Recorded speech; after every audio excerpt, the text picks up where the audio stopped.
Oh, fuck. Nice. Nice. Oh, so she doesn't have live 2D. She's an ultra, but she doesn't have live 2D. That's really nice, though. I want to see her E2. Oh my fucking god, it's so nice.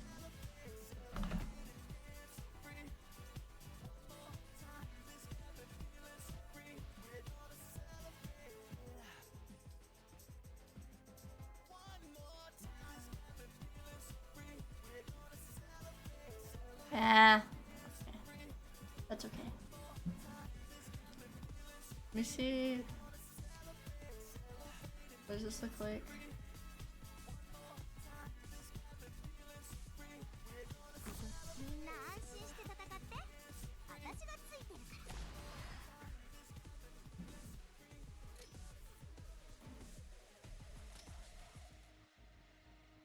I'll put Ling on this side. Just so that she can get the DP for attacking more.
Let's see.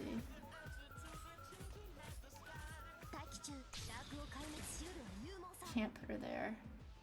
We can have her cast right here.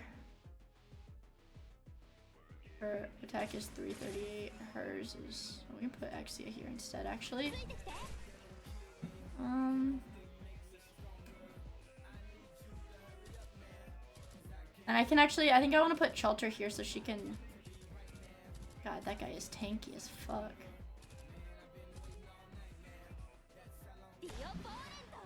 But she'll be able to hit him on spawn.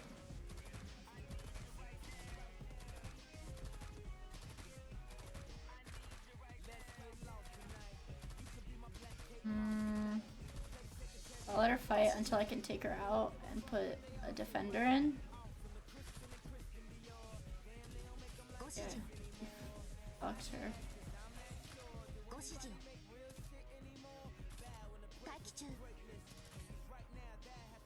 Probably take one more hit. Okay.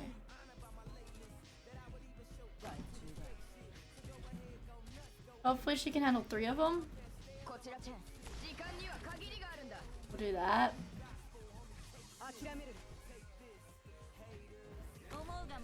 Holy fuck! They obliterate my defender. Jesus Christ. I know my Saria isn't leveled, but I guess I just need more DPS over here. I would say instead I could put shelter here, but then I'm gonna have absolutely nobody defending over there, but then I wouldn't have to put Mizuki in here, so I could put one person there.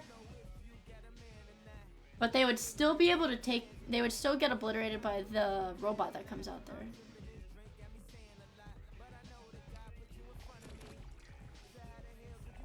Oh, even Shelter can't destroy that. Okay.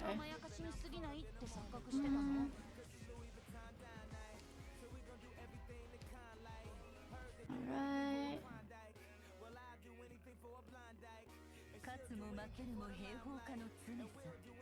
Alright.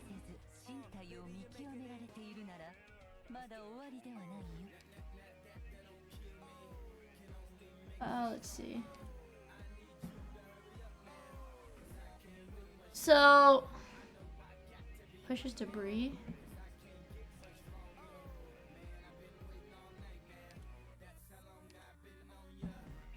Okay.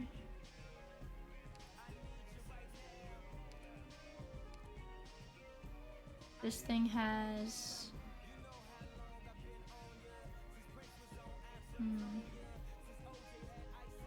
It says its attack is D tier, but it does... Fuck, that does so much damage.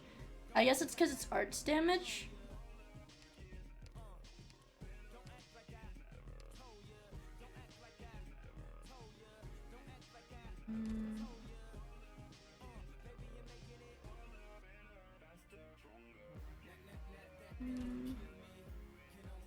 Let me see real quick. Can I buy any of these? I don't know if I need these for any of my operators right now.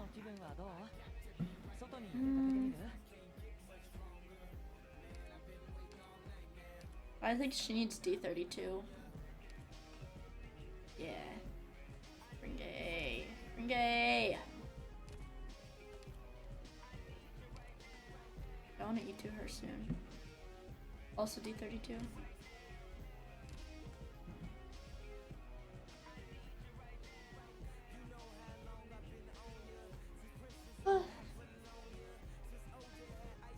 Arts damage, yeah, I guess I'll use Surtur. I guess when those defenders come, yeah, I'll try to use Surtur and just pop her skill when the 3 of them group and kill the Vanguard.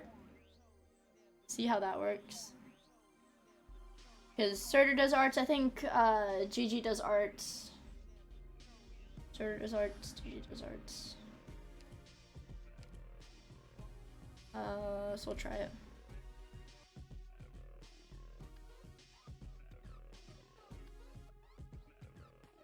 And I can just have her swap out and then put her back in if I need her again.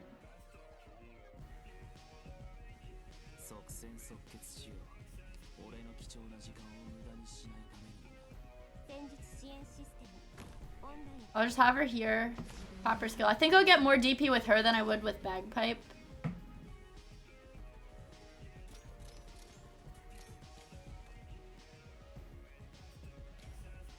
So I'll actually put her right here. And if I just have somebody to hold them off for a little bit.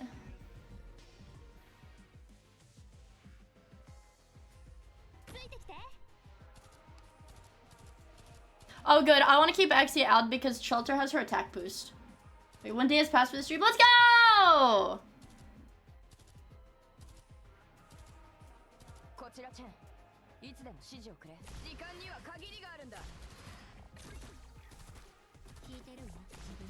Holy fuck, okay. Problem has potentially been solved. I'll just get some DP while she attacks. She's dead. We can put Surtur here. Hopefully she can charge her skill before she dies. Ooh, kind of looking grim. He walks past her? Oh, because she doesn't have 3 block. Right.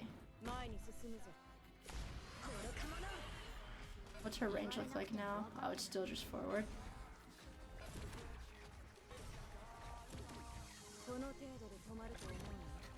Alright, that might be the moves.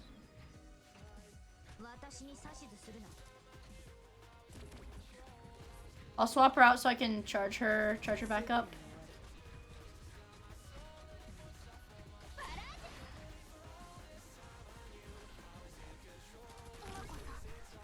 I'll put GG there.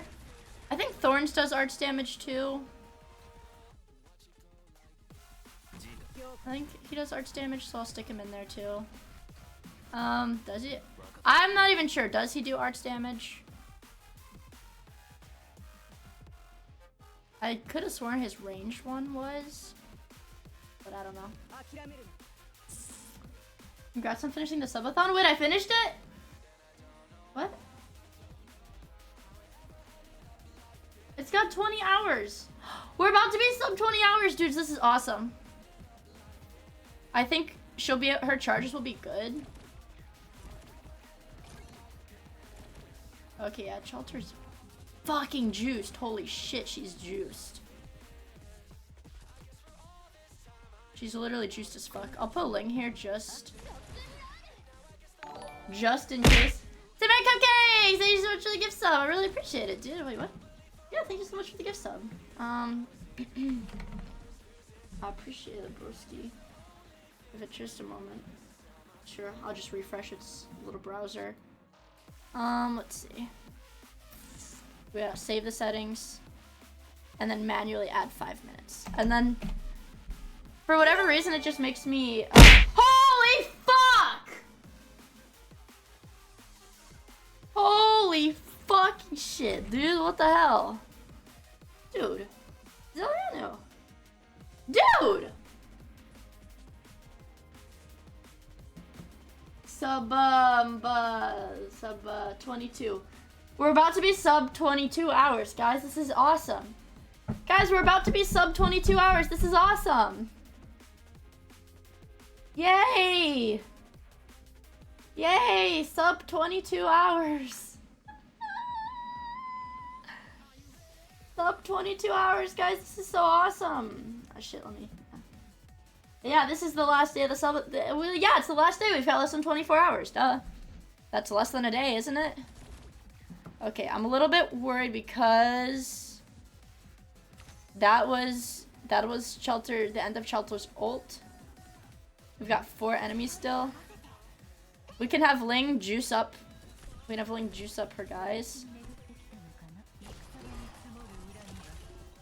Like this. And we just cross our fingers. We have her run away. We can put Surtur there. Have Thorn's ult. And when Surtur's ult charges... And she can fuck him.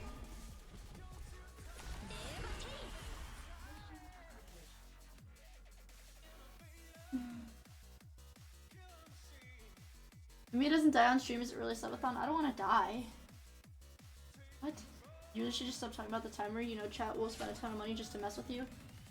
How can I not focus on the timer? It's been the thing dictating the last 6 days. Has it been 6 days yet? I guess this is the 6th day. That's starting today. Starting today is the 6th day. Been dictating my life for almost a week.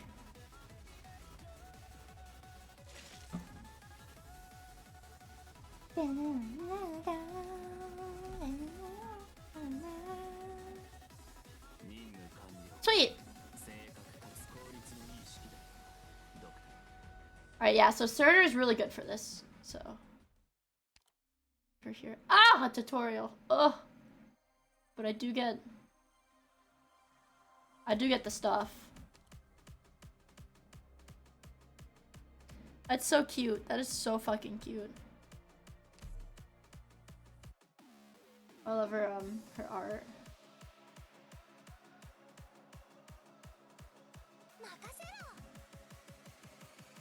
Oh, they're already deployed. Look at how cute she is. Ah!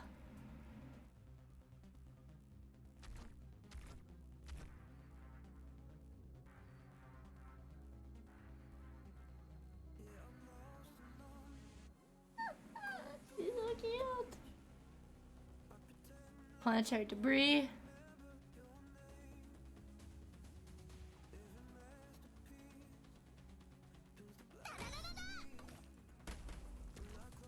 Oh shit, it crushed him.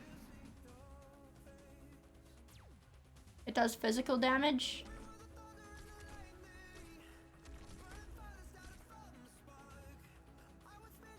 So they have to push it until its health goes down.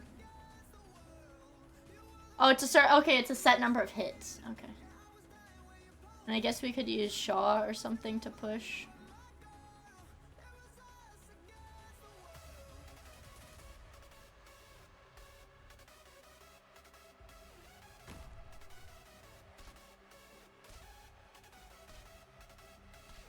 Oh, she's gonna kill him.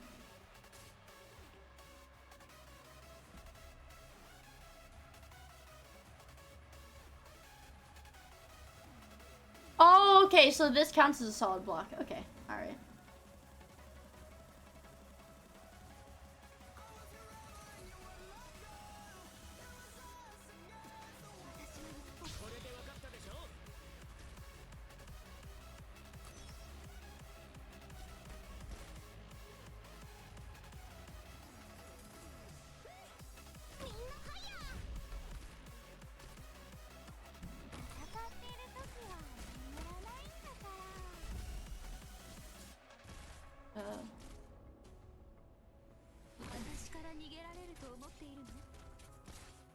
Who's standing on the down? You. Get out. Get out. Guess we have to just let it go. Are you winning, son? I think so. Yay! Yay! I am winning. Now I am objectively winning, yes. I love my phone games. I love being able to sit on my computer, just fuck off and play phone games. It's really awesome. It's freeing.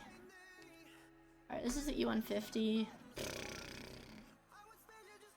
We'll see. We'll see how this goes. I don't ever use the practice vouchers or whatever. So I always end up having to restart a couple times instead of practicing. Which is fine, because you get most of your stamina back anyways.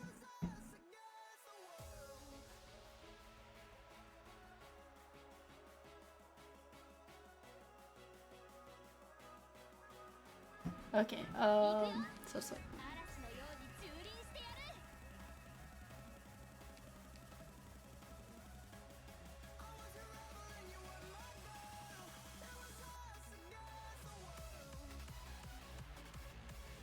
As long as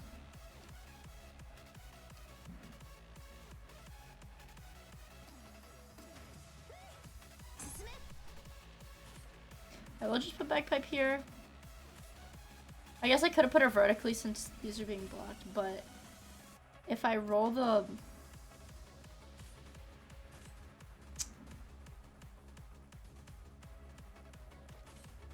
Let's see. I could just brute force it, I think. If I can get Shelter to go down right here so that she's covering their spawn. Like a dick. But they do also, yeah, they do also spawn from the top. I could have her cover the top, I guess. Oh, but he's shielded. Okay. Okay, it takes one hit before their shield goes down, it looks like. I don't know how much... Okay, they have more HP than I thought they would. I can keep them there.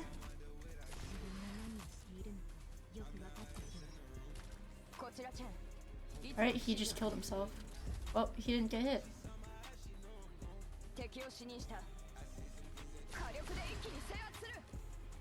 So if I put someone with 3 block down,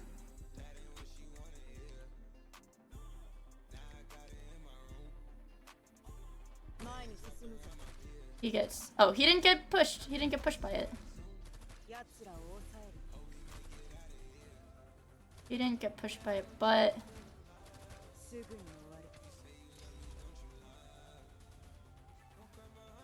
So they're gonna walk slower here, but faster here.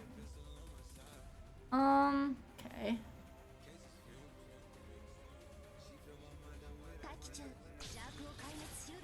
Hopefully she does enough damage to these guys. If Sarya's heal can handle... Okay, we might need a medic. Ooh, a medic's not gonna reach.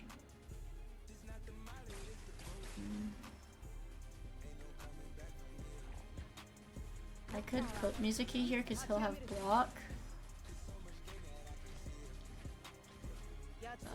Come on, Sarya. Man, you were so strong. Actually, let's put Sir here. If she can hold off long enough to get her skill, we'll be okay. There. Get rid of him. Should be good for a bit. When she gets like a 3rd health, I'll take her out. Pop someone else in.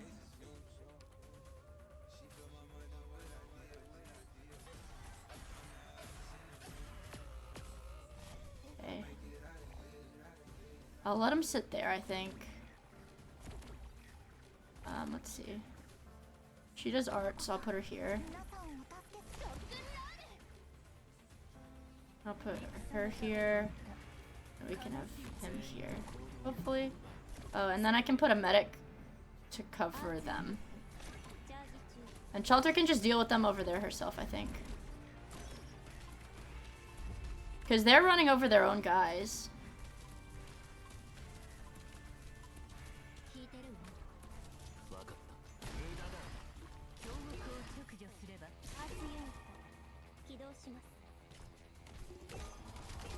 Hopefully.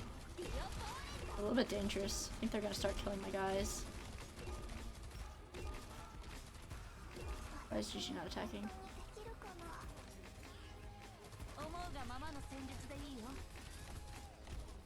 Yay! Okay.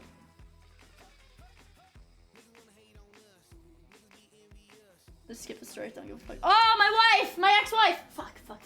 My wife. Okay. I guess I can tag him out with somebody else because I'm not really using him. He has some furniture. Woo! Not even good drops. You only get 15 from that? Dude!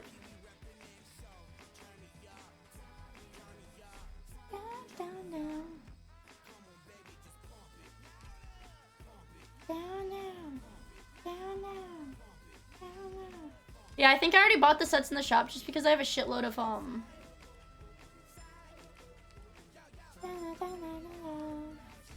what can I buy? We can buy two gacha pulls. Guys, we can buy 2 gacha pulls!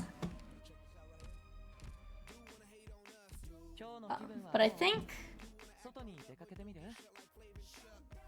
might as well. Oh, I didn't buy these because you can buy as many as you want.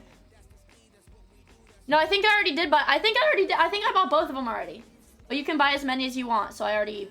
yeah, I'm pretty sure I bought all the limited furniture. 2 gamba. All that work, we get 2 gamba.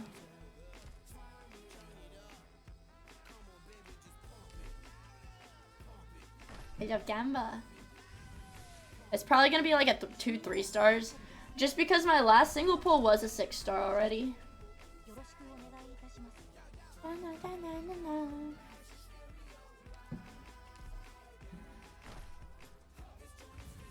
What, 3 and a 4? She's so cute! But the good news is... I skip this. The more pulls I do... Well, I say the more pulls I do, I would need to do 200 more pulls to get any of them. To get her. Or to get Skelter, because... Oh man, or my crazy cockroach wife.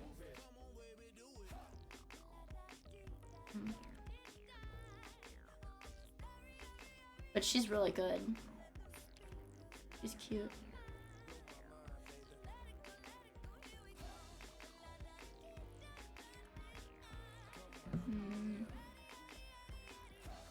I can't get,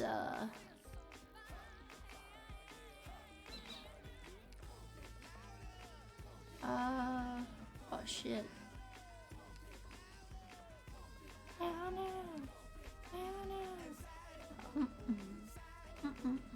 Yeah, I'm gonna rim soon.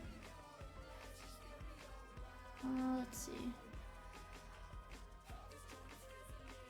I don't know if this is just as expensive as the regular 10 roll permits, but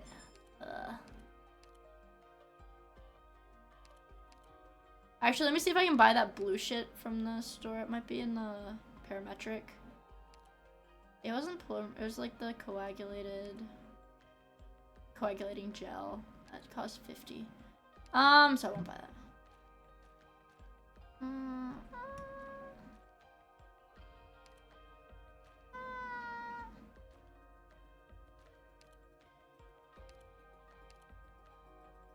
Okay. Wait, what the fuck? Wait, oh shit! Shit might be done. Shit might be done. They're slightly cheaper? Oh. Okay, we have one of each. We have 12 minutes left, so I can run a couple more stages, then I can eat 2 golden glow. Yay! Well, yeah, we got a day 6. We got a day 6 tweet soon. Ah! There's my... Hey, at least today's gonna be the last day. We only have 21 hours left. Ha ha ha ha. Ha ha ha ha.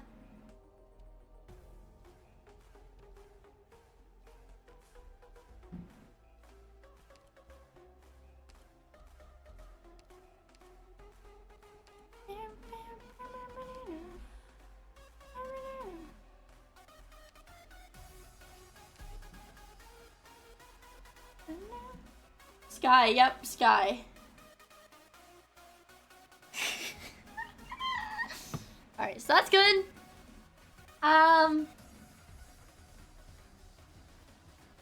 Let's see. If I back out of here.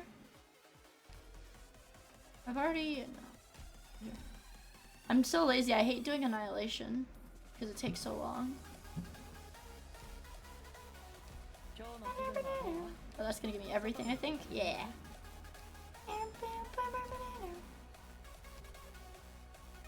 I should probably start leveling Spec Alter too. She's very pretty.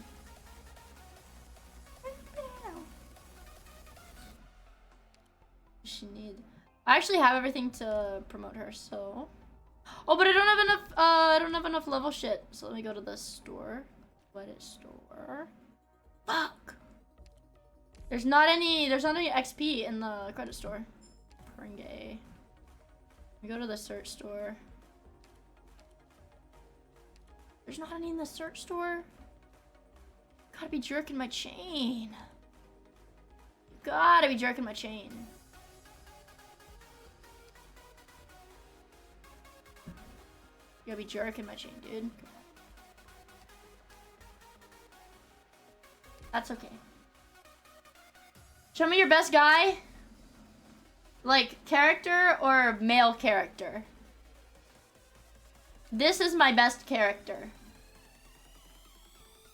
Wait, no. Maybe she's not. This is my most meta, like, meta character. Female. This is my most meta character. She summons dragons.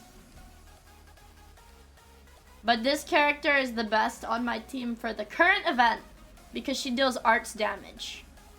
She's an arts fighter.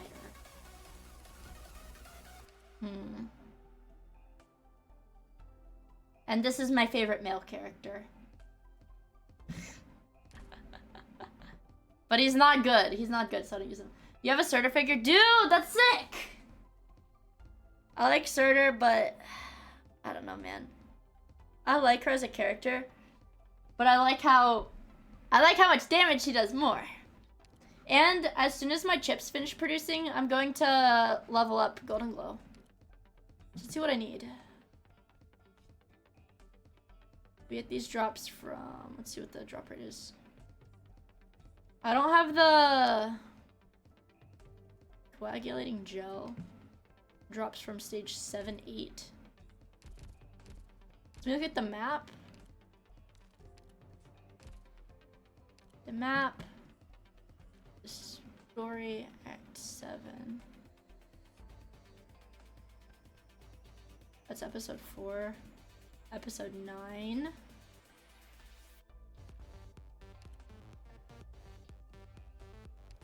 Here, 410. Okay, we have to fight level 410. I think honestly I've just been too. Oh, what the fuck? What the fuck? We gotta clear 410. Oh, we haven't beat this one yet. I can probably clear this with Ling. Okay. I'm not gonna bother changing my team comp at all because I just want to see what it looks like. I like when she whacks her swords. Really satisfying. Especially when I get to watch all the enemies die. Alright, don't give a fuck. Shut up! I mean, I'm not playing with you.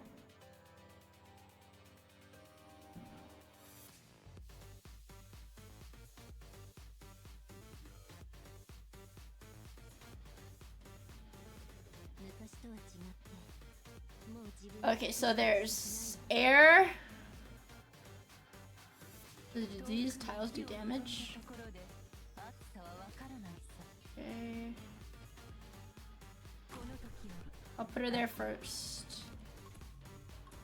Can she solo them? Holy fuck. And then I guess I'll just put a Vanguard right there. Why not? I should have put the other one here because she's gonna get more points. She's gonna get DP on attack instead of DP on kill. If I can put a Chalter up there.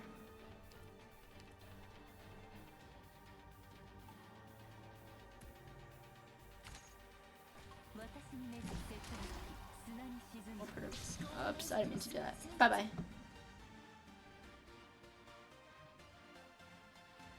Instead, we can put her right there. Do that so we get more DP. I'll put a dragon there.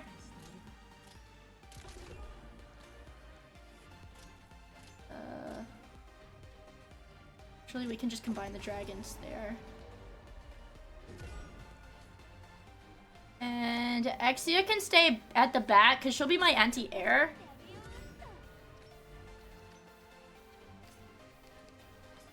This feels so much easier after playing the event stages. Jesus fucking Christ.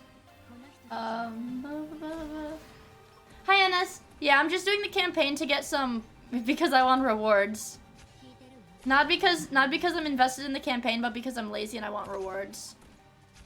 But I have a driver update available, which I'm not gonna do until tomorrow.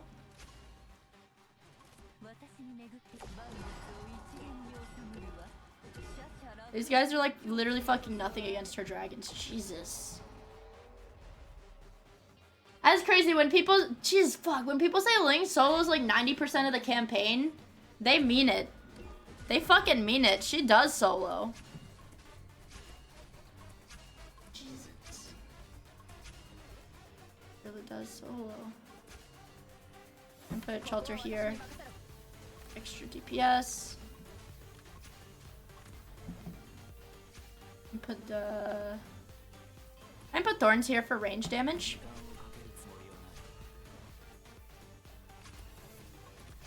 I guess I probably don't need Exia.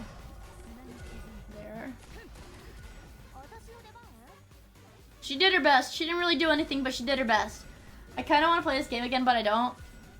I just like gambling. I don't need to know how to play the game. I just like gambling. I like my anime girls.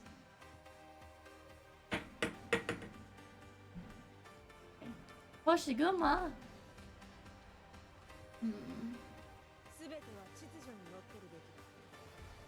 I just need, oh yeah, that's what I'm trying to do. I'm trying to unlock stages to get loot. This is the boss.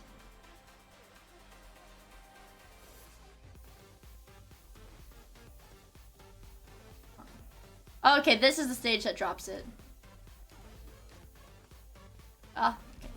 Give me my sanity.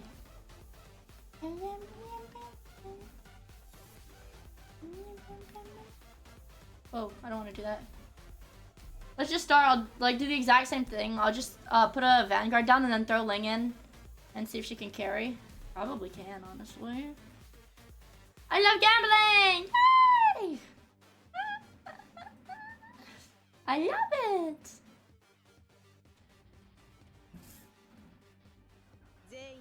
Ugh. Where's the... Oh. Very interesting.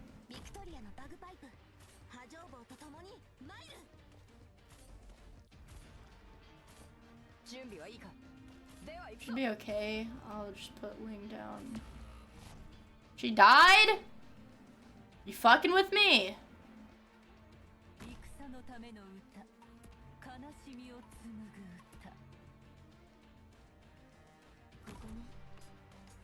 Very, what is attacking her? Alright, let me try that again. I guess I'll put someone with bigger... I guess I'll use somebody a little bit beefier. I could just put Surtur down and pop her skill.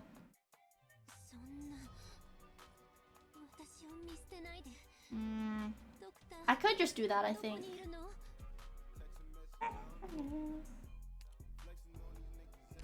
Do that. Oh, or I could put down one of the... Let's see. Okay, yeah, I think I've gotta... I want to see how this works.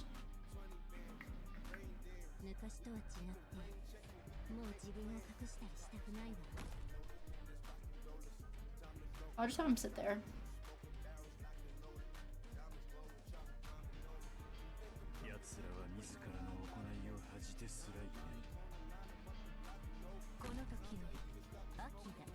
I'll just have her attack for now. Once he gets his skill charged up and they run at him, I'll have him activate it. Should be able to take everything out. Hopefully he can, I know he can one-shot these guys. But hopefully, yeah, okay, he does like one-shot this, he does one-shot like fucking everybody. The only issue is that they blow up. I'm gonna have Exia do this.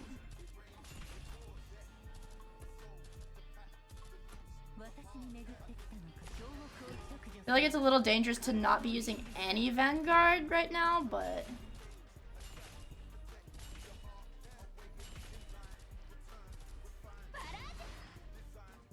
we'll see. Maybe I could have... Mizuki's gonna get fucking exploded if I have him do this, but... he's gonna get fucking exploded, but I don't really care. It's a small price to pay, but I've got two anti-airs here. Right, there's everyone. I'll let him sit there, I guess, actually. Then I'll put GG over here, so we've got air coverage. Shit, I might need a medic. 15, 14. Oh, don't kill her, don't kill her, don't kill her.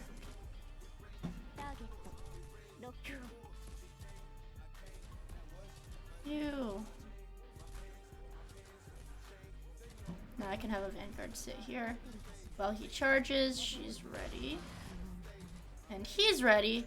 We can just have him do the second phase. Gigi did die though, which kind of sucks, but whatever.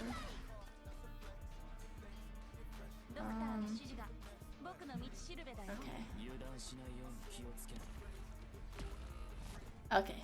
He got flamed.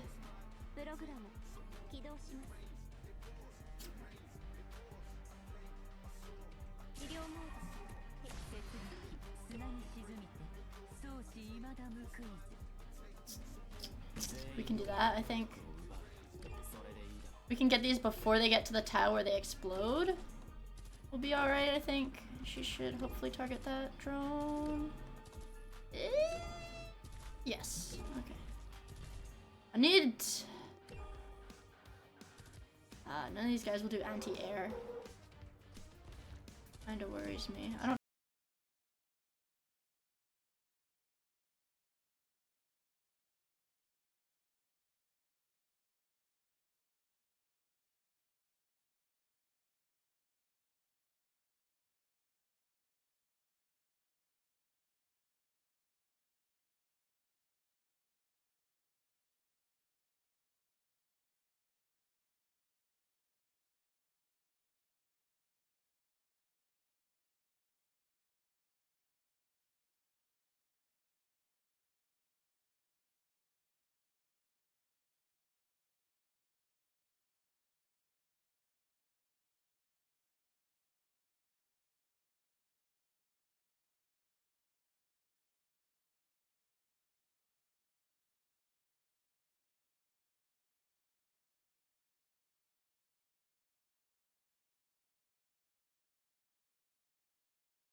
My woman!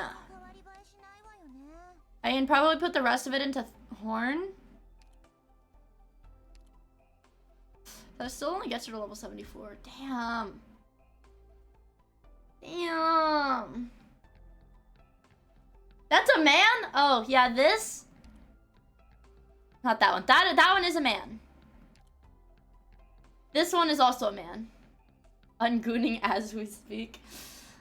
I'm sorry you had to find out like this, bro. I'm sorry. I'm sorry you had to find out like this, dude. That is a guy, yes. That is a man. It's getting dark outside. I might have to turn on the other light in my room. Let's see. Do I have any other males? This is a man. That's a man. That one kind of makes sense. Let's see. Are there any other contenders for is that a man? Let's see. A lot of them are pretty obvious.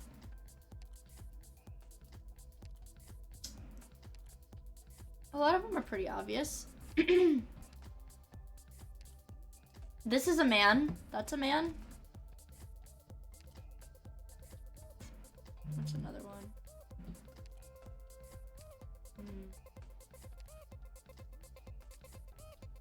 Most of them are pretty. Most of them are pretty straightforward.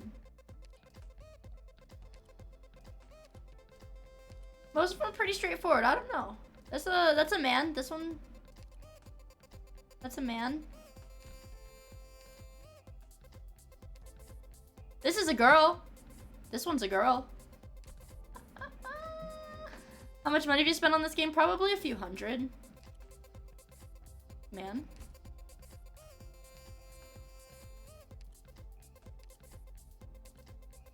This is a boy.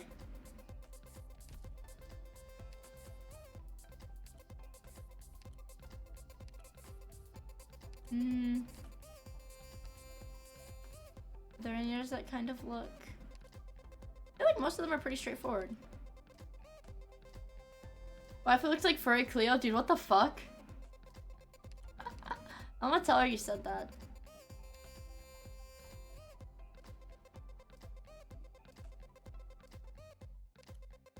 Chat, it's time!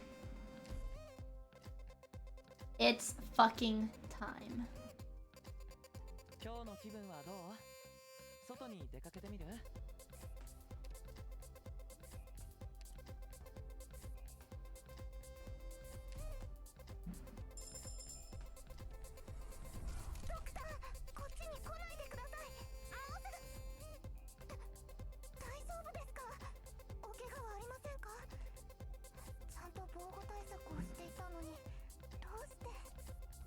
Alright, this is gonna be our day 7. This is our day 6, sorry.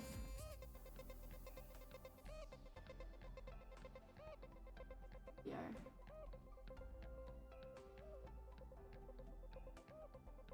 There. Yay! She's so cute! She's so cute! She's so cute! She's so cute!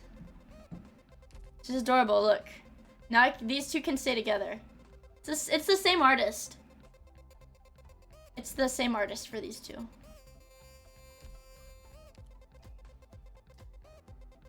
She's so cute.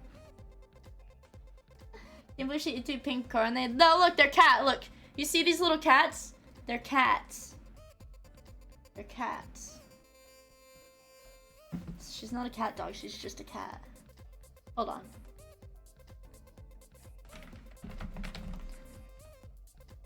I'll post the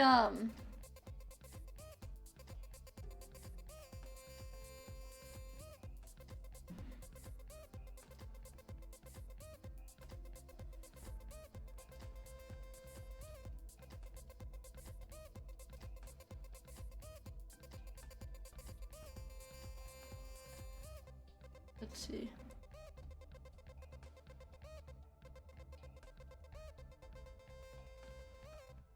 Oops.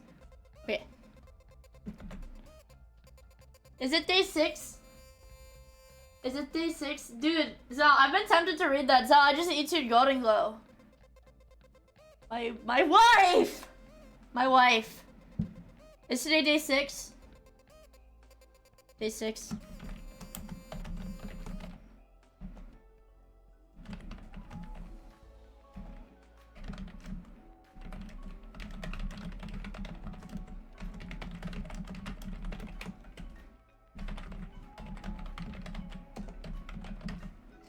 My alpha wife just got us through. Dude, I just had her hit E180. I literally just got her to E180 right as I E2'd GG. Twitch.tv, that's my Twitch, right?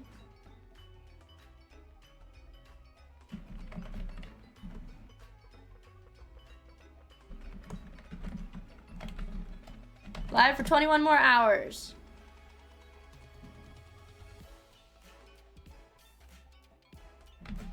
Can I get a rating? Can I get a rating on the thumbnail or the picture? Can I get a rating on that? Chat, can I get a rating on that? I don't like this. I really don't like this, you guys. 4 out of 10. What the fuck?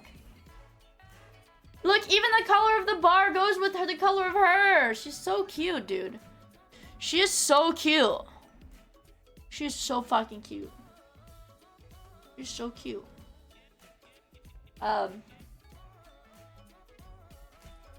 Yeah, see, I just hit E180 on her. I just hit E180. I gotta level up her skills. Ugh, I need to farm this, though. I'm kinda lazy. But the issue is I just used this. I literally just used this to E2 GG, so I have to craft 3 of them. And the devices are such a pain in the fucking ass.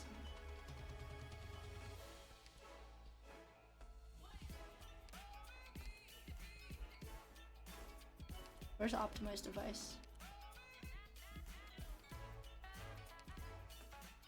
Just show it to me in the crafting menu. I'm so stupid. I'm so stupid, I can't see it. Have I not unlocked the fucking crafting for it? Am I retarded? Am I retarded? Where is it? I'm retarded. Somebody tell me where it is. Please, please, please. I'm so retarded. Please help me. Help! Oh, here it is.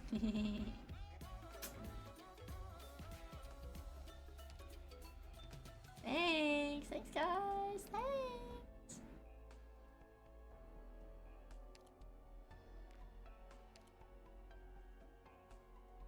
Thanks, guys.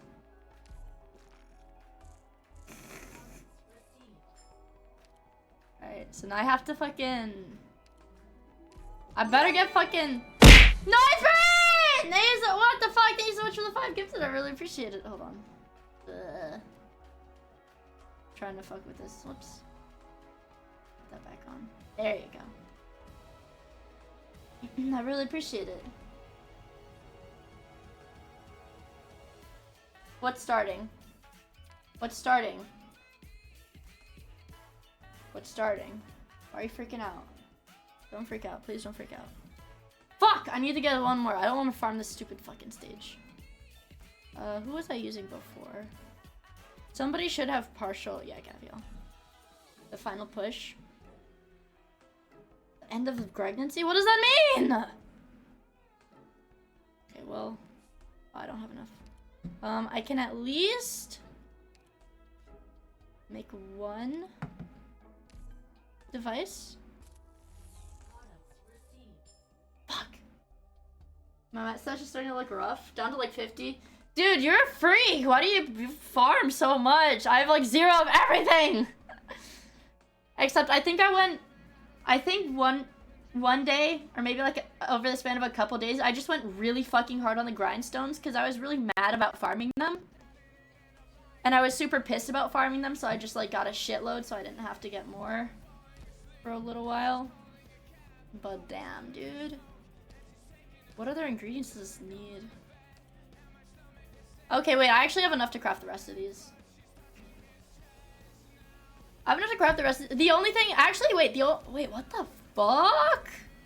The only thing that's gonna limit me on this is Ore Rock. Ore Rock is the only thing that's gonna limit me on this. I pretty much have all the mats for her too, then. Okay, let's see. We need a Vanguard. Make one Vanguard chip. That's all I have enough for. She needs 4 of them. So I'll have to get 6 Vanguard chip packs. Oh. It's easy to stockpile shit when you actually farm events. Each event you end up with 150, 200, whatever you farm. Dude. It's hard to focus long enough to farm. Oh yeah, guys, my sandwich has been sitting on my heat pack. It's at no shot. Hold on. It's time to eat my sandwich. It's 6. Guys, remember when I got this at 1 PM and said I'd eat it at 4? And it's 6:30 now? I'm not fucking joking when I say I think it literally got like toasted, bro. It's like a convection oven. The cheese is still melty, you guys. No way. The cheese is still melty, guys. No shot! This is awesome.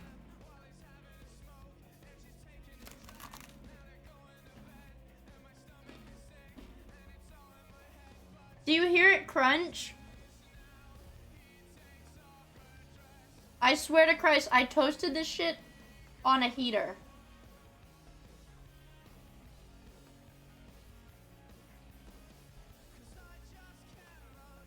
Let it be recorded that I toasted my fucking sandwich on a heater. I toasted my fucking sandwich on a heater, you guys. Do I make myself clear?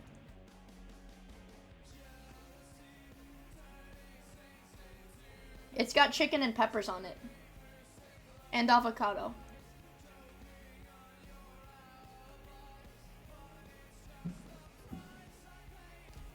This is fucking insane.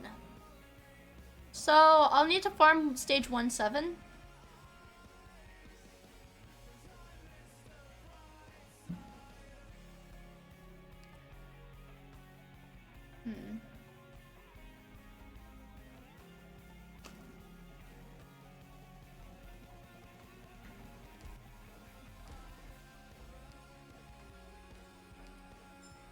Okay.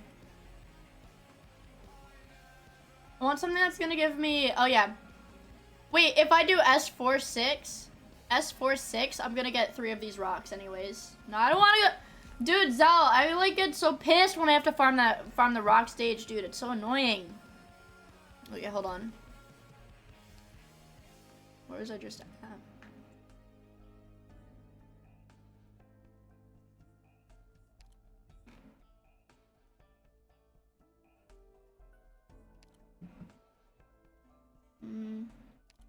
You're almost out of rocks? What, you only have like 100 rocks? What?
Let's use your skill.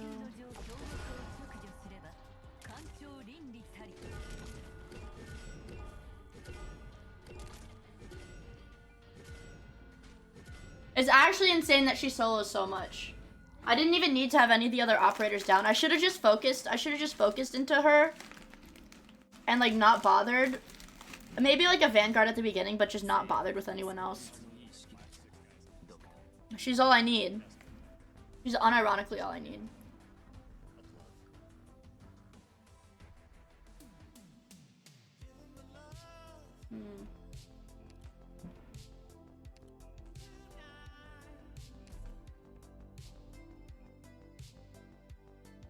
Hi, Crowbar. It's good to see you. I hope you're doing well. Appreciate you stopping by.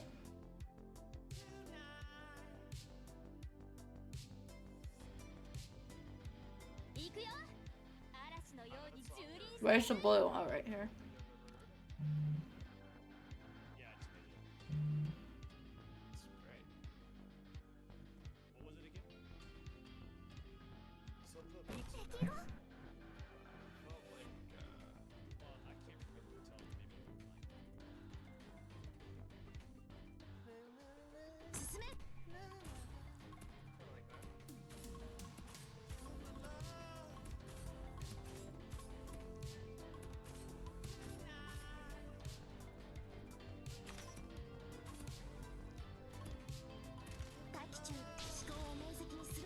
Okay.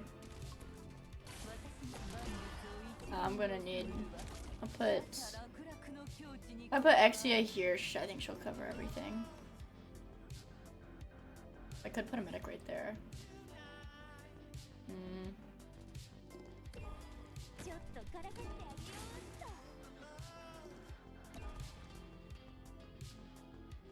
Yeah, it's fine.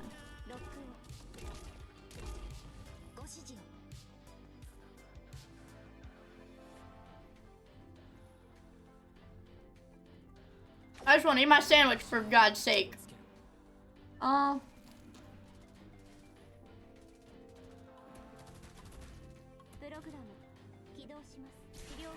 think yeah, I was worried that thing was gonna kill us when it blew up.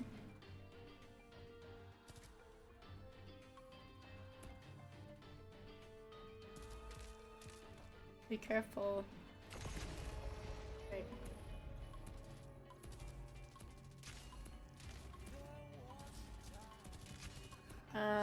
Which way is he aimed?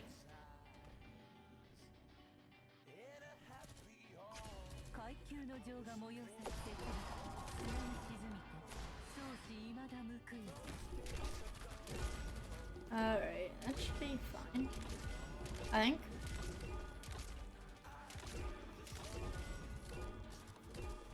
She's inside. Yeah, everybody's inside her range, so it should be fine.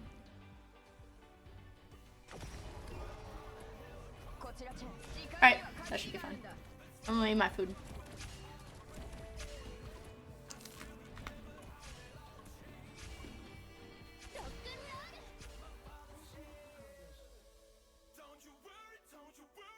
I didn't beat Skyrim. I haven't played Skyrim yet today. I beat Minecraft though.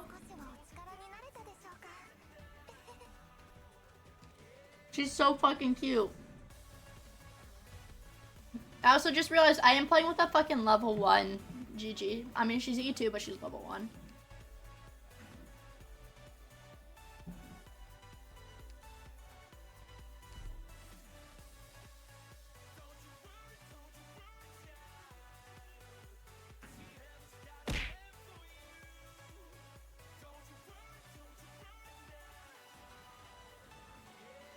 Hi, Manro. Also, hi, Corgi, and hi, Zax. Hello. There.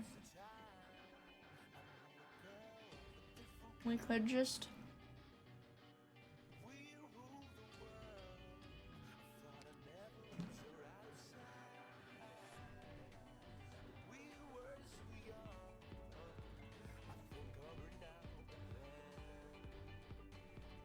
Okay.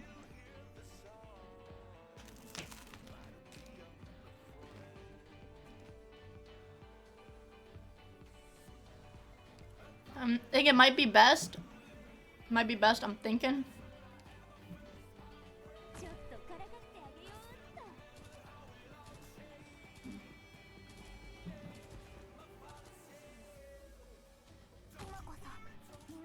If I can damage them when they're not in range to be hurt, like my ops aren't in range to be hurt, and I think it's fine. And then probably put Zarya here to tank shit because she just got beefy HP.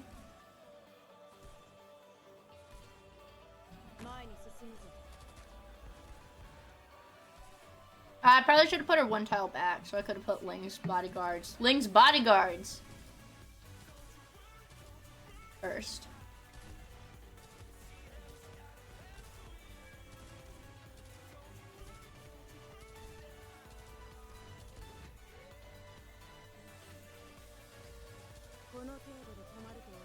I'll put Ling here just because I think Exia does more damage than Gigi right now. Oh, bye, Cobalt. Thank you for stopping by. Hope you have a good rest of your evening. I appreciate you coming to hang out with us.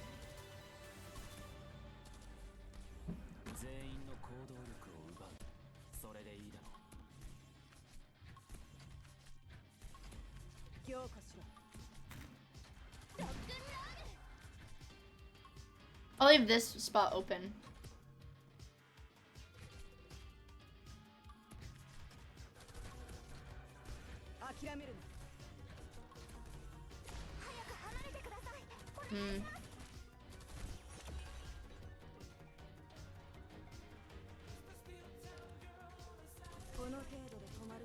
Okay. Sorry. Okay, she's within... What the fuck is her range? Oh shit, they're all in Saria's healing range, so I don't need a I don't need a medic.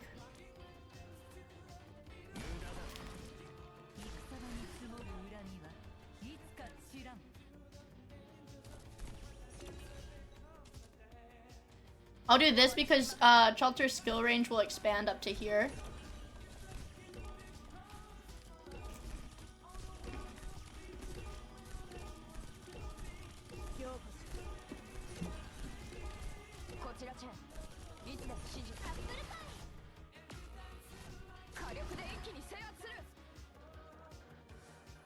She fucking mogged them. Holy shit.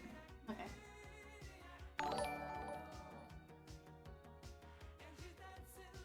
Latte Love, thank you so much for the raid. Also, bye Bingus. I hope you have a good time at the class. Thank you so much for the raid. Holy shit, how was your stream? What were you playing? I just ate a sandwich. This is the wrapper of my sandwich. I just ate a sandwich. I hope your stream went well though. What were you playing? What are you playing? Sunhaven? Sunhaven? That sounds fun. I haven't heard of that game, but I also don't play a lot of games. Hence why I'm playing a phone game right now. But I hope your stream was fun. I really appreciate the raid.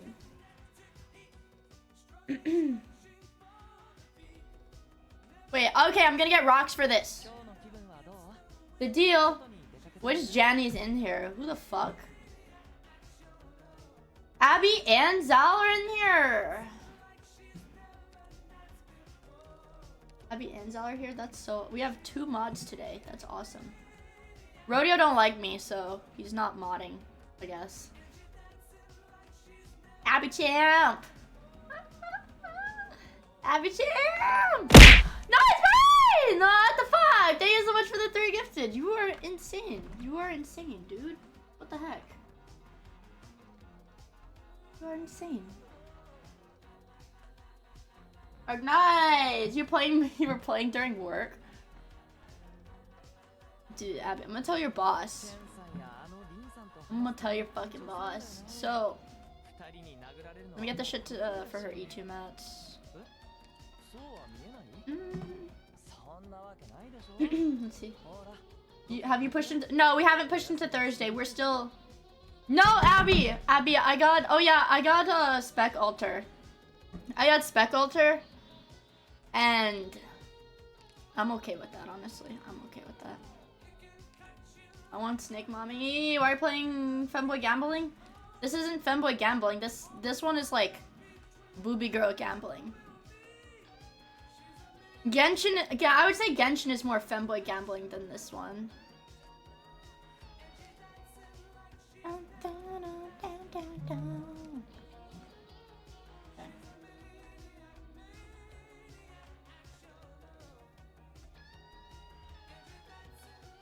Yeah. Damn it! I wanted a rock. I wanted rock clusters. So I should... What was the mission? So there's one mission that's gonna give me rocks. I know. Did I collect it already? Am I stupid?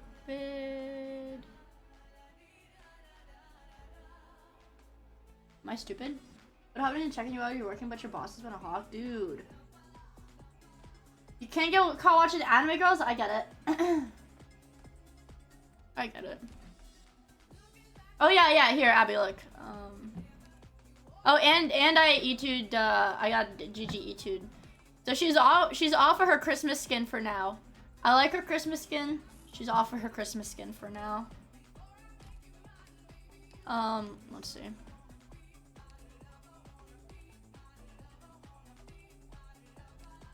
Where is she? Did I level her? I must have. Oh. No. Here she is. Yeah, I got Spec Alter. Dude, she's so hot! But I want Sculptor, dude. I need... Fuck. Yes, I did see that on Twitter, NS, I did. I was super excited for it. And granted, you saw your ops, which ones? We're gonna check out Abby's people.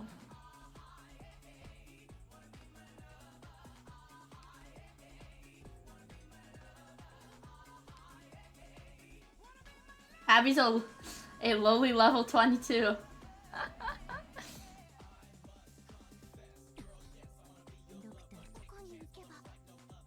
Look at that, how cute they are. Look at how cute. Look at how cute.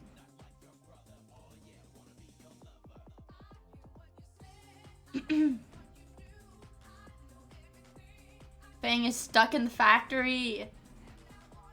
Iris is cute. Popcar is cute. Whoa! Oh, she's not asleep. What? Dude, I've barely been sleeping. Also, thank you so much for the 9 months in the Prime, Kenji. I really appreciate it, dude. Thank you, man. I gotta get you some clues, dude. I think my clue exchange is already open. Wait, you have the swimsuit Angelina skin? What a... Oh, that is so cute. And you've only ever caught me sleeping? Dude, I sleep from 2 a.m. What I've been doing for the subathon is I sleep from, like, my model. I put my model to sleep.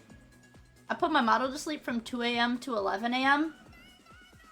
And then I'm just in the stream chat the whole night. Y'all saw, hey, Meat Scepter. If Meat Scepter's in chat, dude, I was there at like 5:30 a.m., bro. I have not been fucking sleeping. Yeah, but it is really hard to sleep with my PC running, like my stream running, because I keep my lights on in my room so that I can see my stream and make sure it's still running. I'm gonna sleep like a brick at Anime New York City, dude. I fucking hope so. I want to get some sleep. I don't know. How hot is the PC? It's not overheated. You can say, Abby, watch over the child, but you don't realize me and Abby are like almost the same age. Abby gotta get wrangled sometimes too, bro. Mia, brick? Brick? What's wrong with you then? I'm retarded. Friend me in Arknights, Jeremy 6350. Hold on, after I visit Cleo. I'm bricked up on a Tuesday night.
All she wants to do is cut hair. All she wants to do is cut hair. She's so fucking cute. She's adorable. Let me set her skill 3 as her default. This is drone +2, attack +50.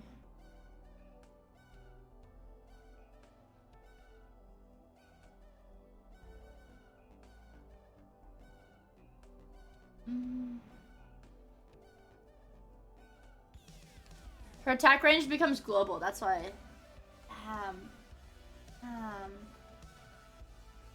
The only anime girl I have eyes for you. I have eyes for is you and Summer, of course. Why does she has so much hair? Checkmate. Her hair is styled. She's got static. She's got static shock. Her hair's going crazy because it's static shock. See, look, she's got a little braid. Isn't she cute? She's so cute. See, she's oh, look at her little double braids. She's so fucking cute, man. But I really like the bright colors in this. I honestly really like Saria's default art.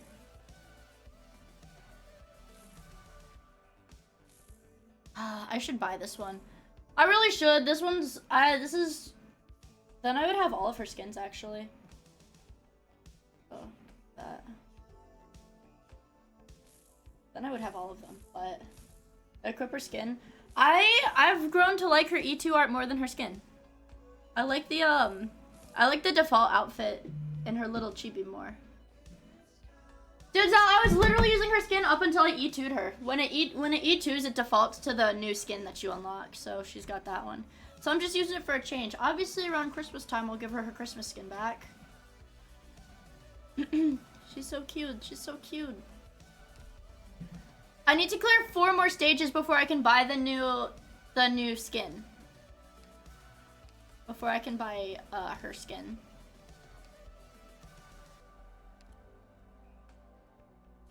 I want this so fucking bad, you have no idea! I like the art for this game so much, but the gameplay filters me. I like tower defense. I like it. Okay, let's see. We did that one. Let's do 4-8. Wait, this is the grindstone stage. Okay. Yeah, sure, whatever.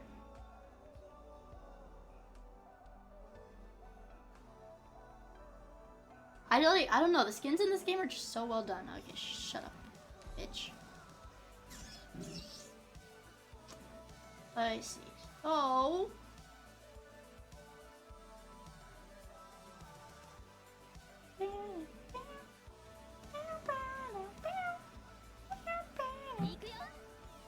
Let's see if I can do a just Lang. I might.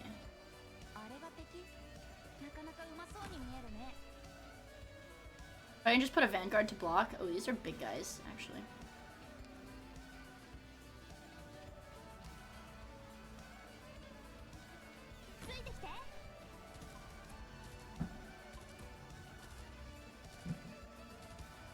I should probably put down a Vanguard, but I kind of just want to see if I can do this without him. If I had Myrtle with me, I would put her down.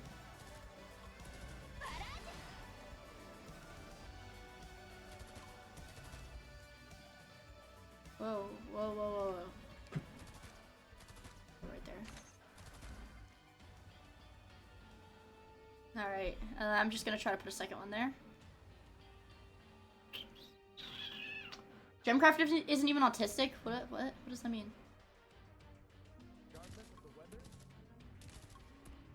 21, 22.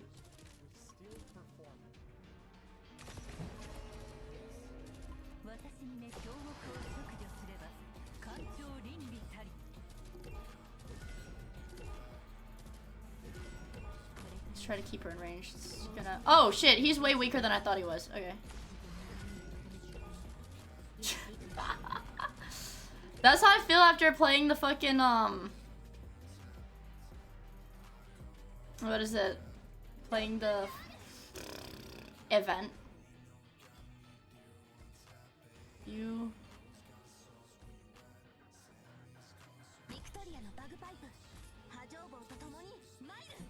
Stop attacking the dragon.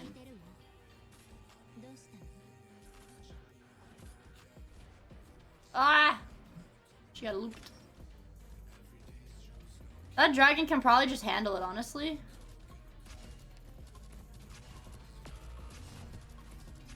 Oh, and he used his skill, so now they just melee attack. That's good. I guess I just let the rest of the level run. Beef him up.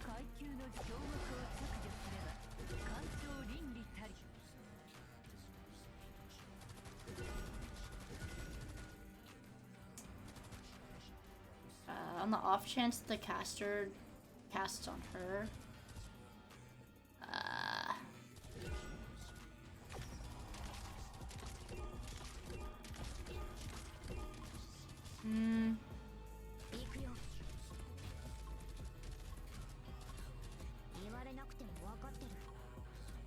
My Vanguard there again.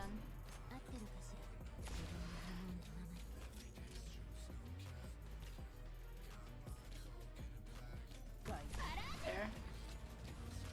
That'll be fine. That'll be fine. That.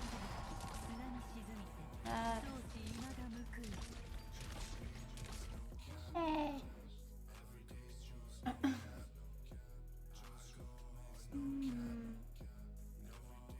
Yeah, I'm surprised Ling is doing as, I mean, obviously, like, I'm over leveled for this anyways, but I still have her skill 3. I only have her S3M2, and I don't have her module yet. That's one stage. I might be able to do some challenge stages for extra coin. This is a dog shit reward. I don't want Amia, dude. I don't want her. Let's see. Okay, we've done this one challenge. Have we done all of these challenge? Oh my god, I haven't even done all of these challenge. Holy shit, have I done all of these challenge? Oh, those are tutorials. Okay. But I might have done all of episode 1. No, I haven't. How the fuck have I not done this? What? One challenge mode? Is there not challenge mode? It just doesn't have challenge mode?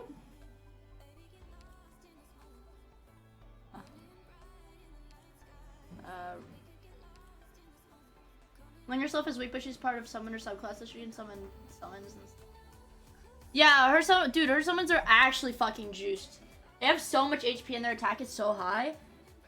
Oh yeah, and they recharge really quick too, so if some of them die, you can just trade them out. But it's... Oh, this is a tutorial stage?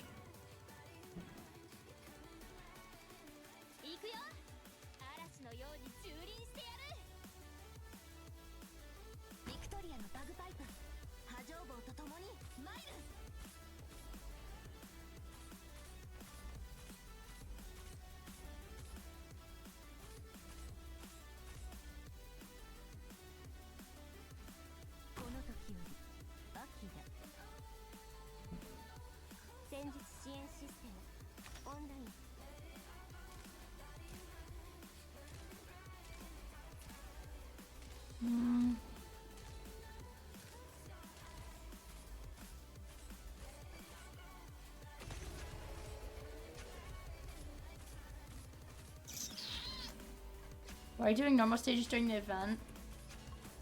To get the, what is it? So I can get enough, Originite Prime to get the thingy.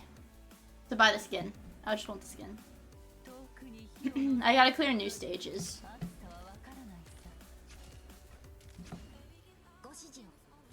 Or I could just spend money for it, but I'm feeling responsible. Just do the X stages then. I'm lazy. I like easy things. I like easy things with high reward. So yeah, like her summons. Over 2,000 attack, over 1,000 defense. 7,000 HP. That's like in Turbo Juice. They're in Turbo Juice mode right now, but... they're really, really strong.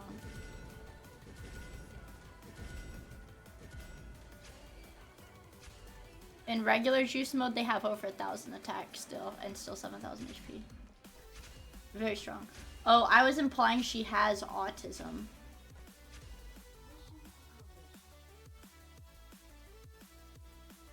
I don't.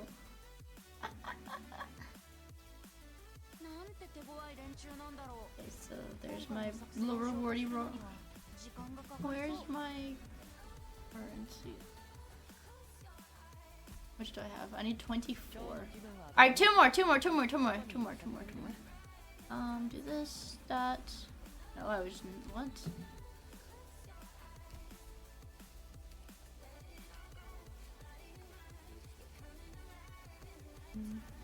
Five.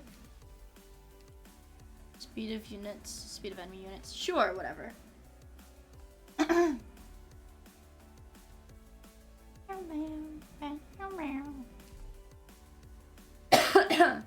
Says the Factorial player. What? Me? Autistic? No.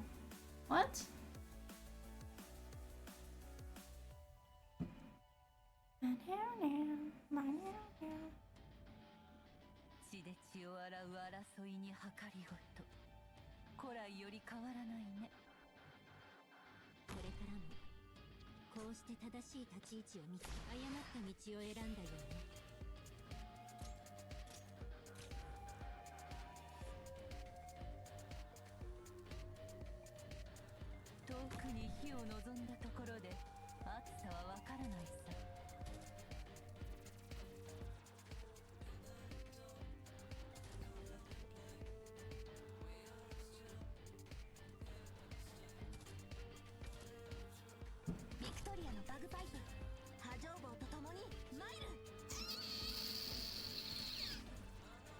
And then I can just put anyone. Alright, that should be fine.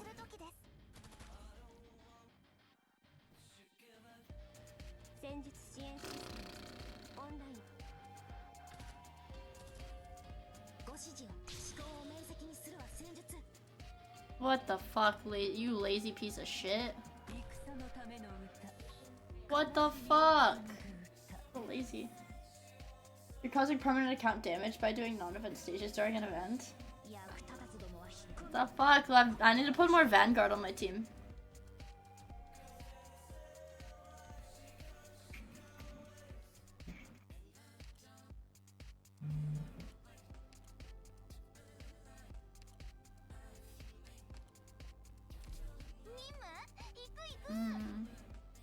Who else is low? Us. That's probably fine. I don't want to play further back. Why would I do that?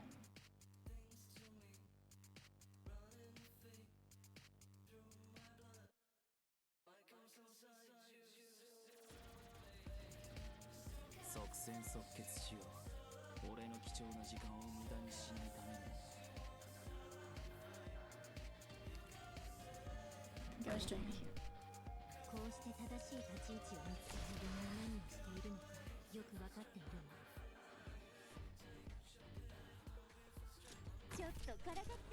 You could never understand the intricacies of my mind.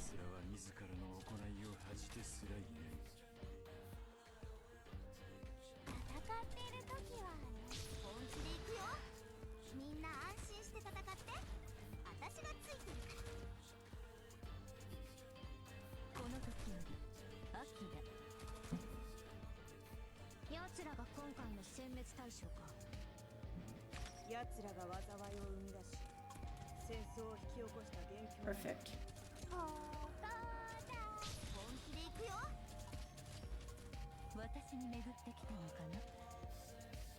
Could never understand.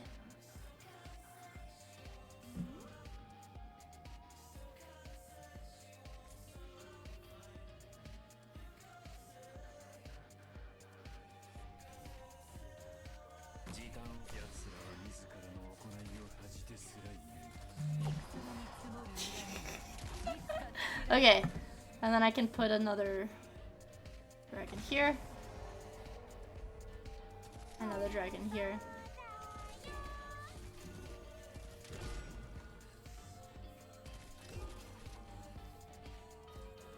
another dragon here. And then... I don't even really have... She only has one block. I don't know. Fuck it. We'll put him there too. I don't know. Fuck it, dude.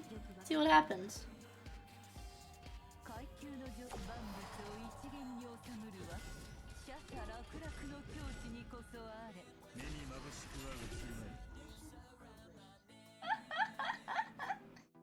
There we go. It's fine.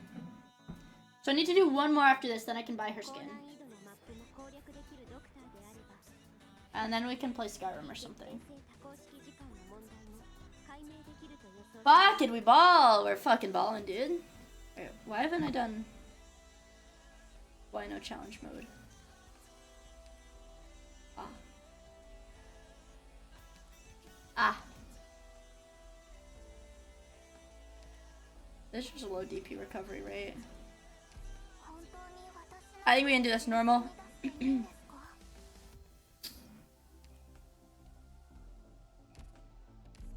gonna do this fun.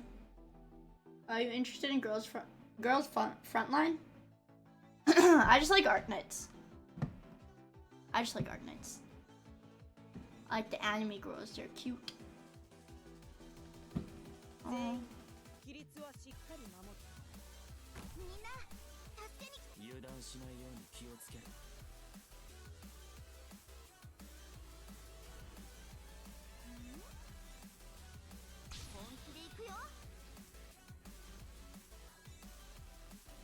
I'll put her up here just for fun.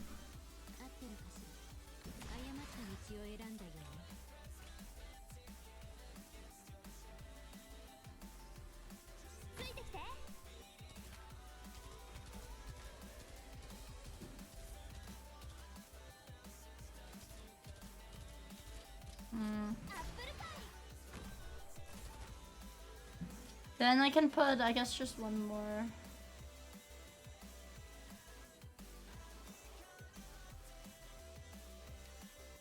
Why did I put her all the way up there? I don't know. I don't really know why I put her all the way up there, but...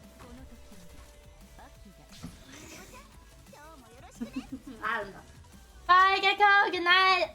I hope you get a good night of sleep, and I will see you probably tomorrow, I guess.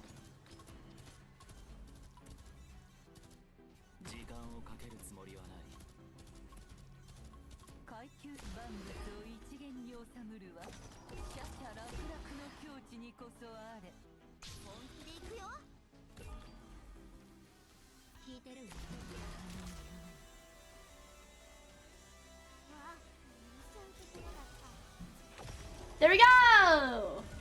I just like seeing the big dragon. I don't know what it is. I think they look really cool. Okay.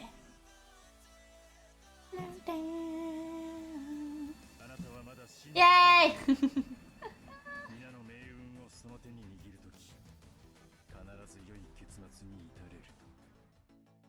Oh shit! Okay. Okay, guys, guys. Tom more respect, thank you so much for the 5 months! I really appreciate it. Thank you so much. I really appreciate it. Guys, this is big. This is really big.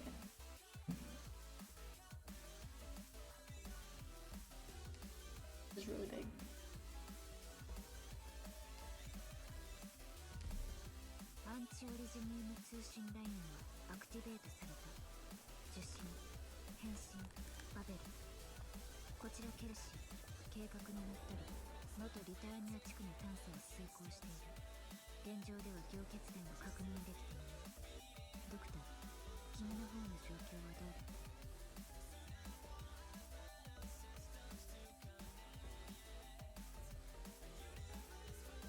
Dude!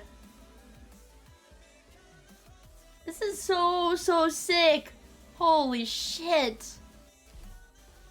Holy fucking shit. That's so fucking sick.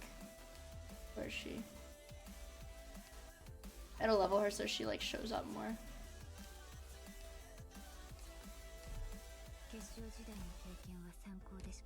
Dude!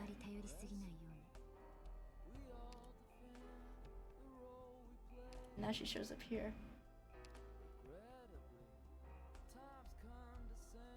She looks so cool! That's insane! E2 counted next? Dude, I know. I know. She's actually not gonna be that hard to E2 just because I have so many crystalline electronic units for some reason. I think there was an event that I got a bunch of them from, and then I just never used them. I think they're also what I need for her module. Yeah, see, literally the only thing stopping me from getting Ling's module is the fact that I don't ever trust high enough. The mats are basically never the actual issue. It's such like a fucking pain to get her trust up. Dude, yeah, and I've been logging in and not playing for so long.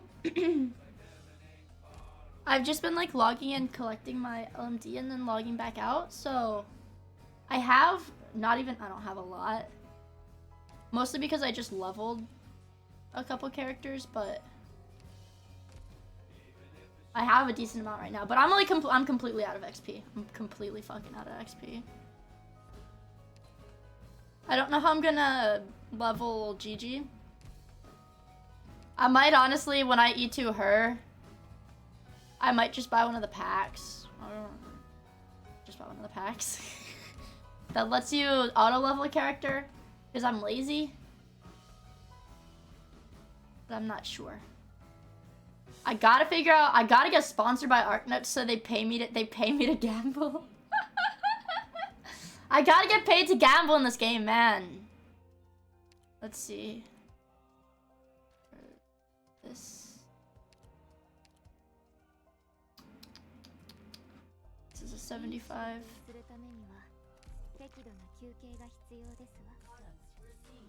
Oh, thank fucking God. Okay, one of the components was my product.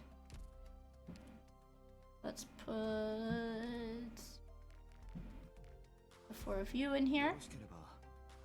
You'd still lose?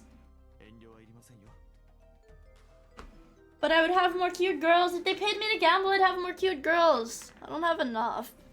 I don't have enough cute girls, man.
Ooh. ほとんどの子が We can look at shelter for a bit. なんとか道を切り君は執務室に座ってるだけのタイプじゃないしな。 You guys, yeah, you guys look at shelter for a bit. I'll be right back. I'm gonna go get more water. I'll be right back. Dude, her skin is so fucking good. This is like, I saw it in the shop because like I like her skin. I like her E2. I like her default E2, but this is like, I know it's like a summer skin because it's for a summer event, but it's like this is so much more tasteful. This is like, it's so much more tasteful. I love it so fucking much. It's peak. Her animations might be the coolest in the game. Dude, and her, when she ults, like her skill on the field, it looks so good. Like, it looks so fucking cool. I love it. I love it so much. Yep, that's right. 10 out of 10 legs, but she's barefoot. I don't know if you can see that. She's not wearing, dogs are out. The dogs are running wild, bros. But give me just a minute. I'm gonna go get water. Probably iced water. I'm gonna get some ice cubes in this bitch. And I will be right back. And we switch to Skyrim. Okay. You're barking. Yeah, you go bark. Yeah, bark at him. Limo! You're never gonna beat the feet allegations! Okay, I'll be right back.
That cat got the shit locked in, I know.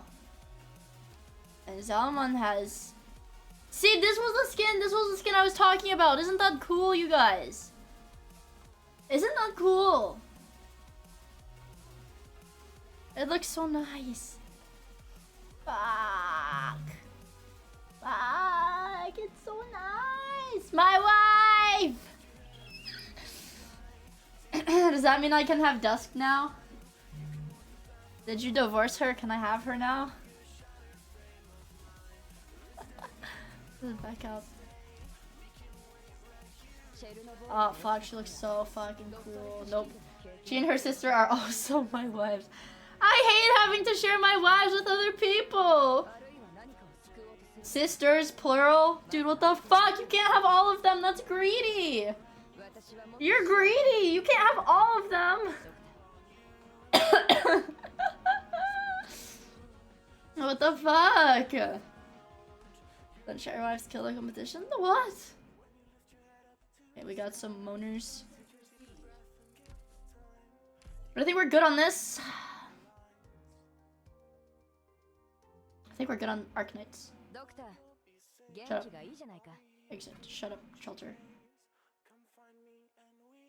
So actually, oh man. What do you mean I'm getting errors? What? We gotta finish what we started. We gotta finish what we were doing. I realized we didn't finish what we were doing, you guys. We didn't fucking finish. We have to Skyrim after we fucking finish. So let's see, I have to repair these. I have to put Unbreaking 3 on the bow. I have to put Mending on this. Put Mending on this. We have to put Unbreaking on this. We have to put Mending on these two. Protection for... These all have Mending, but we need Unbreaking. Skyrim after I fall... No, Limo! We're gonna do it before you fall asleep. Limo, you better not fall asleep or else the subathon's gonna end. You can't fall asleep now, Limo. You're gonna miss it. You're gonna miss the ending, Limo. You don't want to miss the ending, do you? You're just gonna miss it. I definitely need Unbreaking on this shit. What do you mean there's still 21 hours? You're gonna miss it. What if you don't wake up? Limo and his 21-hour naps. You're gonna be too tired. Okay. So what is this sword gonna get? Sweeping Edge 3. Wait, we should be trying to enchant books. I should be doing books for the last 2, 3 of them. Are you staying up for the remaining 21 hours? It depends. I don't know. I'll probably go for... I'll get up earlier tomorrow if I go to bed tonight. If I sleep tonight, I will be up starting earlier tomorrow. That definitely will happen. Because the subathon will end like 3 o'clock, like 3 p.m. Or 4 p.m. It'll end at like 4 p.m. It'll end early, so we gotta fucking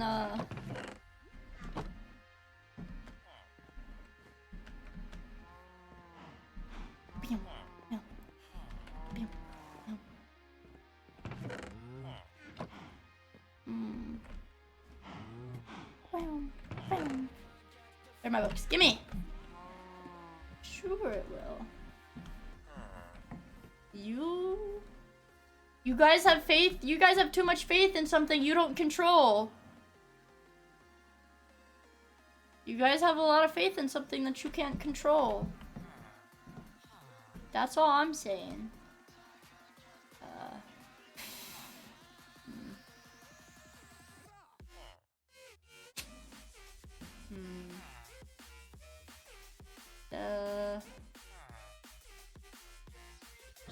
Oh. Damn it. I'll just do books. Just flame. Power 4. Another one! Another book one! Are you kidding me? Knockback 2. Purpose 4, knockback 2. Whatever. Quick charge.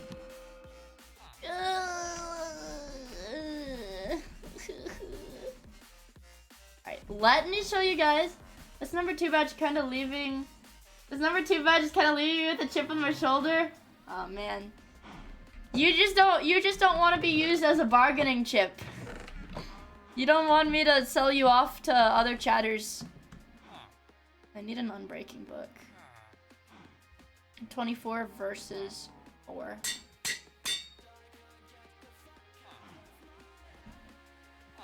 Oh, they don't combine. That's right. That's right, they don't combine.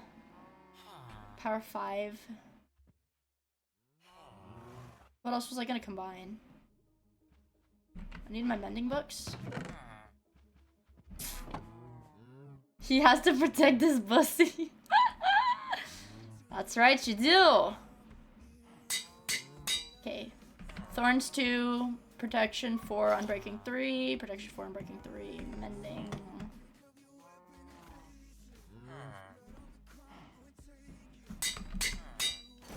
Mending, mending, mending, mending. Alright, all my armor has mending.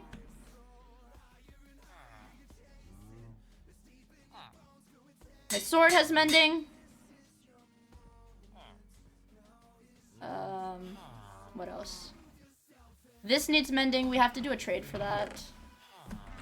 Which is fine. That'll be my last emerald.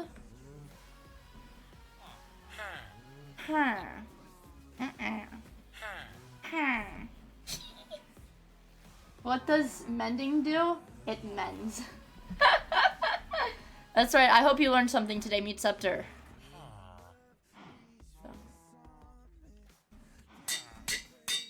Now I have mending on this. Full mending. Full mending. Mending, mending, mending. Mending on all of these. I don't have mending on the Elytra.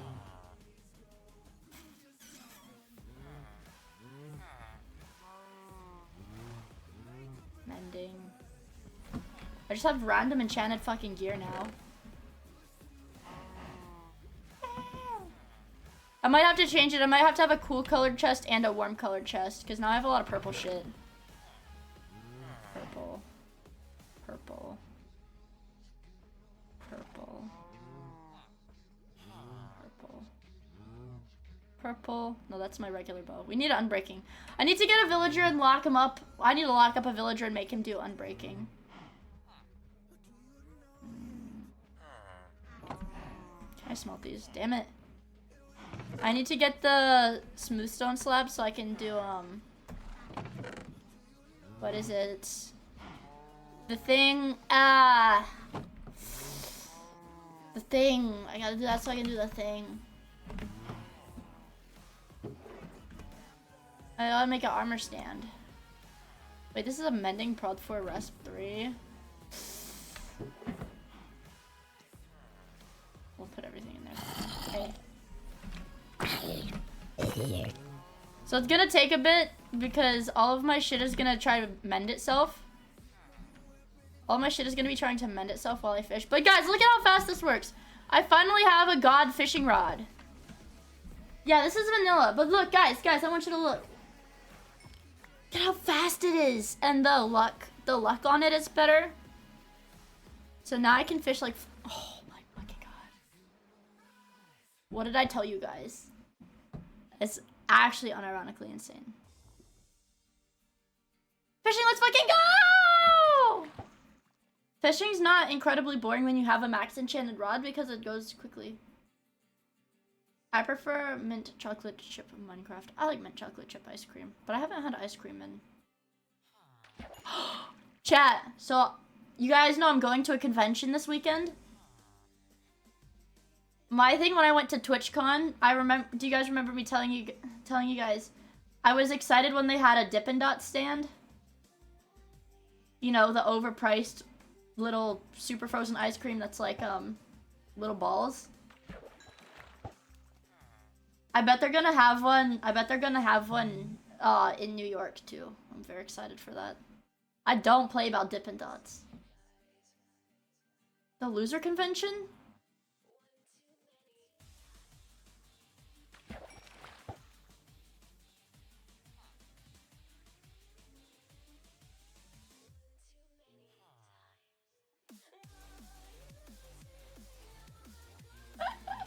They're mid? I like it.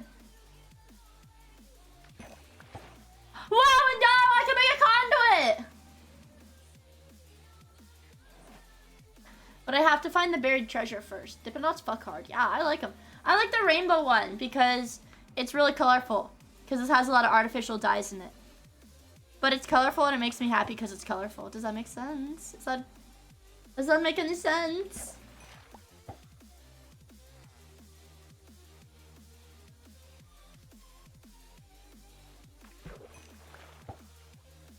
They're okay. Dude. Dude. What? People who don't like Dippin' Dots have no joy in their lives and hate fun and puppies. That's true. Yeah. I like that. I like it. I don't know, man. I like it. I'm gonna have to fucking starvation max Wednesday and Thursday, though. Is today Wednesday? No. I'm gonna have to, like, fucking starvation max on Wednesday and Thursday.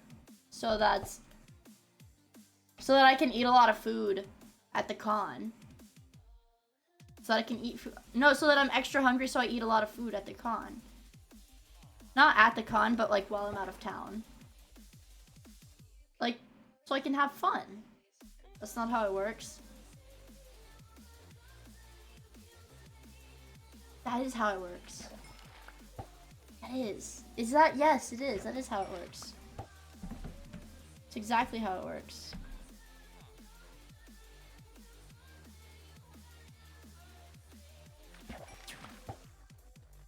Can you go a single day without being self-destructive? It's not self-destructive.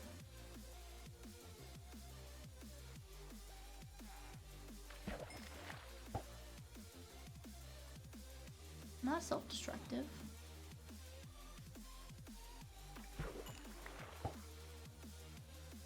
No, not.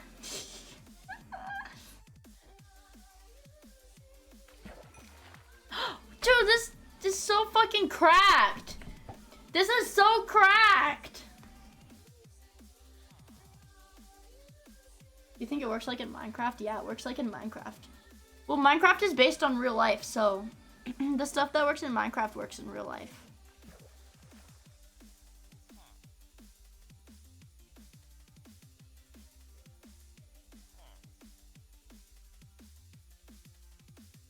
Fish. I love fishing. Yeah. Dude, I got 2 enchanted book. Holy shit, an Unbreaking 3 book. Wait. That's exactly what I needed. I'll put it on my pickaxe. Perfect. Yay, yippee. Yippee. Dude, do you see this, you guys? Hold on, you can't see it. 4 enchanted books already. I was fishing for like 2 minutes and got 4 enchanted books.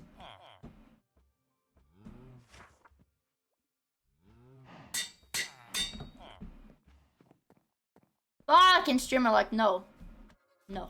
Not streamer luck. No. No. This is what I deserve. You fish for books? Yeah. So fishing gives you like literally a random level 30 enchanted book when you fish it up. So it's one of the fastest ways to get enchanted books if you don't have a lot of XP. Yeah, it's based on real life. You don't fish up enchanted books in real life? I'm clueless. No? What the fuck? Dude. Next you're gonna tell me that you don't use wings to fly around with fireworks as your propulsion fuel. Yeah! Nisa! You've been jigging! Holy fuck! Another protection 3? I actually don't need this because I have full prod 4. Ah! And wow, you mine for fish. Oh yeah, I was fishing in the Hardcore Classic. I think. One of my friends showed me how to fish and was like, come on, Mia, you love fishing in video games. You would love this. And I was like, I like fishing in Minecraft more.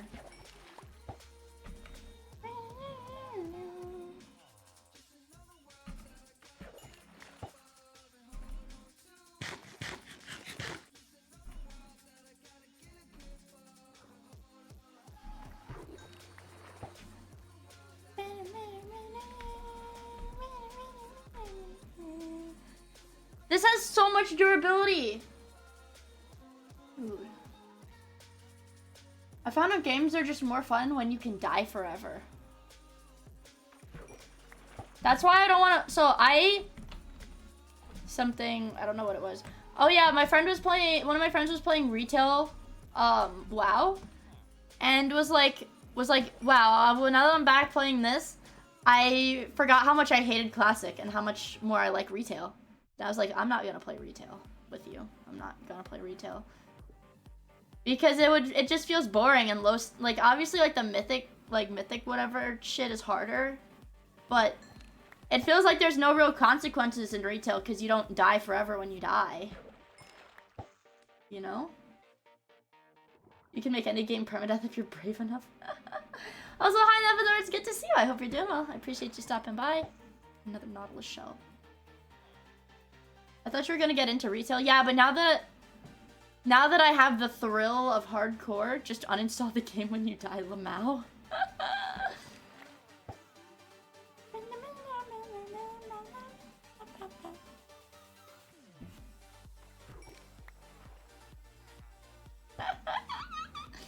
Let's see.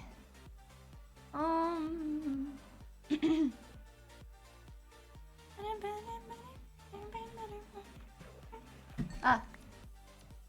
Oh shit, that almost went on the land. I can't believe I've got so many fucking books though. Wait, the Unbreaking 3, okay, the next Unbreaking 3 book I get has to go on the wings so that I can use them. I want to fly around just one time.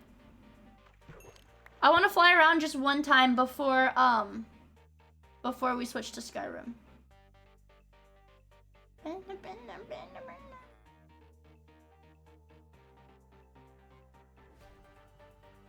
Oh, the story ended time for doing that is actually base as fuck, unironically.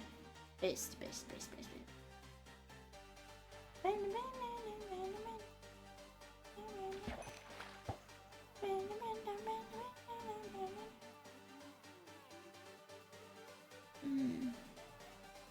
Well, I also think in Minecraft there's more to account for than in WoW.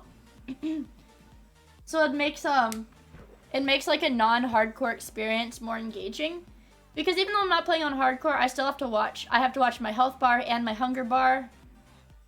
And then there's a lot more activities to do. In WoW, all you have to do is watch your health bar. And the activities like fishing in WoW isn't as engaging. Right? It's not really engaging like this is. Holy shit, you have a lot of hours in MMOs. Jesus fuck. I hate MMOs. That seems like the collective opinion of a lot of people that play a lot of MMOs. Is because WoW is a boring game. Not if you're Asmon Gold. Asado! I want an enchanted book though. One time I got all the bros on a hardcore server and slowly everyone died off before we finished the game. Fuck, dude. That's scary. Hardcore Minecraft multiplayer, where if you die in the game, you're out of it for the rest of the run.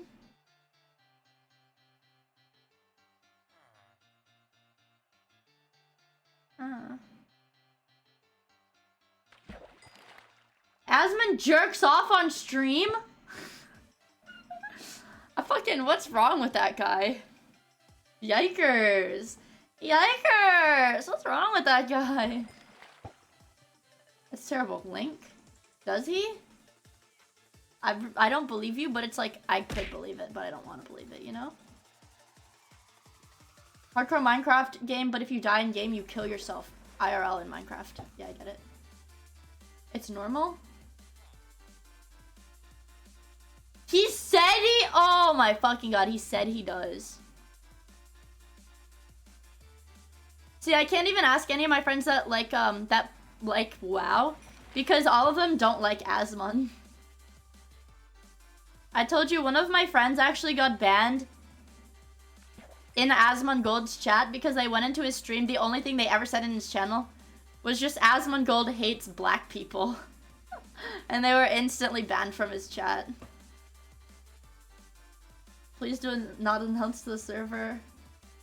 Abby, is that you? It wasn't Abby though.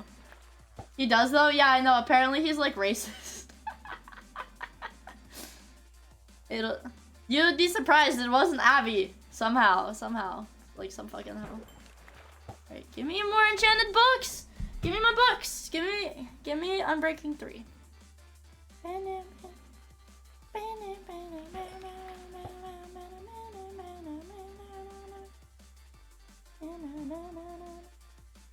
Who's friends with NMP? I don't know who that is.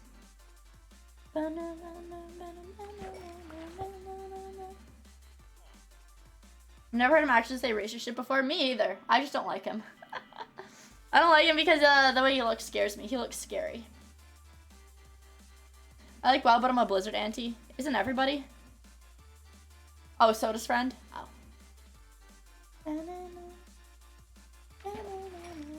He's brown? Oh. What do you plan on doing after the subathon? Streaming? What do you mean? Continuing to stream?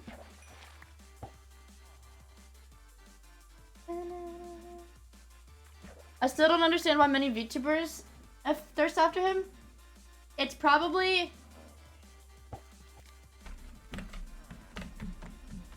Unbreaking book. This is my guy. This is my guy for Unbreaking books. He's gonna get sent to jail.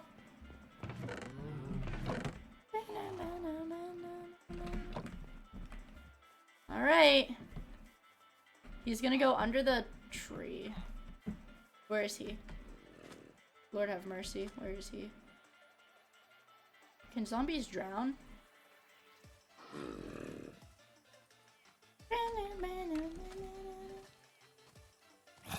Ah, well, this is a real one. This is still a holy fuck.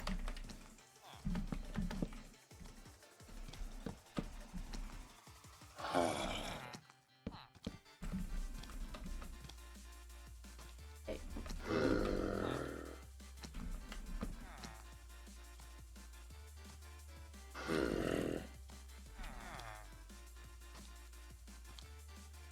Carefully. Oh shit! I fucked up. Fuck.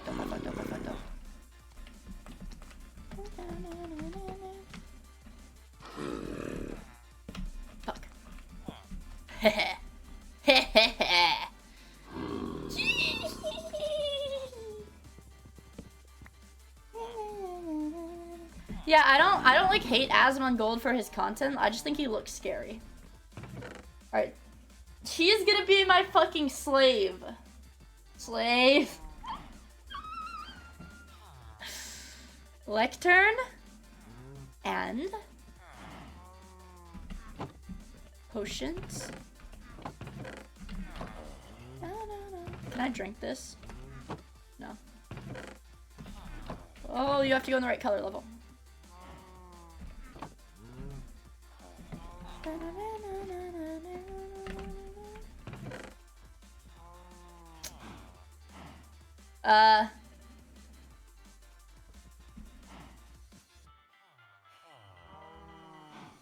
Okay.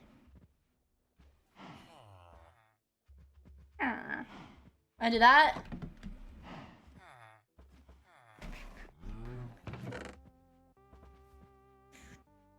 Okay, we gotta make more thingies.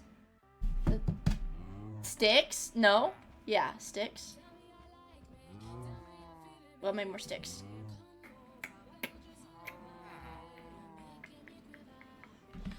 Gotta make more sticks, and we have to make... Whoa, there's 3 creepers there. We have to make more buckets. Do I have the Aqua Affinity helmet? No.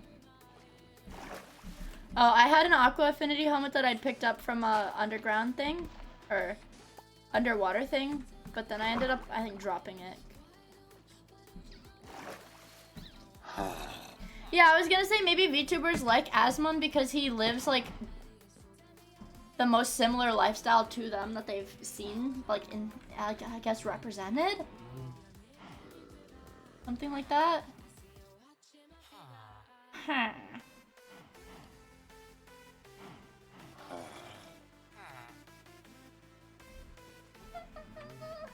1, 2.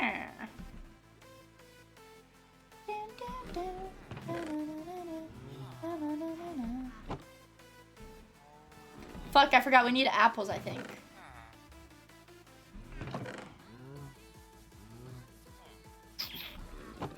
Shit.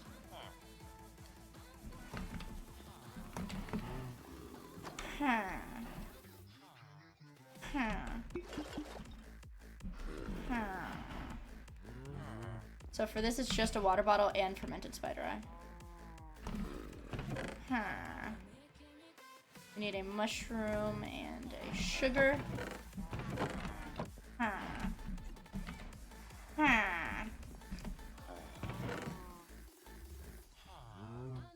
There's too many sounds. Die friendly, there's too many sounds.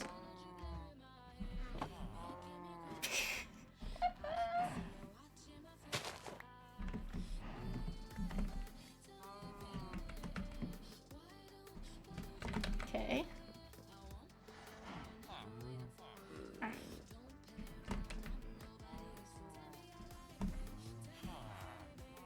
So I'll do that, and then I need to find some gunpowder to throw in there, actually.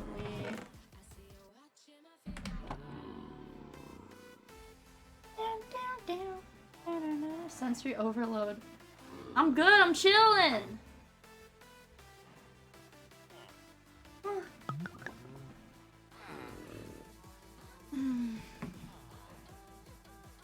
There.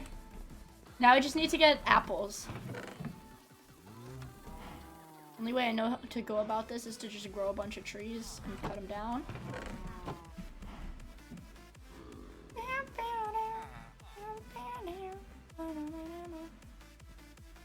Hopefully we can get a faster cut with these.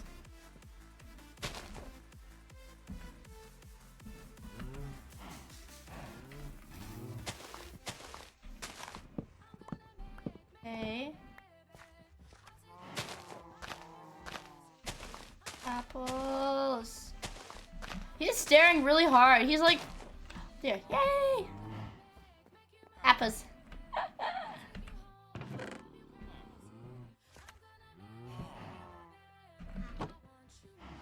Okay. Apple. Alright, this should be good. And then we can start working on our newest slave.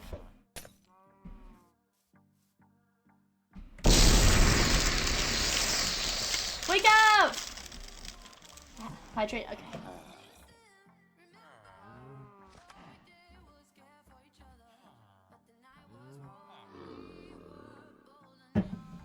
A fortune hoe will increase leaf drops? Really?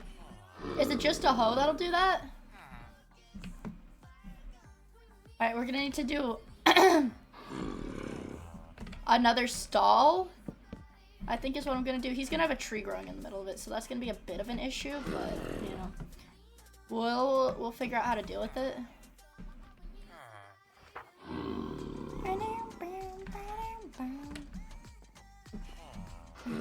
Ah!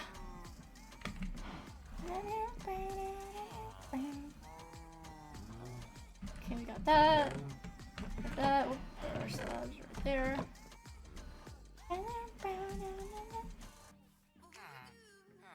Does radically decrease your loot, to be fair, really?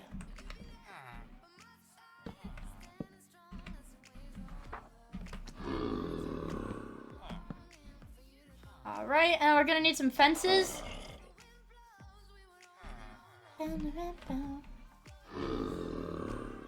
Okay, right, we got rid of his lectern because he learned his skill already.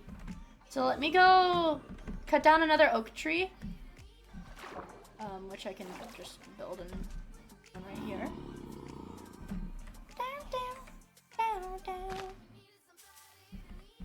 We can put some trees by this. Guys, watch this.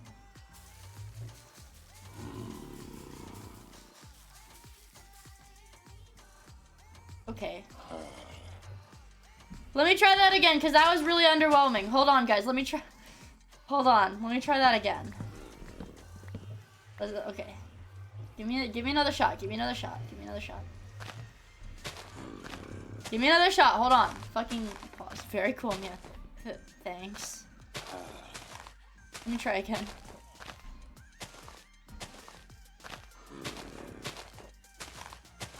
We'll try over here this time.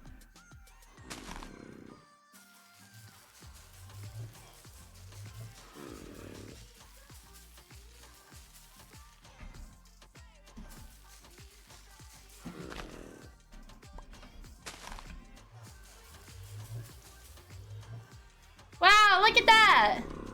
It's a big tree! Chat, it's a big tree!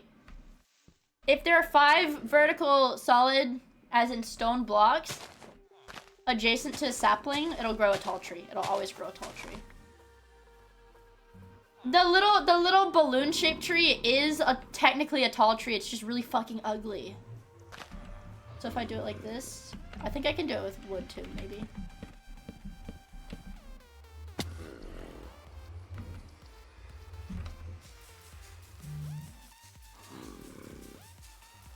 Okay, maybe not. See?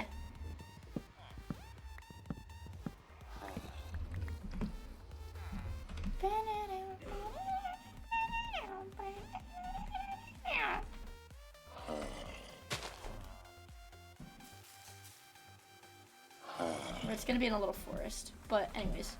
Right, the whole reason I did that was so I could cut down more trees. I forgot. It's not symmetrical, it's not supposed to be symmetrical. Trees don't go symmetrical in real life, and Minecraft is just like real life, guys.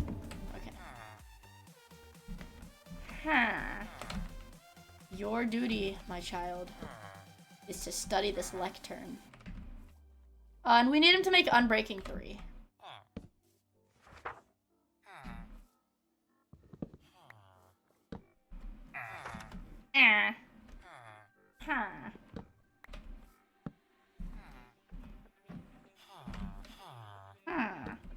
You're overstimulating me.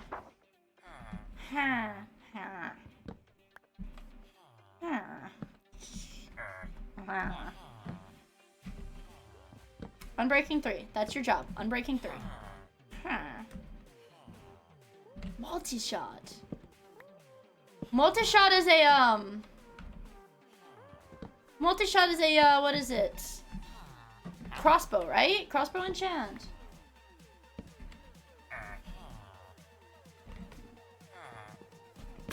Ah. How many durability do these have?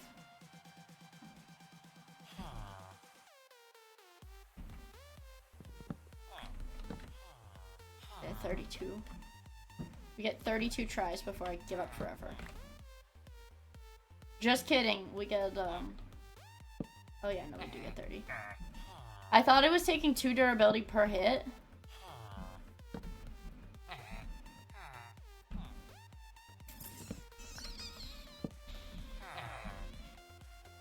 Impaling? I like that one.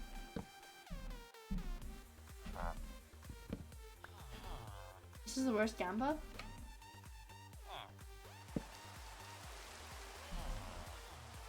Oh, Fortune 3. Oh, well, I already have Fortune 3, so it's fine.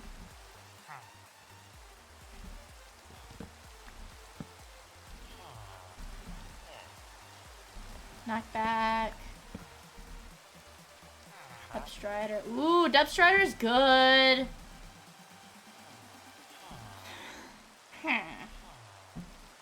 That'll make me go faster underwater. Granted, Unbreaking 3 is just what I need right now. Ah, another mending guy, seriously.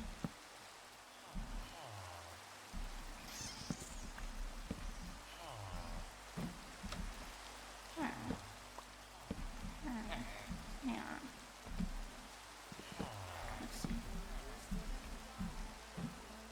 Curse of Vanishing. I'm gonna play Skyrim, I just have to get Unbreaking 3. That's it. Why is this one 32?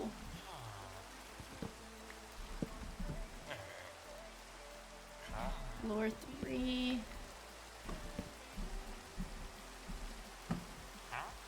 Huh? Knockback 2. Unbreaking 3. Unbreaking 3. No.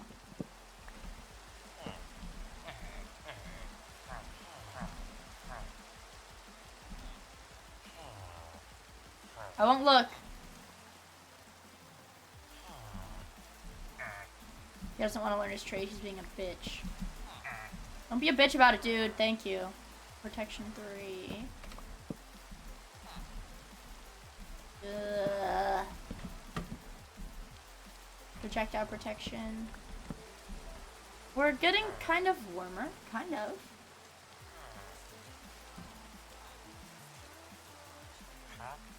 Efficiency 5? No.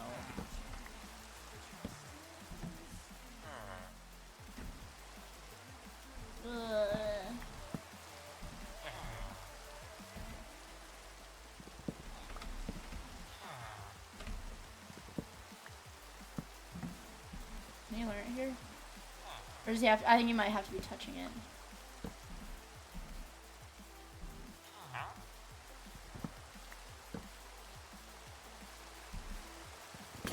Ah! He hates me!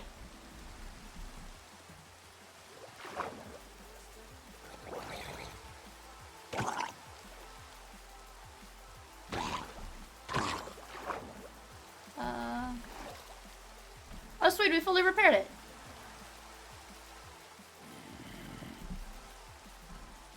I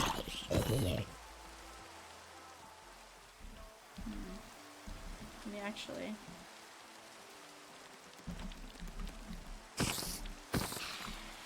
Yay. Just.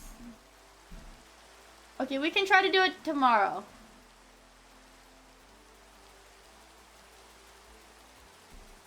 We can get another one tomorrow. I'll just stand right here because I know I have to keep doing it. We can play Skyrim.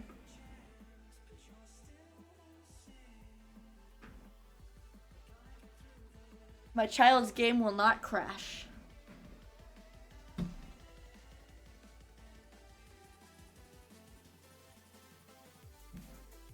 We'll play Skyrim in a second. Okay. I gotta get my game booted up. Can we play Fortnite next? Maybe if you're good. If you're well behaved. If you're well behaved, maybe we can play Fortnite. Maybe.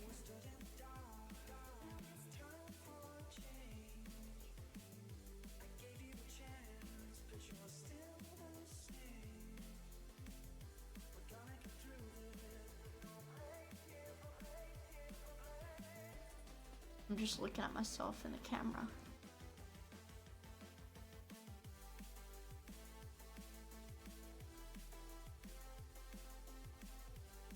Let's see. Let's see. We gotta get a Steam. We gotta get a Skyrim. Show him.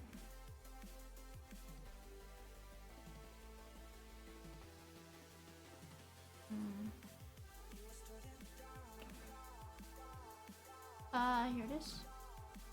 No, not no.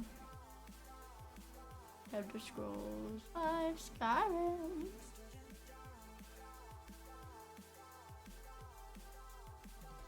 Skyrim. Together forever? What does that mean? We're not together. What? We're together for 20 hours. Together for 20 hours. Together for 20 hours. Do you want buns or hair down? I kind of like hair down. Together for 20 hours.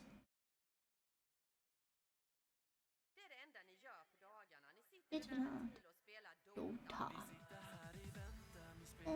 I hear you, man. Can we get something got you about the game modes? Isn't this better in a sense? Let me play it on YouTube.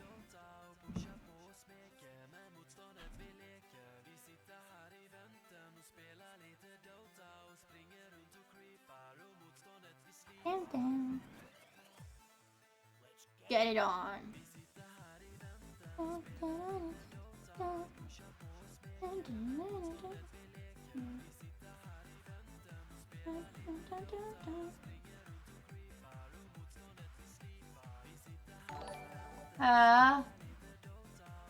Sunpike96, thank you for the follow.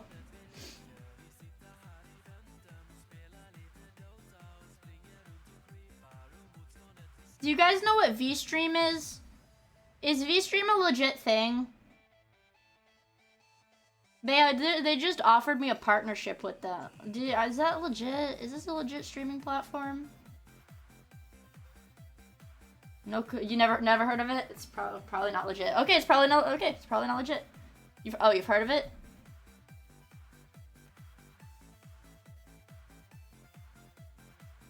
Never. The only everybody. It's just literal who. Use Google. Just small. Oh. Well, they seem very polite.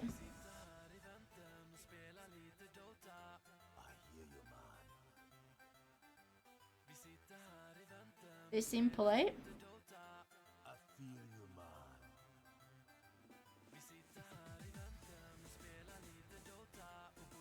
It's a small platform for VTubers where the only audience are other VTubers. Oh.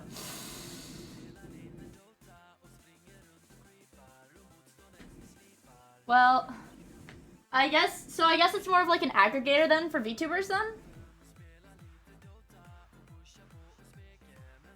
Well, the manager seems really nice. Whatever. The manager seems really nice, so.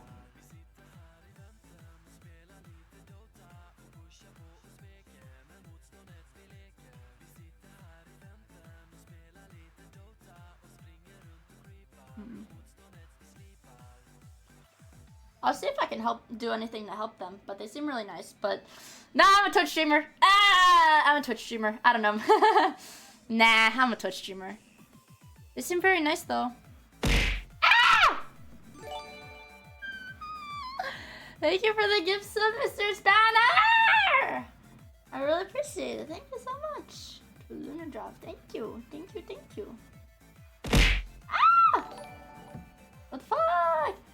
Thanks, Magnus from the Dallas. Thank you for the gift sub. I really appreciate it, dude. Thank you. Very kind of you. That's right. The space has been.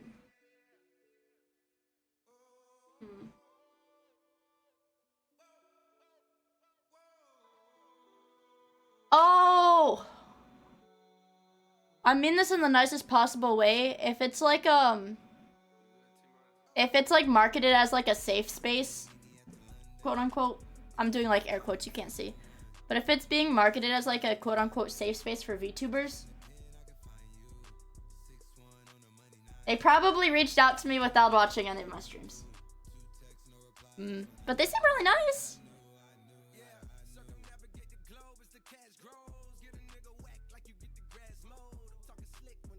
They seem really nice. Get Grim Kid. Here, I'm gonna go on their website. We'll figure it out. We'll figure it out. Okay, they got a banner of all the VTubers that stream on there. I recognize none of them. We're starting off strong. 6 viewers, 4 viewers, 1 viewer. Let's sort by currently live. Can we sort by view count?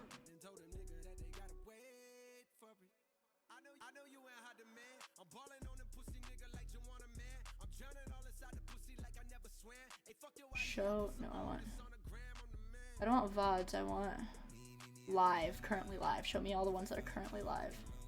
Sort by most viewers. Okay. Ooh, that's not very strong. That's not very strong. The streamer with the most viewers that's live right now has 10 viewers. No, the original subathon goals were finished like literally in 2 hours. Metoid. The only ones that are still available right now are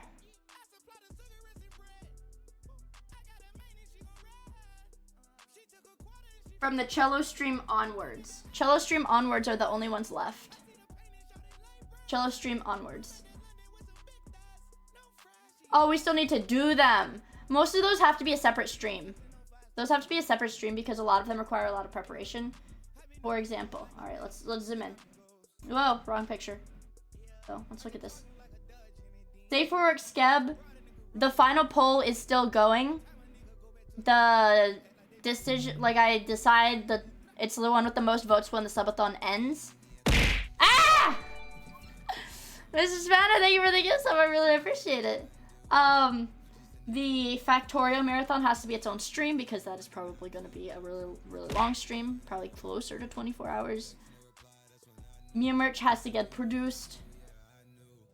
This one at the end of the subathon. What is a Miioid? I drew a picture. Look. That's a Miioid. I drew the picture. Because there were a lot of new faces in chat. They're like, what the fuck is a Miioid? What is a Miioid? You do not want to know. He's literally me! No, he's me. He can't be you, he's me. Literally us, for real, for real. He can be you, he's me. What? I don't look like that, bruh. Yeah, huh? Miioid was HP Lovecraft's cat. Community Factorio stream, same as the Factorio Marathon stream. I have to set up a server. Literally the rest of them. The rest of these are all streams that require preparation. The ones that are crossed out are ones that we already did. Any percent Factorio? No. But here's the thing, Anne. We start the stream and do not end the stream until we beat Factorio. Like, we do not end the stream until we beat Factorio. Vanilla. Surely she will spin today. I will do some spins today, actually. Yeah, like an endurance. Endurance.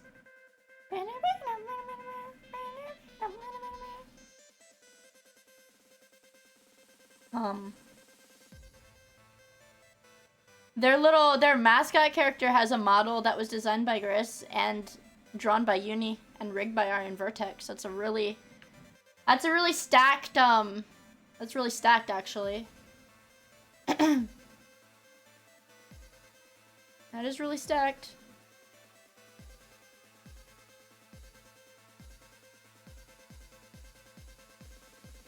I guess it's the manager. This is the manager. I guess. The tomato debt does not have fucking interest, you freaks. It doesn't. I hate tomatoes. Okay, well.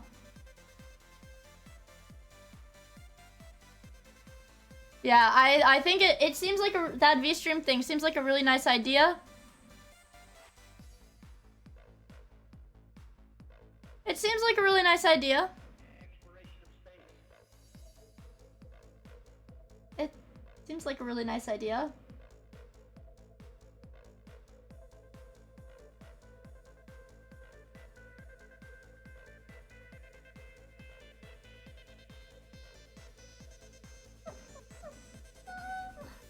Their about pages, yeah, it's a cool concept.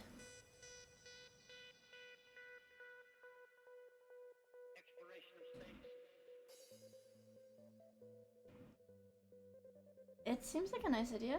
Stop changing the subject from tomatoes. I hate tomatoes. Hold on, pause. Pause. I'm not changing the topic. It's not a corpo, it's a streaming platform.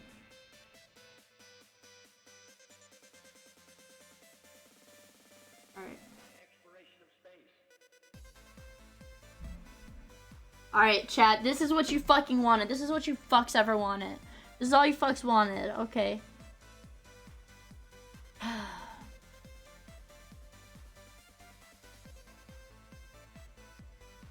16-ounce bag of tomatoes.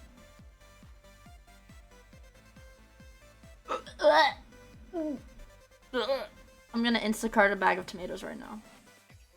Because you guys won't stop nagging me about it!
We've been over this like 10 times. Alright. Alright. So give me a second to reset my VTube studio. Give me just a moment.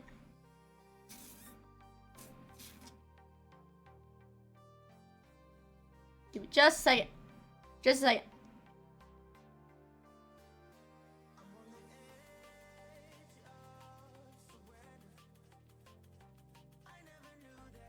Zero updates per second. Awesome. 1 per second. 0 per second. Share substitution preferences with your driver.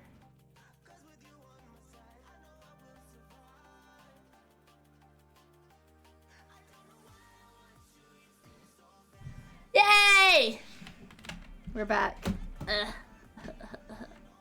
We're back. We are so fucking back.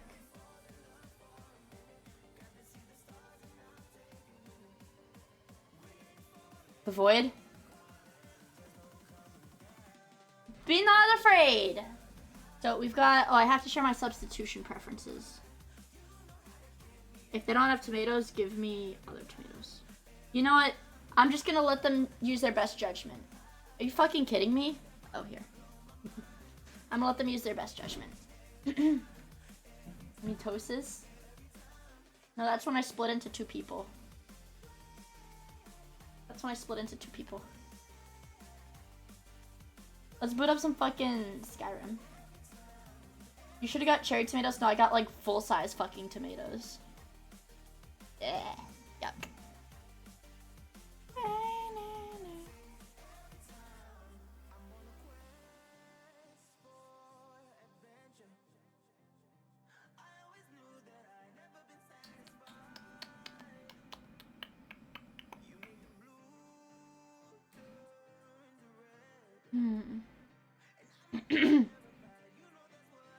Let me see.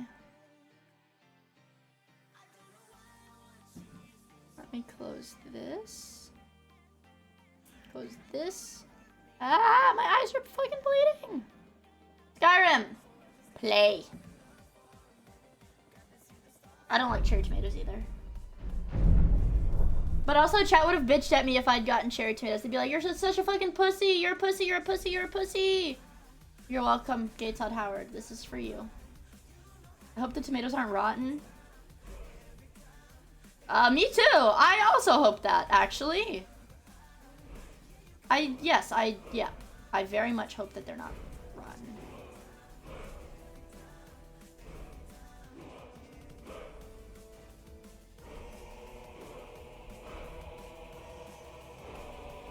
I'm more used to seeing her with pigtails.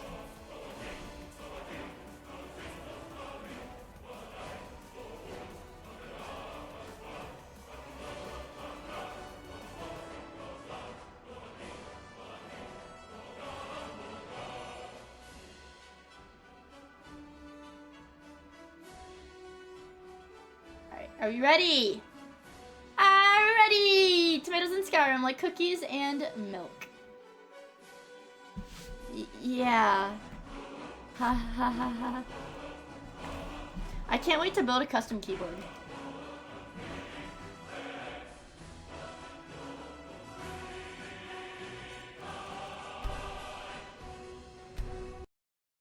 Let's go! I want to change the color on my...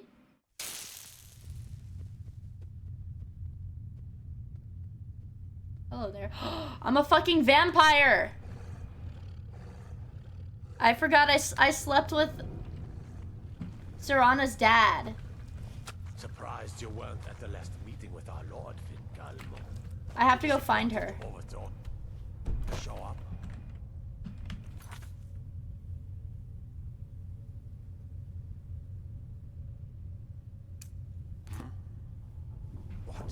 What meeting? I wasn't informed of any such thing. We have to talk to this guy. How have your parents reacted to the whole streaming for 5 days straight thing? I saw more than they don't mind. They don't mind as long as I'm making money. Genuinely, genuinely, they are fine with me doing it. Only because they know that I'm making money. which is kind of, but it could be worse, you know? It could be worse. Didn't your mom think you were a weirdo, though? Yeah, that checks out for parent standards. Yeah. Ah! Anna, thank you for the gifts to get that bread. I really appreciate it. Thank you. Thank you, Anna. Thank you. There. As long as they support you, I guess. Lord Hearken, remember your place. They don't fuck with Now, me. what is our Lord's wish? He wants you to die. Well, well. He wants the A friend of mine is chalice. going to help me make a custom hitbox You've controller. heard of What the color Bloodstone chalice? theme should I go with? I was thinking white and purple and go with the Neptunia theme, or should I add up and put a single anime girl on the front, knowing my parents could see it? You should put an anime girl on it. I think you're an e-girl. Yeah, probably. Yeah, probably. It is a rather well-kept secret. Okay. The chalice has been in Lord Hearken's possession for quite some time now. It is, when used properly, They know what a able to VTuber is? My increase the dad does. potency of our powers. He has neglected using it for ages. If he wants it filled now, then grander things are afoot. Anime girl should stay in the computer. Follow Yeah. me. I'll take you to it. Is Mia say so? Has Yeah, I never would cared to think. use I the think chalice, so. relying on his more than I'm gonna adequate steal. powers until now. This is a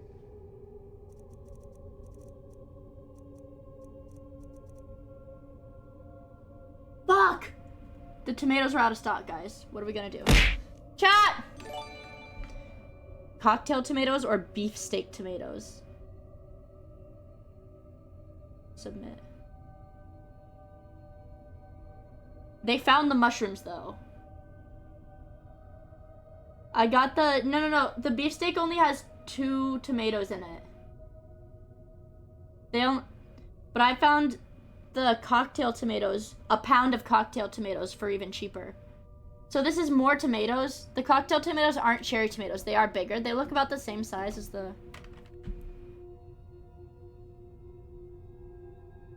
Okay. They substituted it with the beefsteak tomatoes anyways. Alright. They substitute. We're getting the big, fat fucking tomatoes. They're girthy so you can cut them in half and it's ethical? I guess. I guess. My thing disconnected again. Ah! Hello! I guess. I guess. Not all tomatoes created equal for real! Tomatoes. So there's no money in here. intriguing change. What was that?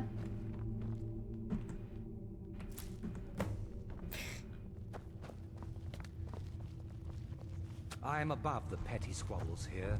I have lived for far too long. I'm gonna punch your face. I saw more than enough political maneuvering in my time in house dress. I was tired of it then, and I'm tired of it now. Excuse us. I need to fetch the Bloodstone chalice. The chalice? What if I steal the chalice? What are you up to, Garan? Lord Hearken's orders, Orthiolf. Calm yourself. Our friend here has been ordered to fill the chalice.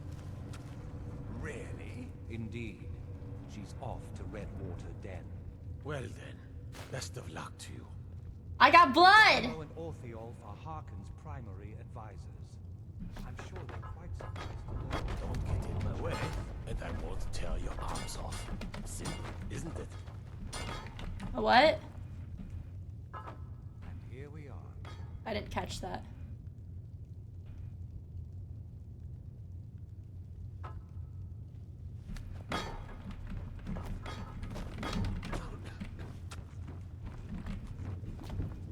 My wife! Remember your place. Serana! And Serana! you'll be taken care of. Do you need something? Yeah. Oh, what is it? Yes? What now? Yes? Yes? She doesn't want to talk to me. She doesn't like me no more, guys. Now, This chalice needs to be filled directly from the blood spring that is the source of Redwater Den. But that's not enough. What? Once that's done, the blood of a... Oh, I see. The blood of a what? Soon he'd sent for more. Of a what? How awkward for you. Of a what? I am above the pet, an ancient font full of power. As much as it looks like blood, sadly, it is not. Can you imagine if it were? We'd never need Holy to shit, my hunt thing it. is. What the fuck? Still, its liquid is powerful, full of magic. Others have noticed, though they have never fully realized its potential. Okay. Enjoy yourself.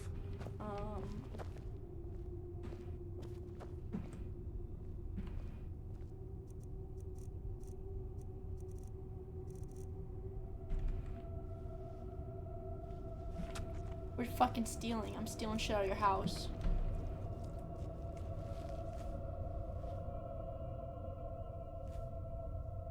Skooma. What the fuck is skooma? I saw more platformer? than enough political maneuvering in Shut my up. time in house I'm dress. stealing. I was tired of it then. I'm tired of it now. Let's go. Skooma's liquid. It's crack. Crack? So I have to go here. Cat crack. There's a crack dungeon? Skooma's for cat people.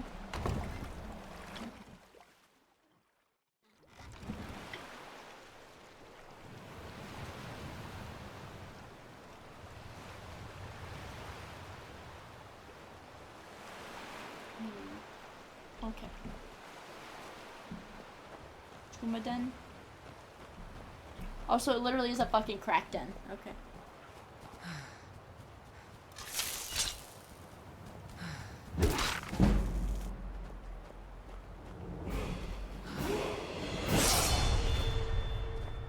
Okay.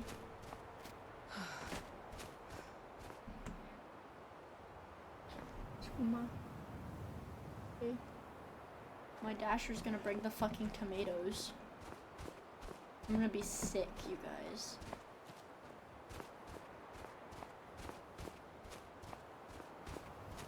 I'm gonna be sick. Where is the crack den?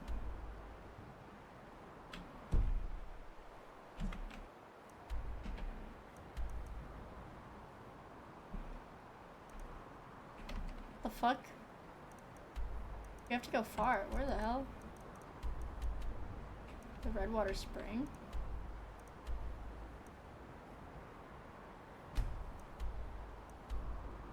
Let's fast travel to this farm.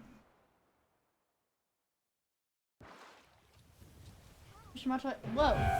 What the fuck? Ah! Ah!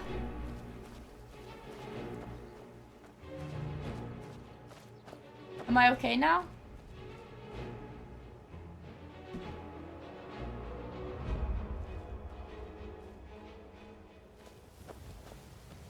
The light burns you now?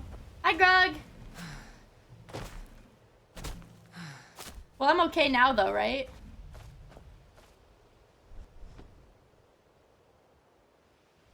I don't get stamina during the day? I need to get the antidote for my vampire curse. I don't want to be a vampire anymore. Drink up, piss baby? Okay.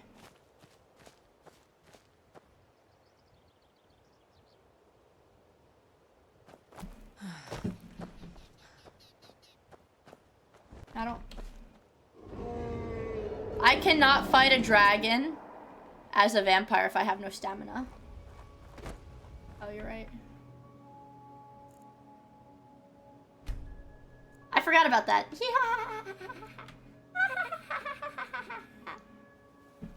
Better.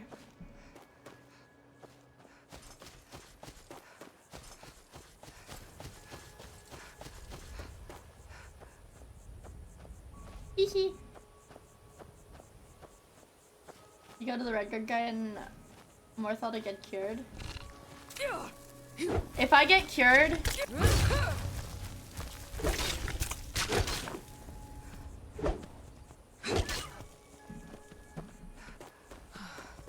can I drink his blood?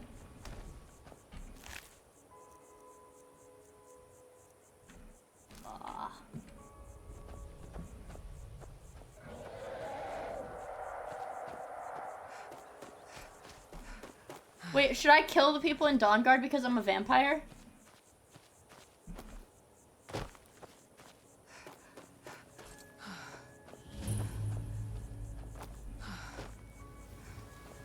If you're here for business, go ahead.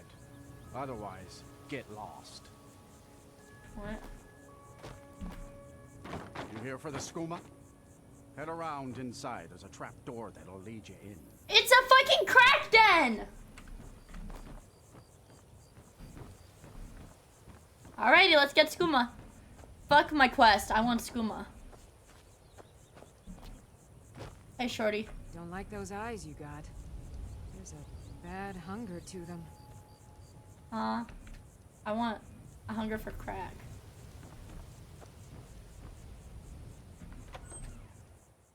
A hunger for crack.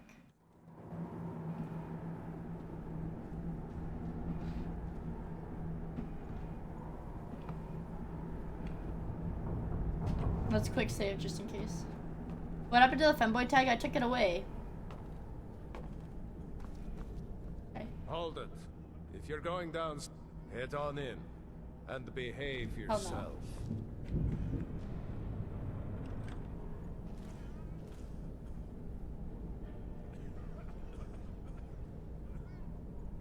Go on downstairs. You're bothering me.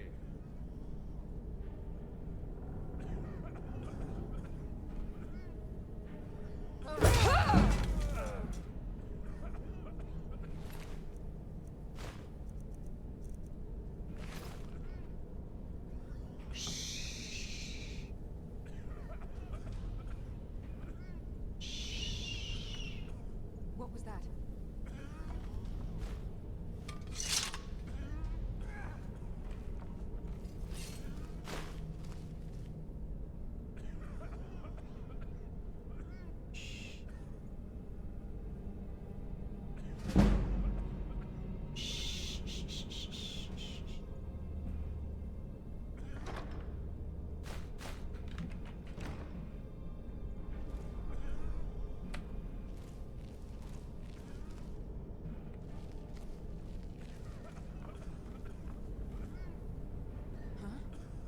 Hi, I'm here for your crack. Oh. No, lady, I'm here for your crack. No, I'm here for your crack. I'm here for your crack. I'm here for your crack, I promise. I just want some crack. I just want crack. I'm sorry, I just want crack!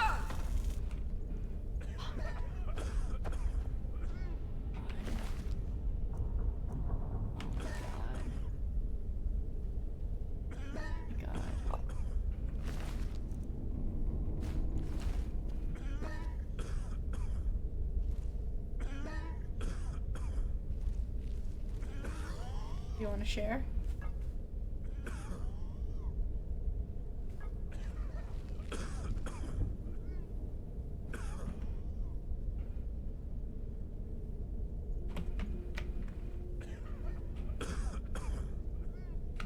What? Who? You're that one from Helgen. Barely made it out of there myself.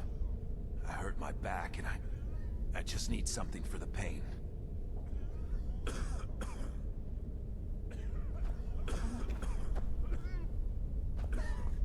All these people are just smoking crack.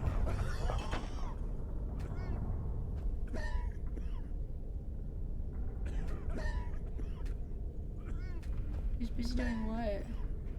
Dying? What do you mean he's busy?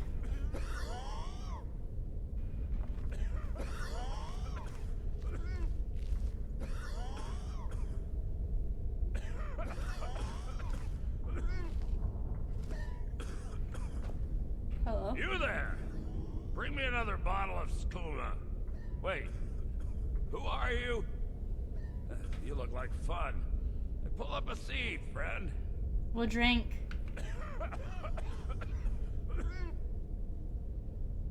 He doesn't have shit on him. He probably got it robbed already.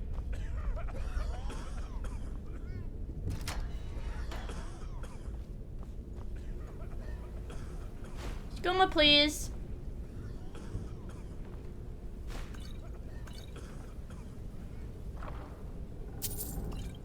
Can I cure them of their drug?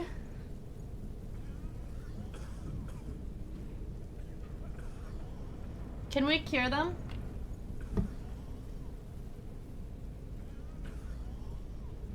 Why, wait, so why does skooma make them sick?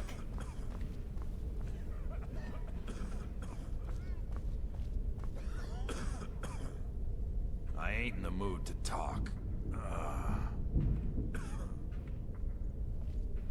I ain't in the mood to talk. How do I help him?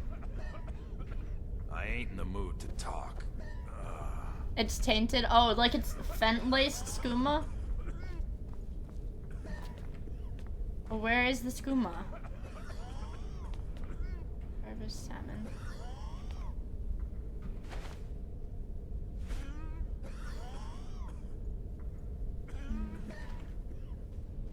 Okay, let's see.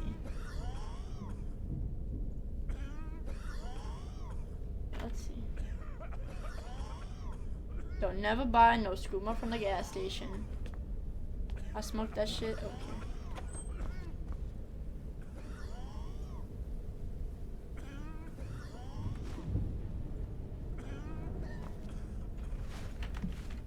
Come on, there's gotta be something.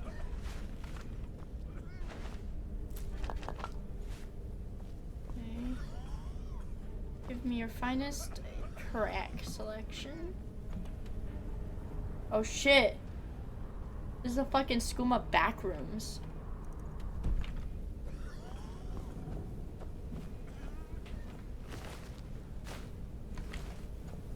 And they've got fucking skeletons in here too.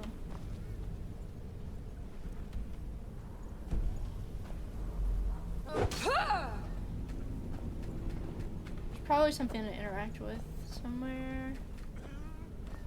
Open the door.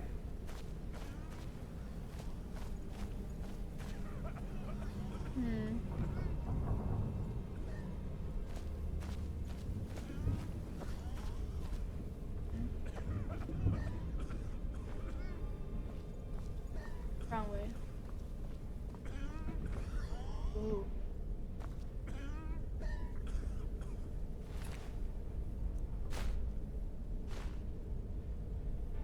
Oh, skooma. Okay, let's see what this is all about.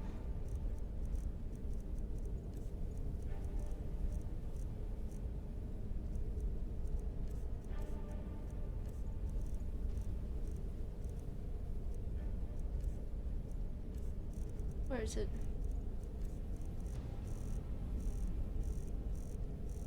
Where is it?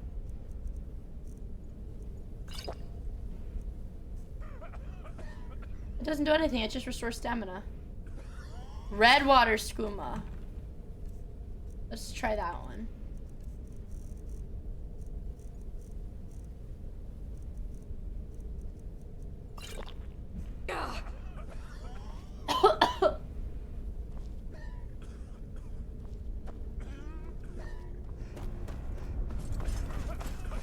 Now we're playing this. What the fuck they put in my... What the fuck they put in my weed? I'm like drugged up. Ugh! And I just like fucking fall down.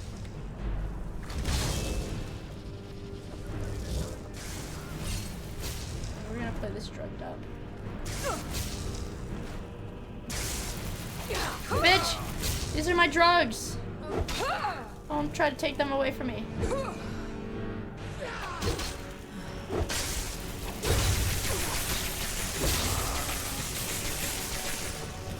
My drugs. Ow. Give me my drugs!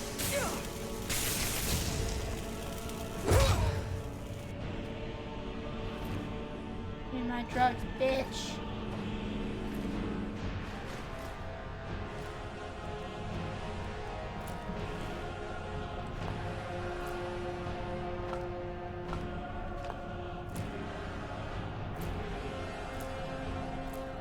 Please tell me I don't have to eat the fucking bee. Dude.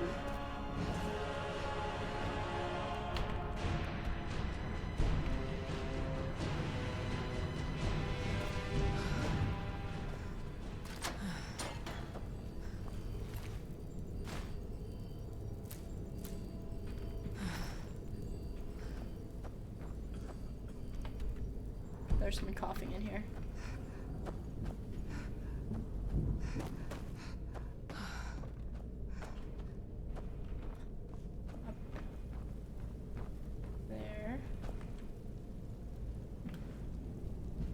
I gotta get up there. Oh shit, there's a bridge that comes down over here. It looks like.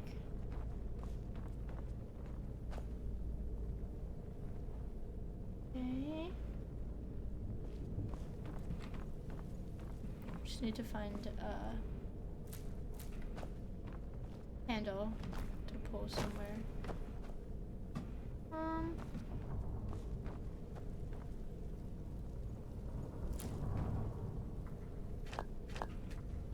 This is the meth lab. Holy shit, this is where they're making the crack. This is where they're making it. Just took all the crack ingredients.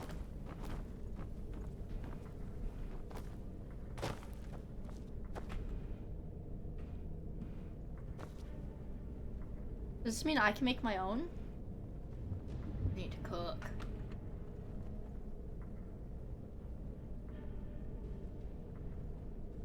I could make my own.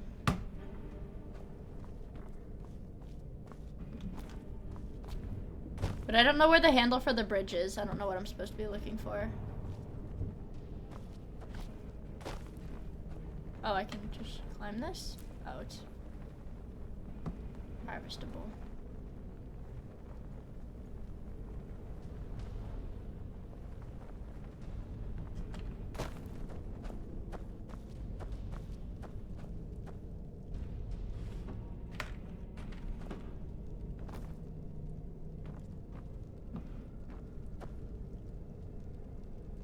The glare from my light makes it a little bit hard to see things in the dark in my laptop or on my computer. That makes it a little bit difficult to play through dark areas.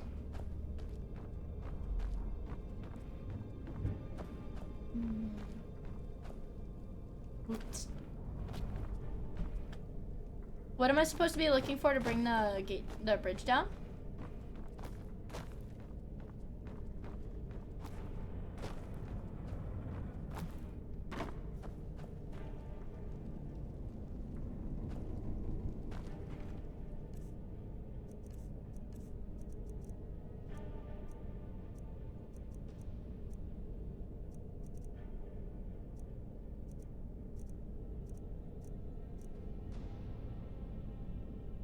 Holy shit, this is good.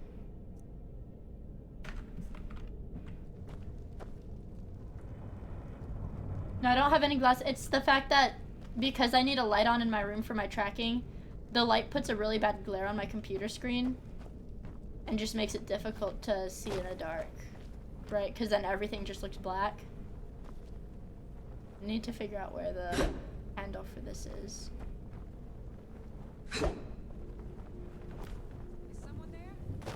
Or maybe she can put it down when she attacks me.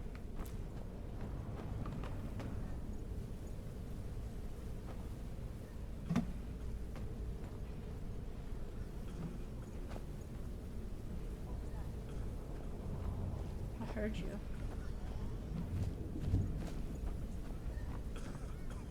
That's just them. What sword are you using? It shocks people. The shocking sword of shocking.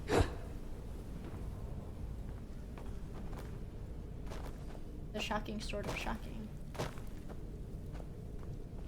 I literally like can't see shit that's on my screen. But I won't be able to track my, if I turn off my light, my model's not going to track. Yeah, if I turn off the light, my model won't track properly anymore.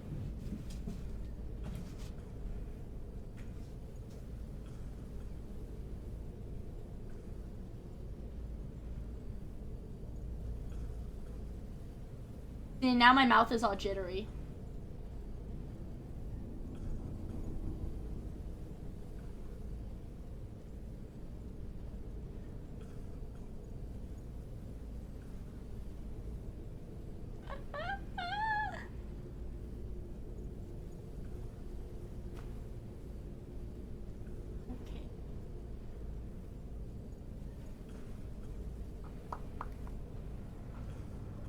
So I gotta keep the light on. Ugh. The light just makes it really difficult to see it in dark places. And this entire game is dark! So I don't know where the handle is for the fridge. Ooh. Yuck.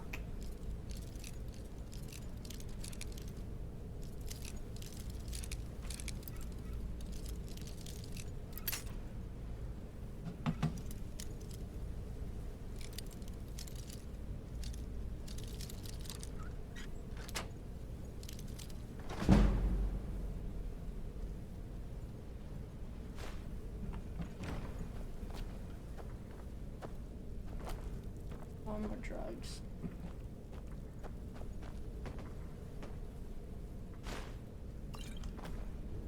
God answered my prayers. Empty.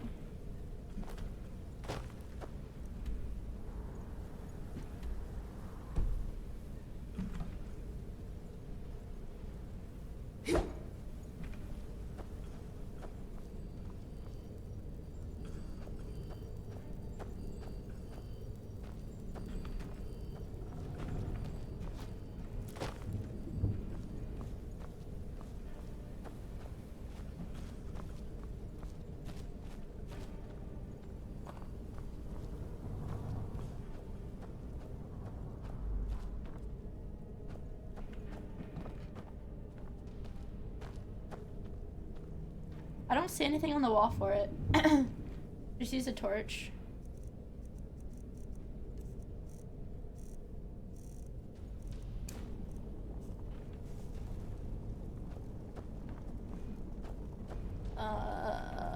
My sword.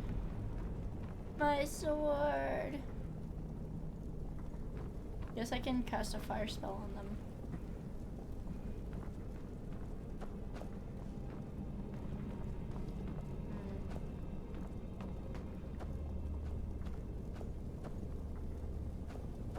Yeah, but I don't want to fuck up the gamma and, what is it? And contrast and stuff on your guys' side. Because if I do that, it'll be reflected in the stream. I want it to look normal on stream, too. Telekinesis.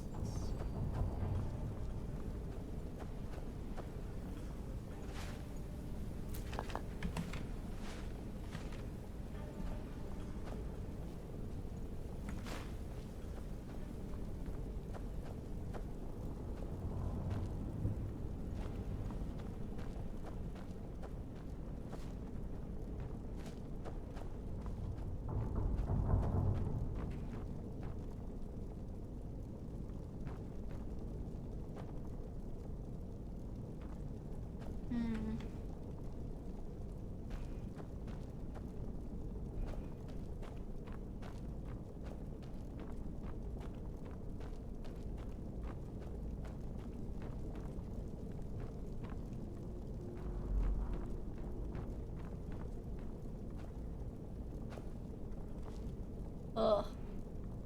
Ugh.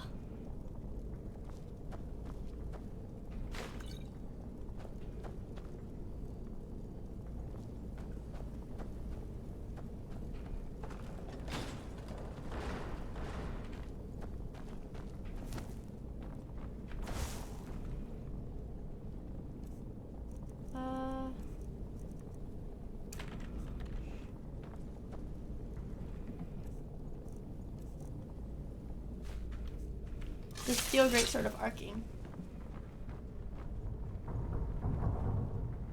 Dude, guys, the tomatoes have been on my fucking front doorstep for 10 minutes. I gotta go grab them. Hold on. 10 minutes? 10? Also, like a fox, I'll see you in 2 hours. We'll see you in 2 hours.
Gross.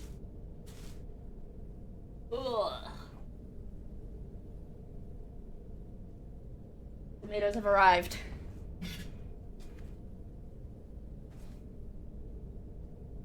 Tomatoes are here. Tomatoes are here. They're here. They're here. Tomato time in a little bit. We have to get to the have to get to the bottom of this crack den first. We gotta go through the crack den first.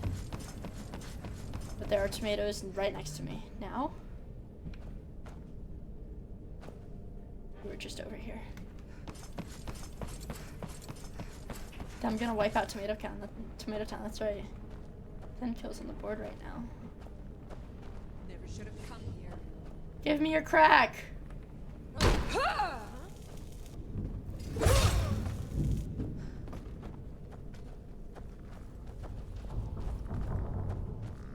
Give me your crack, stupid whore. I can take it. You can take what? Whoa. Whoa.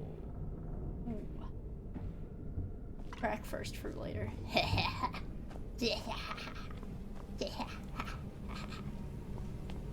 This skooma.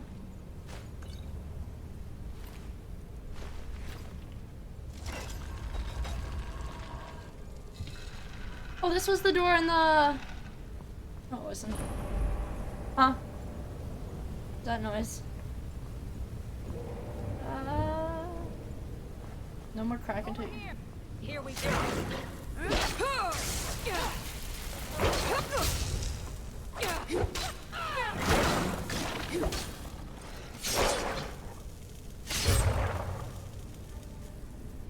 Give me my crack.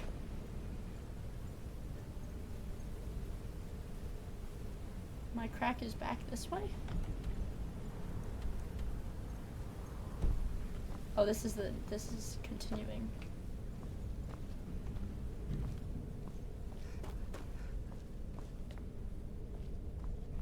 Yay, crack. Yay, crack! Yay, crack demons! Also, we did secure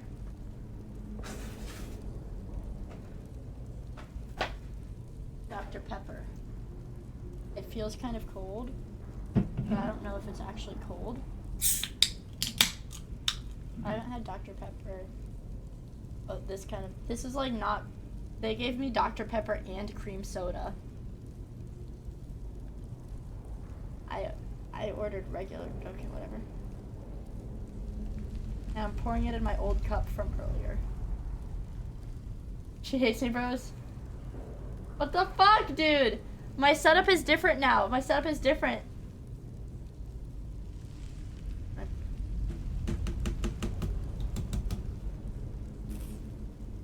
No, yeah, they gave me the combined Dr. Pepper.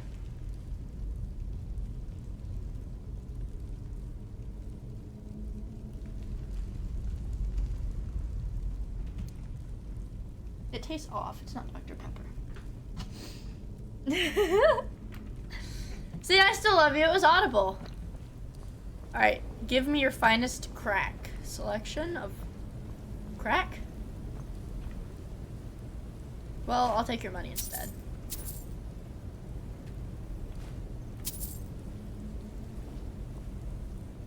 The next best. I'll take the next best thing. I'll just take your money.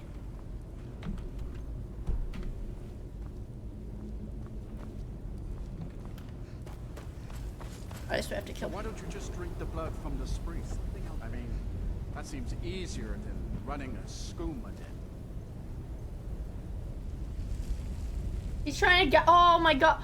Wait, the vampires run the crack den to feed on the people that they kill from the crack.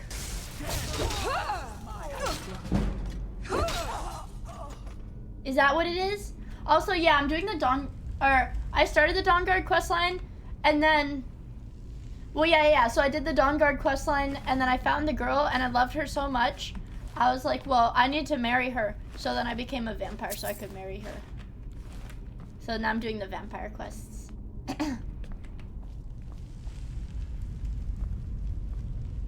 They put skooma in my Dr. Pepper.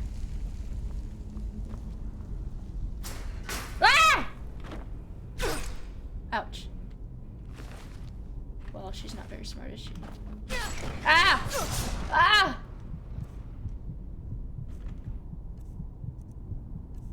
Oops. Ah, what's stabbing me? Oh.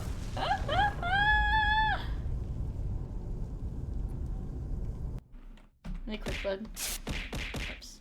Come on, quick load. Hurry up.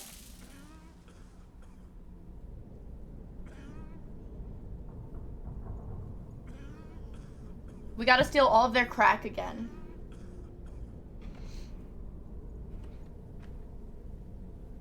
What if I don't kill him this time?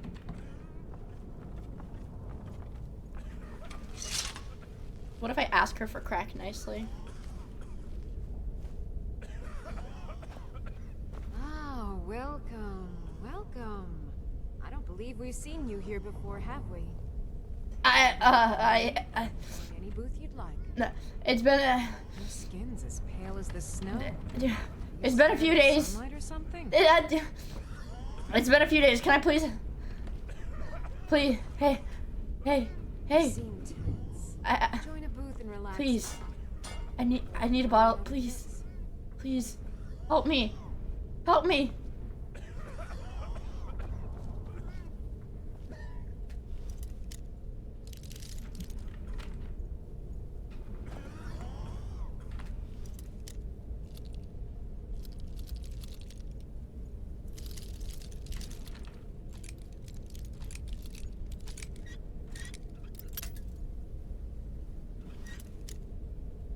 She won't notice, right?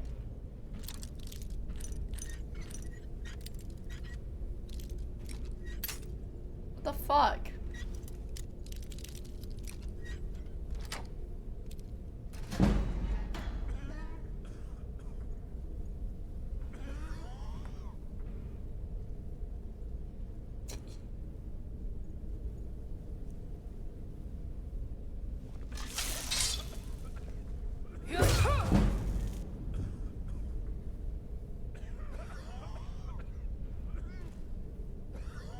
Give me your fucking drugs.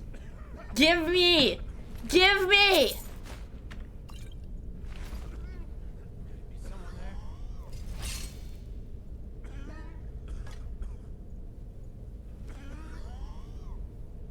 Fuck. Anybody there?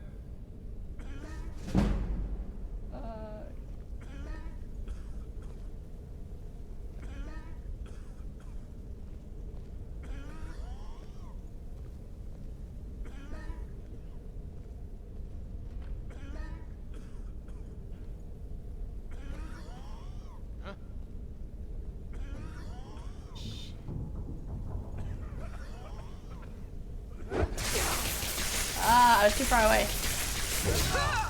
That's fine. I don't want to go. Ah! He's naked! He's naked, he's naked, he's naked, he's naked. Let's go. Let's get moving.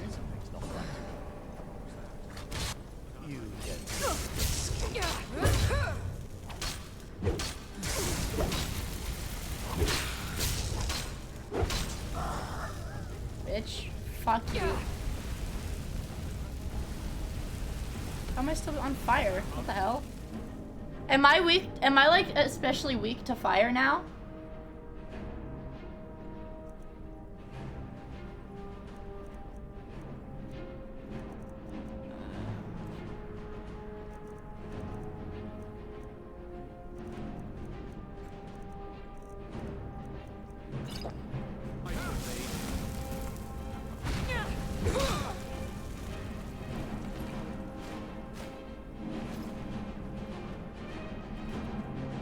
I don't want to be a vampire.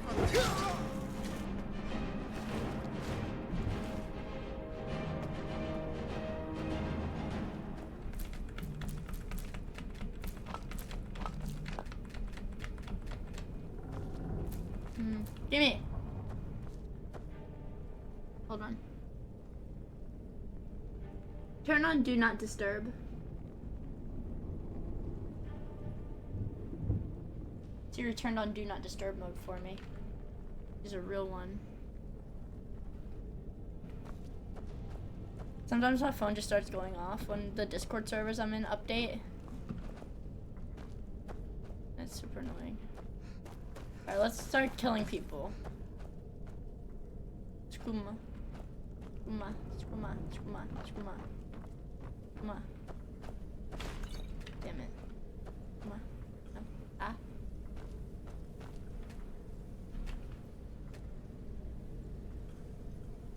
You don't have a streaming focus set up? I don't do any of that shit. Okay,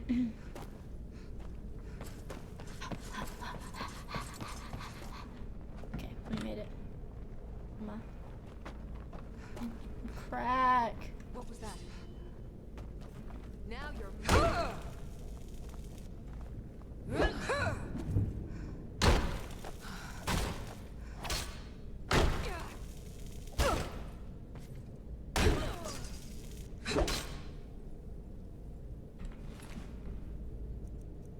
Thank you.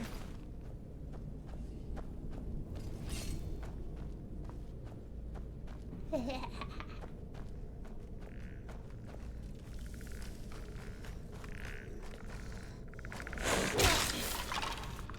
can take you. What's the difference between a vampire and a vampire's thrall? Ooh. Skooma.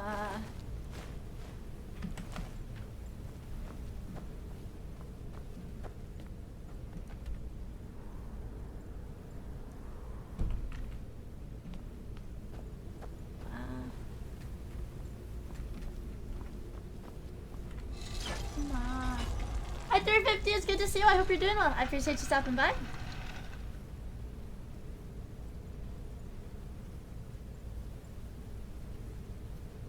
Those are their minions. Oh.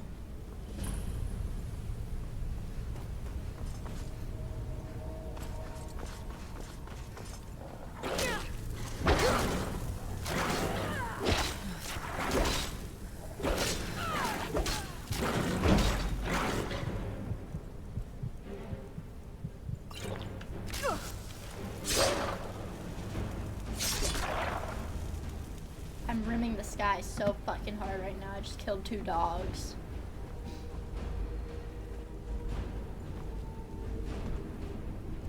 Let's eat some ingredients again.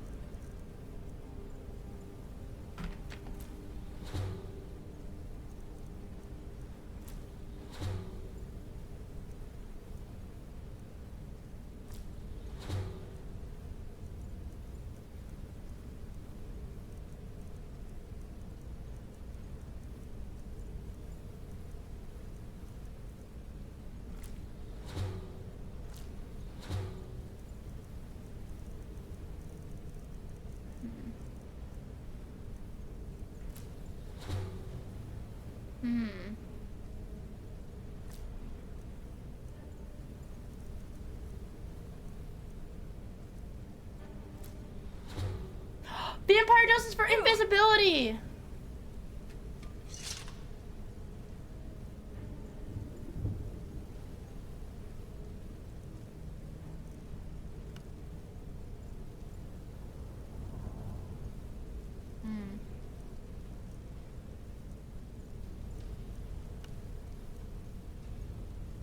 Oh, I need an enchantment.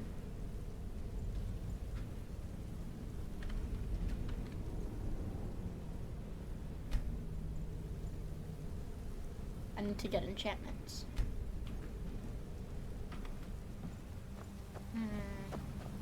Okay.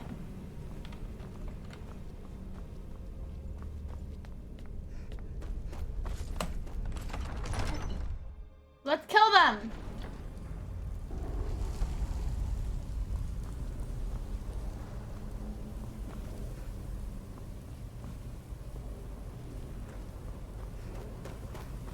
So why don't you just drink the blood from the spring? I mean, that seems easier than running a skooma den.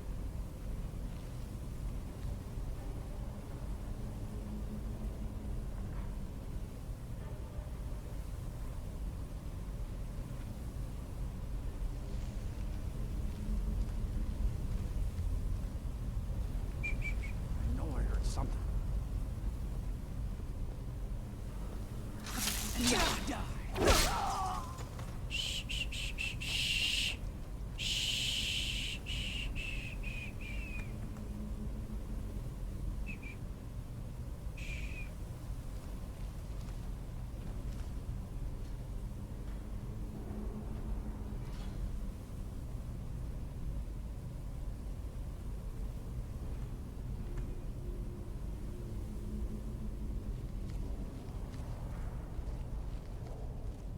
Ready to die today? Huh?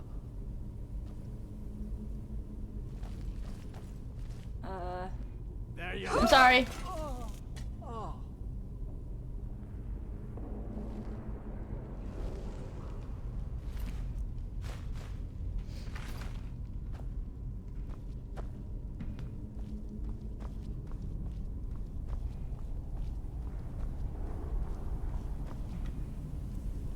Hmm.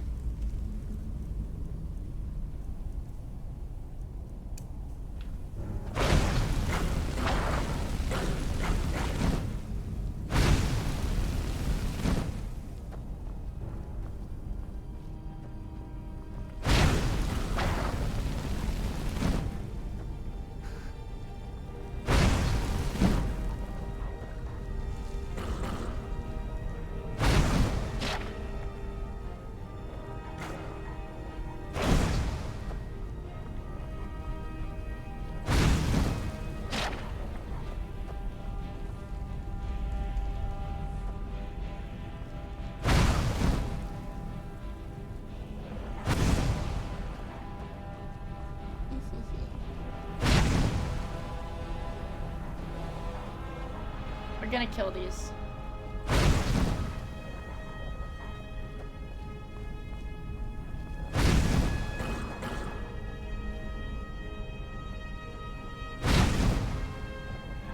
He's like hiding out there. Fuck this dog, dude. Alright. We killed one.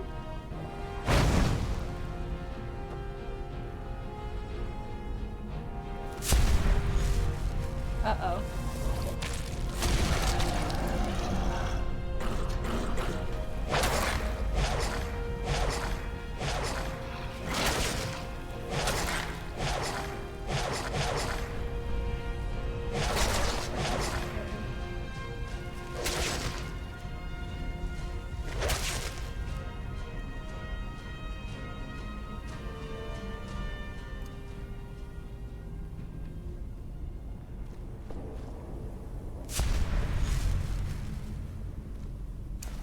We murdered that fucker.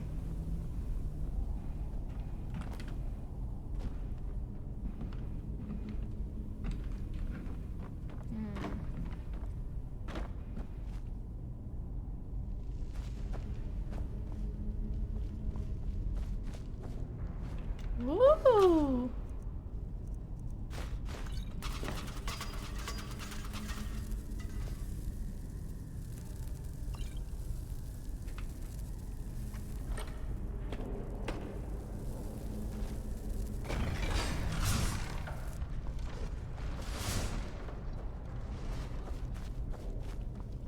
Well, let's just go back. That was just the pit where the dead elf was. So I don't think I need that. Let me see. I kind of wanna see if the key that I picked up from one of the dead guys goes to one of the doors that had, like, the cage doors that was, like, totally locked.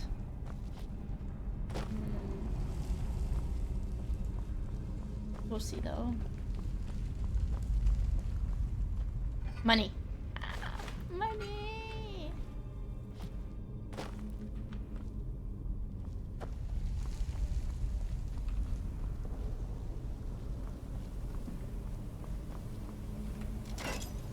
Yay! Whoa.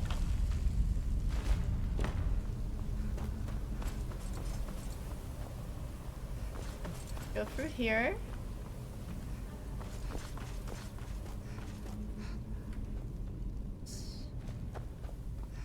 It's freaky. Okay, we're going in the right direction. Secret money. Yeah.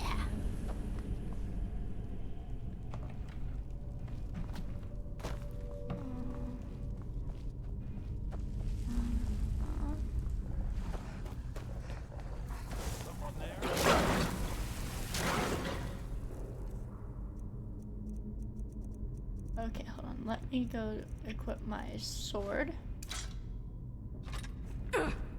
And then put my shout back on instead. Boost! That's very stupid fucking dog.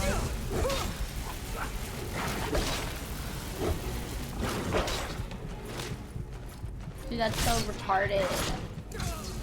Nobody here now.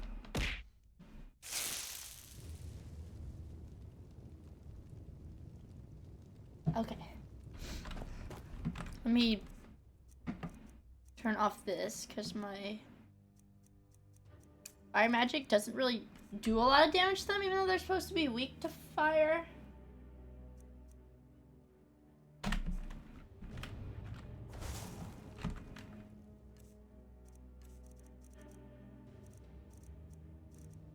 So we'll do that. Okay. Alright, let's go. Massive, wait, what? Boost!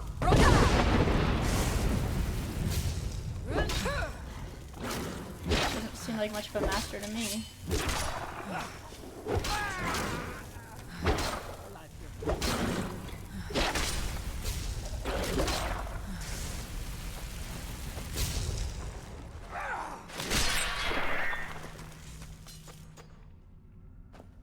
Yay!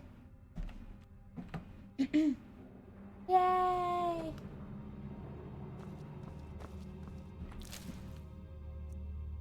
Dog meat. What does he have on him? Vampire dust. Vampire boots. A tiara. Let's see. What else do I need to kill then? Oh, I gotta keep going this way. It looks like maybe we gotta go up here, I think. Up there, wherever that is. Whatever connects to up there.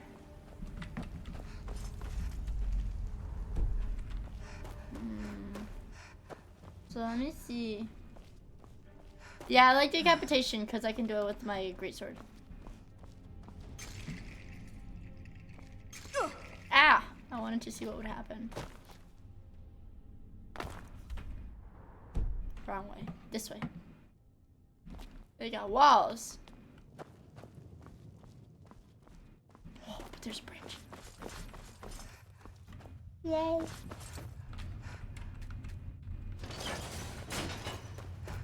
Drug den!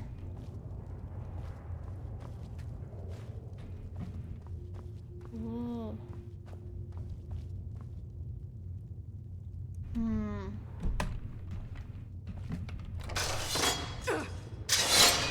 I want that.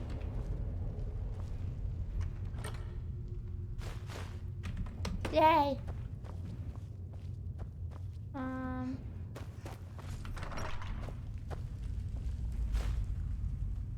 On your money. Money, money, money, money, money. No. Okay, let's go here. Ugh. What the fuck? Oh, I have to do my show. Oh, magic. Oops.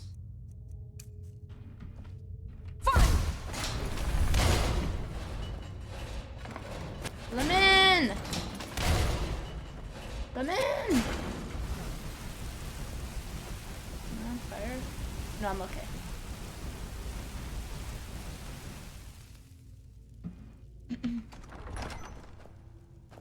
Whoa. What is this?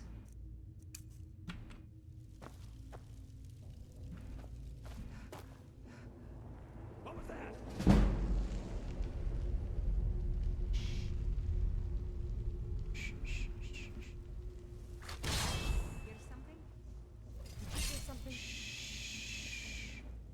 Must be my... What was that? Did you hear something?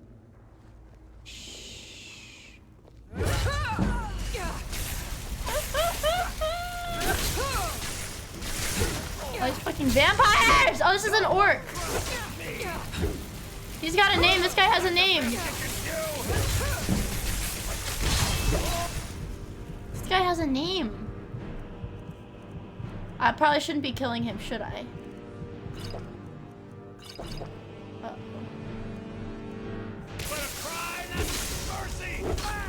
Sorry. I'm sorry, I'm sorry! My sword is really strong. Hey. Who did that?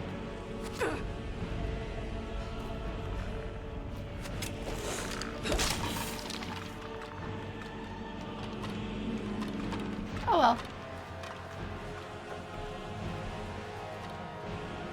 Let's look at your map of crack. Ooh. I'll take it. What is that in the fucking... What is that in the bowl? Oh, it's a gem! And money!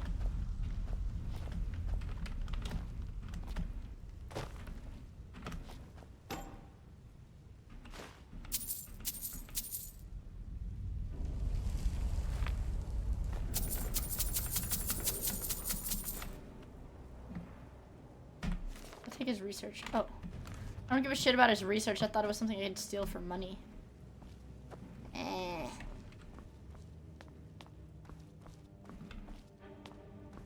Let's keep going.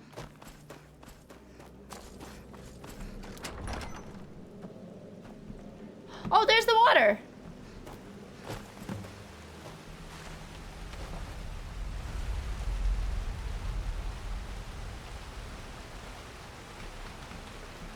It's really too bad. A little accident. Yeah, too bad. Lord Harkham's new favorite. Dead so soon after joining the family. We're just lucky I was here to return the chalice to Vingalmo so he could make sure Harkon gets it back. Wait, what? That's not what we agreed. We take it back together. Idiot. What? You didn't really think I'd let you walk out of here either, did you? Vingalmo wants you both dead. Well, that's just fine. Orthyal told me to finish off anyone who got in the way. Goodbye.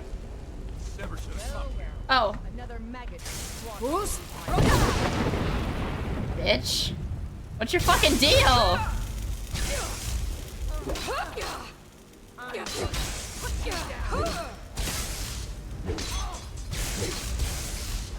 You gotta find me. You gotta find me. You can't defeat me. I probably can.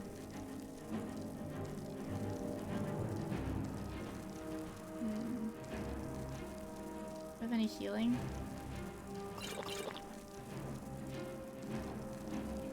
I'm gonna have skooma. What are you gonna do when I start drinking my skooma, huh?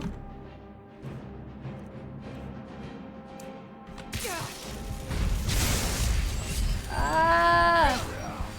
Cut it out! Cut it out! I don't want to die here! I didn't save! I didn't save my game. I'm gonna die.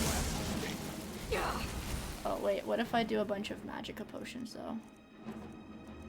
I should have a lot of magica. I just have to... Yeah, I can do that.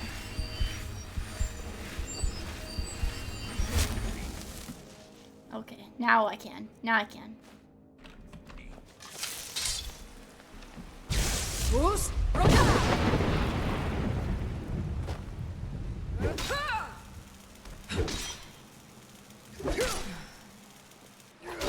Bitch.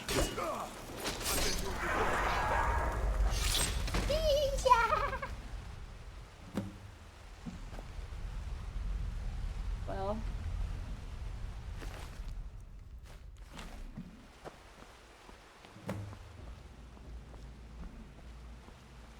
Oh well. Okay, goodbye. Let's go to the crack den. I want more crack.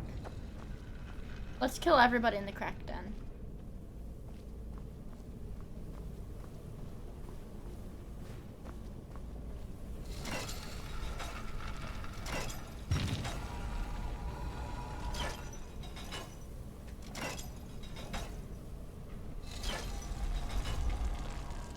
I thought I was locked in here for a minute.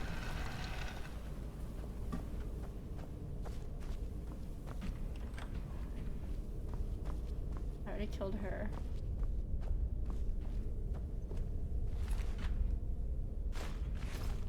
He's dead. Oh. Oh, they all got killed.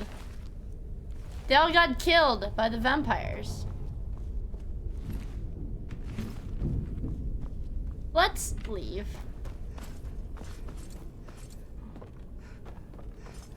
It's a good thing I killed everybody outside too, right? Now I don't have to worry about them attacking me.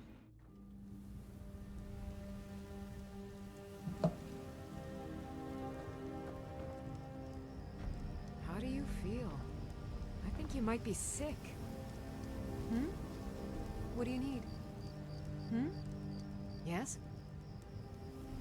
Hmm? Yes?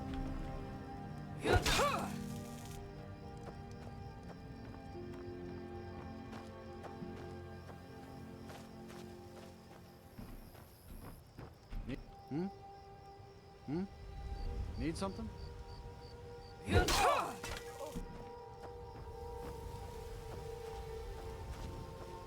Hmm? Well, now I can go back to the castle, I think. I killed everybody. I'm gonna go kill that fucking elf in the castle now, too. I'm gonna go kill that elf. I'm gonna kill that elf. He sent me to die on purpose. Huh? Ah!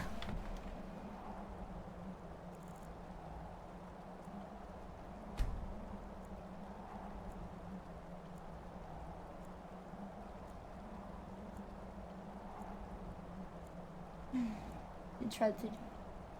As it turns out, being a vampire fucking... I'm done with my trial run of being a vampire. I want out. I don't want to be a vampire anymore. I don't like it.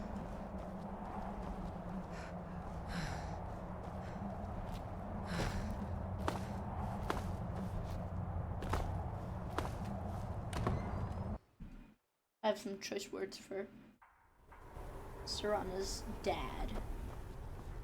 I have some choice fucking words. Hey! Don't get in my way. What did you do? I see you have returned. Lord Harkon will be pleased. You met Stolf and Salonia, I assume?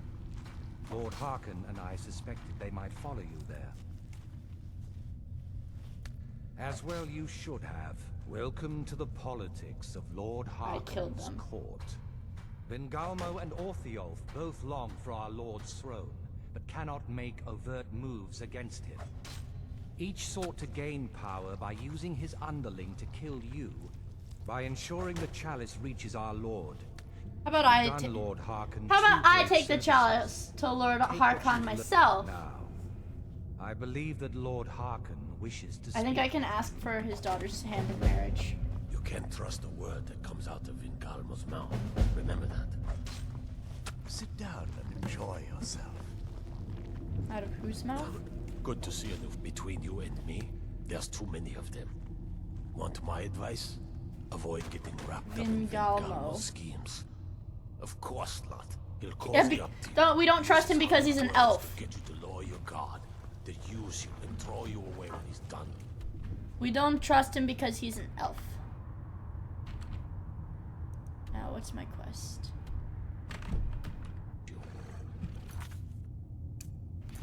Prophet. He's an elf, and we don't trust elves. Kill the guy that set us up. Bark. You can be mean to him. Alright, where is he? Is this him?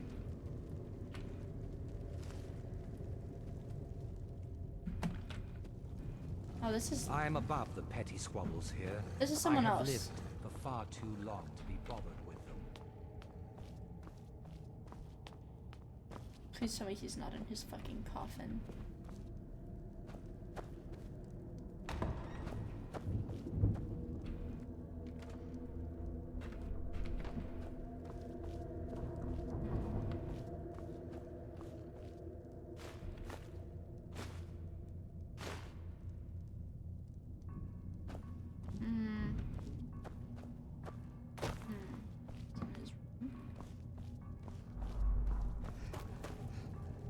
I saw more than enough political maneuvering in my time in House Dress.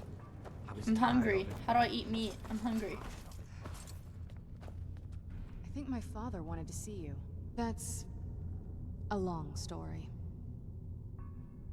I guess we kind of have to go way back. My wife. To the very beginning. Do you know where vampirism came from? No.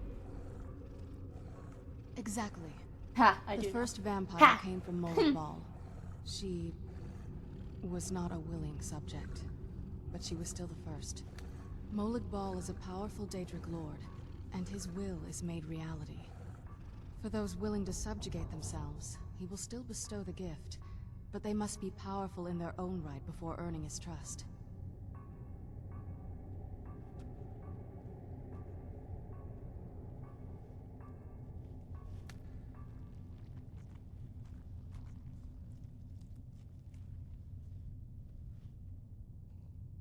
The ceremony was degrading. Let's not revisit that. No, I want to revisit Well, it. we all took part in it.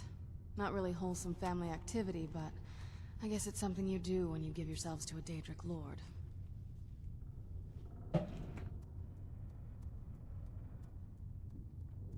I know, Zal. I know he rapes them. I'm not sure it's really your place to judge me. To judge us. My family has its problems, but they're our problems. Let's just... No, I want to move know on. more. Tell me more. Tell me more. A cure? Why even think of it that way? Because you're I diseased. can't think of any reason I'd want to lose this gift. Especially after what I did to get it. It may have driven my family apart. Dude, well, thank you but for I'm the still follow. I here, really appreciate it. And I'm alive. Hope you will have I fun won't give this hanging out up. with us. Huh? That's a long story. The short version is that my parents and I... we were followers of Molag Bal.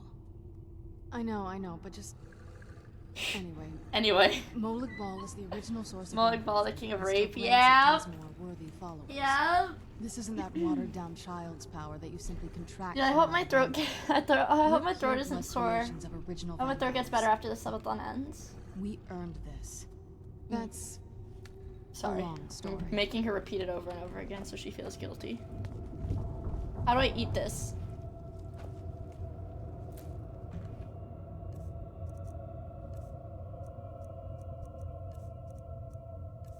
Human flesh. Zal, how do I not be a hungry little vampire? Said I'm hated and feared. I leave politics to others. I serve the lord of the castle.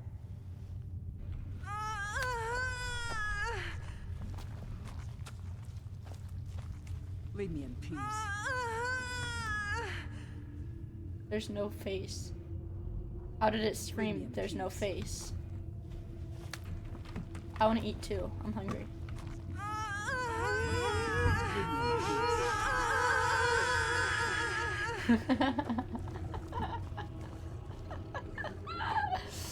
Aren't the kettle in other rooms that you can drink from? I don't fucking know. I didn't pay attention.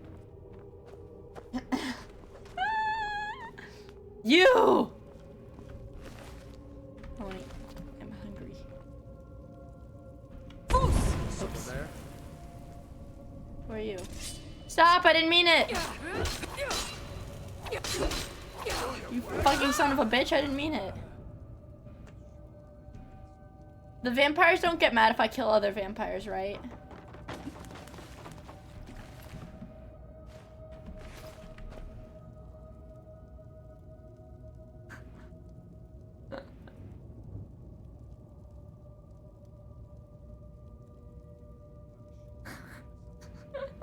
It was a misinput! Let's see.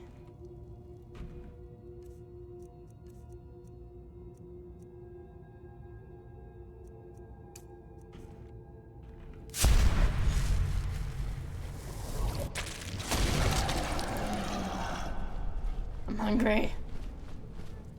How do I eat?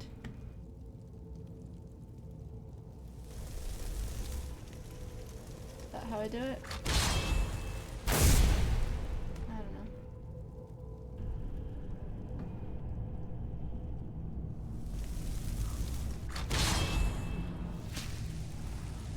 I don't know how to eat. Oh, did that do it?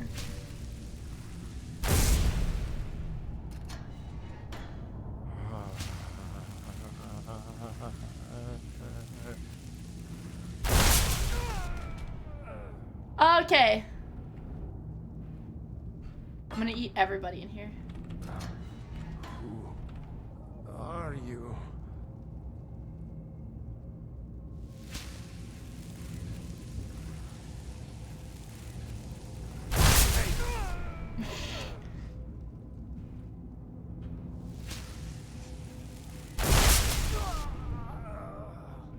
Are there any more people in here? That's all the people that were in here? There were only like 4 people in here? I should probably reload.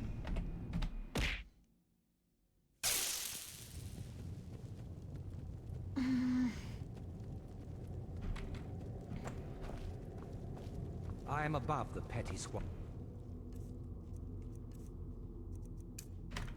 here. I have lived far too long to be bothered.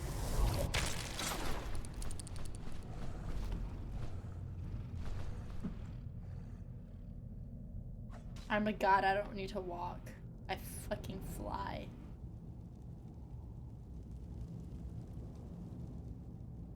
I'm gonna eat you now.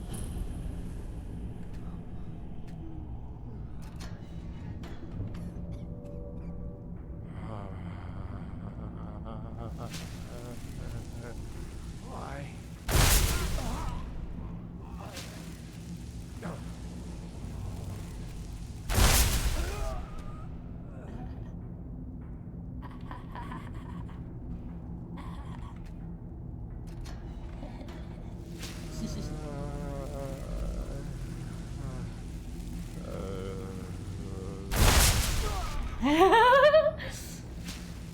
Isn't this the most fun thing ever? Ah! I'm role-playing in my head. I'm pretending that I'm big and evil and scary and I'm eating their blood.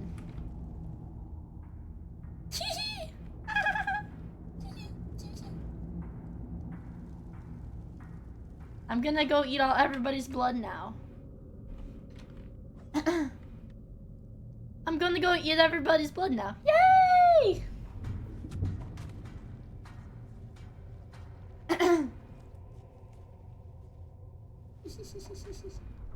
Can I eat their dog? Cattle, where are you?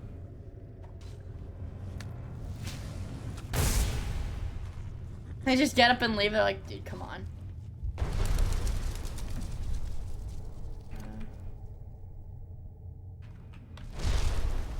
I want to be human now. Ah, I'm so hungry! There we go. All better. Yay! I have to go talk to her dad, though. These new gen vampires got no fucking respect. Eating other people's human cattle, dude. Who's watching me? Fucking dog.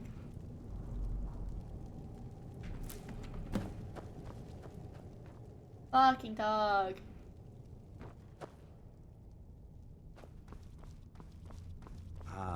If you guys want to have a conversation about Cleo in the chat, go have a conversation in her chat.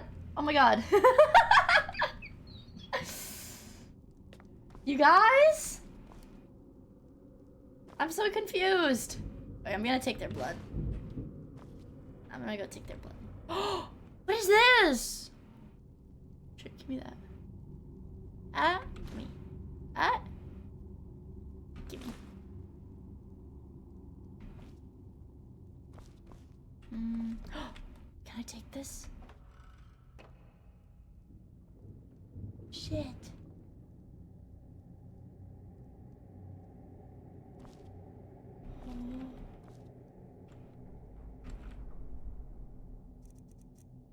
Oh, damn it, there's just books in here. This is a knife from Faith. I'm taking it, though. Bingus! Hello, Bingus. Hello.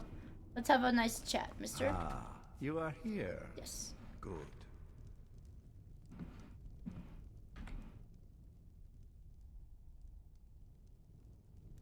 think I can do it third person. Yeah. Ah, you are here. Good. Yes, I did. When I told you that I was grateful for my daughter's safe return, I told the truth. But I did not tell you everything. Oh boy. Do not presume to tell me who I can and cannot trust. Both of those options were gonna make him mad. I didn't know what to say. Lifetimes, and I will make my own judgments. Now be silent and hear what I have to say. As you know, vampires are powerful, but we have limits. Our great enemy is the sun. And until recently, it's an enemy we've had no way to fight. For centuries, I searched for an answer to this problem. I found an old prophecy written by a moth priest. Those scholars who read the Elder Scrolls.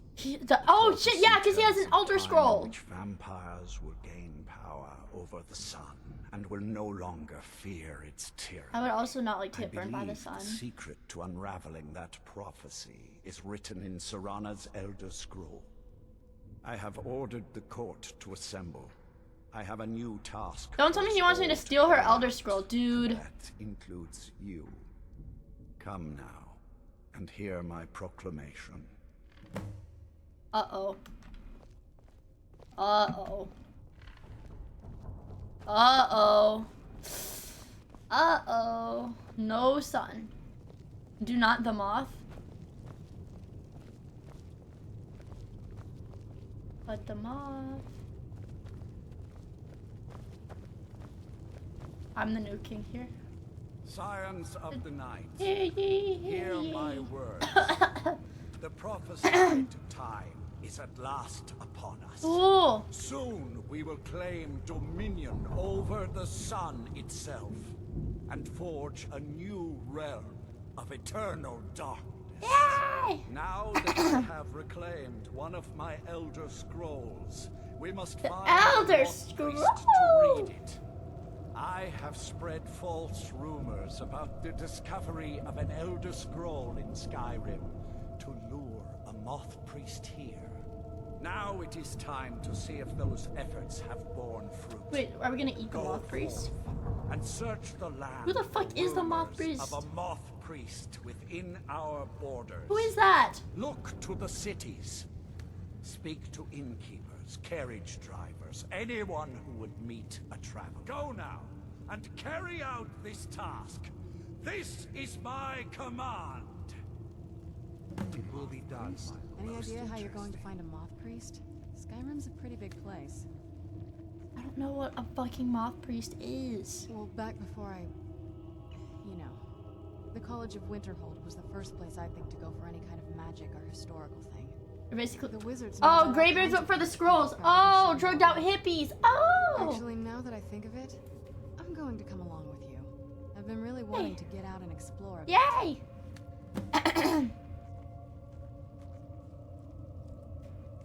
I mean, as much as anyone. Not a lot.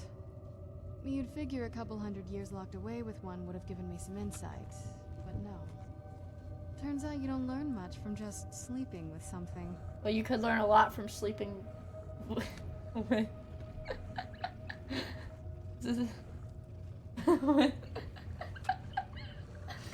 with...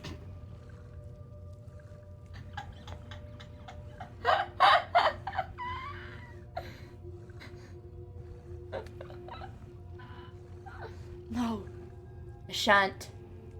For the sake of my woman, I shan't. Let's go. Wait, no, fuck! I had to flirt with her. Fuck. That's a long story. The short version is that my parents... Not many people... Now, you might all... But what you probably don't know is that he still grants it to his more impressive. This isn't that watered-down child's power that you simply contract from another vampire. Mia, I was expecting big titty sloshing mod skimpy outfits. I'm sorry. I'm sorry. I'm sorry, I failed you. I'm sorry, I failed you. Noticing a weird trend where everybody who knows things about the Elder Scrolls is literally insane. I'm not insane. I got to see a full history of the Elder Scrolls and I didn't go insane. I didn't go insane.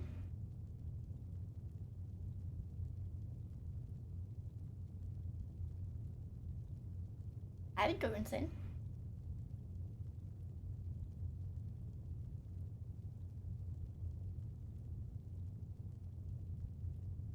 I am very functional. I didn't go insane. We earned this. Good luck out there. No, wait, lady. Come with me, please. Were you looking for me? Yes. Of course. Let's go. I won't you. I won't you, shawty. Functional and insane aren't mutually exclusive. I am above the petty squabbles here. I'm I gonna have kill you. lived for far too long to be bothered. Alright, let's go! I'm gonna kill that dog, though. He's been looking at me weird the whole time I've been here. Hi, Sparkle Carrots, good to see you. I hope you're doing well. I appreciate you stopping by. I just started playing Skyrim, and now I have to find an old man and, kill him? Maybe? I just love... Yep, classic. So I have to go... I think I might have to manually keep tracking this quest, yeah. We have to locate a moth priest. Yeah, I feel like I just started playing. How long have we been on here? It's only been like 30 minutes. What? 2 hours?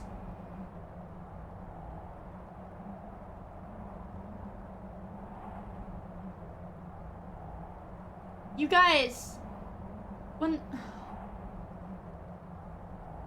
southwest of Dragon's Bridge is a dungeon with a really good warhammer. I feel like when I'm done with the subathon, my streams are gonna be longer for a while. Time flies in the skooma den, that's right. Dragon's Bridge is southwest of Solitude. Okay. Hold on, so I'm gonna try to point it out on the map. Solitude. Here. Dragon's Bridge. Here.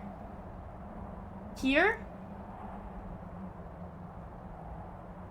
Here. Up, down. Way more southwest. Here. Here. Like. Oh. Here. Here. Here. Damn, it's got a warhammer though. I like decapitating people though. I want a great sword. Heading northwest from Rexsteadwell. Okay. Okay, then it's gotta be there-ish. Just a guesstimate. So now I have to go to I have to go to Winterhold.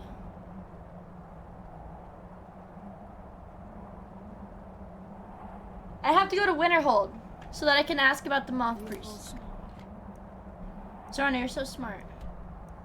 Winter.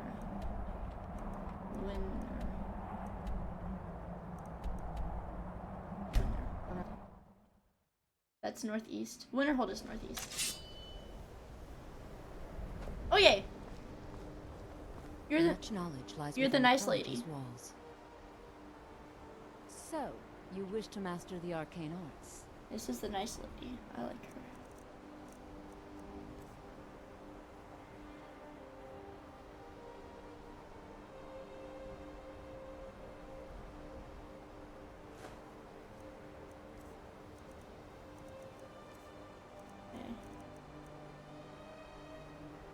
I'm gonna sell fucking everything.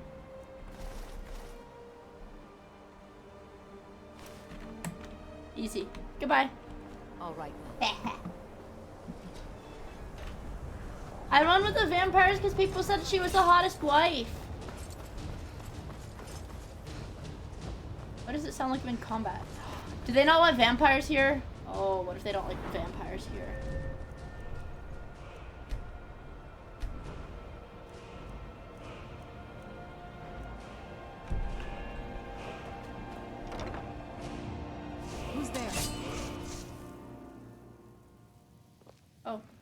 She was just a little scared. You just get paranoid.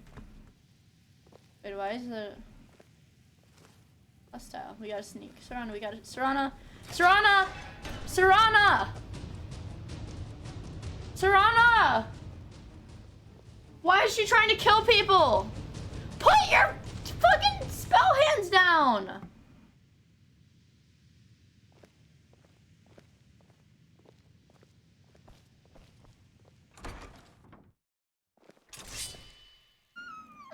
Lena! What the fuck you mean you're going to bed? Dude. We could always just save tomatoes for the last day. You know, tomorrow afternoon. The last day. When the subathon ends tomorrow afternoon.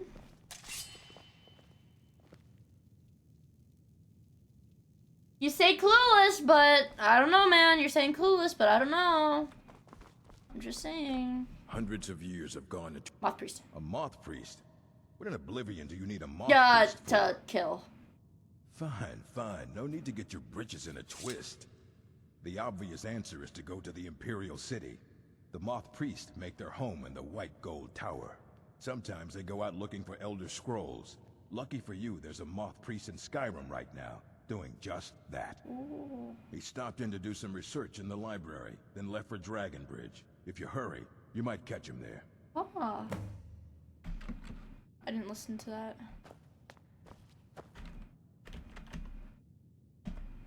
So let's see. Ask people in Dragonbridge. Dragonbridge. I hope Serana's not killing anyone. Come on. She's got a little hand weapons drawn. She's. Maybe I should put my sword away. Maybe I look like a crazy person here.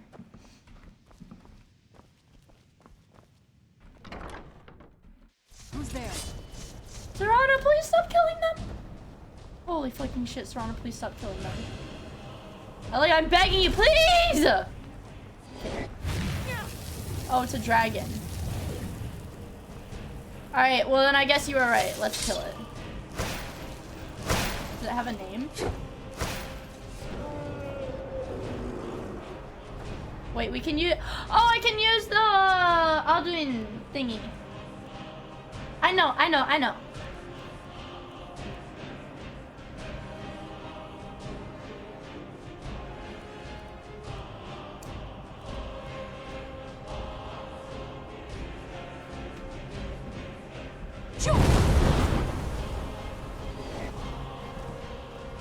in.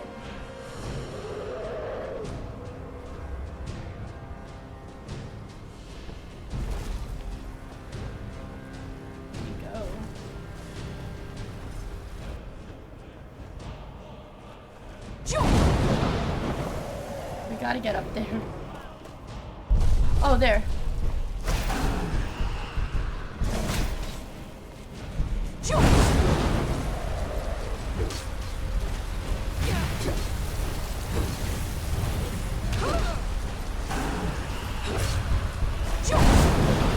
A critical strike! Yay!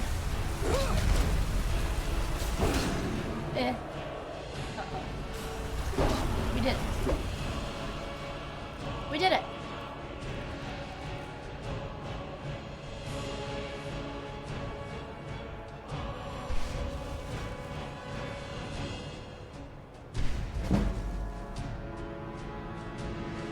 There. Yay! Hello, pet. Peggle. Is that Bjorn from Peggle? Dude!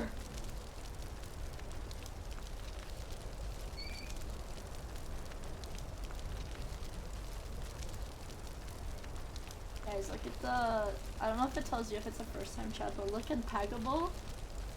Click on Peggable's profile. That's fucking Bjorn from Peggle.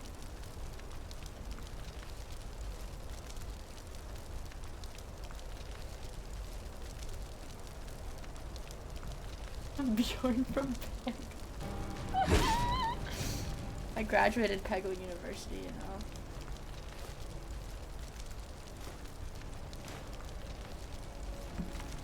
We gotta sell our shit. Let's leave. Oh my god, it's John Peggle. No, it's Bjorn. Actually, Bjorn the Unicorn. So you have to go to the dragon place that Zao was talking about anyways. So.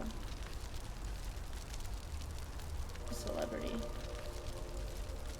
Yeah.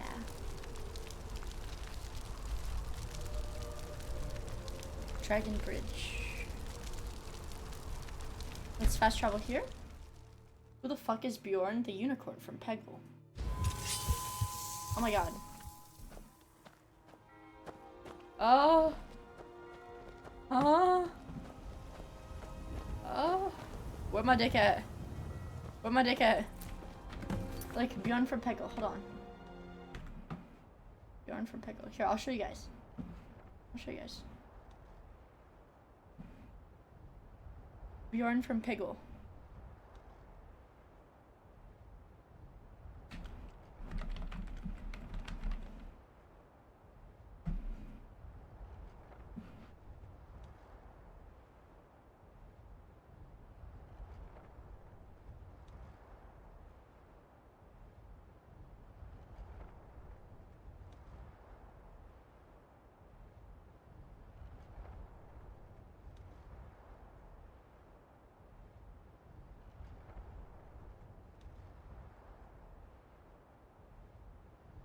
This is Bjorn from Peggle.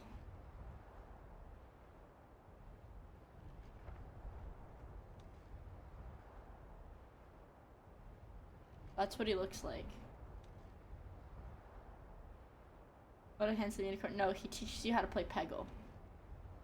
Look, there's a Peggle wiki.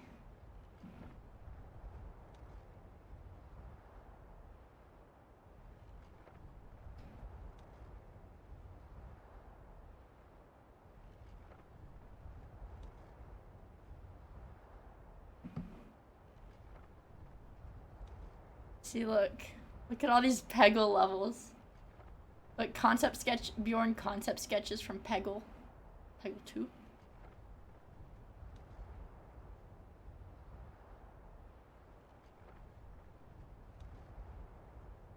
Thank you so much. I can do the spins in the morning. I can do them in the morning if you and Limo are both like, I'm gonna sleep through it, I'm gonna sleep through it. You're playing custom. Did I hear Peggle? Yeah, he's the unicorn. Peggle World of Warcraft edition. That's fucking right. That's fucking right. That's right, motherfucker.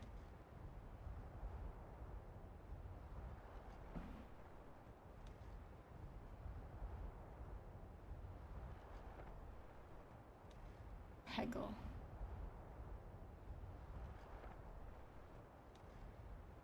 I like Peggle original.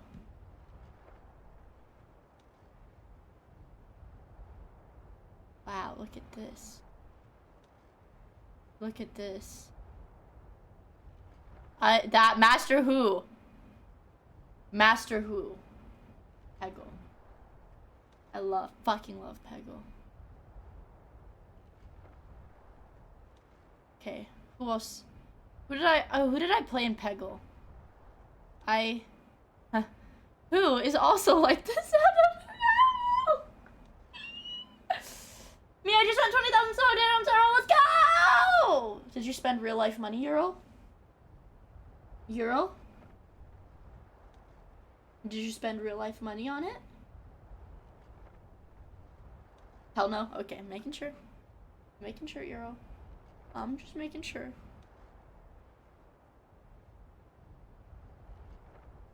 I like Peggle because they make their characters fuck ugly on purpose. Do you speak Spanish? I do not. Fujoshi.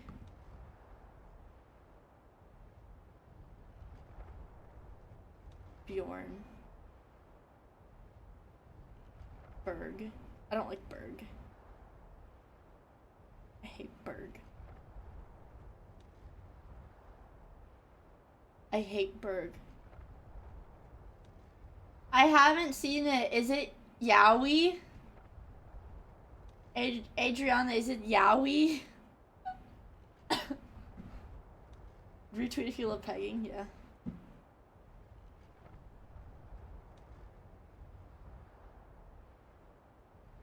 I don't like Jimmy. I don't like Jimmy. Jimmy. Mia hates brown people. Oh, what the fuck? Claude. Claude is a popular page. Warren. I don't even know how it came free on my Xbox 360. I played Peggle Xbox Live. Competitive.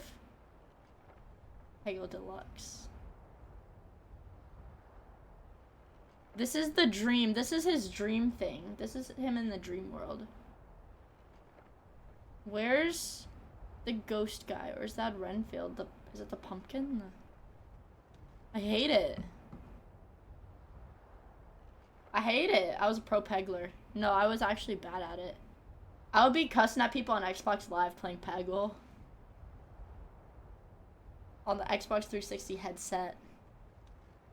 Bjorn. I don't look at all the Peggle Masters. Peggle Masters. Power multi-ball. Oh yeah, I like the Zen Ball.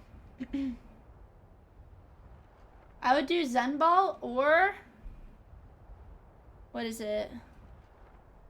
Was that Peggle 2?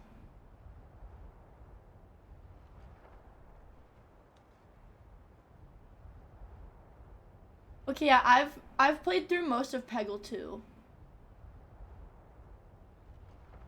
Cause I remember beating all these stages. Peggle Blast is like the phone game. Okay, we're not gonna talk about Peggle anymore. I don't wanna talk about Peggle no more. I don't wanna talk about Peggle no more. We gotta go to Dragon Bridge. We're here. No, we're not. We will be.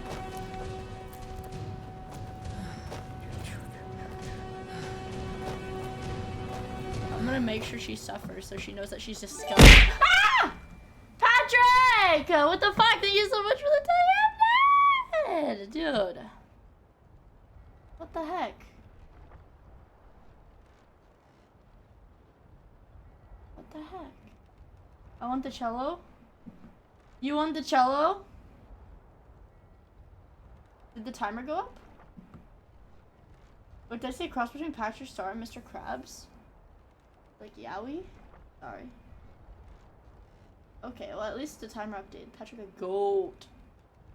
Just let me be in my sub 20 hours. Let me be in my sub 20 hours. So actually I like Bjorn and the little guy. I forgot his name. I would be scared if there was a Peggle character in my house. I would be really scared if there was a Peggle in my house. Let's keep moving. So we crossed the river. Oh, no. You're on the Ironside? Yeah.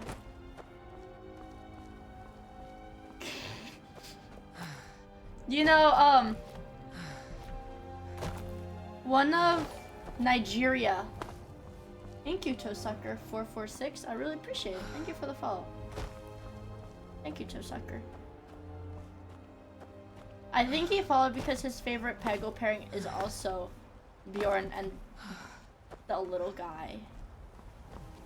It's wrong to call people midgets, so I'm calling him a little person. Is midget the one that's bad, or is it dwarf? Parents out of time, you know what that means? Bjorn in the kitchen! Kill. You're gonna get Peggled. But I don't think I've had enough sleep. I am Toesucker, that's awesome. It's really awesome. I don't want to side with Stormcloaks. If you know any true sons and daughters of Skyrim, tell them to head to Windhelm. Ah! Whoa, there's so many! Wait, fuck.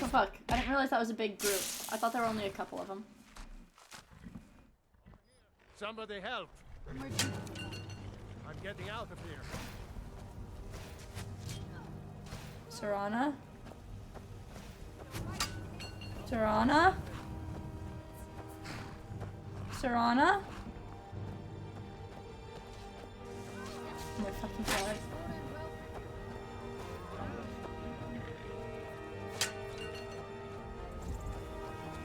Hey, how are you doing? Fight or die well. Yeah, that's right. Ow! Why is Dawnguard attacking me? No sign of him. What a waste. What? Why is he attacking me? I'm getting out of here. Someone do something. I'm getting out of here too.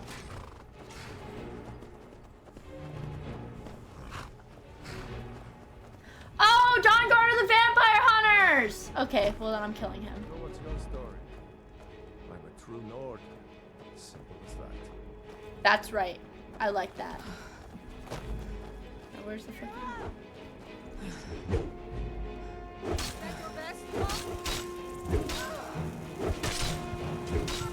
Oh right, I'm a vampire.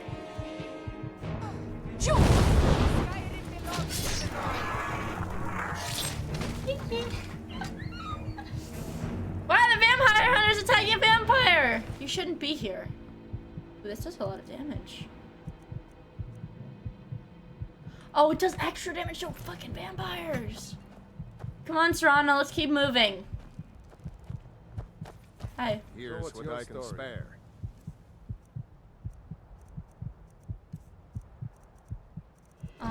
Okay. I'm a true Nord. Hi, Photocat, it's good to see you. I hope you're doing well. I appreciate you stopping by. Don't tell me to be like, oh well. Isn't the consequence of my own actions? Yeah, one of my friends actually gets on me a lot. Because I'll ask for help or I'll ask for directions or I'll ask how to do something. And then they'll explain it to me. They'll say, you do this, this, and this. And then I'll do something completely different. And they get mad at me. But I try to listen, it's just, I don't know. I don't know what happens.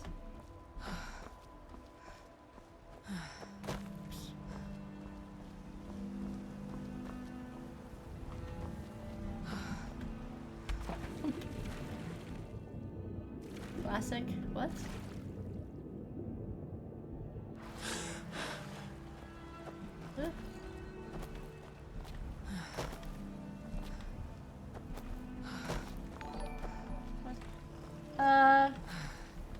Kiwi3, thank you for the follow. I really appreciate it. I hope you have fun hanging out with us. We're just chilling, playing a little bit of Skyrim. Ah! Fucker.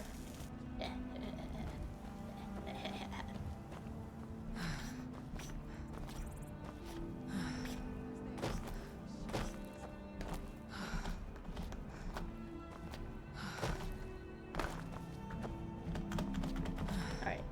Let's keep looking.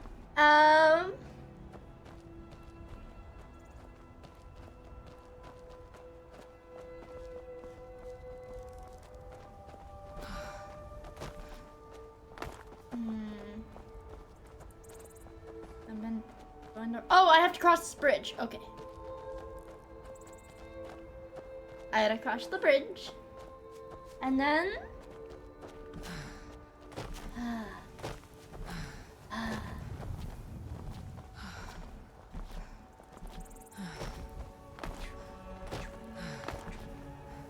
I think, Serana... Oh, shit, she is with me. Hello. She looks a little bit weird, but you guys told me she is the hottest one. The hottest companion, so I'll let her stay with me. Okay, we're here. I gotta find the old guy. The scariest, oldest looking guy here. Working hard gives a man Nah, I don't think so. Her name's Olda.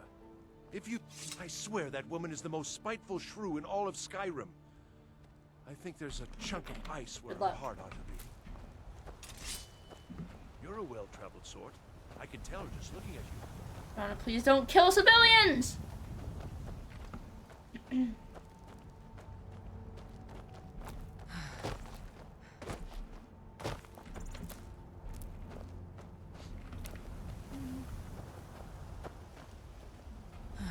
ancient Angu Ardovaki. Dragonborn.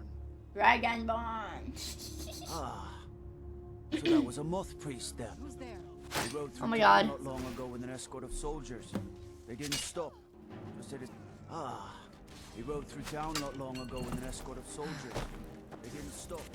Just said it Serana? across the dragon bridge. This won't end well for you. Right then. Down!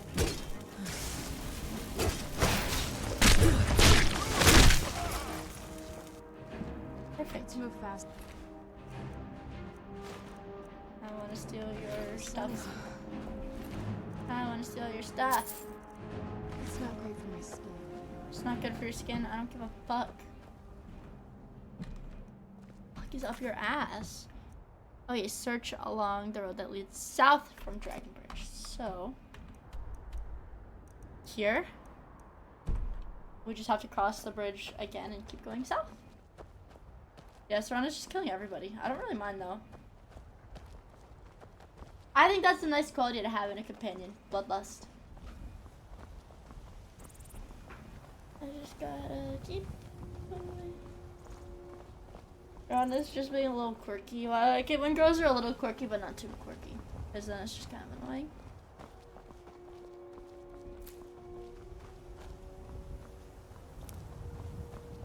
Okay, pick some flowers. More flowers. What level of murder is too quirky, killing the people I don't want her to kill? Wait, this thing for the attack, huh?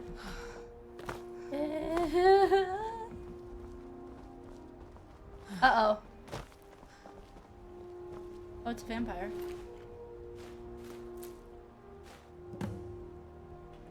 Alright, I'm gonna have to pawn some of my... over here. Oh, what is it? I want to give you some All right, stuff. let's see what you have. I'm gonna make her carry like my heaviest dragon items.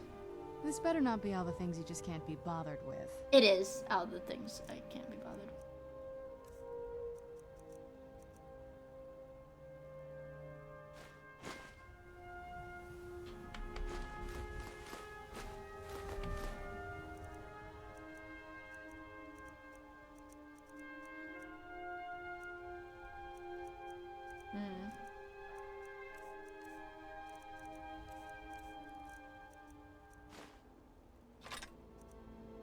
Alright, lady. And I also have... no. Actually, I want it. So let me look at my vampire note.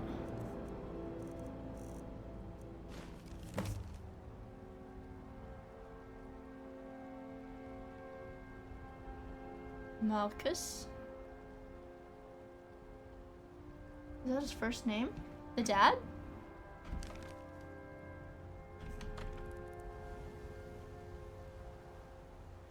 What are we thinking? Serana, what are we thinking?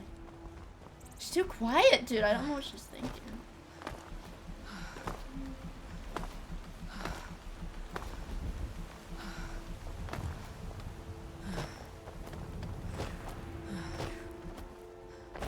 She's annoying. Well, but she's hot. The other girls are just ugly. And I'd rather her be hot and ugly than annoying and yeah. Hot and annoying. I would rather her be hot and annoying than ugly and annoying. I'll get it one day. What is this? It's so peaceful. There's butterflies and flowers. Ripping the wings off the butterfly.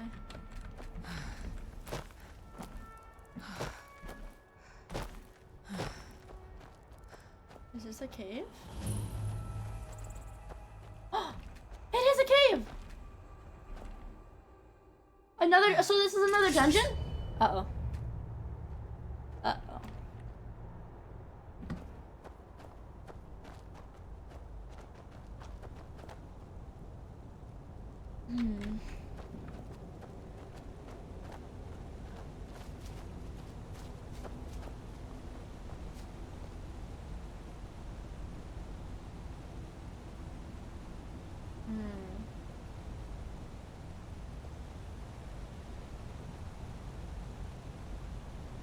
There's tons of them. She scared the fuck out of me. Her eyes are all red. They're all red and glowing. She freaks me out, dude.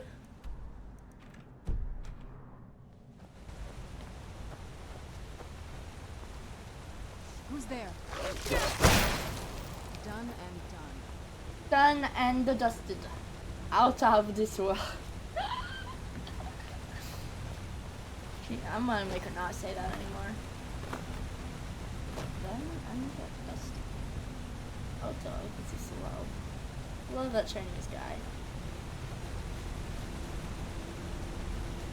I love like the fucking Chinese food 888 TikTok voiceover person. Huh? Oh, Dawn Guard are in here.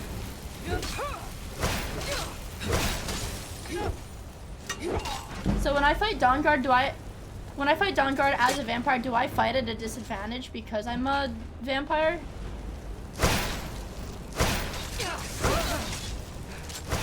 Or is it actually the same?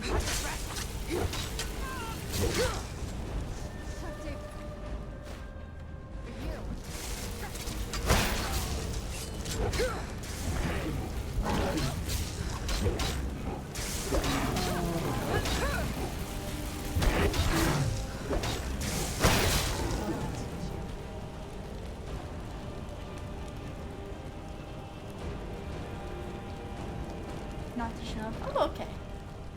Let's go up the stairs. And then... Hello. Pretty lady. Those vampires put up a hell of a fight. You think they turned him? I don't know. Maybe. What was it?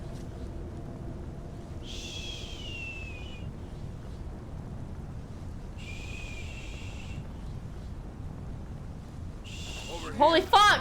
He walked right on top of me! Oh fuck, I still have the dragon landing one. I need to get the... So what is it?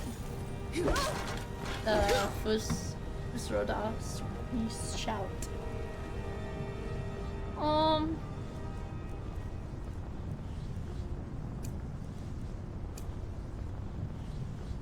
This one.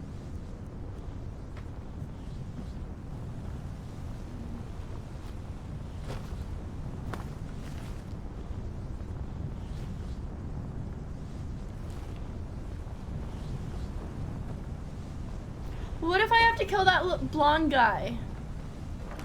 Dude.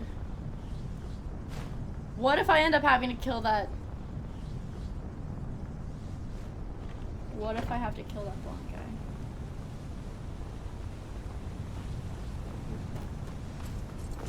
He's just an NPC from the first quest. He won't ever appear again, right? Okay.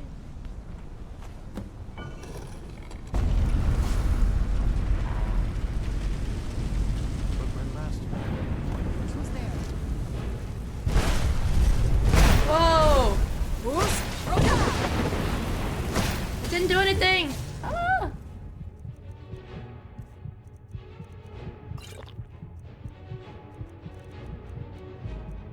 Uh-oh, he's gonna kill me.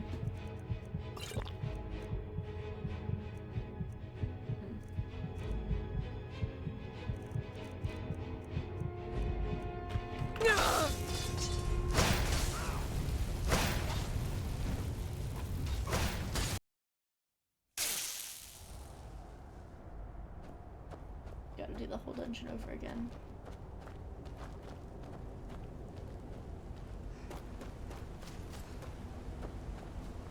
Okay, I'll need this. This is like the whole dungeon. How did that break my legs?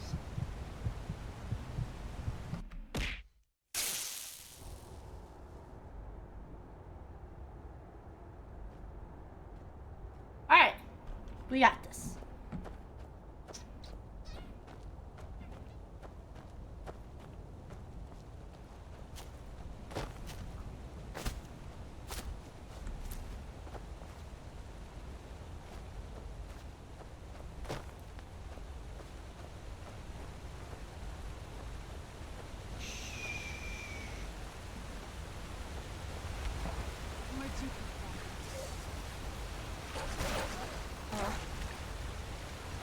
She can play with the dogs. I'm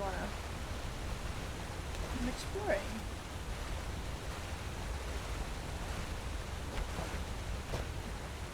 Tirana, my wife. My wife. Come on, let's go. Come on, babe, let's go. Who's there? Oh, I still have the wrong one. Alright. Tirana, you deal with it while I change my spell.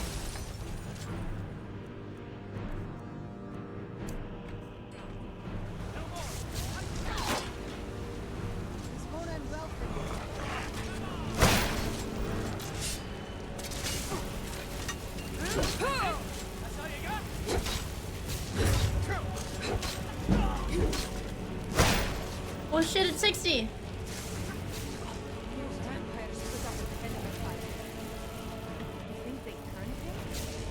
So if I do this...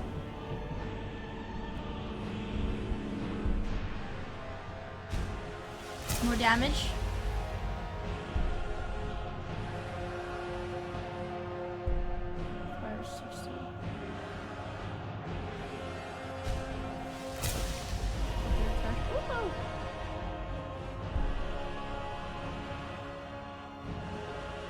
Wait, stop this.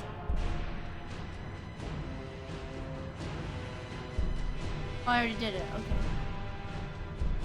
That one requires 70.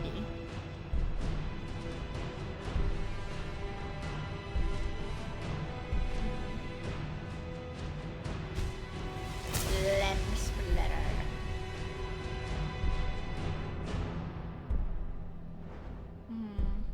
Okay. I don't know. Huh? Maybe. Won't know until we get him out of here. I'm working on it. Now give me some silence so I can think.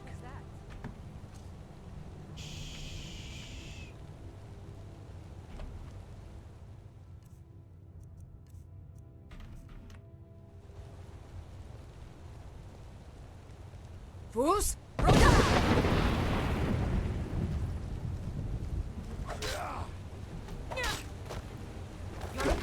No place here. Fuck you, bitch. I don't care. Skyrim belongs to the North. I'm a Nord in spirit. I don't know, where are you?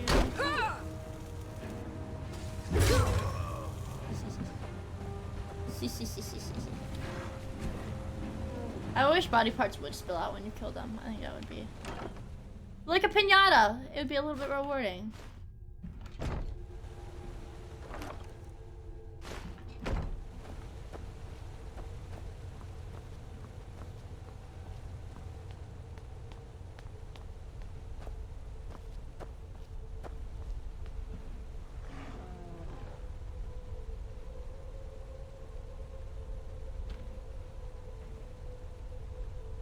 Collector, what?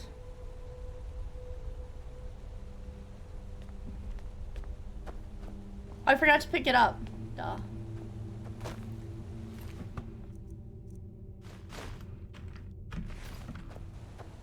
Let's go.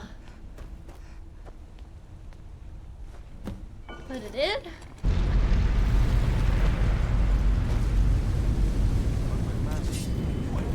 Fools! Is that normal? I would like to do a modded playthrough at some point. I don't know if it's gonna be the next thing I do. Fools!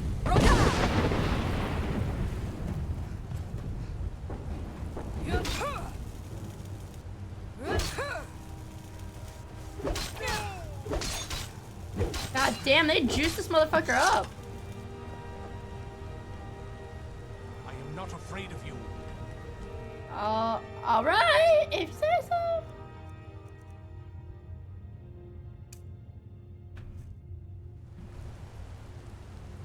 We just have to wait.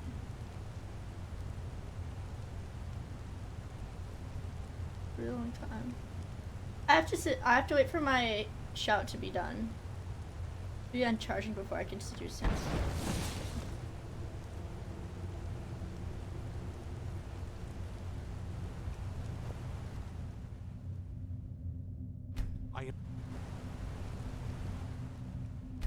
Your kind are a blight upon Tamriel, monster. Hello. By the divines, it's as if my eyes have been opened. I am blinded by the light of your majesty. I thought I bit him. I didn't kiss him, I bit him. What would you have of me, master? I want you to kill people. Certainly. Where can I find this castle? I will set out at once then. Yay! Oh, he's fucking sprinting. Alright, let's leave.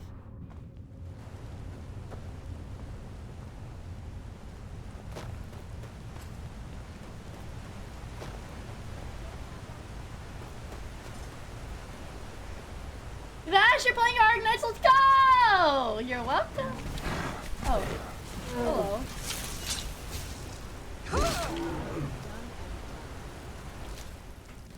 This was that game that came out earlier this year that people really liked. Were you fighting the robots? What is your command? What? I killed it! Let's keep moving. She better... She better not be back on that Skyrim! I was dad tier. Yeah.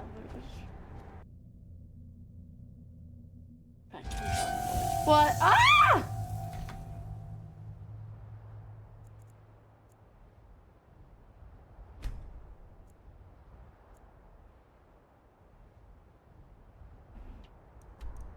Let's travel up here. You're mine. Huh? Where'd you come from? Ah! How's Dawnguard here? Is that just a feature of playing as a vampire? Dawnguard will randomly spawn near you? You got really lost. Can they spawn inside of the fucking vampire's castle? Is that possible?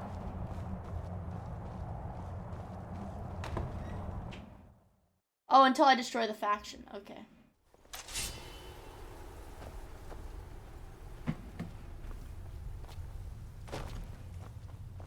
What is your command? Kill him. Well done. Somehow I knew it would be you and Sir... Yes, I see that. I trust his capture was not too difficult a task. No more people. Oh! I didn't even think you knew what a book was, my brutish friend. I wish I could have been there to hear the sounds of I'm the boss here. He's my thrall, you piece of shit. I make the rules. Waits, and we have given him the Elder Scroll. Command him to read it, and let us hear the words of prophecy together. I want to do it privately.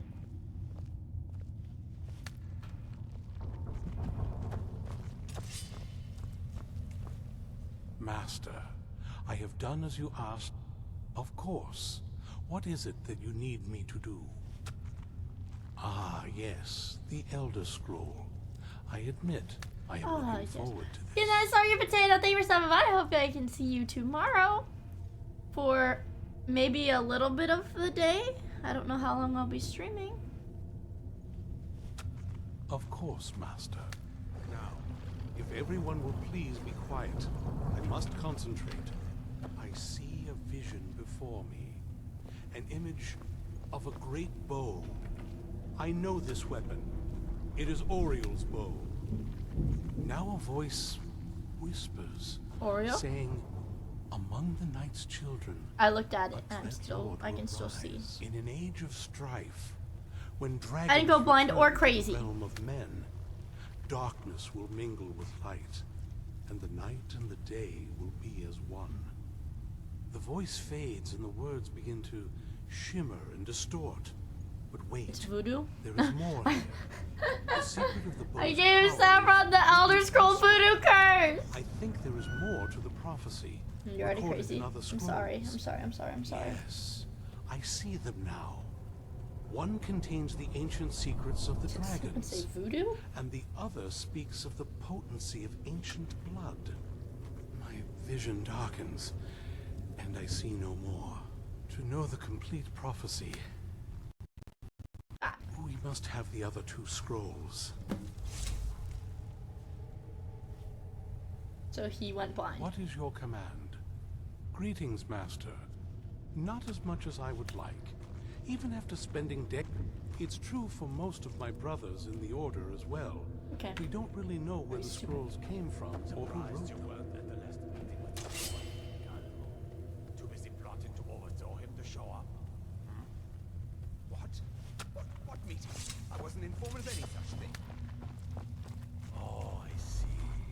Well, I just assumed he'd sent for both of us. That Awkward was for you. not as useful as I would have liked. Remember your place. Even so, You'll be a If I'm... Be careful who you Orthiolf, for example. Keep that in mind, will you? He claims to serve loyally. His ambition will justify... Well, they say the same thing about each other. Put your faith That was and you not will as regret useful it. as I I promise would you. My traitor wife stole one of My them bitch wife! and disappeared. As for the other, the last that I heard, it was lost in the bowels of a Dwemer ruin. It seems our work is not yet done. But I have waited this long, and we are so very close now. I can wait a bit longer. Okay.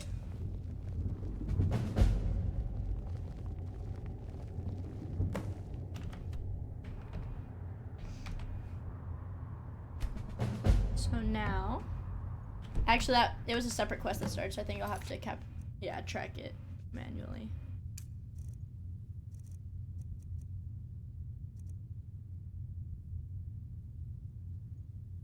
I think the first Elder Scroll, Parthenax, is that his name? The dragon guy on top of the mountain I think has one. I think? I'm not sure. I don't know, I'm trying to remember, but it like gets fuzzy when I try to remember because I've always played this like super late at night. I'm like, did that happen? Did it not happen? The feast never ends here. Parthenax.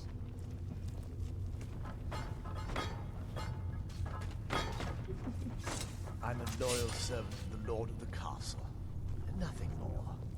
Is there... Can I do anything for you? I like it when the NPCs are like, is there a problem? Your arms off. Simple, isn't it? Sit down. I don't want to talk to these freaks. Freakos.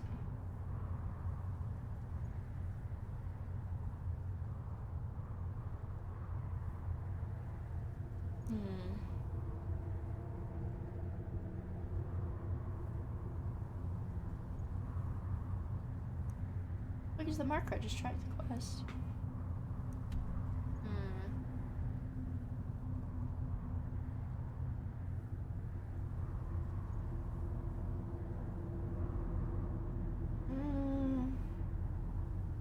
Let me look again. Enjoy.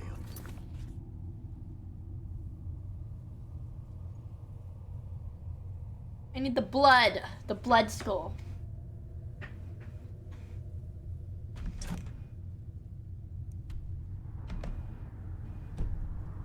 And it is right there. Oh, right here. Nope. Not right there.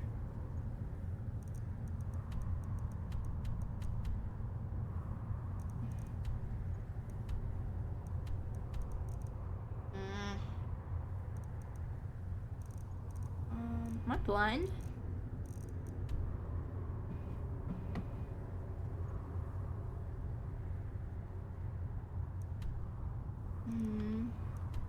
I don't see any quest icons. For some reason. I shall find it. Until then, I see no reason to be speaking.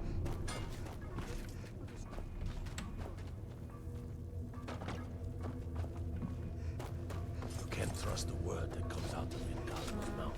Remember that. Let's leave. Do you have a moment to talk? Sit a little. I sit a little bit more comfortably in my chair because my feet are really cold.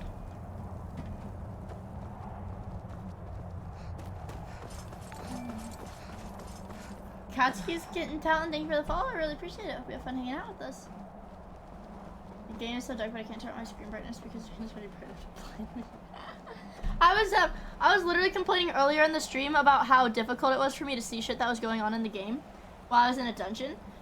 Because the game is so dark by default, and I could turn it up, but then everything would look weird and washed out and light, and then when I would go into a daytime area, it would totally, like, blind everybody. So I just played through the game blind. It worked out, though, eventually. It just works. It just works.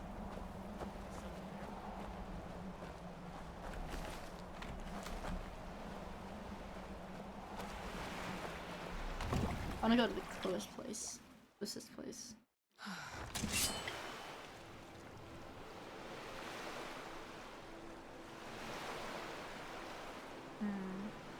Do you have a moment to talk? You want to talk to me? That moth priest, Dexian. He said we needed 2 other Elder Scrolls. Didn't want that lot getting wind of it. Especially my father. Whoa. Ever since he decided to make that prophecy his calling, we kind of drifted apart.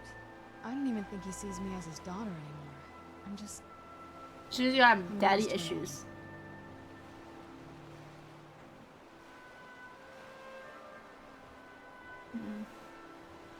We need to find my mother, Valerica. She'll definitely know where it is. And if we're lucky, she actually has it herself. Why does this one family of vampires have all the fucking Elder Last time I saw Scrolls? her, she said that she'd go somewhere safe. Somewhere that my father would never search. Other than that, she wouldn't tell me anything. But the way she said And it...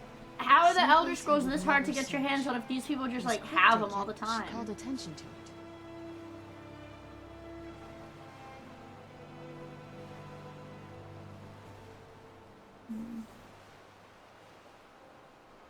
Gotta stretch my arm.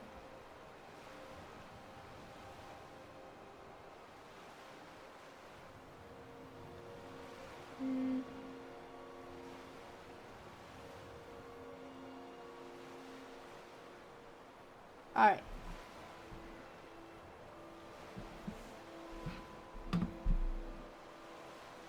It's always a possibility. She was almost as obsessed as my father by the time she shut me in. But I can't worry about Her mom was the one that locked her up We in need that the fucking scroll, tomb? and she's our only lead. It's the Besides, anniversary I can't edition. imagine a single place my father would avoid looking. And he's had all this time, too. Any ideas? I don't think so. She said she wanted to stay awake in case the situation was resolved. It had to be one of us, and, well, she's so much more powerful than I am. It just made sense for her to be out here. Anything else? Wait, that almost makes sense. I used to help my mother tend She's the got garden daddy before and dinner. mummy issues. All of the Holy ingredients fuck. for our potions came from there. She used to say... Oh, that stop. my Yeah, father so was you so literally said it peaceful, first. Damn. Peaceful. Hi, Rose. Good to see you.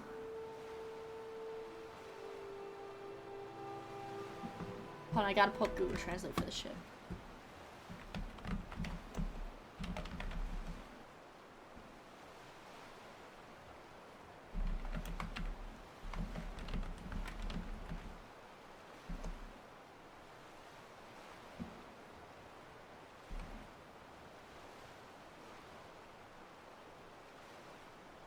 안녕 한국방. Loud. Why is that one a man? Oh, I spelled it wrong. I spelled it wrong. I spelled it wrong. Again, there's an extra E in it. 안녕 한국 친구. We did it! V stands for vampire. That's why her name is Valerica, because she's a fucking vampire. Hold on. Is that actually legit?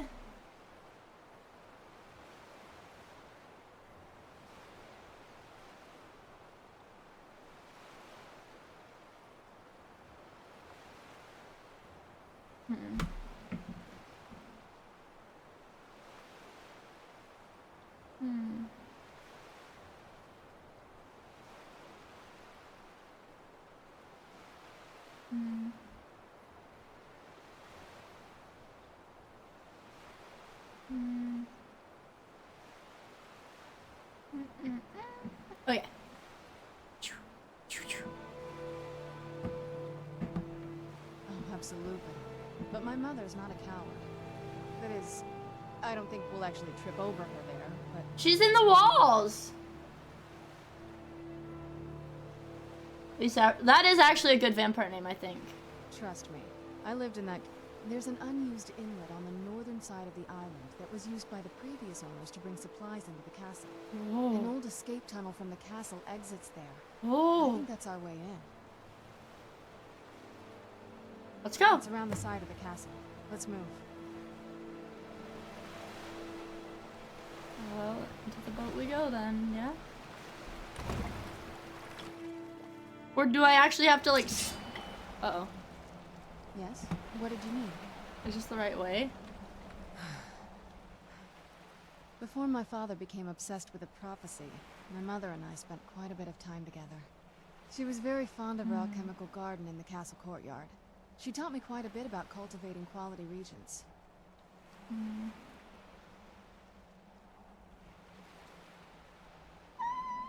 Why is so slow to fight? Maybe biblical names are like a cross and they burn.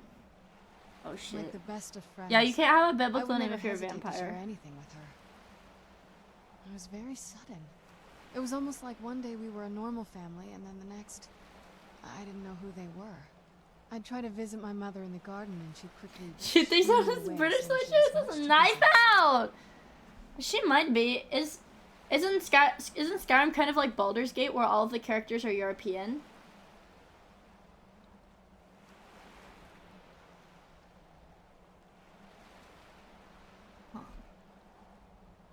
She had to be up to something in that garden. Yeah, I picked I'm tails hoping now. it's a clue that will tell us where she went.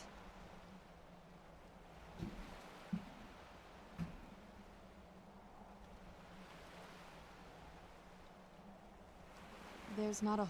You've already seen my father's obsession. My mother's not a whole lot better. It's not that...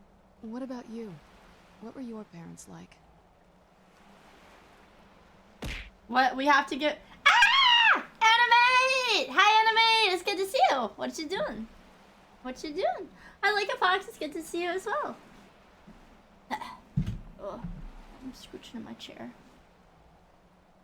Hello. They're good people. I miss them. Are my parents dead?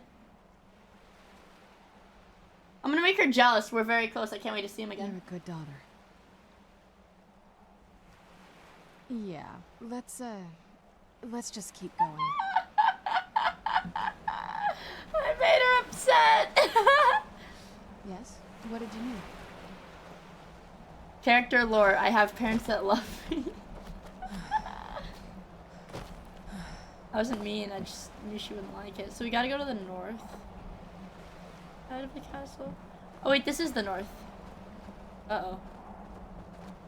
John, I don't mean to alarm you, but I think there's Dawn Guard here.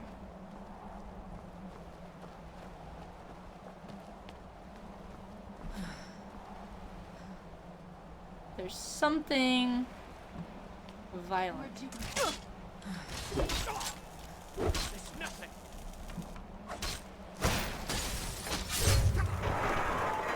Yay! Fog, bitch! It sucks that your parents hate you. Mine love me. They send letters every week. Your life must suck.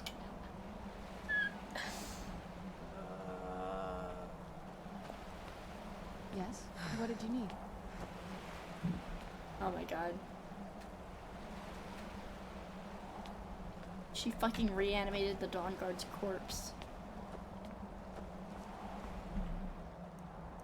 So let's see if my thing went through. Okay, we gotta go into the house. Was that Justice when you smiley and pale guy?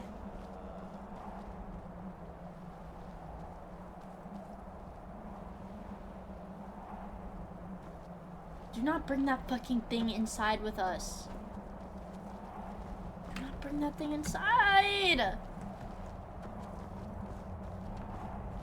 Oh, you remember this quest?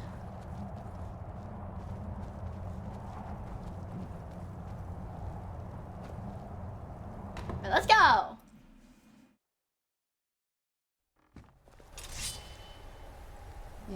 What did you need? We were supposed to go. Dicks! Why would you do that?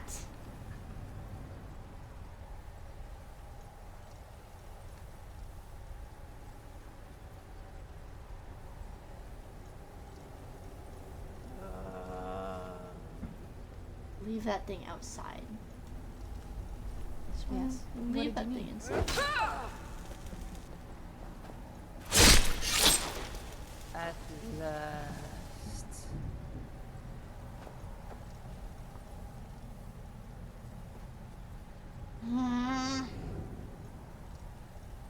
It was loud. It was scary.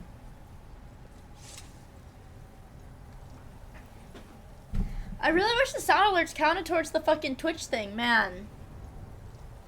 It's like the extensions that the other programs can't pick up.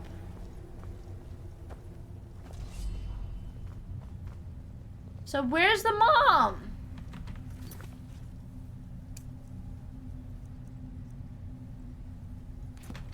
It's not part of the fucking... Okay, because it's a separate quest. Anime! What the fuck? Thank you for the 2 gift subs. I really appreciate it. I just ripped out my headphones. I appreciate it. The Twitch thing ends... The fuck I mean. Thank you for the 1 gift sub. I appreciate it, dude. What is it? Oh yeah, the Twitch thing, actually I think it ends like in a day or 2. Hold on, let me look it up. Glitch XP. XP is it ends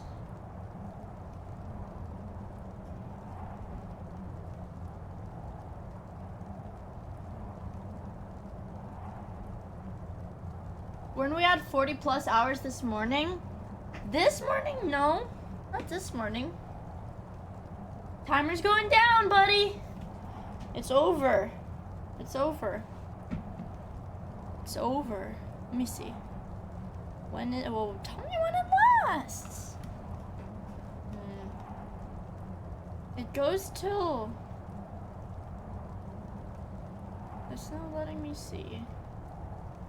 Oh. Because it was showing me the campaign details. I want the dashboard.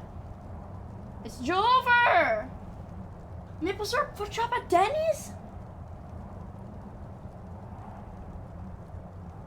210 more memberships? Memberships? What's a membership? Is it actually 200 until I would have to leave? Hold on, let me do the math. 210 times 5 is 1,050 minutes. At 17.5.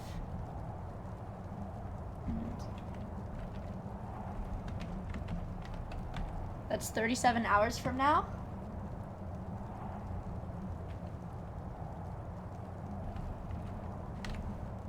It's 24 hours from now. Plus 13. 24 hours from now is Wednesday. 11 p.m. to Thursday, 12 p.m. You're right. You know what? She did the math right, guys. I want you to clap for Saffron, because it's really rare that you see a humanities major that can do math properly. I want a round of applause for her. Let's explore the courtyard now.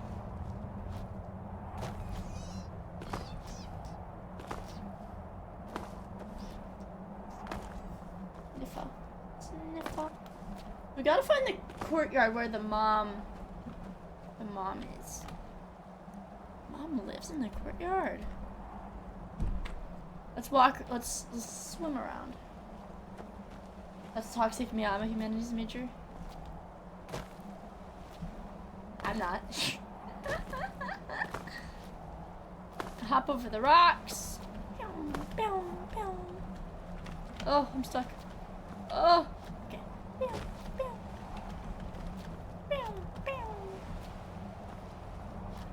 I'm a science guy and I still can't do math. I get it. Everybody has good days and bad days.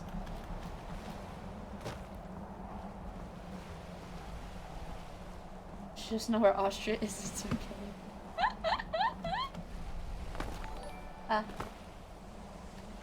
Martina Fantasy, thank you for the follow. I really appreciate it. I hope you have fun hanging out with us. Playing a little bit of. My brain wanted to say Factorio, but I'm playing Skyrim.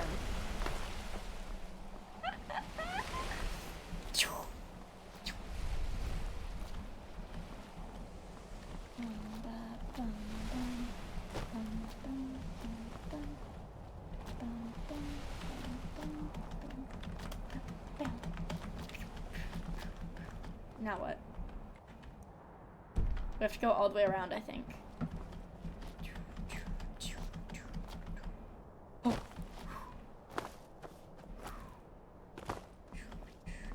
I know Austria's in Europe. Is it actually inside the fucking tower? Dude, I'd be so pissed. Is the courtyard actually inside the castle? Is the courtyard inside the castle, bros? Yeah. Oh, it is.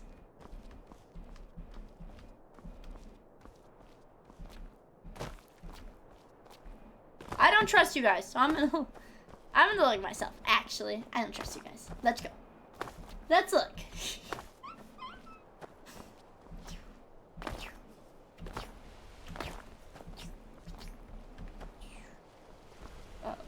Uh-oh.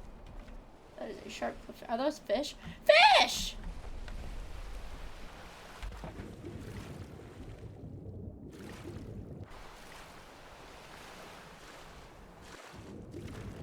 Help. And water.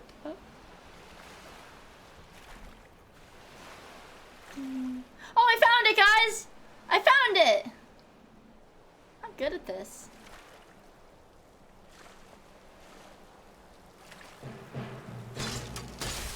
Please help.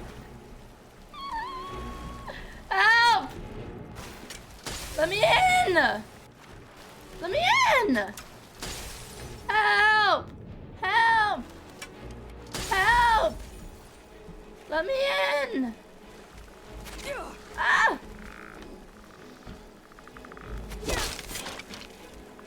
Where's my wife? Where's my wife?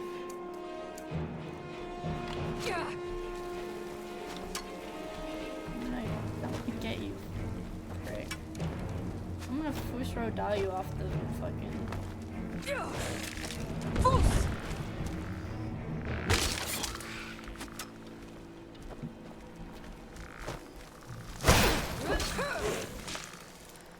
Bitch! I'll kill you, bitch! I would like to say one thing. Yes. Yes.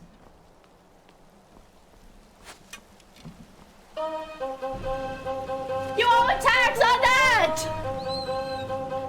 You got me, Lena? Yeah, here we go. All right. Yeah? Yes, yeah? Yeah,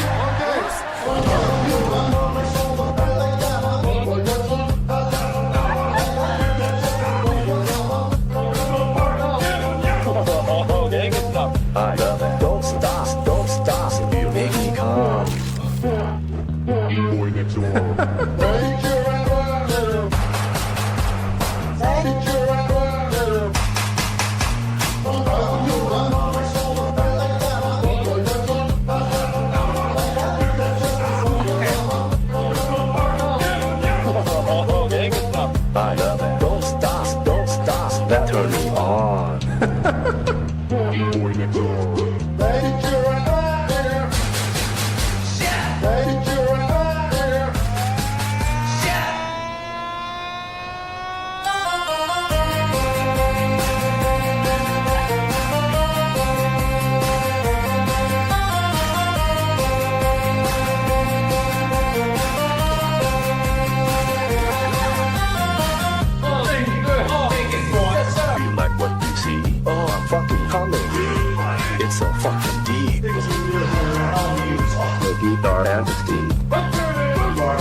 Boy next door. Right? Get your out here.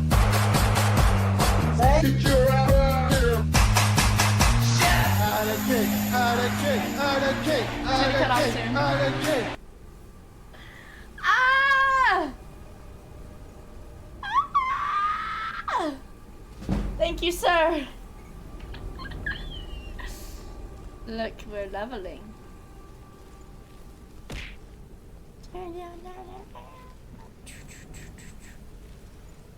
Damn it, motherfucker! You know sound alerts don't count towards the. Oh, you one of them. Oh, you. You like dick? Do you guys know?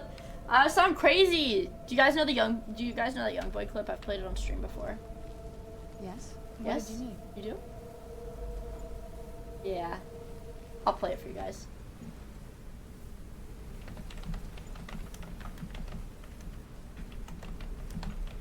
Oh, you. Oh, hell no. Oh, you like dick? Oh, hell no. You one of them, bitch. You know what I mean? You one of them, bitch ass nigga. It's a TikTok. But it's him in like a Twitter space. Yeah, I've showed it to you guys before. I think it's funny.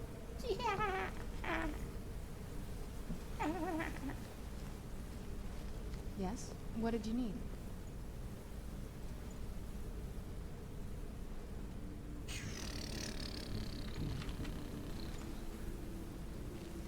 Yes? What Yes? did you need? What did you need? I need to find the fucking courtyard, you stupid whore. Where is it? Billy!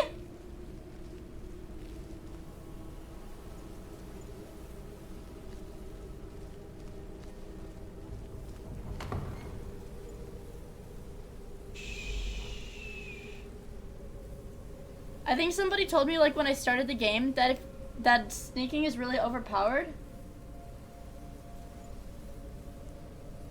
Where'd you And sometimes you can just be, like, invisible. Like, you're literally just invisible. I knew I Done and dusted. Out of this one. At the sub hole. We are. Zelda's OP. So I'll show you one more time. I'll blow up the image so you can read it because your eyesight's bad. I get it. My eyesight's bad too. So, my video game. I'll put it on top of me so you don't have to look at my face. So we have beat the 100% a horror game of chat's choice. We've gotten to the custom keyboard building stream. We've gotten to the Mia draws chat's choice. So the only ones remaining right now are here. That's it. That's it. No, all of the ones that are like streams. Oh, the Twitch one. The Twitch one is at 996. No fucking GFE ASMR. What the fuck is wrong with you? What? It needs 3,168. 3,168 points. 3,168. No. 3,068. 3,068. 3,068 points. Bits? Is it bits? Points. Same. I think it's the same thing. How are you good without Mia ASMR? Well, they have AI Mia ASMR. Ow! Fuck! I just hit my elbow on the desk. Okay.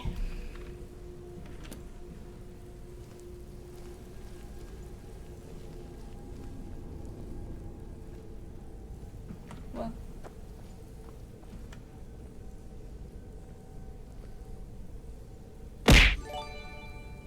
Who's there? Ah! Fucker. Fun, what is that? Anime, thank you for the gift sub to Rusted String. I really appreciate it. Thank you so much, dude. Thank you. You're so kind. You're so kind.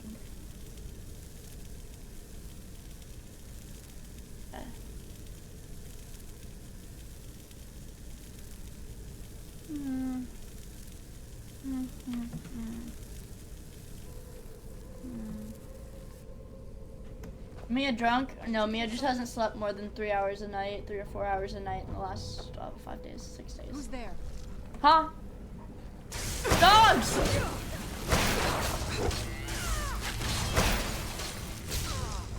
A feral?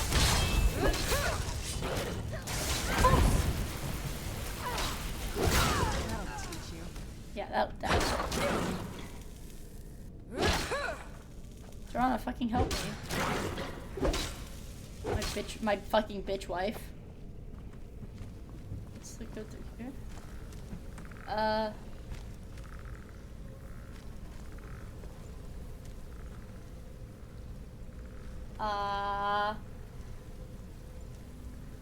Get him. Get me a pillow. Or be the pillow. What?!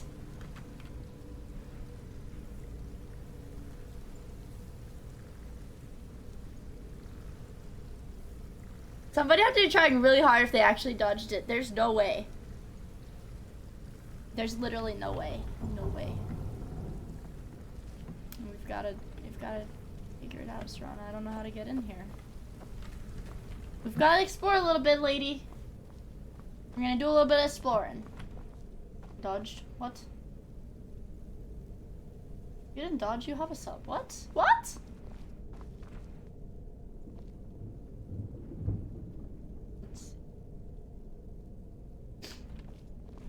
I don't even know how Twitch determines who picks up a gift sub when they're randomly gifted, like community gifted.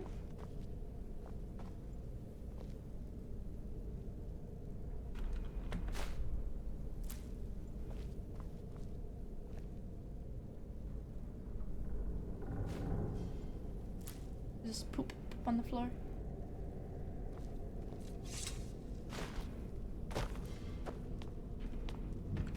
Let's see what I can do here.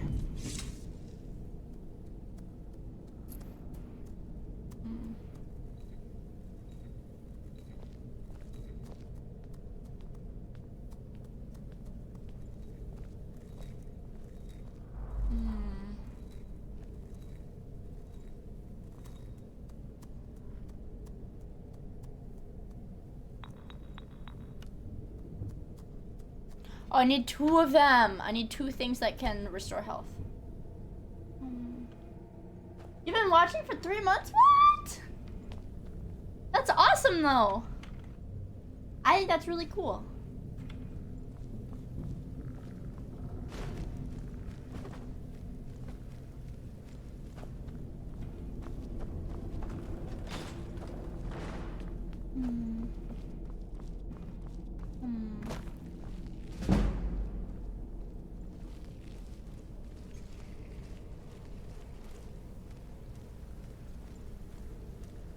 Sneak is pretty insane. I'll be sitting like...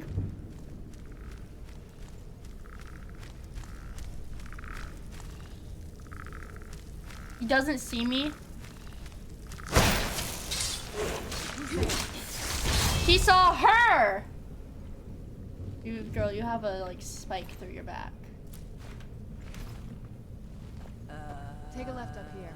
This is one of those weird double-barred security measures that my father put in when he got more... Can you please stop? If we follow that path around, we can find the other switch. I'm new here. What do you usually stream?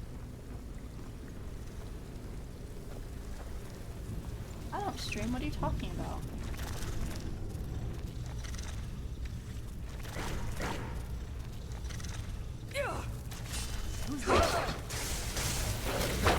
Like, literally, like, do you see that? Please stop taking these people with us.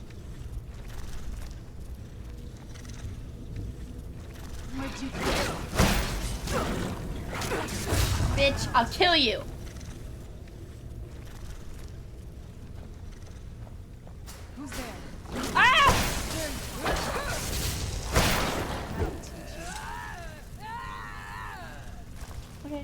Whoa, you stream? No, I don't play video games that much. I actually run a podcast. I don't just live stream.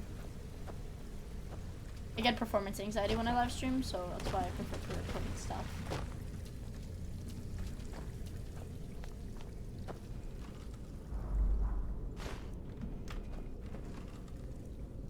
Podcast bros! Ooh.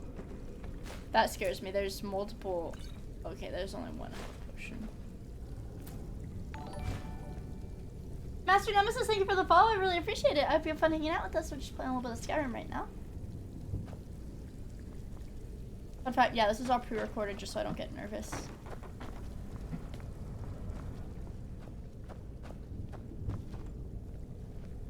Shh. Drone, you better fucking be sneaking.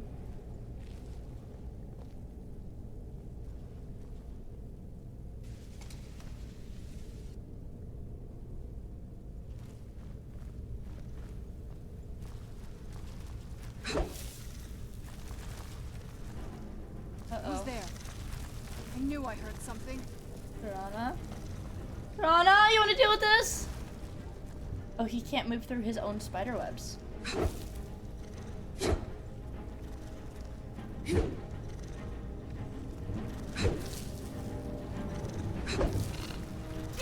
Oh.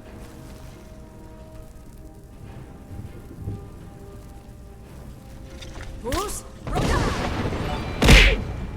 Anime, thank you for the 5 gifted. What the fuck? Thank you so much. Ah!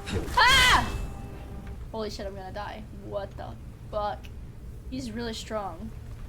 He's like actually really strong. This is very kind of you. Anime, very kind of you. When was the last save? Oh no. Well, now we're at 9999932. I do have at least one full heal. Yeah, that is true. Because I did pick up health potions.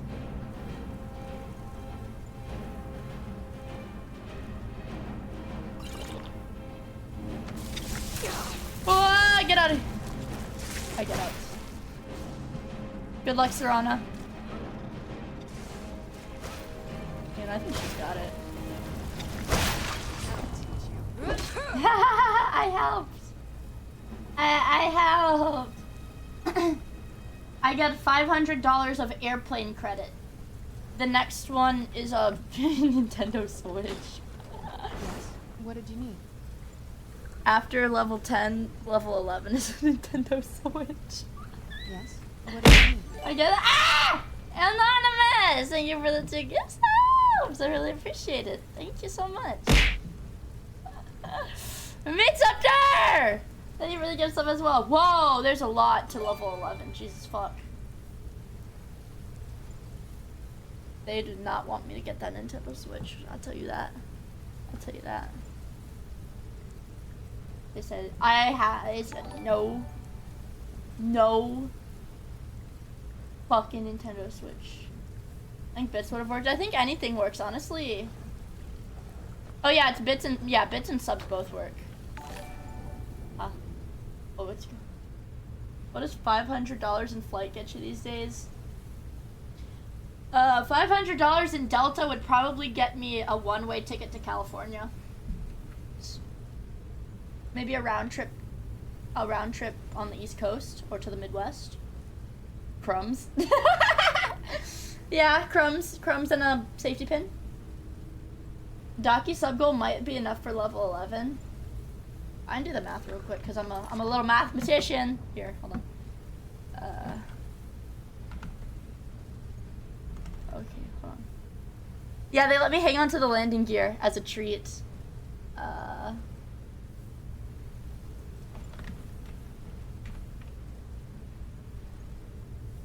Almost enough.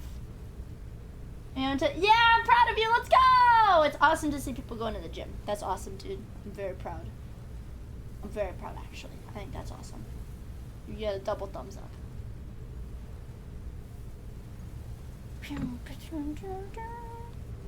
Do people... I am like a little bit curious. Do people actually feel strongly about the Daki goal?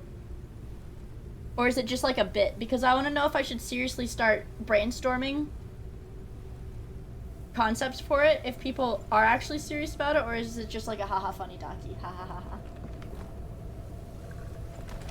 Because I like to be prepared for art stuff. Heather, thank you for the follow. Ah! Hey, thank you for the 10 gifted, dude. Dude. How are we back above 20 hours? I wanted both. Fingers would want one. I would want to see the art. Yes, for the Marco! What the fuck? Thank you so much for the 20 gifted. Dude, I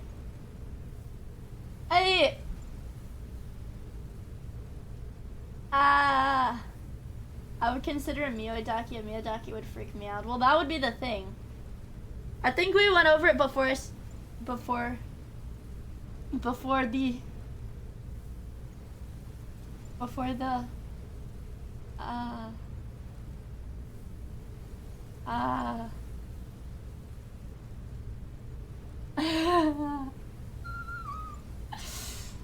I don't know, man. It's just too much. Not like in a bad way. I'm just like, wow. I'm like, fuck, dude. Like, I don't know how to quantify it. I'm extremely grateful for you guys. Like, what the fuck? It's so insane. Remember, we were talking about it while we were doing the subathon, because, or like we were talking about it when I announced the original goals, because where one side was Mia and one side was the fat ass Mioid. Do you guys remember? Also, Anonymous, thank you so much for the gift sub. I really appreciate it. Thank you. Thank you so much, dude. Yeah, we've got a lot of time, don't we? We've got a lot of time. Well, we've got one more day. 1910. Literally 1984. Me when my pattern recognition, guys. I have pattern recognition. Pattern recognition. Oh, you were saying number go up. I was saying my genius pattern recognition. And thank you for the one gift sub. I really appreciate that. Thank you. I mean, that would be really funny, but would it sell? Well, here's the deal. To me, I know to a lot of streamers, merch is like a big like profit thing. Like it's like to make money. I don't know. I don't really see merch like something I would expect to make a lot of money off of. Because I don't even expect to sell a lot of the merch that I'm already having like get done, you know? Soda sold his merch at a loss once. I mean, I would do it. It just depends on like, because we went over this too. Why I kind of get irked by Uwu Market because they mark up their merch a whole lot. So it's like extremely expensive to buy like stuff that should be like $10 or $15 cheaper. Yeah. Well, I was okay with the subathon lasting this long. The subathon lasting this long is okay. 1, 2, 3, 4, 5, 6. Wait. 1, 2, 3, 4. We're on day 6. We're only on day 6. Yeah, $60 for a sweatshirt is kind of expensive, isn't it? And there's some stuff on there that looks nice that I would want to buy, but it's like, wow, it's so expensive. There's no reason it should be that expensive. That's it. Let me see.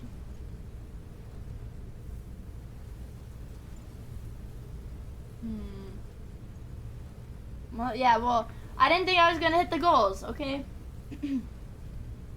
I didn't think I was gonna... I was trying to hypnosis chat. They hypnosis. Here, look. They hypnosis.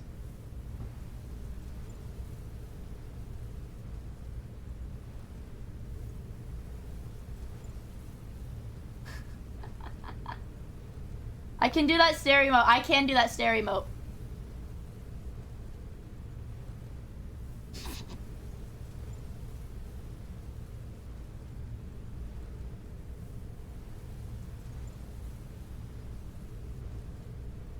Hold on, hold on. Let me try it again. Let me try it again. Let me try it again.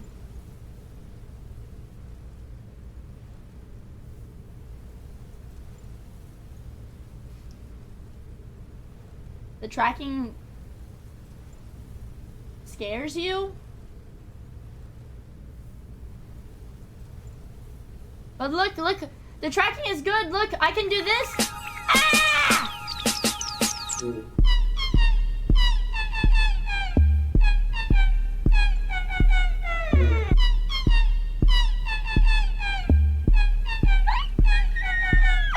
What the fuck? I look.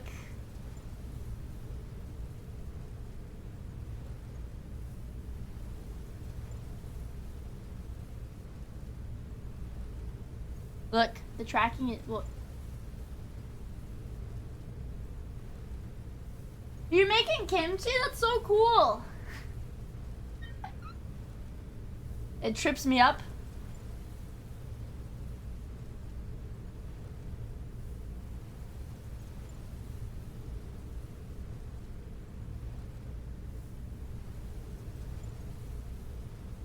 You don't like it when she looks at you like that? She's scary. Okay, so it was actually funny, Saf. I don't know if you're in here still, but I showed Saffron my model early, not like the full model. I think I was just working on it and sent her a screenshot of it, and she was like, the eyes look kind of scary, and I was like, that's a good word. That's actually a really good word to describe it. That's actually a really good word to describe it. What did she? Hold on, let me see if I can find what she said like exactly.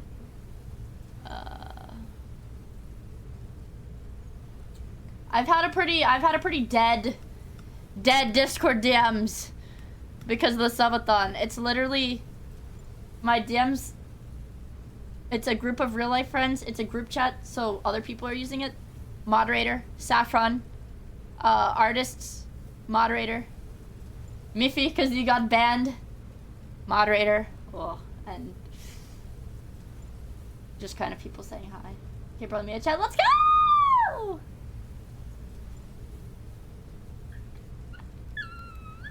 That's so awesome. I'm trying to find it. When did I show this to her? When? How fucking long ago was this? I always get tripped up because I'm like, when did I send people these things? Because I'm trying to find like pictures of my model, and it's like from like multiple months before I debuted. I'm calling into. You're going to work tomorrow?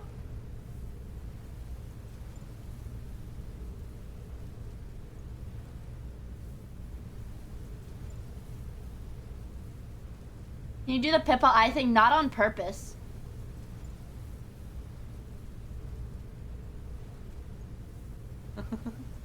You're calling to. Let's go! I am a bad influence. Here, look. I can do this.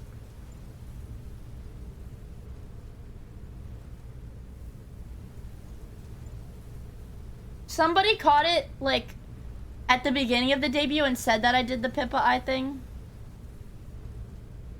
There. Hold on, I can probably do it. You can see it better with this filter, probably.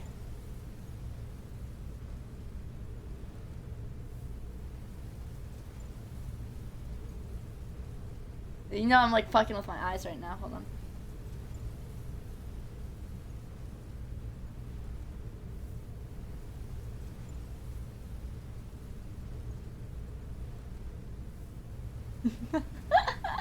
This is actually really fun to do.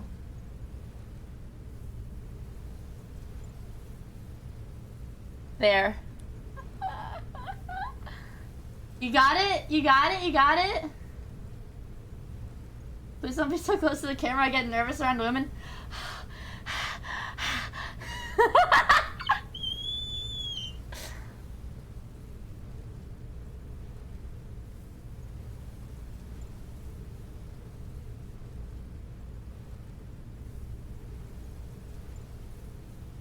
It's pretty freaky. I do have to do some weird shit with my eyes. I can cross my eyes. But I don't know if it shows up on tracking. I don't think it can. And roll my eyes. Mia the killer? It doesn't. Yeah, for some reason the...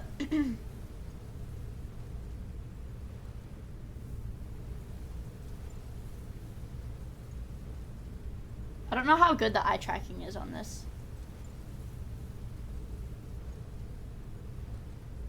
I think.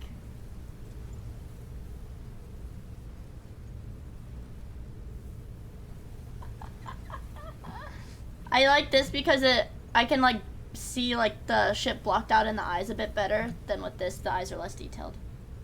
Oh, the roll tracks really well, really? Can somebody clip that? I want to see it. Hold on. If anybody clipped that, can you link it? Because I want to see it. Yeah, she said...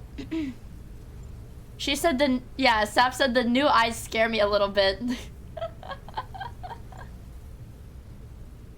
That's what she said.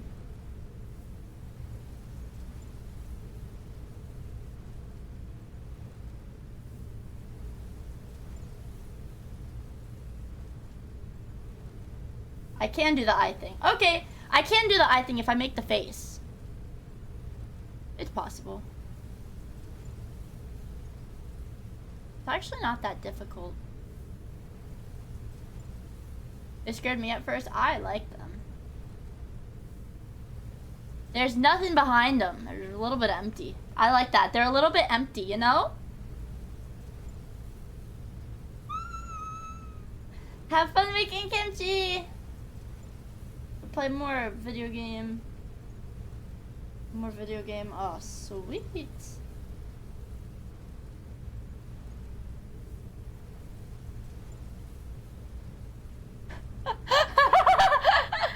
It does track really well.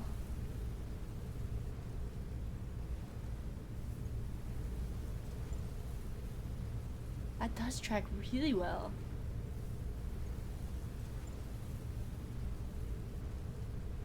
That's freaky. That is actually unironically freaky as fuck. Yeah. Wow.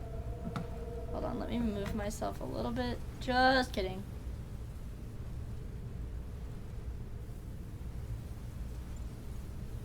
This is the e-girl crop.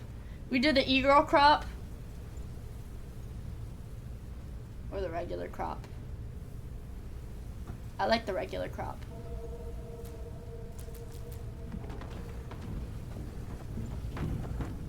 Let's go. Let's move. Wait, this way. No, we gotta pull the lever. We gotta pull the lever, lady. Wait, what?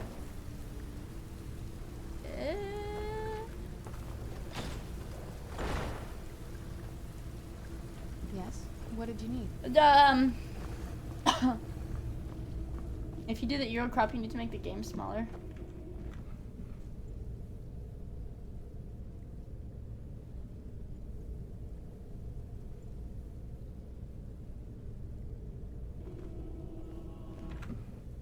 We're thinking something like...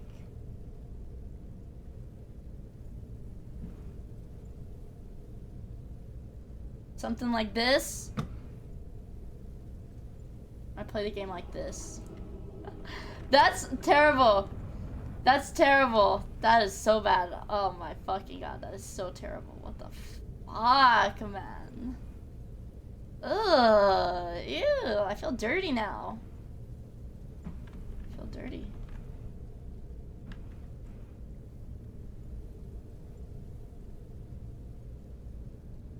There we go. Alright, better fix. Ah! I can still tell what's going on. Yes. How much What did you need? chest? Yeah, so I was like, thank you! Yes. I'll punch! No, I can't say that. I can't threaten Twitch staff directly. That's not good, is it? Yes. What did you need? I can't do that. Your dog is fucking scaring me. It's weird looking.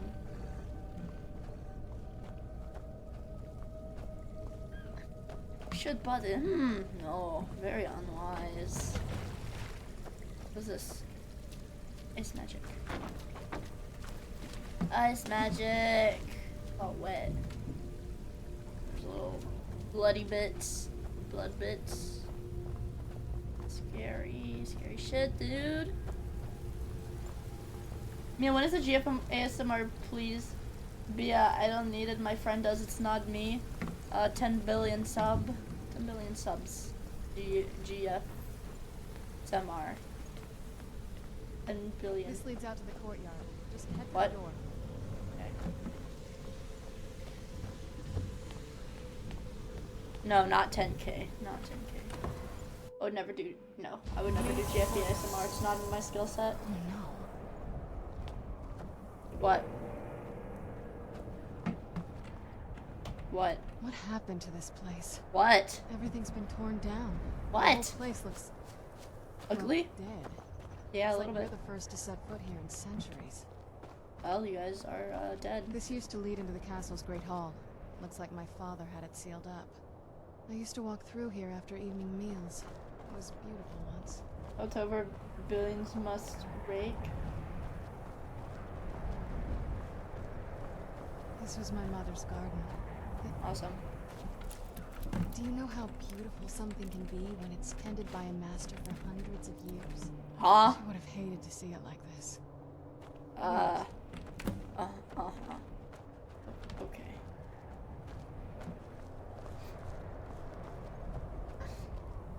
Girlfriend experience ASMR. Auditory something. I don't know. Something's wrong with the moon dial here.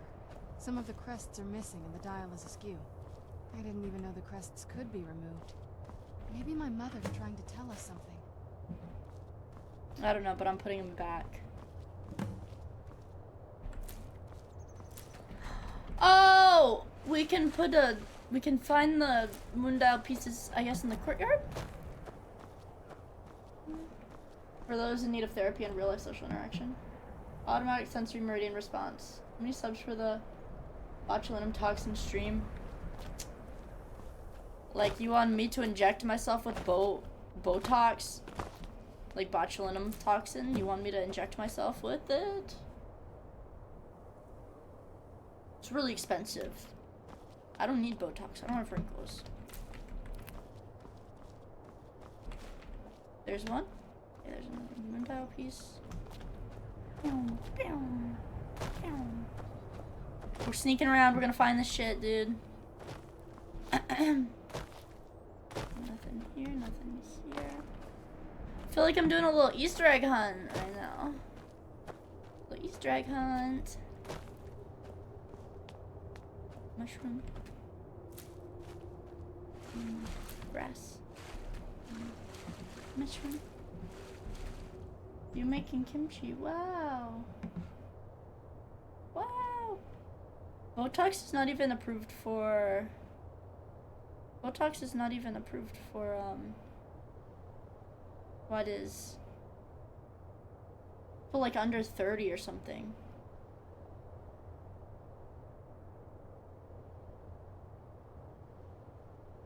Wow, that looks really cool. Guys, look in the general media. She's making kimchi. That's awesome. That's really cool. Take all this. We have to find the moons. Moons. Moon. Moon. Too bad. I think I'm missing some. Oh, is that one? Alright, I found a few of them.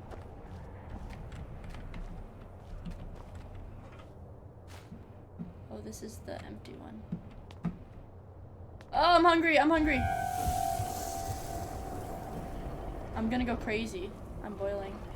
Ah! Very clever, Mother. Very clever. I've never been in those tunnels before, but I'd bet they'd run right under the courtyard and into the tower ruins. Well, at least we're getting closer. Let's go. Okay. Scary ladies making me do scary things that make me feel uncomfortable.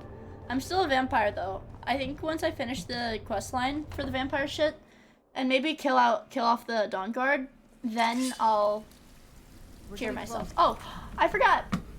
We hit a new level.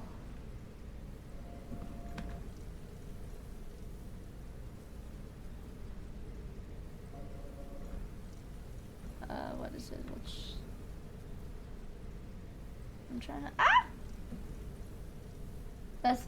Well, I'm scared of her.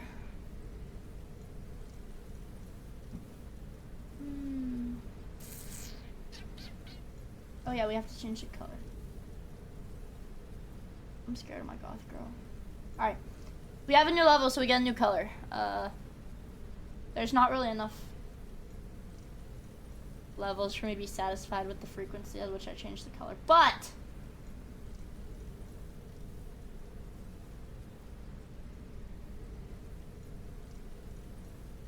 lemonade. Original color.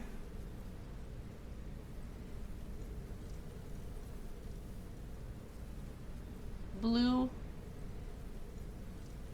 Blue. Hi Dakota, it's good to see you. I hope you're doing well. I appreciate you stopping by.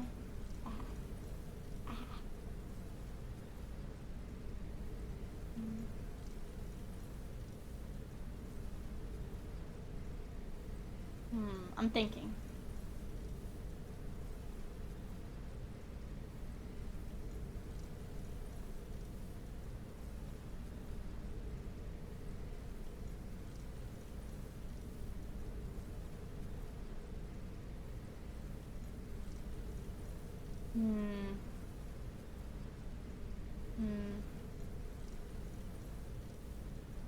Don't make eye contact with goth girls, they'll hurt you. There we go. Alright. This is our new color. Pink. Pink.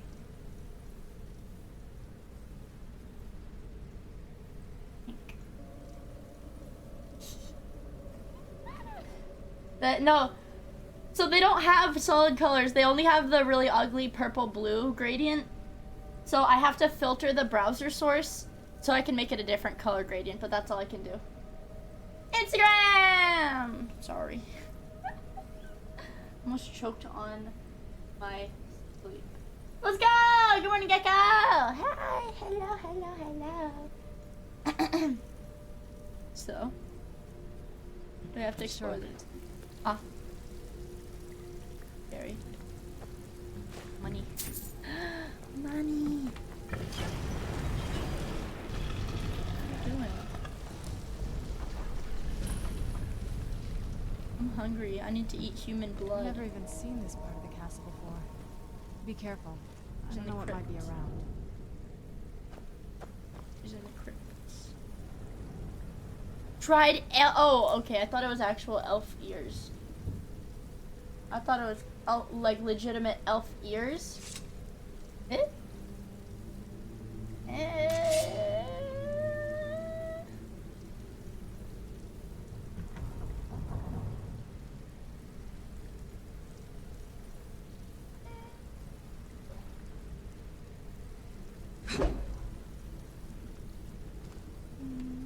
That's how elves. I did eat all the actual. Wait, but how? I'm a vampire. Vampires can eat garlic.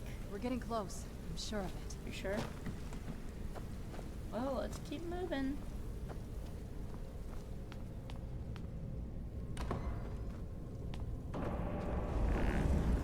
Where'd you come from? Ah. Yeah!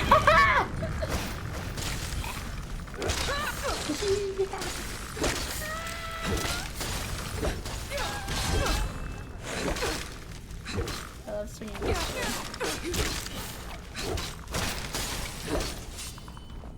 One more, there's one more. There's one more. My fair lady, there's one more. This won't end well for you.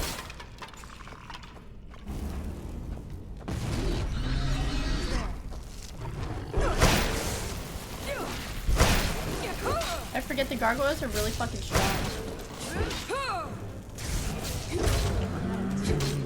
Critical hit! Drink up piss baby, okay.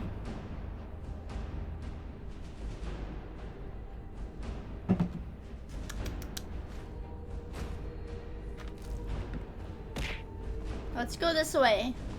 Ooh, a roller clipper. Ah! Where the fuck?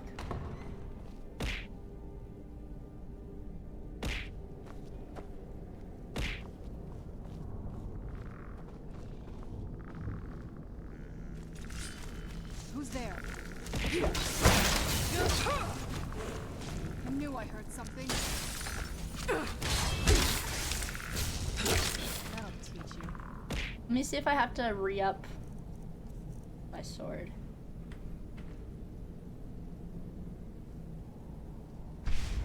Yeah, my sword is like empty. I was noticing it wasn't one-shotting the skeletons.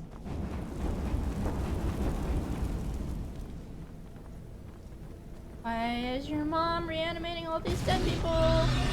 Another gargoyle? Boost!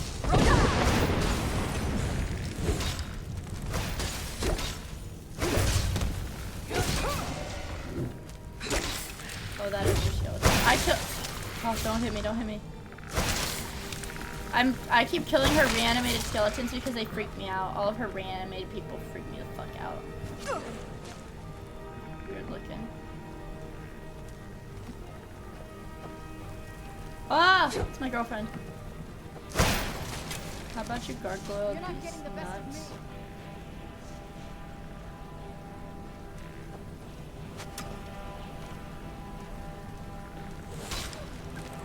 Let's go!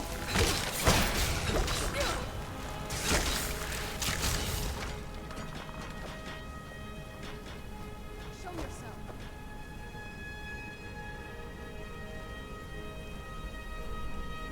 She's broke as fuck. She doesn't have anything cool here.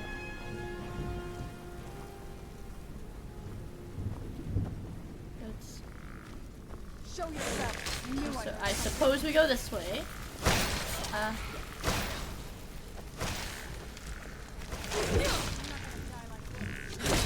Or maybe these skeletons are stronger if they're scaling with my levels or my proficiencies. Because my two-handed is pretty high because I've only been using... This is all I've been using.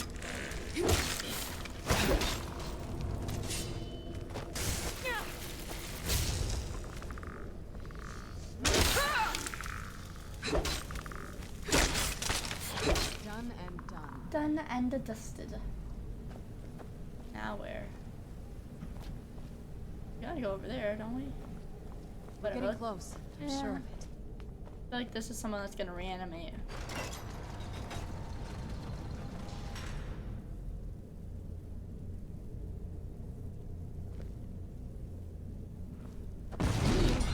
I told you! Boost!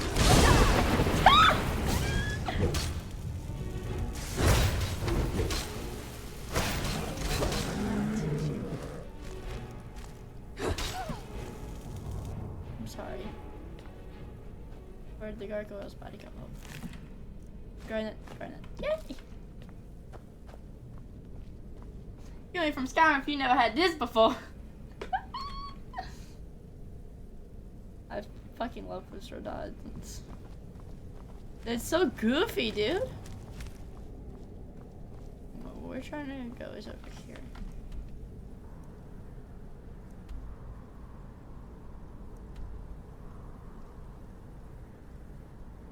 There's just stairs everywhere.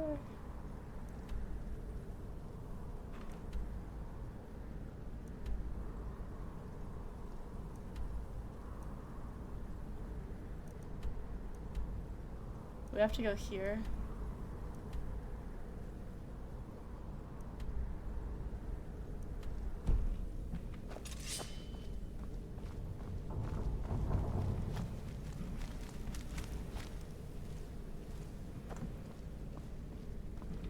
Well, I guess we can go over here.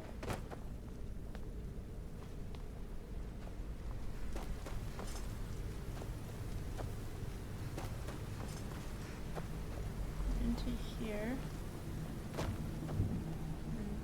And through here. We've already killed everything here, yeah? Is it above me? Ugh. Is it above me?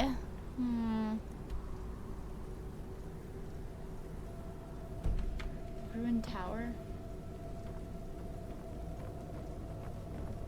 Lady, I don't even know where this ruined tower is. This is where we first came in, I think. Can I open this door?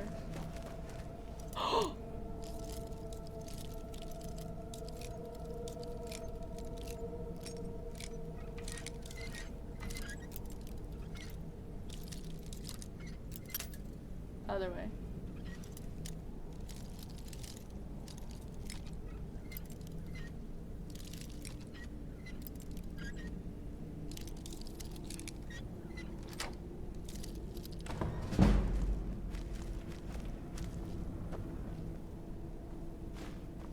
Just a rock.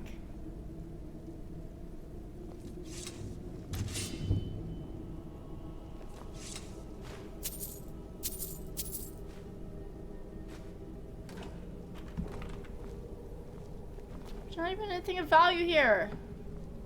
It's just literally some fucking closet, dude. We're getting close. I'm sure of it. Okay, well.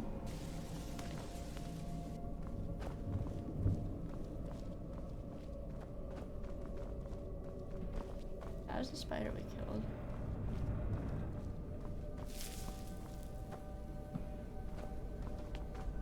Oh, we can't go that way. We're getting close. I'm sure of it. You said that I'm going over the opposite way. Literal Jenny closet, that's right. Okay, let's see. We go up the big stairs.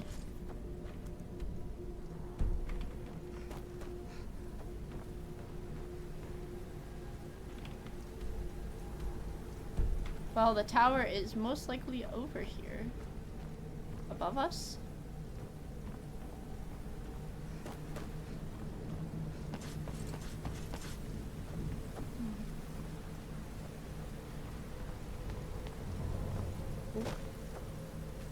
Oh. That was almost a first try.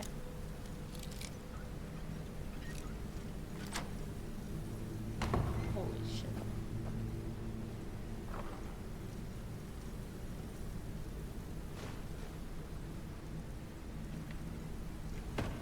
I don't use bows. What are you doing? What are you doing? What are you doing? What are you doing? What are you doing? What are you doing with that knife? Okay. We're getting close. We're getting close.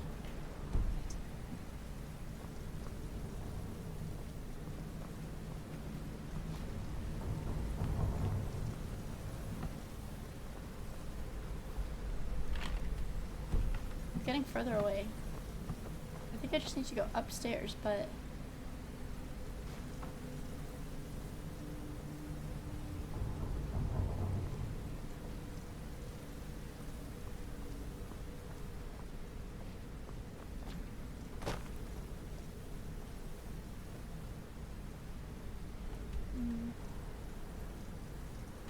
Going the wrong way. Ooh, maybe it's this that has light. Just keep going up. I don't... I'm thinking we just keep going up. I'll just take whatever path brings me upward. It would make sense. There's the gargoyle.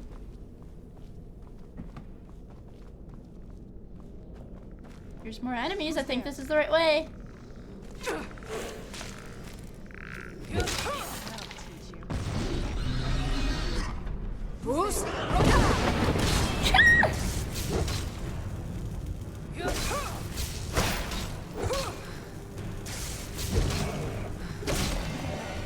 He fell into the fucking fire.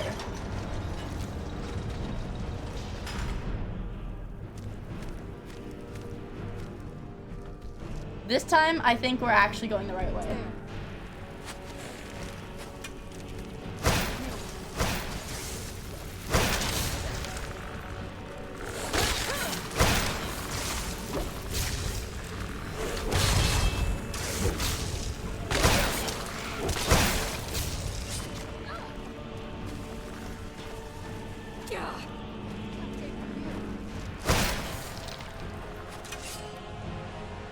Wait, but there's gold in the chest. We have to loot the chests. We have to loot the chests. My lady, we must loot the chests. Wait. She doesn't want to loot the chests with me. Who's there? My fairest lady, there's gold in here. Yeah, whenever I see enemies, especially in games, you're in my way. Especially in games that are like super story based where the enemies don't respawn after you kill them. That's how I know I'm going the right way, is when I see new enemies.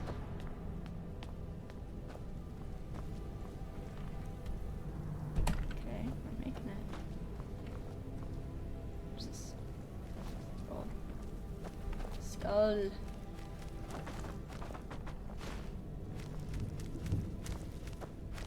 We level up. No way.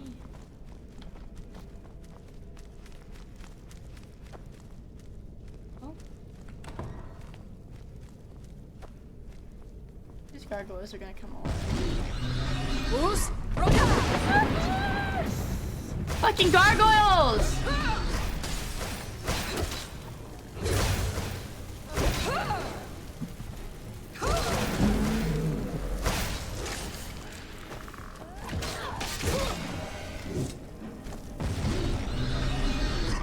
Where'd you come from? Go to the gargoyle statue and come alive, and you didn't listen to me!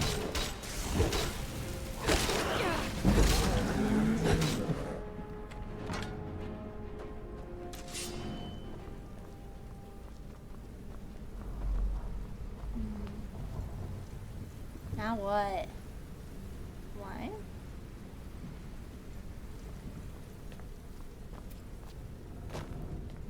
Ooh.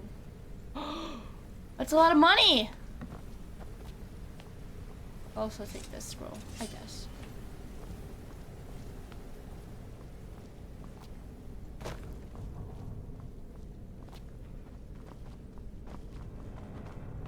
I don't think we've reached the top yet. I bet there's some kind of secret passage around here. I feel like we're gonna have to kill more gargoyles. To be honest with you, lady, I think we're gonna have to kill more gargoyles.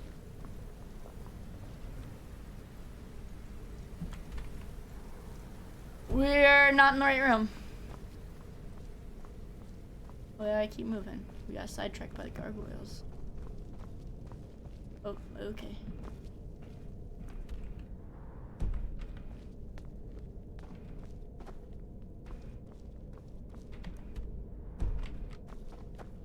Keep moving. Over here. Good night, rest of string. Thank you for stopping by. I hope you have a good rest of your night. Get a good night of sleep. And I hope you have a good first day at your job. This is where we just came through. Right, we just came through here. We gotta go back to that gargoyle room. I think we gotta kill the rest of the gargoyles.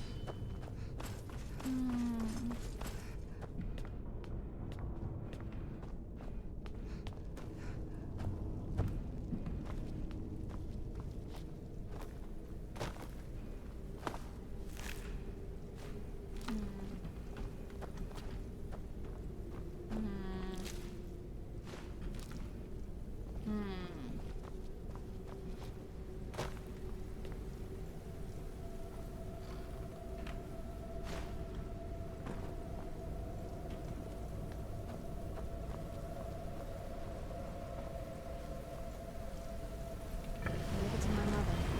Very smarter than I gave her credit for.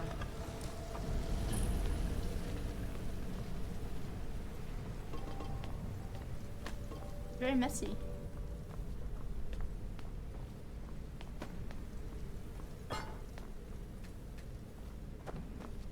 Very, very messy. Oh.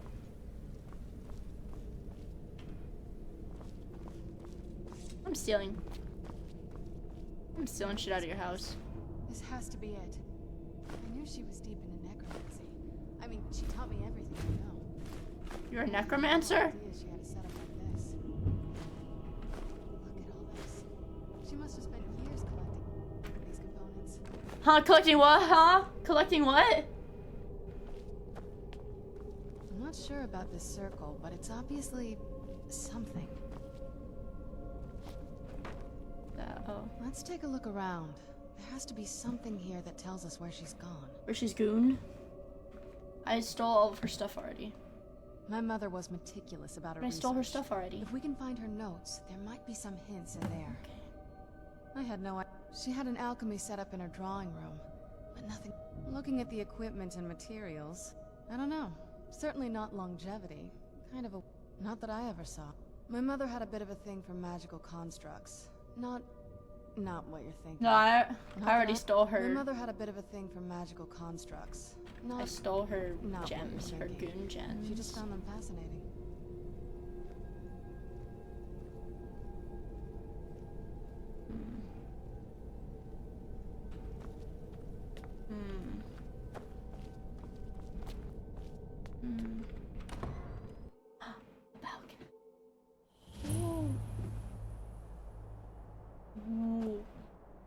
So if I can, oh shit, there might be more. Oh no, I can't get in here, so there's nothing else to like steal.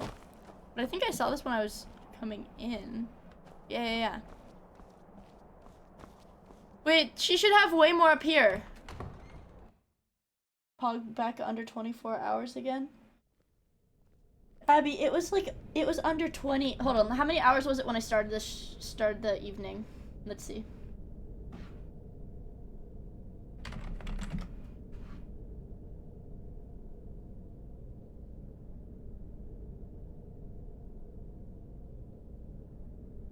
Abby, the timer is higher than it was when I posted the picture of starting. Abby, it's higher than it was when we started. Only by like 20 minutes, but it's been let's see what my profile says. How many hours ago is this? It's been 5 hours. The timer hasn't moved, Abby.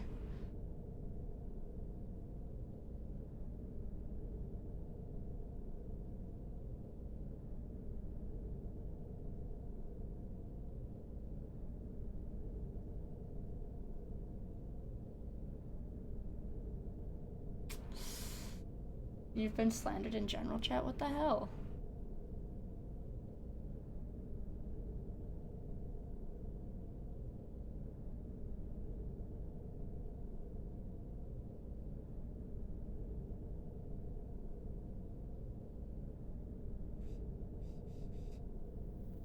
It is a lot of boys now.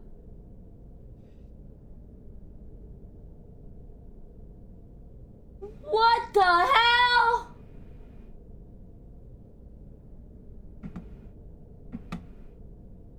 I smell a boy now. I smell a boy. Oh, there's a boy doing here. Oh my gosh, what am I gonna do? There's a boy here freaking out so much. Calm down. Calm down. And take a nice deep breath. It smells so good. I love boy smell so much. It makes you feel so amazing. I'm getting tingles all over from the delicious boy scent. It's driving me boy crazy.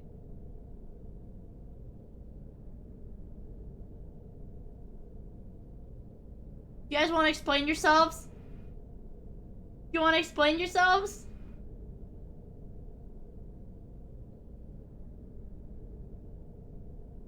What the fuck, dude? What?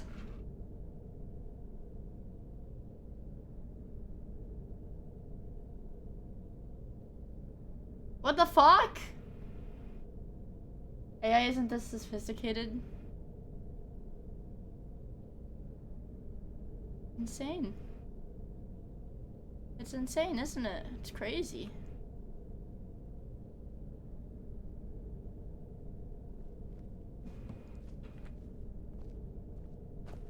It's crazy. I'm gonna take her soul gems though. Yeah. It's not that way. I don't want to use the alchemy lab. I already looked at this. Keep searching for her notes. She probably had a journal or something. Oh, a journal!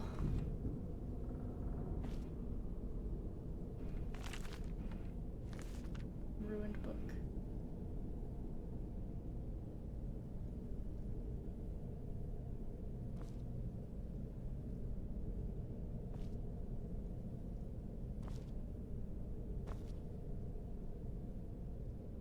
probably by her alchemy bench.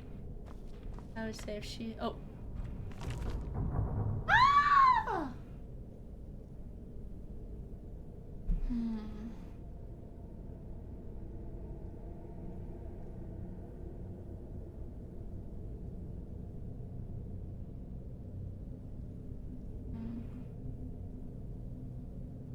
What the fuck?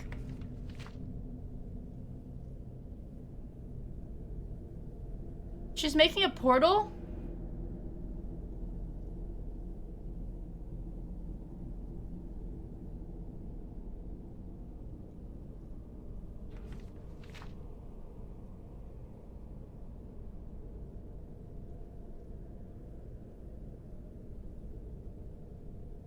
What? The portal to the purple place? What the fuck? What? So we need bone meal, void salt, and soul gems.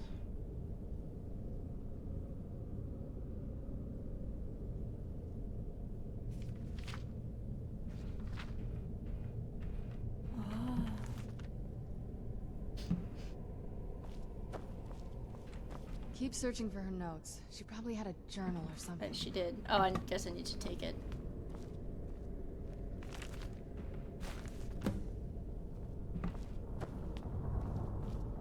Any luck yet? Oh. You did? Let me see She's them. like, give me that! I only know what she told me. She had a theory about soul gems. That the souls inside of them don't just vanish when they're used. They end up in the soul cairn. The soul cairn is home to very powerful beings. Necromancers send them... My mother spent a lot of time trying to contact them directly. To travel to the soul cairn itself. Place. That circle in the center of the room is if I'm reading this right, there's a formula here that should get a handful of soul gem shards, some... Oh, damn it. We're also going to need a sample of her blood, which, if we could get that, we wouldn't even be trying to do this in the first place. Not bad. We'd better hope... Anyway, enough of that. Oh, definitely. Mother would have plenty of those materials in her inventory. You just need to find them.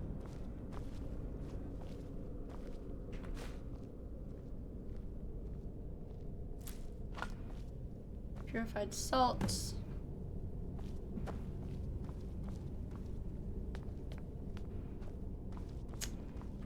I guess I must have picked everything up already. Wait, is that a potion? Well, I just kind of want to take this stuff, though. Get the ingredients in that vessel and let Shut me know up! when you're ready. Bitch, I'm picking flowers and fish.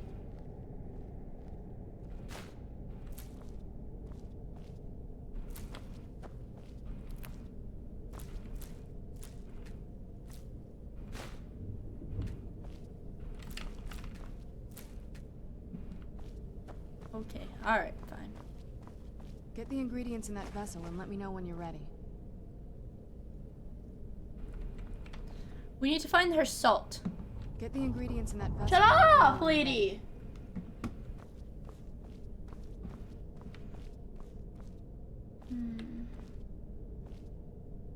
The salt gem shards were in there. The purified...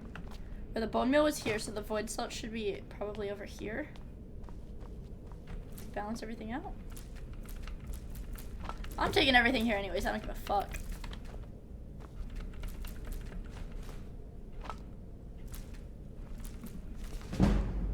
Ooh. I don't know what that is. B.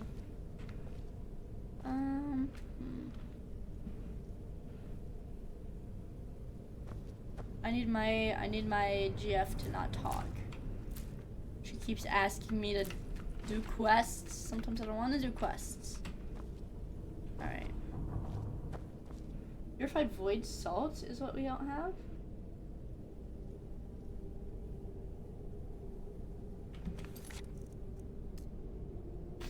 Let's find them.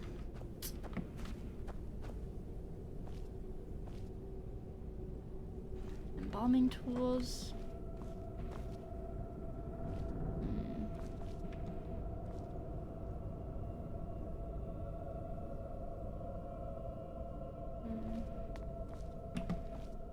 My bitch wife nagged me to do the chores.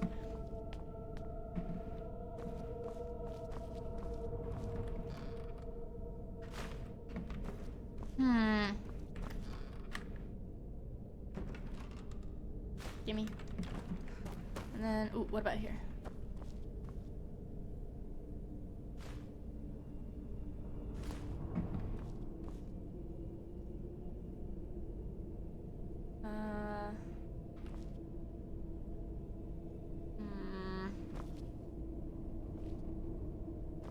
This. Oh, lockpicks. I don't see anything.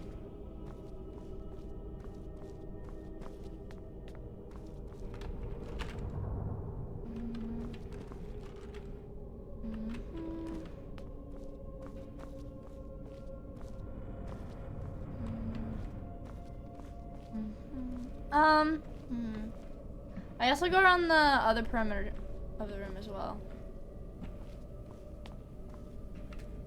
What might be in here?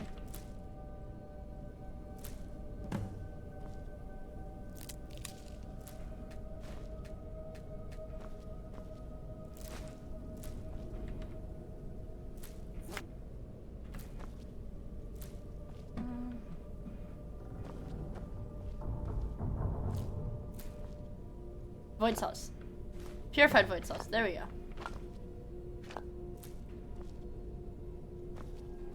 There we go.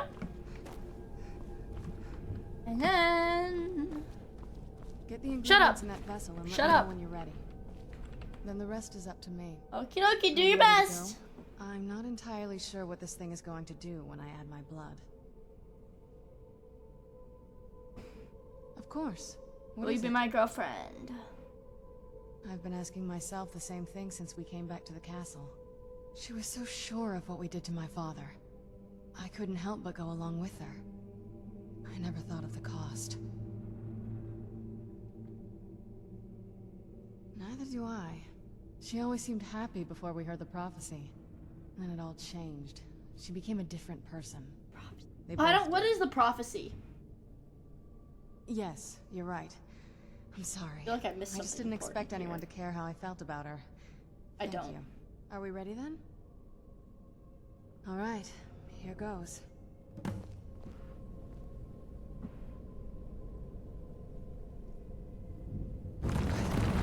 Ancestors. We're going to the Lean Village. Incredible.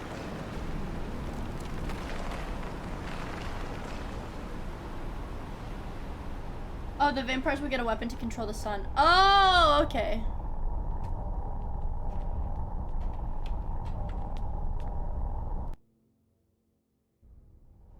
Let's keep moving.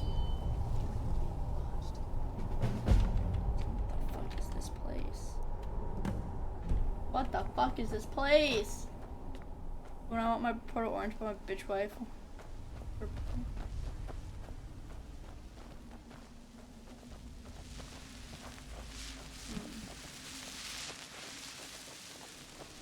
Hello. You look pretty. Only those who have suffered long can find the light within the shadows. Well, alrighty. Open up. Yeah. Okay. Never mind then.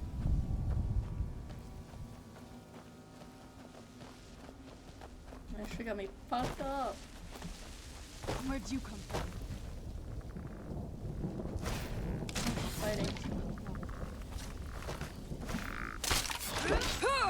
They're evil skeletons!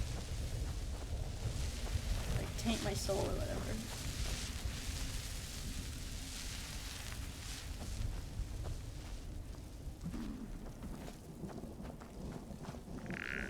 Who's there? One man. Done and done. Stealing. I sound like a human.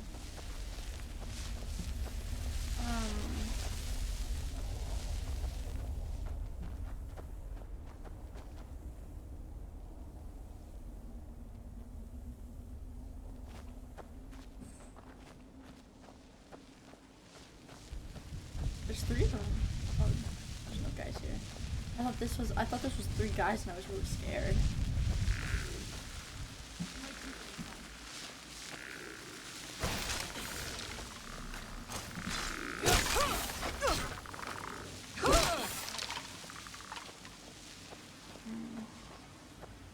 Where are we going?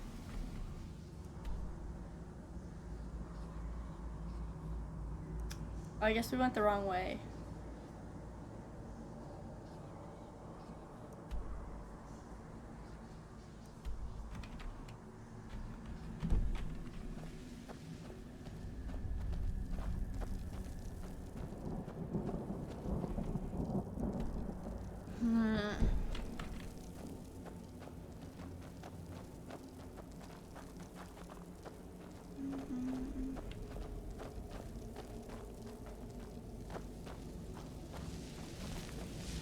What is this? Where are you?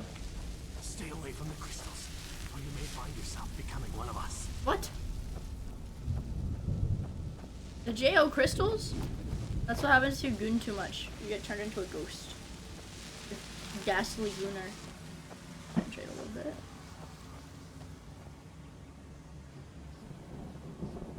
Synced. You can't sink in the purple dimension. It's dangerous. Oh, this looks pretty bad.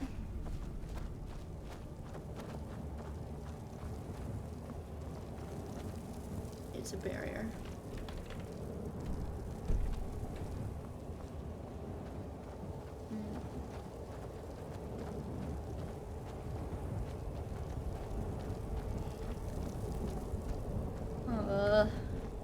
What about this?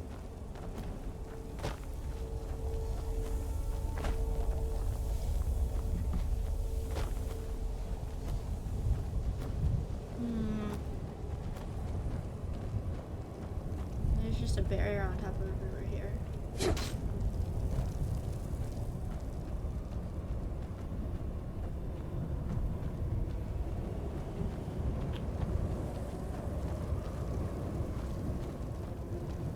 Too much latent energy, the crystals can't take it. This is like a black hole.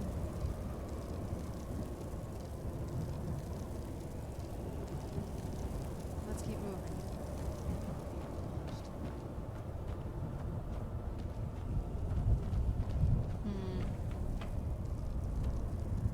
Oh, we just keep going further in. What am I supposed to be looking for here? There's no like quest marker. Oh my fucking god, because it won't sync this to this quest.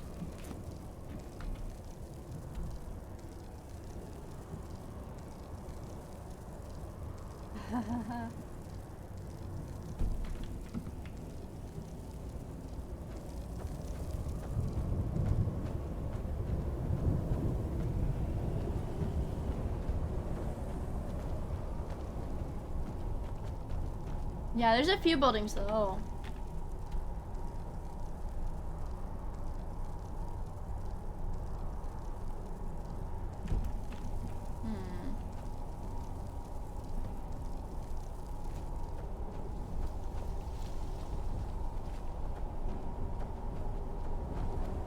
There we go. And I'm just gonna walk forward till I find it now.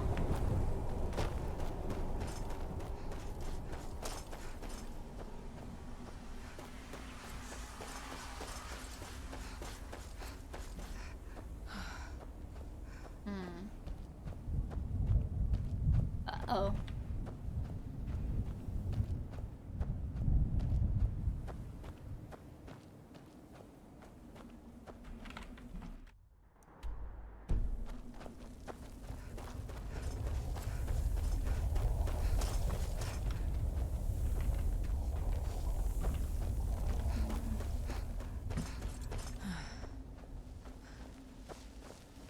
What's this? Okay, so this... Oh, I can't enter this building. I can.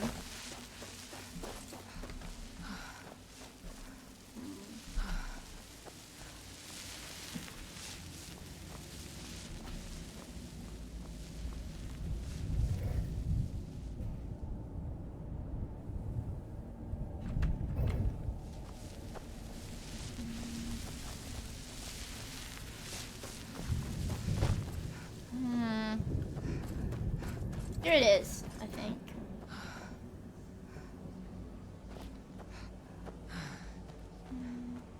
Hi, Demon Man.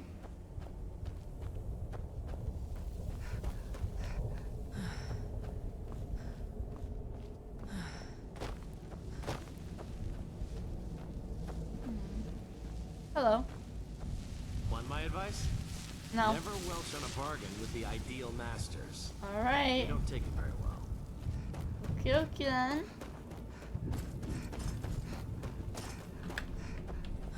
How is she in the ginormous fucking mansion?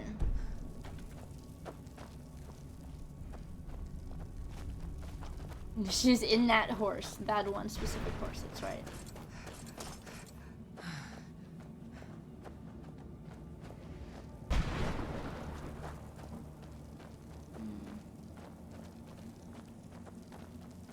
Run past their little Stonehenge.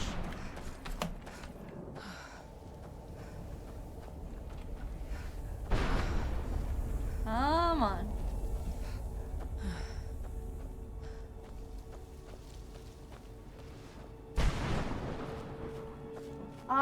Okay, I wanna go over here. Okay.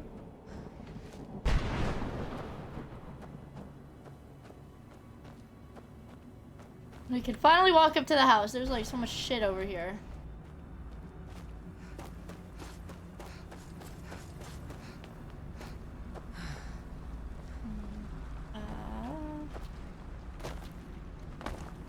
Mother? Mother? Hi. Is this her mom? Serana? Is it really you? I can't believe it. How do we get inside? We have to talk. Serana, what are you doing here? Where's your father? He doesn't know we're here. I don't have time to explain. I must have failed. Harkon's found a way to decipher the prophecy, hasn't he? No, you've got it all wrong. We're here to complete the prophecy our way, not his. Wait a moment. Wait, what? You brought a stranger here? Have you lost your mind? I'm Mia. You. Huh? Come forward. I would speak with you. So how has it come to pass that a vampire of mixed blood is in the company of my daughter? I slept with her dad.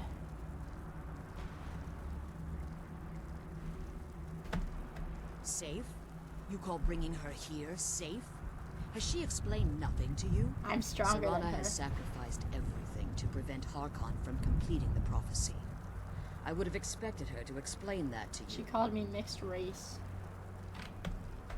You think I'd have the audacity to place my own daughter in that tomb for the protection of her Elder Scroll Yes. alone? The scrolls are merely a means to an end. The key to the tyranny of the sun is Serana herself. What? Please don't kill her. When I fled Castle Volkahar, I fled with 2 Elder Scrolls. The scroll I presume you found with Serana If we were in speaks Lenissus of right Ariel now, dude, and I his might have arcane to. weapon, Ariel's bow. I might actually have The to. second scroll declares that the blood of Cold Harbor's daughter will blind the eye of the dragon. Like myself, Serana was a human once. We were devout followers of Lord Molig Bal. Tradition dictates the females be offered to Molig Bal on his summoning day. Few survive the ordeal. Those that do emerge as a pure. Please don't explain this to me. We call such confluences the Daughters of Cold Harbor. It was expected of her, just as it was expected of me. Being selected as Why an is she looking at me offering like to that? Molig Bal is an honor. She wouldn't have dared turn her back on that. Yes, everybody has been explaining how vampires are made. It's what some call the domain of Molig Bal. His place in oblivion. Oblivion? Now you're beginning to see why I wanted to protect Serana, and why I've kept the other Elder Scroll as far from her as possible. If Harkon obtained Ariel's bow, and Serana's blood was used to taint the weapon, the tyranny of the sun would be complete. In his eyes, she'd be dying for the good of all vampires. And how exactly do you plan on completing the prophet?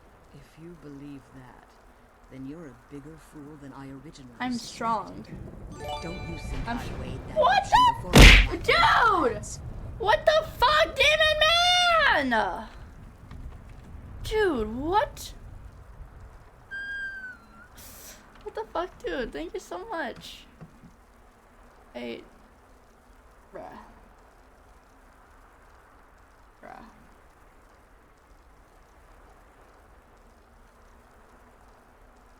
Bruh. I hit level 10 earlier tonight. Yay, we're still in the last 24 hours. Yay! Last 24 hours, guys. Last day. The last days just started, guys. 24 more hours. Level 10 was a $500 airline voucher. The level we're on right now is a OLED Nintendo Switch. OLED Nintendo Switch. And thank you for the 2 gifted. I really appreciate it. And thank you for the 1 as well. Thank you, dude. What the fuck? It's scary. It's cool seeing you pop off like this, and it's not cool. It's terrifying. That's scary. We are very close to cello stream. We are. I'm gonna have to do a lot of preparation. I have to. My biggest thing for the cello stream isn't how am I gonna play the songs. It's am I going to have to teach myself songs by ear, or am I going to find sheet music for them online, or am I gonna have to make sheet music myself? We'll figure it out. As for once clean but I played League, do I amputate your arms? No, but you should go to confession.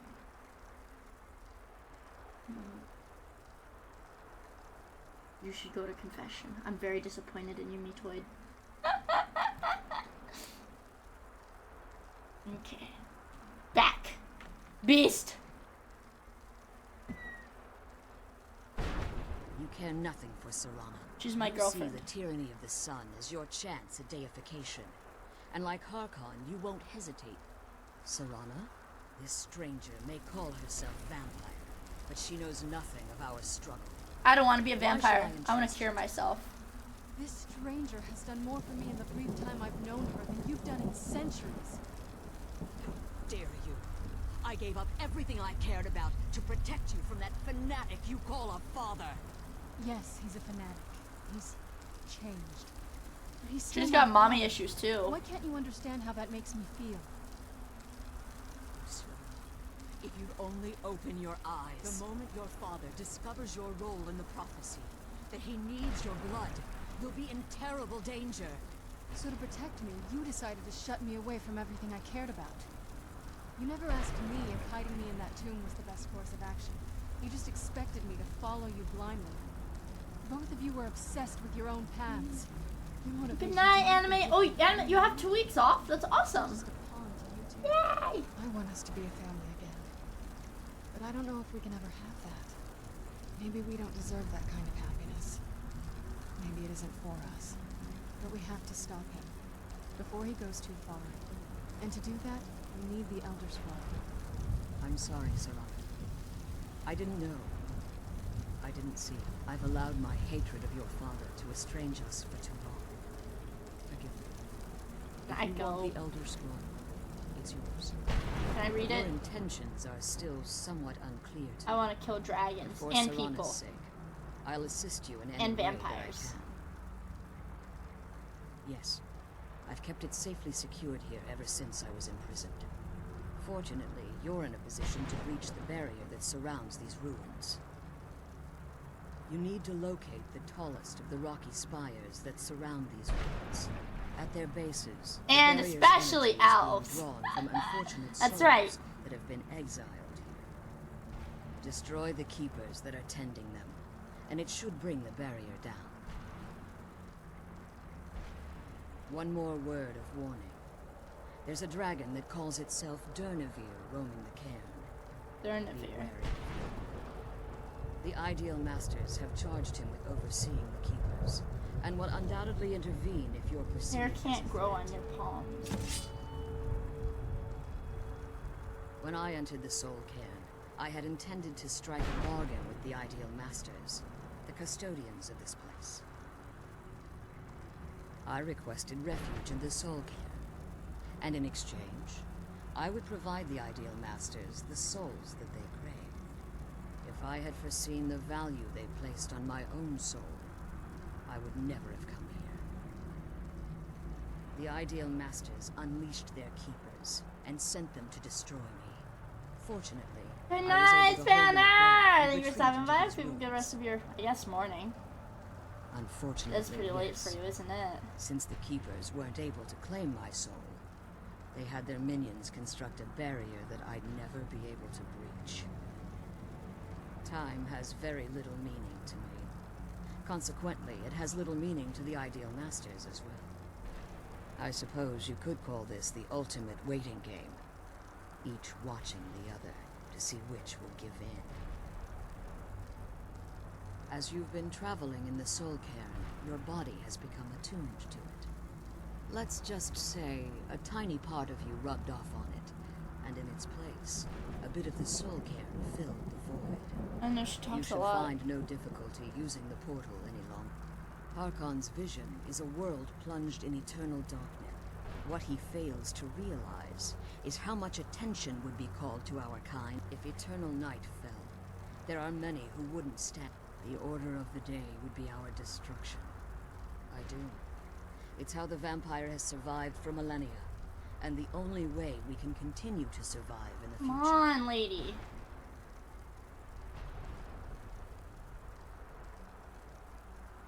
I know very little. They're mystic entities. Well, some necromancers believe they are the I believe there's more to it than that. I think perhaps they were once corporeal beings, but they've conduits through which the ideal. It's the reason for the soul care, the ability. However, I don't the care. majority of necromancers that are foolish enough to enter into a bargain with the Ideal Masters wind up here. I want the Elder Scroll. As harvested souls. Be careful and keep my daughter safe. If you want that scroll, the barrier needs to come down. I'm glad you're here.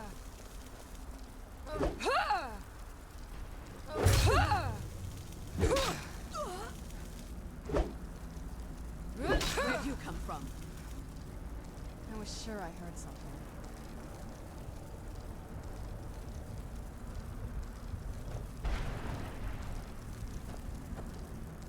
Bruce?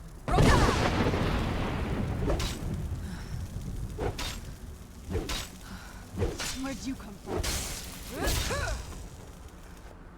Coach your daughter. I'm not gonna do it yet.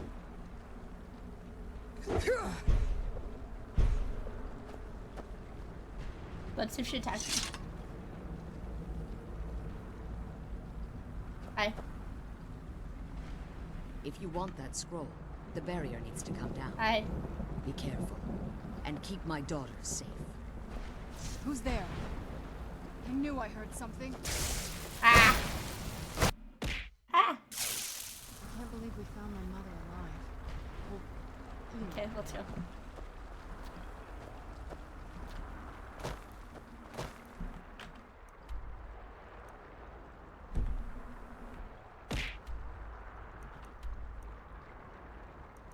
Oh shit. Dude, we have to go so far to kill these things. That is so annoying. Holy shit. We have to walk really far for this.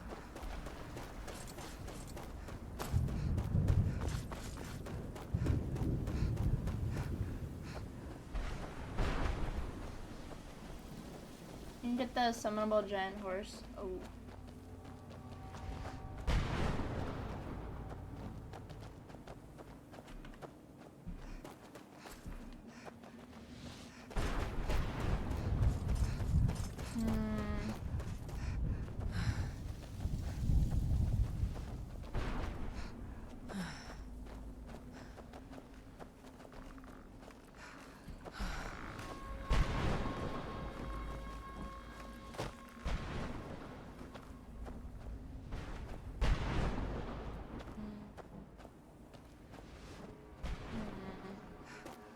this tower first. It looks like.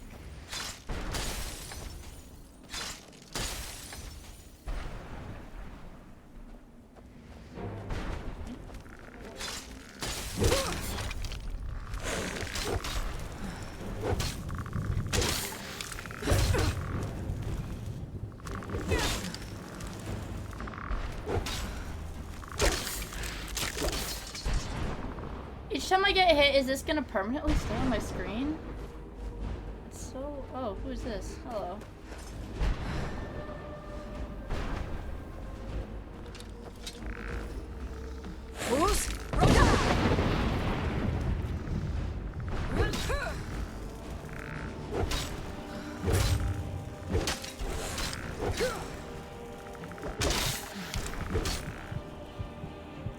He's scary looking.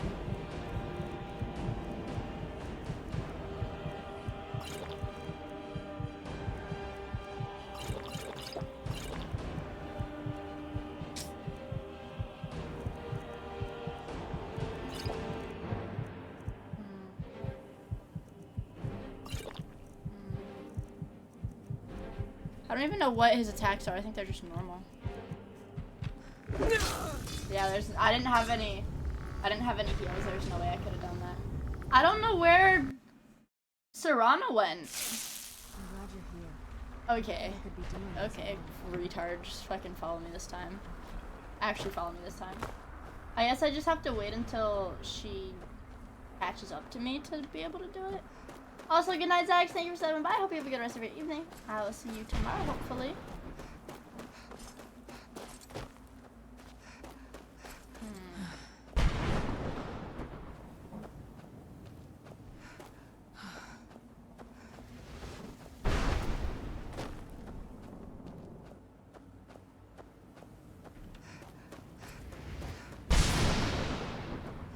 Scary.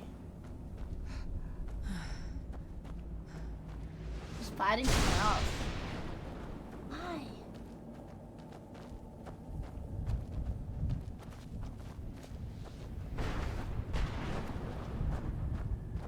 I'm the boss. Everyone's supposed to aggro on me. Who's there? I knew I heard something.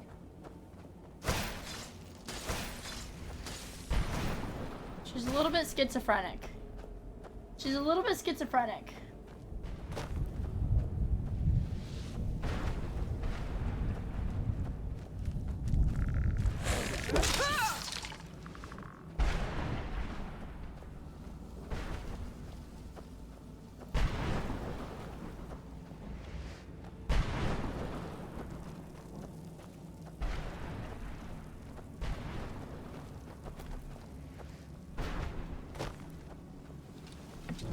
Where'd you come from?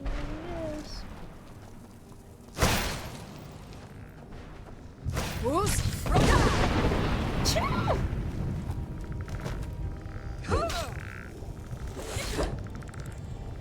Yeah, let's get him closer.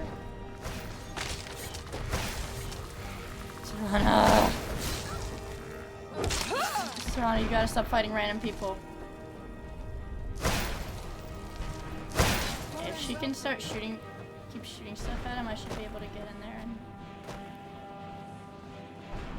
Uh-oh. Hey. Hey.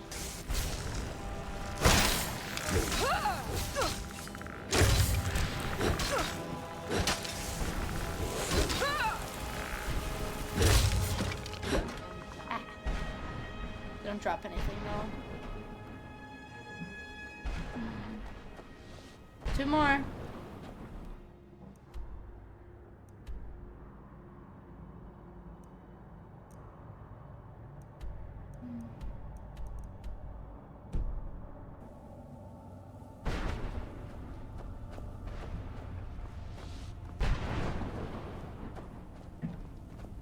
Hit this one first.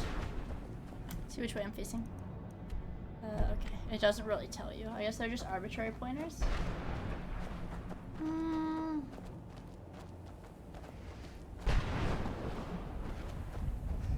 Let's keep moving. I think that fucked up one might be the right tower. I think this might be the tower right here. It looks a little bit evil. That's my guess.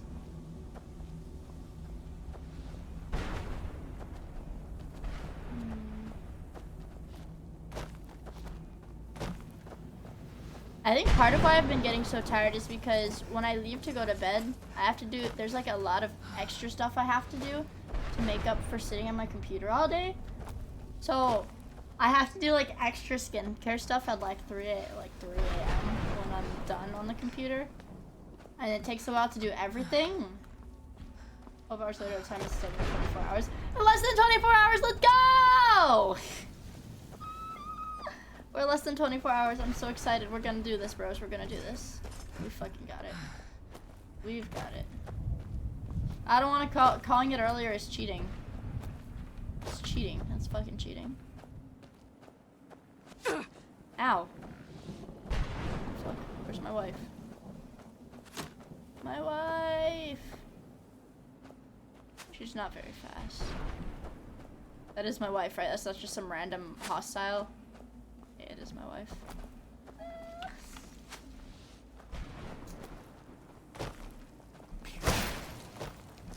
Still remember how to fight. Kill him, kill him, kill Bone Man.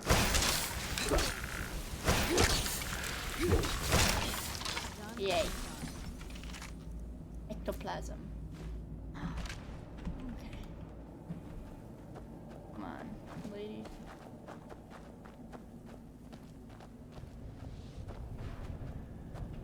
Glowy. This is my portal. Nope, it's just a pond. A pond of weird stuff.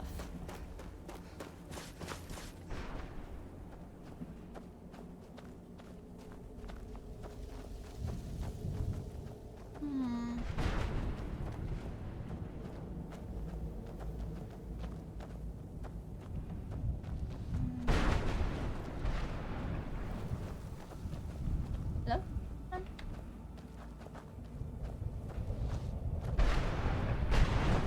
believe he is over here. Yeah, very scary figures.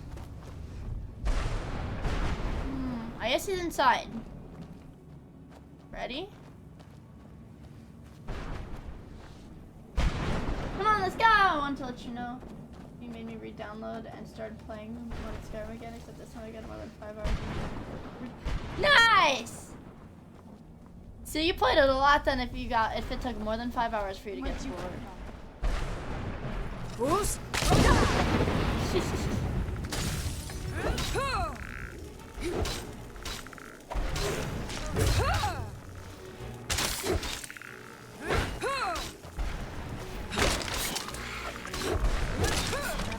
This was a weak keeper. Give me. Oh, grand soul. Ooh. Ghostly remains. Wow. Just kill those keeper things and get back to the prison. Yeah, shut up. Shut up, woman. I love ragdolling enemies, yeah.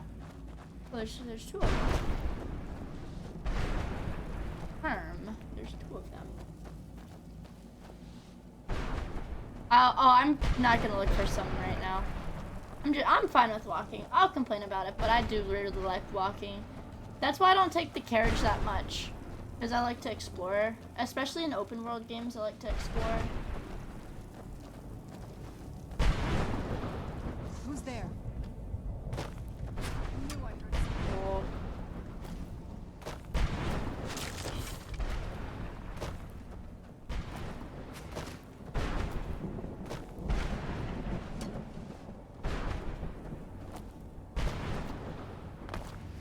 They're firing guns.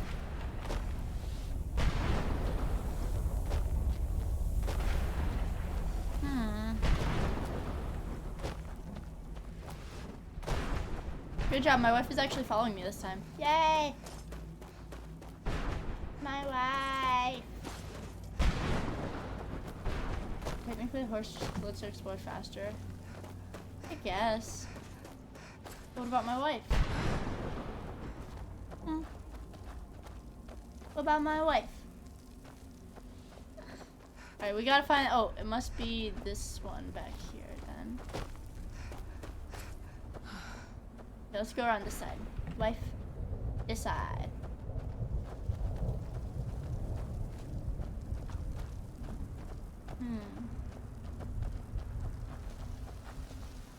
My eyes.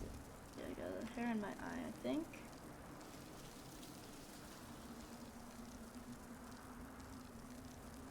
I can't believe we found my mother alive. Well, you know what I mean. No, there was an air bubble under my contact, actually.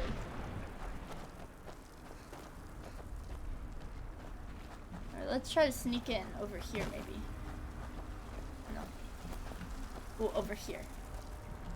Yeah. Pink stuff!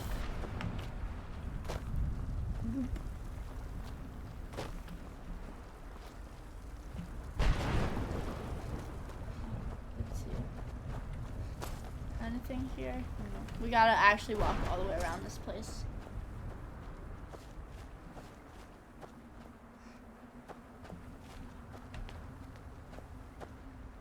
What? Only a single spire remains. What the fuck? Be careful. I'm almost certain the final keeper will be prepared for your assault. You just like... Is the final keeper not like right here?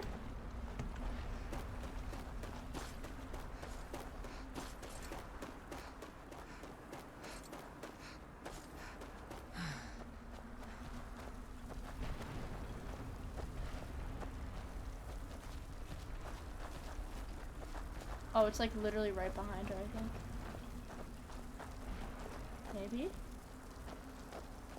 Maybe.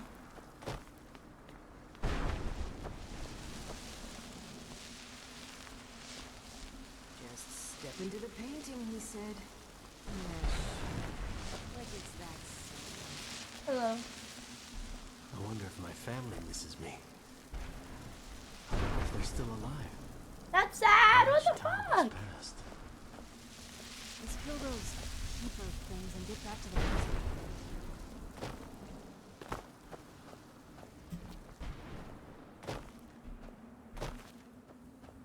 Right, now we can run. I assume he's where this weird phenomena is.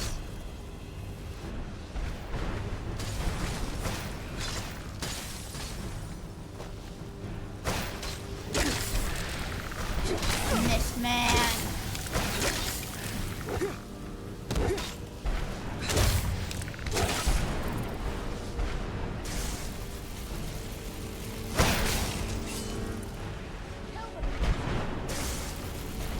Boost! Oh, flashing the ragdoll. Yeah. Ha.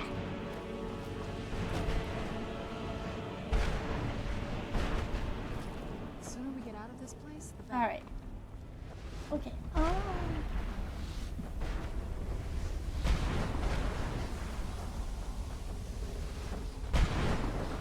The sooner we get out of this Fuck place, off. the better.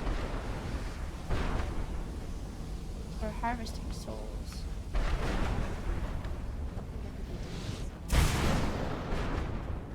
Where'd you come from?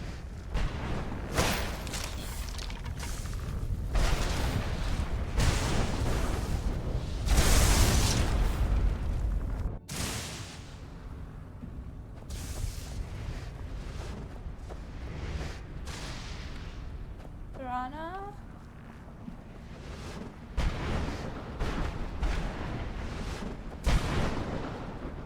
My wife?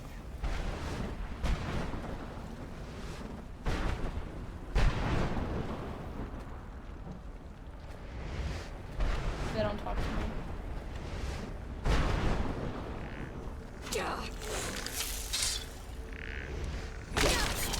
Boost! I didn't realize that was the fucking keeper. I thought it was just a guy.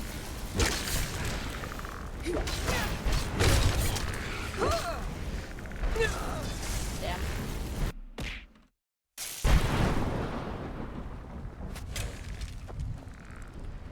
Boost! I was hoping I could. Oh, yep. That's That's what I was hoping to do the first time. Okay, let's go find Philacca now.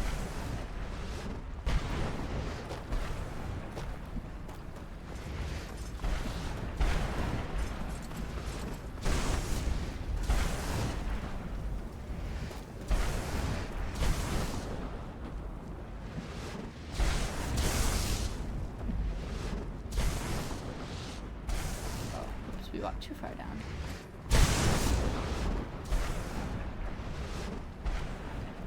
Oh yeah, I guess we gotta go inside.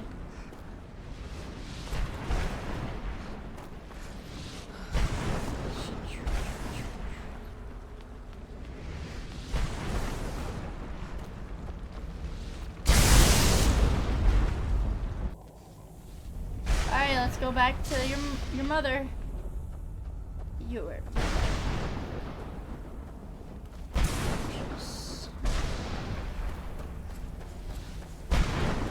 A very large crystal. Very interesting, very large crystal she's got going on there.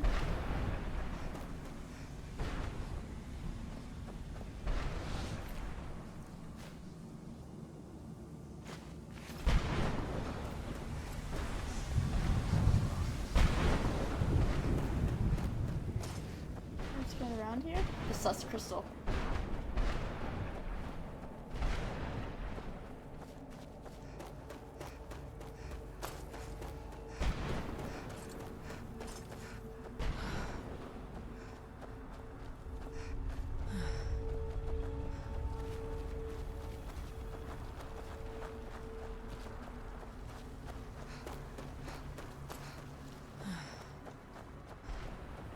Gonna take a bit to get there though. Oh, the sprint is so shitty. I guess I'll actually, this should refresh my stamina. There we go.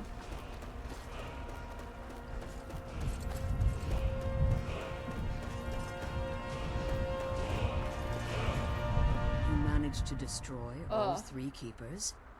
Yeah, give me the fucking Elder Scroll, bitch. Please follow me. Keep watch for Dernavi. I don't give me the fucking Elder Scroll, bitch. Barrier down. He's almost certain to investigate. Give me.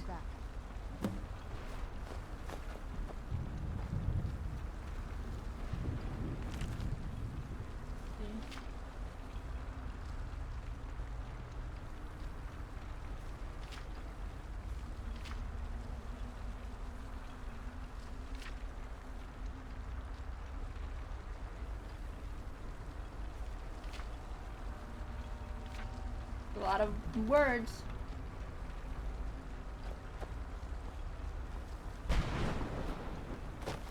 Hurry up. Hurry up. Hurry up. Boneyard! Mucho texto.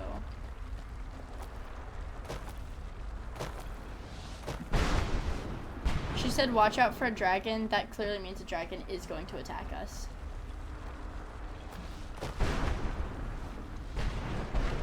She has space buns.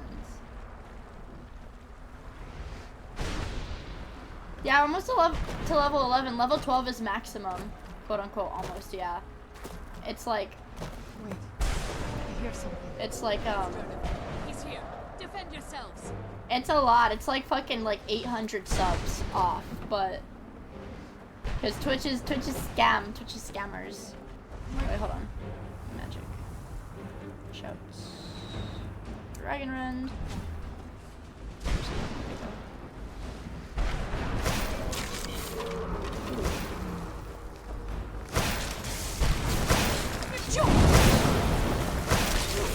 We must kill this dragon.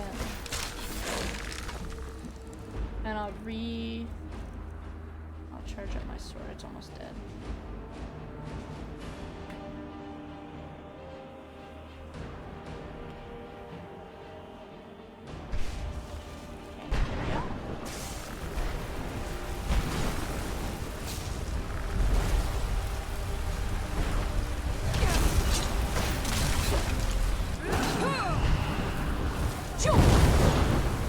Now we can just keep spamming this.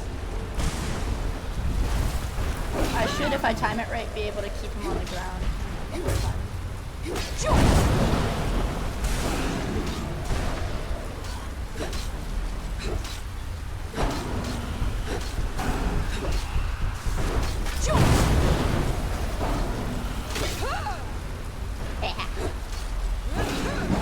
Yay! Yay! Come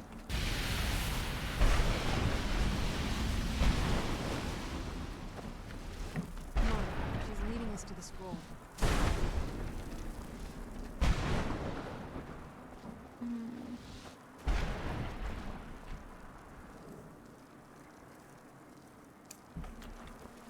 What is it? Give my astonishment. Fucking hurry up! Is this the Elder Scroll? Open up. This must be because I can't access it. Stop it, stop it, stop it.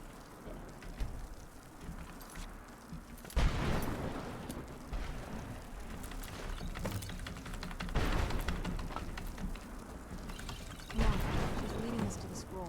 I know, yep. Hey, go ahead. Come on, she's leading us to the scroll. What are you doing? Come on, she's leading us to the scroll. Is she? Forgive my astonishment. Volume. Unless the soul of a dragon is as resilient as it's possible that your killing blow has merely displaced Dur. Now, let's get you the Elder Scroll and you can be on your way. Oh, she talks so much, you guys! I can't believe we found my mother alive. What did you want? I can't believe we found my mother alive. Now that you've retrieved the Elder Scroll, I have no choice. If I return to Tamriel, that increases Harkon's as much as it pains me to send you. Remember that and promise me you'll keep my daughters. Okay, now you have to leave. Which is the only thing of value I have. We gotta talk to her again. Did you have anything to... Even if I could, it would only serve... Harkon would likely sense my return to Tamriel. The last thing you need right now is a trail for him to follow. Alright, let's get out of here, lady.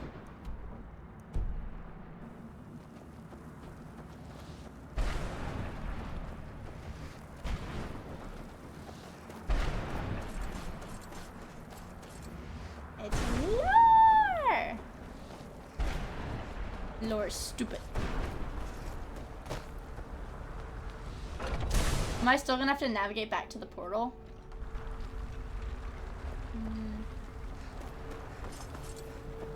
Stay your weapons. I would speak with you, Quinarin. Cursed, not dead. Doomed to exist in this form for eternity. Trapped. Yeah, he seems like an okay dragon, us though. And Enoch. Between life and the hostility was necessary. I believe in civility among seasoned warriors. My claws have rendered the flesh of innumerable foes. I therefore name you Quinarin. Quinarin. Or Vanquisher in your tongue. Your word, my desire to... I merely wish to for countless years before this, I roamed the skies. I fear that my time, if I ventured far from the soul camp, I will place my name with you, and do me this simple honor, and I will fight at your side as your Graze Mazen, your ally, and teach you my Thum. Okay. Trivial in your mind, perhaps. You gotta say his name. I don't require an answer, Quinarin. Simply speak my name to the heavens when you feel, in my language, the Quinarin. You are the Dovahkiin, the Dragonborn. You may not be.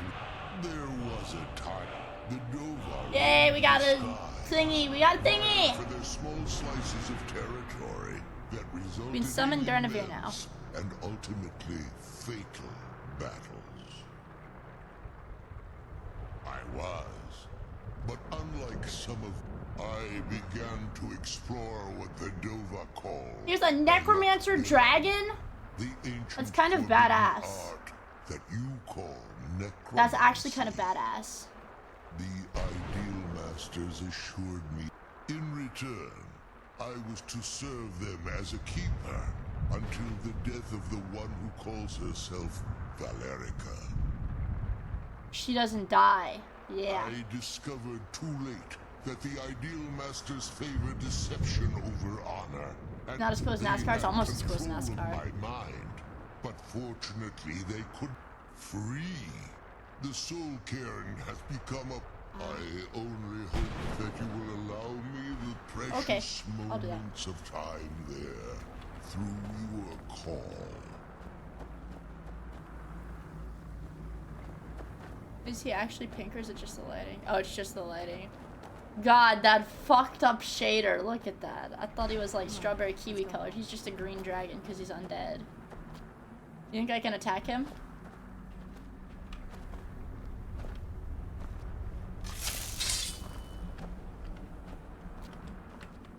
The sooner we get the scroll home, the sooner we deal with my father.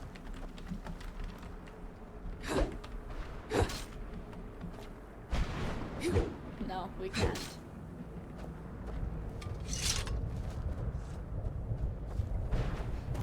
Let's find the big ass portal. Oh, sweet. Okay, it's right here, I think.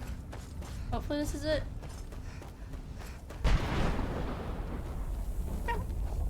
Nope. Something else. Menace maxing? Yeah. I'm menace maxed. I'm evil. I'm devious. I'm dastardly. It's the big one that looks like Minecraft stairs. Okay. We gotta walk straight forward until we find Minecraft stairs. I can do that.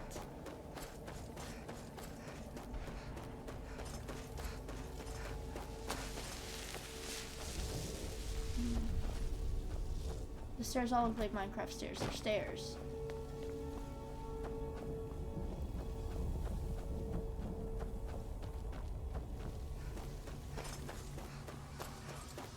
I think there's like 3 of them, maybe, tops.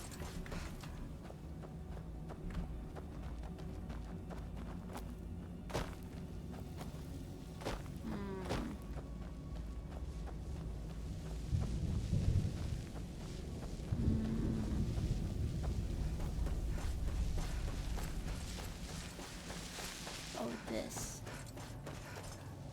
It must be this. Because they're square, like Minecraft. Or like Minecraft. Hi, Miss Hugo. Thank you for stopping by. I'm doing well. We just got the Blood Elder Scroll from Valerica, and we got the Undead Dragon Friend. Durnavir? Durnavir? Yeah, Durnavir. Now what?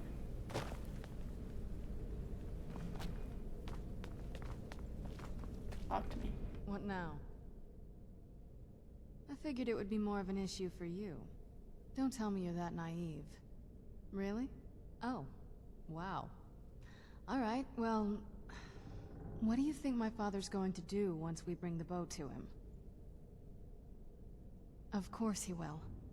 But at that point, he'll have everything he's ever wanted. He won't need either of us anymore. No, you've proven your strength to him, which just makes you a more dangerous rival. I'll kill him. Not until we have the bow, but you're right. This won't be easy. We get to kill him! Woo!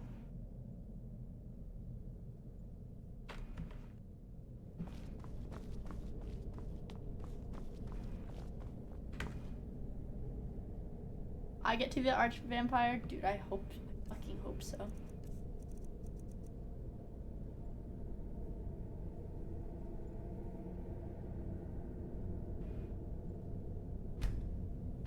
If I can unlock all of Durnavir's.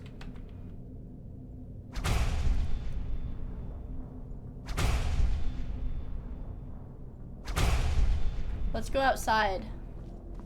I want to summon Durnavir. Let's go outside. It's going to be peak.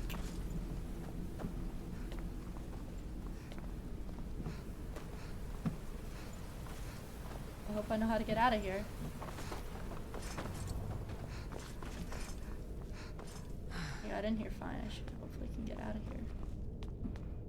Right. I just have to remember what I saw and be able to retrace my steps. I see you're still streaming and the timer has barely made a dent. Yeah, there's like a 20-minute, maybe I've been streaming for like what? 7 to 1 is 6 hours? A little bit more than 6 hours. The timer's moved 20 minutes. Looking really good. The good news is the timer always moves when I sleep. So the timer will be down like 10 hours by the time I come back. Probably 9 hours. 9 hours by the time I come back. Ooh. An expert lock. Don't even fucking clueless that, because the timer has not in any of the 5 nights has the timer moved while I was asleep. Moved up while I was asleep. It's always just gone down. Unlock this shit.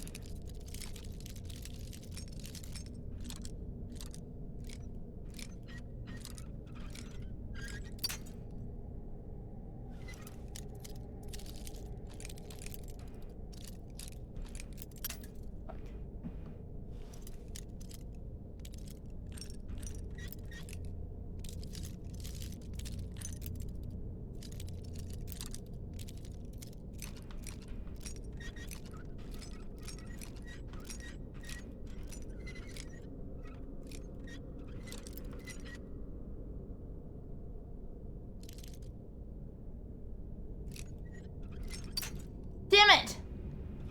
We were so close that time.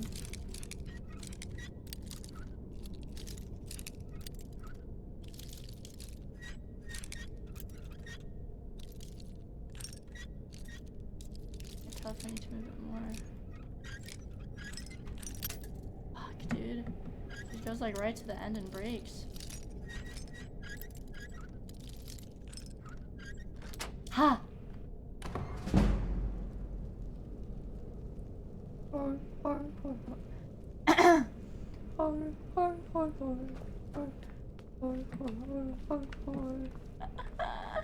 What is in here? Oh, I'll take that.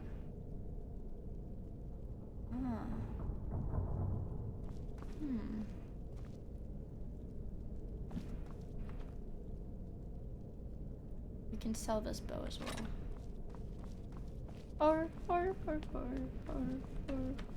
Because Zalman pinned it fucking forever. I don't know. I know not.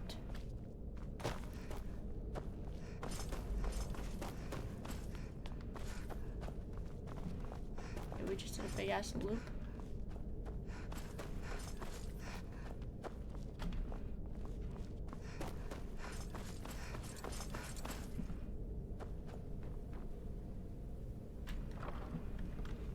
I wish I could fast travel from here.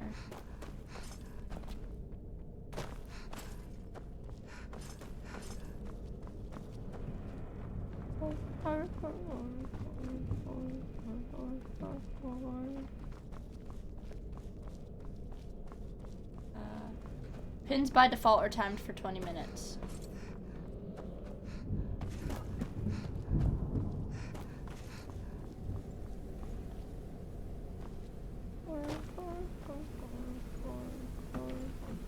Dude, shut up! Holy fuck. I don't know where to go.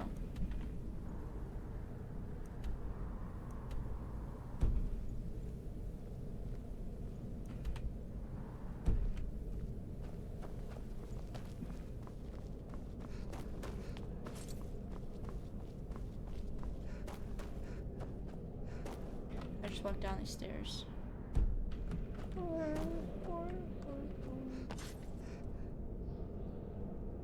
Yeah, and it's Kino, dude. Good.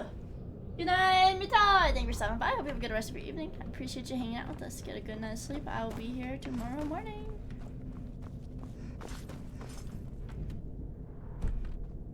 I want to go straight up.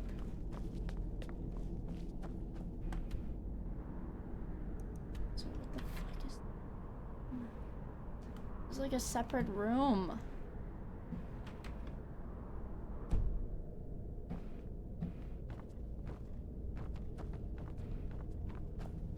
We were already in here.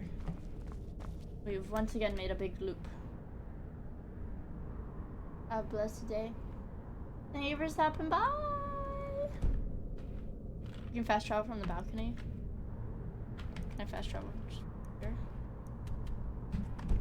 Wow, that's the issue. I don't know how to get to the balcony either, unless this is the balcony.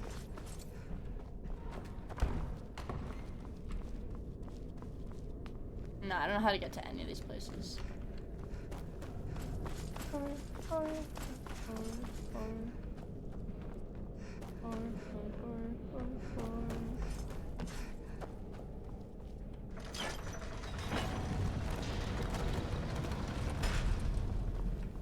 know what happened, but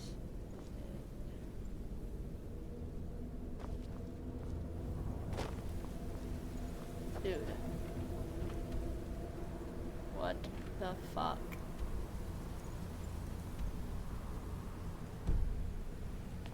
I'm never going in here after we finish this quest.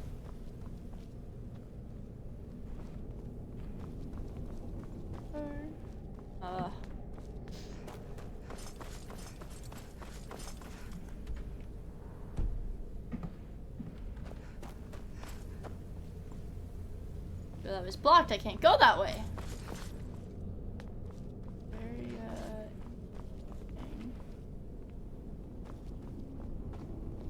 Now what? Retard. What are you doing?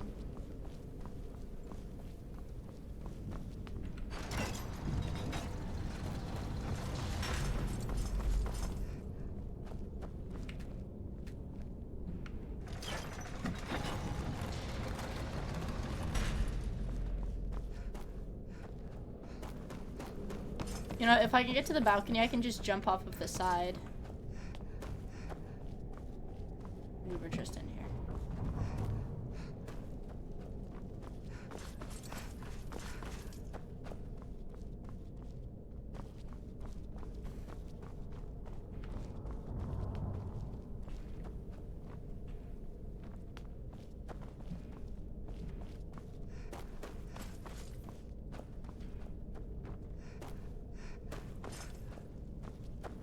Once again, just in here.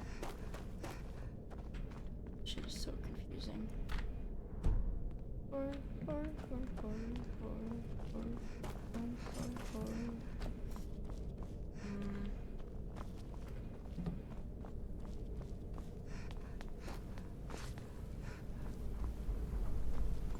believe the balcony is a bit closer to the room though.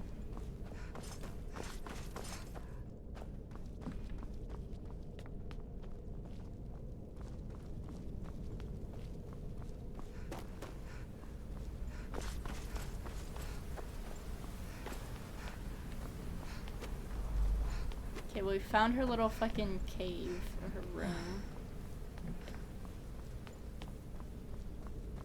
If she has a balcony in here.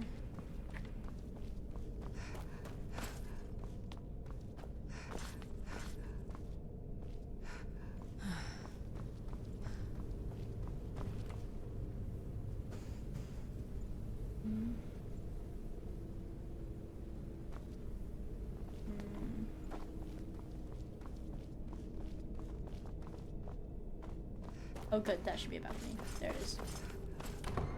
There we go.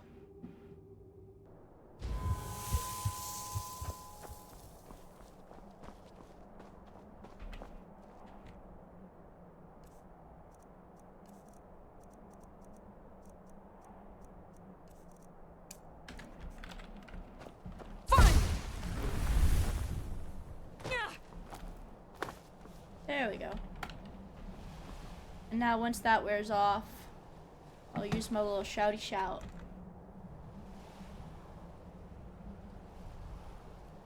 Orpal guy? Orpal guy's here? Me after the little body.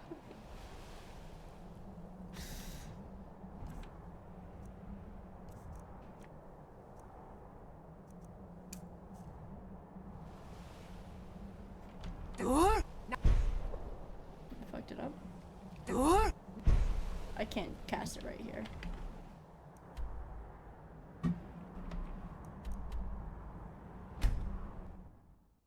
Purple. I'm no fan of the sun. It would be better than this. I'm not allowed to cast it at the castle.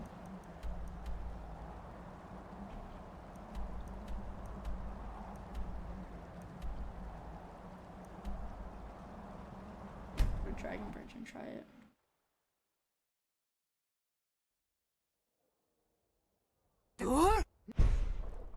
I can't do it there either. Maybe here.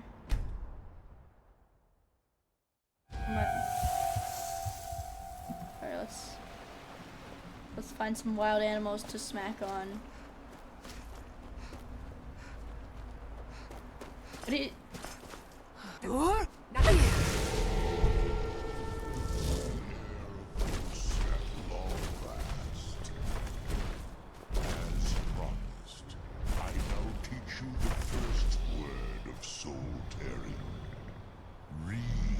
He's kind of gross looking. The essence of your enemy's life force.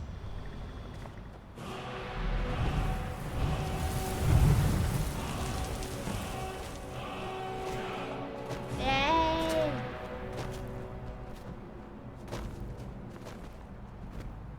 Then he fucks odd. What? He's mucusy, yeah. He's a good dragon. Yay, good dragon!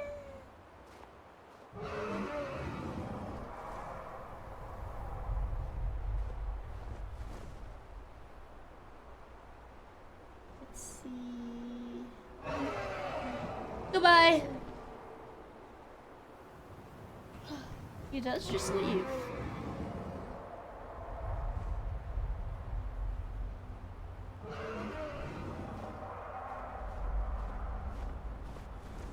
Will he land?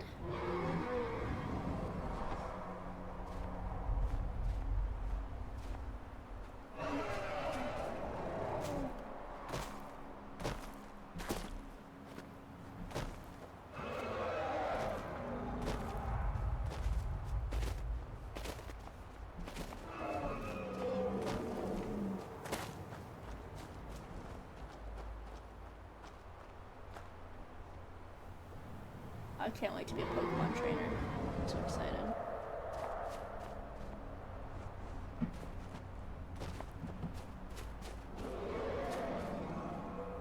Wow. Alright, you guys. I'm gonna save my game. Do a little stretch. And then I am probably gonna find some YouTube for us to watch because I told you guys I did want to start the stream earlier tomorrow.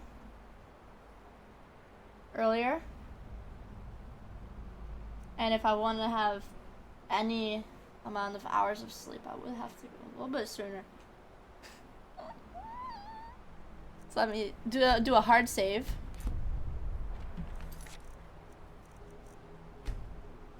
Yay. Yay.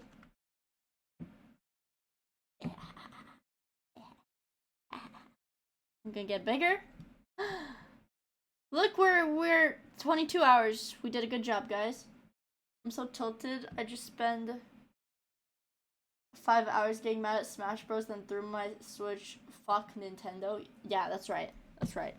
You've got the right idea. Let's find something good. We're gonna chill out. We're gonna have some fun. We're gonna hang out. We're gonna hang out. Hey, wait. Hey, wait, my timer's an hour. My timer's more than an hour higher than it was when I started streaming. When I started today.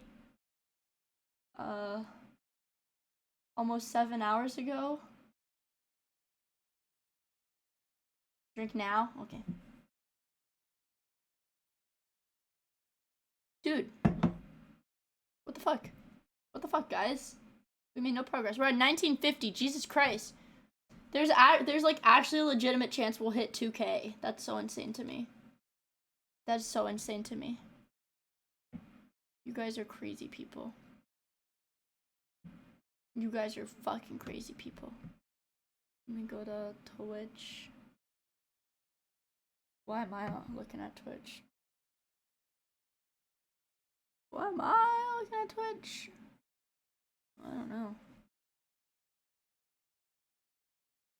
I need to unpin Zalmon's pin message though before we go to bed. Unpin this message. Dude, fuck, we are actually close to 2K. That's really scary. We go to a YouTube. Hello, Slim. Slim's in the chat.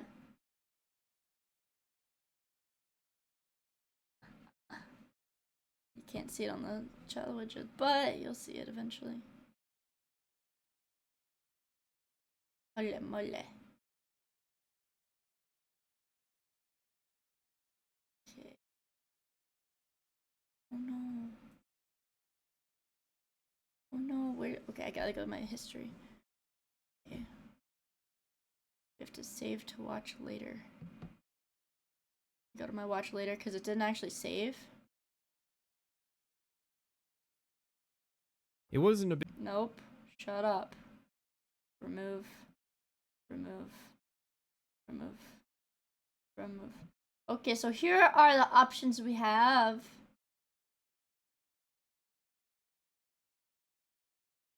Let's fix this.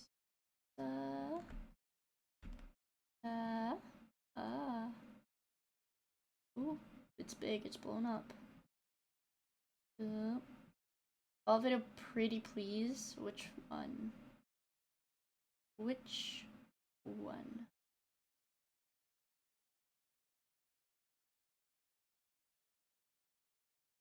Which?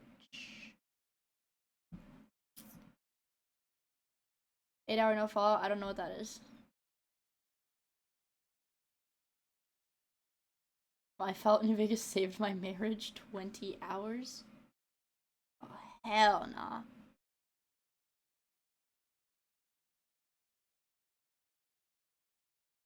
The guy who made the Dark Souls video? Oh,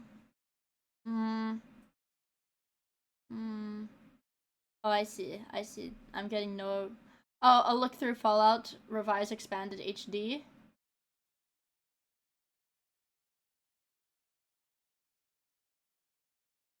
How about that? Alright. Yep, a thorough look at Fallout. That one. 9.5 hours long. Big video. That's a big old video. But I'll do this. Hold on. I actually have to draw out some of these from window. And I'm gonna just have to separate everything, move it onto different monitors so that I can still access everything that I need to. Everything that I need to. Yeah. Yeah. Full screen this boy. Full screen this boy. Over 4 million people watching 12-hour videos. They probably play it while they sleep, like what I'm about to do. So we'll do this. I get little. Little-ish. Little Earth. There we go. I get a up. YouTube video starts playing. Big quest until Vonnie, but I thought it bears mentioning here because it's another good example of logical faction interplay. But that's all irrelevant now, for we must discuss our final major faction. Get blanket.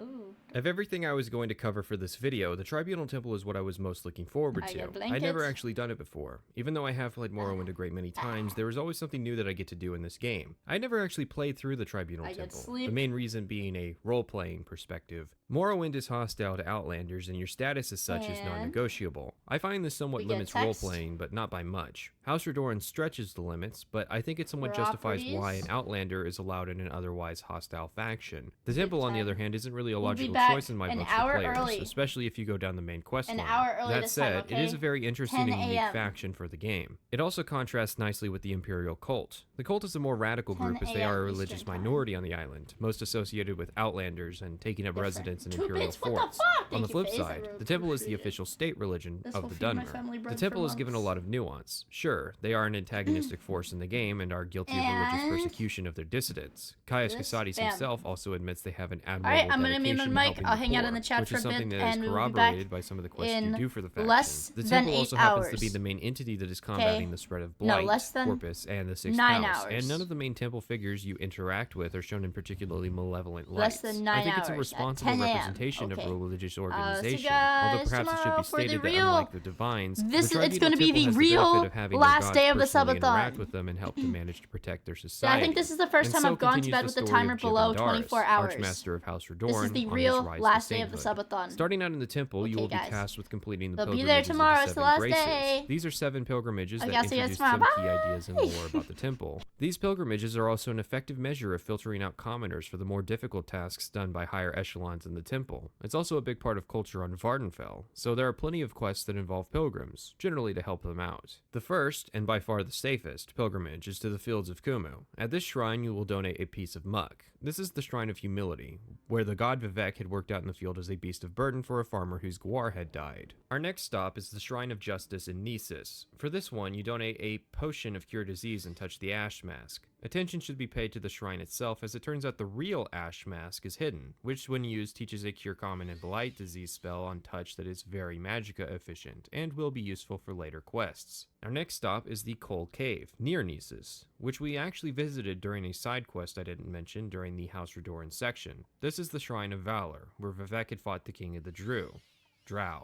It doesn't matter because the king got killed. You can get a free set of armor if you follow Vivek's actions at the shrine by slaying a Drow in the cave, which is nearly as exploitable as the Divine Intervention scroll exploits in the Imperial Cult line, but I was content just donating 1 piece of Drew Axe. Our next stop is the Shrine of Pride, which is located about 100 feet inside the ghost fence of Red Mountain. It's basically just Dunmer daring each other to enter the haunted house, which is being occupied by very real zombies and Satanists. To knowledge, this is one of only a few quests that involve going inside of Red Mountain outside of the main quest line. The shrine requires a donation of a soul gem, any value, which includes Azura's star. So, in a fitting twist, work for the Tribunal can steal your reward for working for Azura. And in another fitting twist, Azura's star happens to be just big enough to steal the souls of Vivek and Amalexia. Really though, the shrine accepts the permanent donation of Azura's star because of bad scripting. There are other quests that will do this as well, such as the Telvanni Stronghold quest. This is because, for whatever reason, the game tries to take the largest value soul gem out of your inventory, which is always going to be Azura's star should you possess it. Our next few stops are in Vivek itself. The Shrine of Generosity accepts donations of 100 gold for a small boost to luck and mercantile. Have I talked about luck? Most of Morrowind's skills and mechanics are reliant on complex mathematical equations. This factors in a multitude of attributes, skills, and fatigue. Luck tends to be a minor influence on these equations. I didn't really play any character long enough to demonstrate what difference a decent amount of luck can be for various playstyles.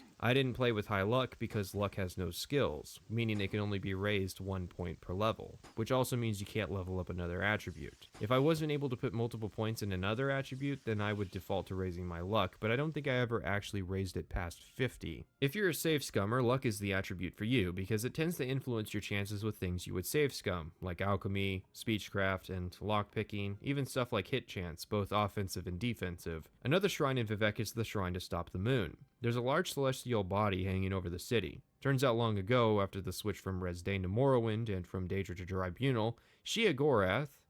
Have you come to be of service to Shigarath?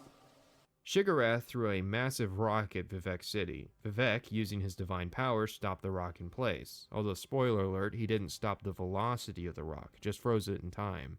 Technically, he's not actually moving slower. He's moving at the same speed, just over a longer period of time. Huh? It's relativistic. His fist still travels at the same velocity. We just view it from a faster time frame. Therefore, it looks slowed down, but theoretically, it should still carry the same force. Madness. This pleases me. This is the best shrine, both in name, backstory, and benefit. In exchange for a levitation potion, you get a 48-minute, 100-point levitation effect. 100 points is very fast, more so the higher your speed is. Levitation potions range in price, but the cheapest you can donate can be found for less than 50 gold. And in terms of location, the shrine is right next to an Almsavie intervention point in Vivec, meaning a possible navigation option for the city is the Almsavie, donate a cheap levitate potion, and fly around the city. Although it's worth noting that the actual effect time can be run down if you wait. Like, use the wait function, not sit there for an hour. Our next shrine is in the Puzzle Canal, a neglected area of the game. Despite what Vivec will say, the only hidden treasure here is the shrine. The shrine here is the Shrine of Courtesy, but it will only give the cryptic hint to breathe the water to make the way clear.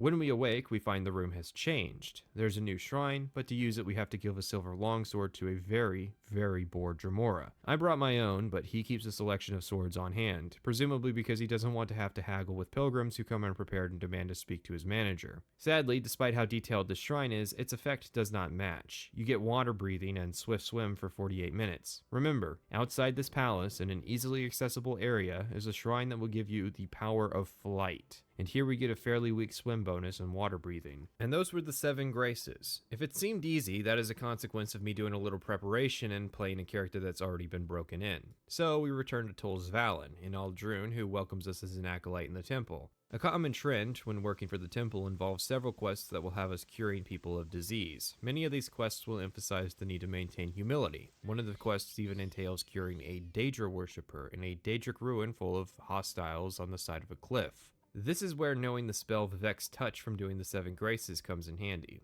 Quite a few of the quest rewards are skill books, which I definitely approve of, although I think having actual training as rewards might be slightly better since literature tends to also double as a monetary reward, which is not in line with the temple's values. Also, a difference between the Xbox and PC copies of the game have to do with skill books. On the PC, you can use the inventory screen to pick up books without reading them, meaning you can stash them for later, more expensive levels. Here's my library on my latest PC playthrough of skill books I've collected from playing every faction aside from Redoran. Now's a fair point to mention the 36 Sermons of Vivec. Morrowind is full of ancillary literature like, for example, the 2920 series, which is 12 books detailing the events of the final year of the First Era. Some of my information that I've generally sourced to the UESP is itself sourced to some of this work. Most of the books are short stories with some insight into the world and culture. Not the 36 sermons. The sermons are long at 16,000 words and difficult to read in one sitting due to the various changes in prose, structure, and logic. It also conflicts heavily with actual historical accounts, which makes sense given Vivec has been playing historical revisionist for over a millennia at this point. What the books themselves are about is almost irrelevant. It's a revised story of the origin of Vivec and his relationship with Endoral Nerevar, the nature of which will be revealed in greater detail during the main quest. What is significant about the books is that they, even today, serve as the series' primary example of its foundation on the concept of the unreliable narrator. The series is an increasingly complicated web of lore and theory crafting that allows for effectively any interpretation of the setting to be correct. A good example of this would be the fate of Atmora, the original homeland of humanity. Atmora is said to have been frozen over, but what this actually means depends on the account. One account would suggest that it literally froze over. Another account suggests that the dragons, who represent corporeal time, left Atmora and the continent was subsequently frozen in time. Or perhaps the apocalypse hit and Atmora was frozen in time in the sense that no one lives there anymore, so nobody bothers to make the trip. Because the player is never able to visit Atmora themselves, it's impossible to say which interpretation is correct, and that is the point because it's a reflection of human writing as well. Michael Kirkbride wrote the 36 Sermons, but he wasn't alone with his philosophy, as Douglas Goodall is quoted as saying, Ken Rolston wrote a dozen different accounts, apparently without any personal preference to which, if any, was accurate, and ignored the contradictions. End quote. I feel that far too many people attribute Morrowind's writing to Kirkbride, which, like the sermons, isn't necessarily an accurate truth. He wrote the sermons, and while the sermons are an iconic part of Morrowind, they are not Morrowind itself. Let's get back to the temple then. An early quest I was tasked with was to deal with Elvil Vidron, who is claiming to be something called the Nerevarine. Don't worry, that name will never come up again. We are asked to convince him otherwise, but should this prove impossible, to kill him. Sure enough, he has his shirt off and is ranting in the street about the blight spreading from Red Mountain. Nothing I can say will convince him, so I kill him, and on his person is an ash statue. We're then tasked with making another pilgrimage. This time we're to go to Margan and mimic the events that occurred at the temple there. Long ago, Mayreen's Dagon, yes, that's how it was spelled, Mayreen's Dagon was gonna throw a rock at some Dunmer. The Dunmer people have had more rocks thrown at them than the dinosaurs. Anyways, Vivek taunted Dagon to throw the rock at him instead. Well, I doubt Mehrunes is in the area waiting to throw around rocks at pilgrims, given he's currently planning his invasion of Tamriel in, 7 years? So I asked the local priest for help, and he's the one to tell us to reenact this drama. I have to taunt a Dremora in the room into fighting me, he threatens to rape my corpse, I touch the giant rock, and the ritual is complete. You know, I'm really starting to find faith here. The Tribunal Temple is a very populist religion because their pilgrimages are all about physically imitating the actions of their idols. But not everybody can toil at the fields of Kumu, or slay the Drog King, or stop a meteor from starting the Red Khan year. Or in this case, get Mehrunes Dagon to focus their attention on them. Hard left, we're tasked with convincing a pilgrim, Tanusia Veloth, who's popular in the city of Vivek, of leaving town as she's contracted corpus. She's hanging out in the arena, presumably watching all my characters and all their various duels, and impressed with my battle with Bolven Venom, leaves when I ask her nicely. Fun fact, if you kill her and search her body, you contract corpus disease. It's incurable and will completely break your game as NPCs refuse to speak with you. Also, for anyone in the audience who might not already know this, you're completely capable of spreading diseases that you show no symptoms for. Do not be like Tanusia Veloth. Our next quest has us take an oath of silence and journey to the Sanctus Shrine. Let's see, we're in Vivek, which is in the south of the map here, and the shrine is, This entailed a long journey on foot as I was not able to speak to anybody, including fast travel services. Well, on foot, as in my feet were atop the air as I journeyed through the sky battling cliff racers. Yeah, that shrine that gives a 48-minute levitation effect came in real handy, but good try and an interesting quest. We do get 4 skill books as a reward, which is pretty substantial as it's maybe 4/10 of a level if those skills are in your class. We cure some people, deliver some food, lowly busybody work, and finally we're tasked with making another pilgrimage, this time to Mount Cant, which is I think the second tallest mountain in Vardenfell. The low draw distance makes it hard to tell. Up at the mount, we're approached by a flame Atronak who challenges us to solve a riddle. A metal, neither black nor red, as heavy as man's golden greed. What you do to stay ahead, with friend or arrow or steed. The correct answer is lead. I think keeping the rhyming scheme is the riddle here, as I don't know what color lead is supposed to be, nor do I have any inkling how heavy Daedric, glass, or ebony are compared to lead. Further in the cave, we meet a frost Atronak with another riddle. If you lie to me, I will slay you with my sword. If you tell me the truth, I will slay you with a spell. I tell him he'll slay us with a spell, catching him in a paradox and earning our passage. Remember, people who stake life and death on riddles are entirely irrational and will likely kill you if you try to invoke a paradox on them. Finally, we meet a storm Atronak with its own riddle. My fellow Atronak, Zedius Soko, was slain. The Altmer claims the Dunmer is guilty. The Dunmer says the Khajiit did it. The Orc swears that he didn't kill Zedius Soko. The Khajiit says the Dunmer is lying. If only one of these speaks the truth, who killed Zedius Soko? Now, I actually figured this one out without using a wiki. Okay, basically, the Orc did it because that's what Orcs do. The actual logic is the Dunmer accuses the Khajiit and the Khajiit says the Dunmer is lying. Both of these people can't be right because only one person is telling the truth, which means they can both be ruled out. The Orc and the Altmer are thus lying, and since the Orc's lie is about the murder, that makes him the suspect. I like that each of these races basically summarizes how those races are characterized in this game, and also this is kind of a reference to the 2 murder mystery quests in this game. This opens the way to the shrine and completes our pilgrimage. But wait, we're missing the 4th challenge. Where's the watermelon Atronak? We get tasked with some real work to take out a necromancer working near Molag Mar. Guess what faction he's a part of? Oh, that was supposed to be a joke, because it's not in my notes or in the quest page that he was a rogue Telvanni. I mean, he's the lowest rank of the faction, but still. Satha Sil. One of the priestesses has a vision of an artifact, and not one of the Lalatia Varian brand visions where I need to hire a consultant to figure out what it means. She knows that it's right across the pond at Ald Satha. Oh yeah, I have an amulet that basically renders me invisible. I somehow forgot about that. We're then tasked with wiping out a Shiggarath cult here in Vivec in the sewer level. I kind of panic because I get attacked as soon as I enter and realize I haven't saved in a while, but it goes okay. Shiggarath is even thrilled to see me. Fetch the Fork of Horripilation from the Mad Hermit near Aldredania. Take care with him. He's not the most stable man. And so, I have done enough menial, and perhaps not so menial, labor to earn my way up to the near top, where I get to meet the Archcanon, Tholer Serioni. He wants to retire, on the condition I make some pilgrimages to the four corners of the House of Troubles. So, when the temple was starting out, they had to pay lip service to the old gods of the Dunmer, who were called Chimer back then, the Daedra. The Chimer were kind of unique in having their entire pantheon be Daedra, as opposed to most Merrick cultures that worship Aedra.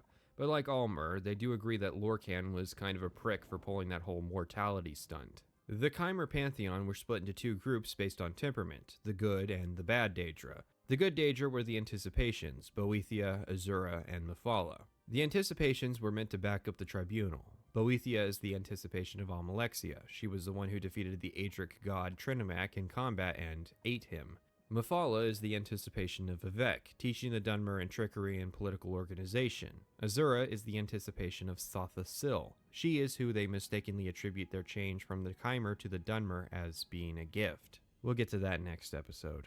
The other side of the anticipations are the four corners of the House of Troubles. These are Mayrain's Dagon, Shiggarath, Malakath, and Molag Bal. Fans will recognize why these guys have their reputations, with Dagon and Shiggarath in particular earning their reputations in this very quest line. Malakath is alleged to be Trinimac, although even he himself will admit this is a far more literal interpretation than reality. He represents the ostracized, which makes a great deal of sense considering much of the old Dunmer culture was founded on Veloth being contrary to the Aldmer. Molag Bal, well, let's just say there's multiple stories about Molag Bal earning his title as the King of Rape, in more than one meaning of the word. Each of the Daedra worshipped by the Dunmer make a degree of sense in terms of their culture. Boethia for their martial culture, Mephala for the political guile, Azura for prophecy, Mehrunes Dagon for the spirit of warfare, Shiggarath, Malakath for their history as spurned Mer, and Molag Bal for their sense of superiority over other races. So why in the world are we making pilgrimages to the bad Daedra? Well, I can guess a few reasons. The first is that, generally, the temple trusts its upper echelon to be faithful enough to deal with the four corners. The second guess would be that the temple only discourages Daedra worship as they don't trust common Dunmer to do it safely. The third guess would be that it is a necessary function of an archcanon to know the four corners well enough prior to a situation where he would need to know them, as seems to happen frequently in Dunmer history. Our first pilgrimage is to Malakath and requires the donation of 4 Daedra hearts, which are actually pretty easy to get in this game. The shrine is surrounded by hostile worshippers. Luckily, I can just avoid them, and we recite a giant block of text. Basically, the temple was built on a bad foundation, 4 pillars of trouble, or the Daedra, and yet the Dunmer through faith still serve the latter thanks to the temple. Next, we journey to a shrine of Mayrain's Dagon, which happens to be at Ald Satha. We have to kill his worshippers this time, and we recite a poem. Then we go to Molag Bal, who's over at Bal-Ur, and after clearing out the Nord populace, I hear the distant sound of someone getting hurt, which is pretty damn spooky.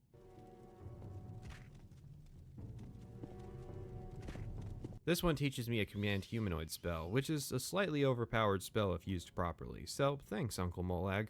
The fourth corner is Shiggarath, and Serioni tells us that we need to renew our pact with him, kind of indicating my third guess as being correct. We have to do this by locating something called the Gamble Putty, and donating it to him at his shrine at Ald Daedroth where a giant battle is occurring. Here we get to meet some Ordinators, and actually we've been seeing them for a while, I spoke on them last episode. They're the members of House Sindoral, serving as the militant arm of the temple. They aren't to be confused with the Buoyant Armigers who work up at the Ghost Gate fighting the 6th House. Ordinators are the guards of Vivec and Molag Mar, and apparently get to go out on missions such as this one. Ordinators are some of the toughest guards in the game, and particularly notable, Ordinators become hostile if you adorn their armor, which is some of the best medium armor in the base game, and will put you on their permanent shit list. This, their terrible attitudes, we're watching you, scum.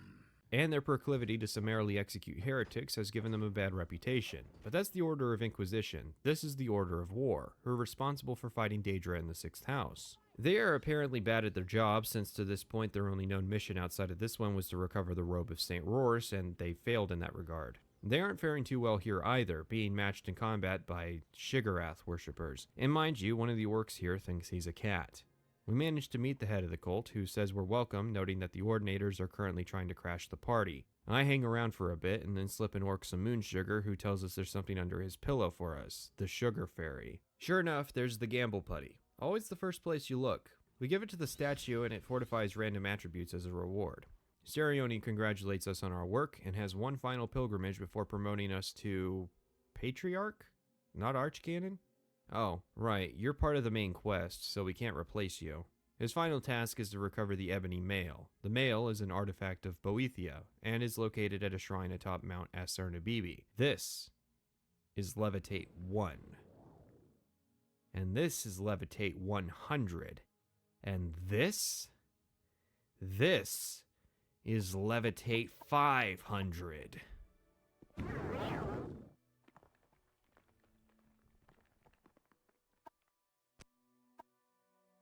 I better knock that off before the Xbox crashes. Anyways, we just activate the shrine and boom, free Ebony Mail, which is arguably the best armor in the game. We even get to keep it and get our promotion to Patriarch. But was that really it? Just climb a mountain and activate a shrine, no puzzle, no intrigue?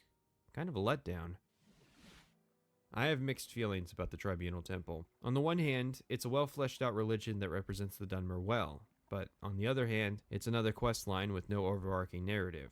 Which is sad. After the 7 Graces and the quest dealing with the False Incarnate, I would have hoped that the temple had been a bit more exploratory in some of its big themes, like the secret authoritarian police thing, or its battle with the 6th house. Even maybe just a quest line where we try to repair the temple's presence in Telvanni territory. It's ironic that some of the most interesting aspects of the temple from the main quest aren't featured at all in the actual temple quest line itself. That said, I do appreciate where the game was going with the pilgrimages. I wish all of them were as intricate as the one where you had to drown yourself in a display of faith. The way the final pilgrimage ends, no riddles, no challenges, just activate a shrine and get your reward. There are some quests I didn't do that are combat oriented, including one that is basically a ding-dong ditch at Dagothar's house, and another one that involves wiping out the head of the vampire clans, one that involves killing the head of a 6th house cult, and a final one that involves killing some Daedra worshippers in Vivec. But I got away without doing them because with how the faction is paced, you'll end up getting enough rep to end up finishing the faction before you're told about them. So ultimately, your experience with the faction can be rather dry since the big combat quests it's building to are functionally optional.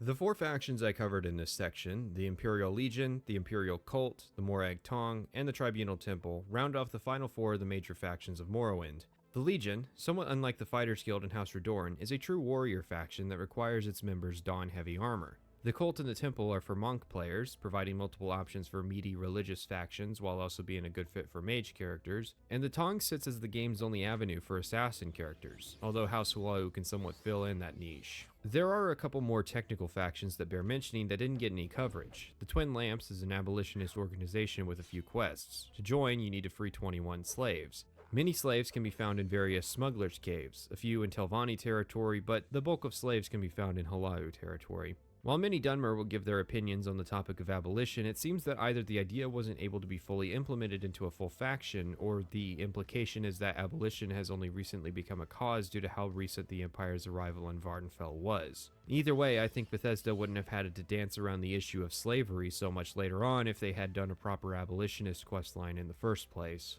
There are also 3 vampire clans that are functionally similar, their only difference being their stat alignments. They each only have 2 quests. I was originally going to work them in, but honestly I realized they would just be unnecessary weight for the analysis. There's a questline where we get a Khajiit girlfriend, and Captain Vero at Moonmoth Fort has a couple quests where we dish out some vigilante justice in Balmora.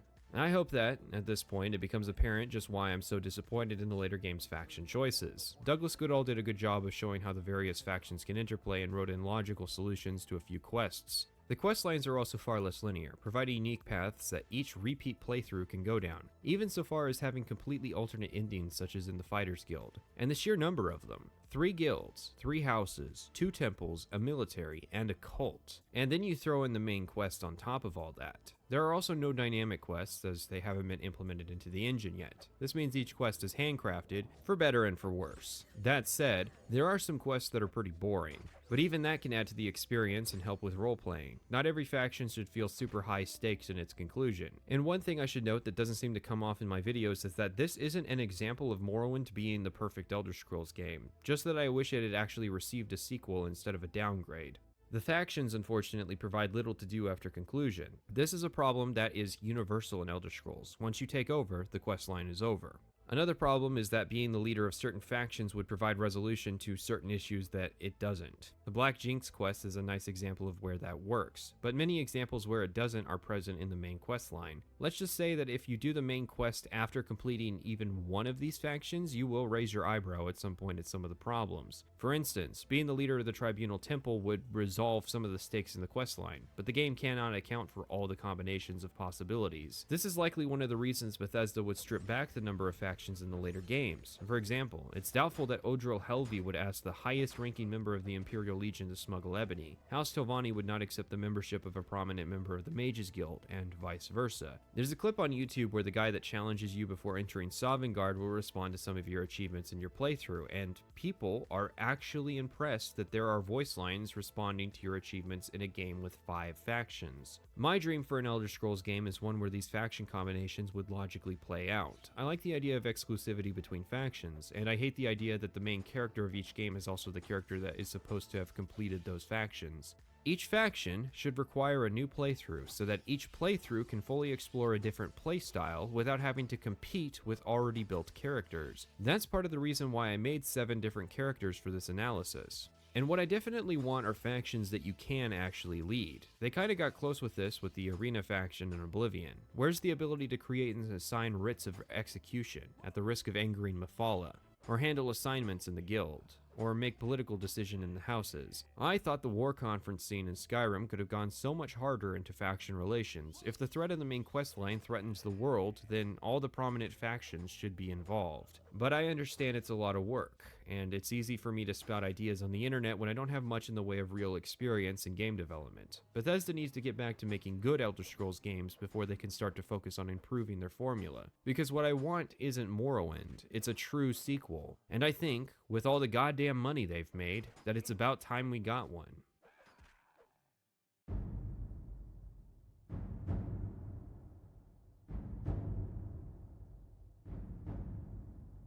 Indaris had encounters with the Daedra near the end of his journey, so let's see those same Daedra from the perspective of a Daedra worshipper. In between the original release of this series and this complete edition, there was a new character, an Orcish warrior known only as Umbra. Morrowind has 7 Daedra quests. Rather than including the entire pantheon, only Daedra relevant to the Dunmer culture are worshipped on Vvardenfell. These Daedra are predictably the good and bad Daedra of the Tribunal Temple. Let's tackle the good Daedra first. Azura's shrine sits in the open air at the apex of the island's southeastern shoreline. Despite being the most visible, the shrine is empty, due to its distance from civilization. Speaking with the statue, Azura made a bet with Sheogorath that one of her worshippers could live in isolation for a century and retain her sanity. Well, time's almost up, and wanting to win, Sheogorath has gone and sent a bunch of Daedra to her shack to defraud the wager. You have come here for a reason, though you may not know what it is. Now, the quest designer made this nice area where you would fight through waves of Daedra up the hill to the shack, except I would be willing to bet pretty much everyone who has ever done this quest came at it from the east because they traveled to the island from Dagon Fell. Anyways, kill all the Daedra and grab a signet ring of Sheogorath. You can actually fail the quest if you go inside the shack, which is a good touch. You get 2 rewards from this quest, first being the signet ring. Like most things Sheogorath, it comes with an up and a downside. Upside is a 10-point personality fortification, while the downside is a 10-point willpower penalty. The ring is still useful since you can equip and unequip it dependent on the situation. The other reward is Azura's Star, a versatile throwing weapon. Wait, is that right? For you, our thanks and blessing, our gift and token given, Come, take this thing from the hand of God. Take this and use it wisely. Let's see what you're made of. Okay then. Azura's star is actually a reusable soul gem, which is especially useful in Morrowind because you don't get reliable access to grand level soul gems for a long time. Even in general, the star is useful given the high probability of failure when enchanting. It's also the only soul gem capable of capturing the souls of... Moving on, Boethiah's quest. It's an easy quest once you figure out how to start it. Unless you spend a lot of time swimming along the coasts, the only non-internet related way to find the shrine is to meet Miik the Liar and chat with him. Most of what he says is either bullshit or is channeling the rod god Todd himself, except for discussion on the shrine. Once you find the shrine at the bottom of the ocean, she'll ask you rebuild her shrine in exchange for a fancy sword. What do you want with me, mortal? My shrine is in ruins. My priests have forgotten me. Will you rebuild my shrine, mortal? Her only clue is to find a sculptor in Caldera, which will eventually take you to the Gorok Manor, an orcish home which happens to house the Scamp Creeper, which is fitting since Miik name drops Mr. Mudcrab but not Creeper. Anyways, you meet the sculptor and he says he'll need 2,000 gold and 3 weeks to build the shrine. He's not kidding. 3 weeks pass, which I spend doing other quests, and the shrine is complete. The quest really is that simple, as the bulk of it seems to be finding the shrine and waiting the time. It's fitting that all Boethia wants is a new shrine to hand over her legendary sword Goldbrand. You have done well. The shrine is a worthy one. My power will again be felt. She doesn't have any other shrines on Vardenfell, and she hands over her only other notable artifact, the ebony mail, to the Patriarch of the Temple just as easily for being able to treat with the bad Daedra and stay loyal. Ordinarily, Boethia is usually involved in deception. I'm guessing her characterization here is meant to reflect the fact that of the three good Daedra, Boethia has the worst PR.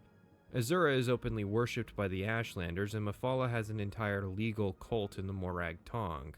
Meanwhile, Boethia's shrine has probably sat at the bottom of the ocean since the end of the First Era. I mean, it's sitting squarely in the channel which was sunk after Red Mountain's eruption during the Battle of Red Mountain. Finally, Mephala.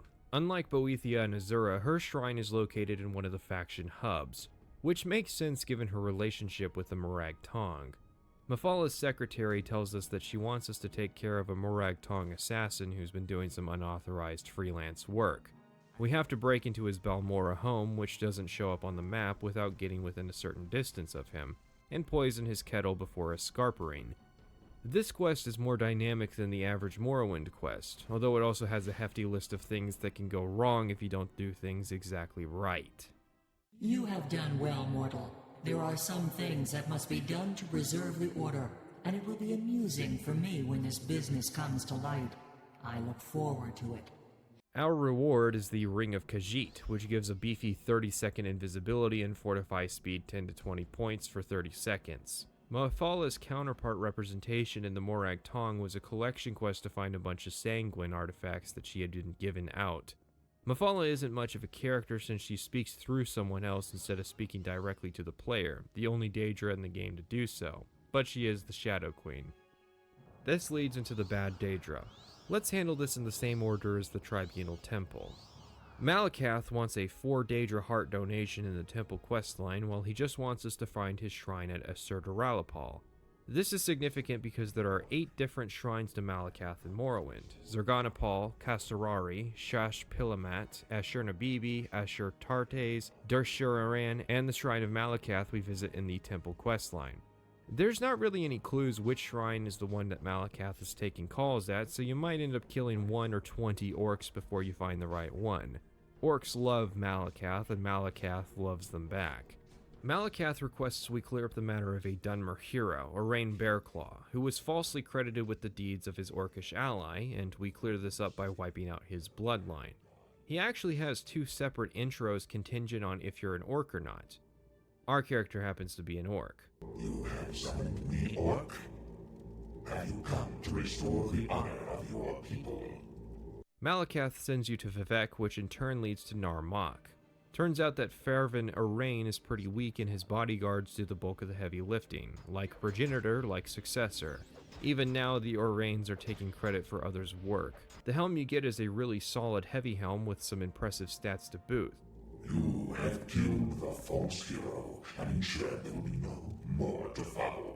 You have helped bring back honor to the Orcish people, and for that, I'm glad. Malakath's quest here fits his characterization as an orc fetishist. I'm just trying to get out premium art content to myself, because I fucking love it, pal, and it looks so fucking good, and it's just that tight green skin. Oh, fuck! Can I just say that I love orcs? One of the books in the game is a story about the king of the orcs, Gortwog Gro Nagorm, who fought a duel against a Breton prince for Orsinium. Except one of Gortwog's supporters taught the prince how to fight in orcish armor so that Gortwog would have a challenge. Apparently, Gortwog believed that Malakath was sabotaging the Orsimer to keep them as a loyal but outcast society, and officially only Trinimac was recognized as the god of the orcs. I mean, he's absolutely right, and it's oh so convenient that his Orsinium fell during the Oblivion Crisis. The next corner of the House of Troubles is Mehrunes Dagon, whose shrine is at Yasamadan. Now, I could list all the Mehrunes Dagon shrines, but we actually came here during the Morag Tong questline to grab one of the threads of the web spinner. Mehrunes would like us to go to a tomb in Molag Mor and retrieve Mehrunes' razor. Why do you call on me, little mortal? Do you seek your death so soon? I should crush you where you stand, yet you show mettle by even approaching me. How ambitious are you, little one? My razor, slayer of man and mer, scourge of all who stand before it, lies dormant, stolen by an unworthy bearer, an elf of little courage or consequence. It lies unused, gathering dust in the Alas tomb near Molag Mar. Return it to me, mortal. We only find a rusty dagger, which we return to the shrine, and it's magically transformed into the razor. You found my razor. Good. Can you feel its hunger? Can you feel its frustration? Now I will make it again what it once was, what it shall always be. Draw a line of blood across the land in the name of Mehrunes Dagon. You might ask if that is it, and the answer is yes. I'm not sure why this quest is so short. I mean, Mehrunes Dagon is probably busy planning that whole invasion of Tamriel thing, and maybe he just wanted someone to bring the blade back into the fold.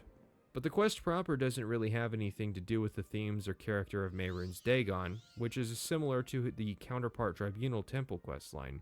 Even his voice actor sounds similar to a certain other demonic entity in Morrowind. What a fool you are. Perhaps they weren't quite sure what they wanted Mehrunes Dagon to really be. Molag Bal is the third corner. His shrine, the relevant one anyways, is at Yamsiramas. His counterpart quest in the temple took place at Bal-Ur, a more fitting name, and ended with a command humanoid spell, so that's the quest to beat. Molag Bal says that one of his minions, Minta Na, has been obeying the temple's stay-at-home order instead of going around terrorizing the population. Why do you summon me now? I have no time for your pleadings, weakling. The Daedroth is living in a cave in the heart of the Ashlands, and we go off to kill it. The reward is the Mace of Molag Bal, which is a solid mid-tier weapon. I mean, it's the best mace in the game, meaning that it's outclassed by Ebony and Up longswords. This is a pretty simple quest that is also missing substance. You have freed the soul of Minta Na. Torment will be his. Endless agony is all he will know until the end of time. The final corner is Sheogorath. He had the most developed of the Tribunal quests as we were renewing our subscription to Dunmer Sanity. Well, the shrine we need to visit is Ehinipalit, which we cordially visit and subsequently wiped out during the temple questline. Even if you kill all the worshippers, Shigarath is willing to request that we go up to Sheogorath, meet one of his guys, and get the Fork of Horripilation in order to take out a giant bull nech plaguing his worshipper. What is it, mortal? Have you come to be of service to Shigarath? That in and of itself speaks toward your madness. This pleases me. This can be a bit of a challenge, especially if you aren't skilled with short blade.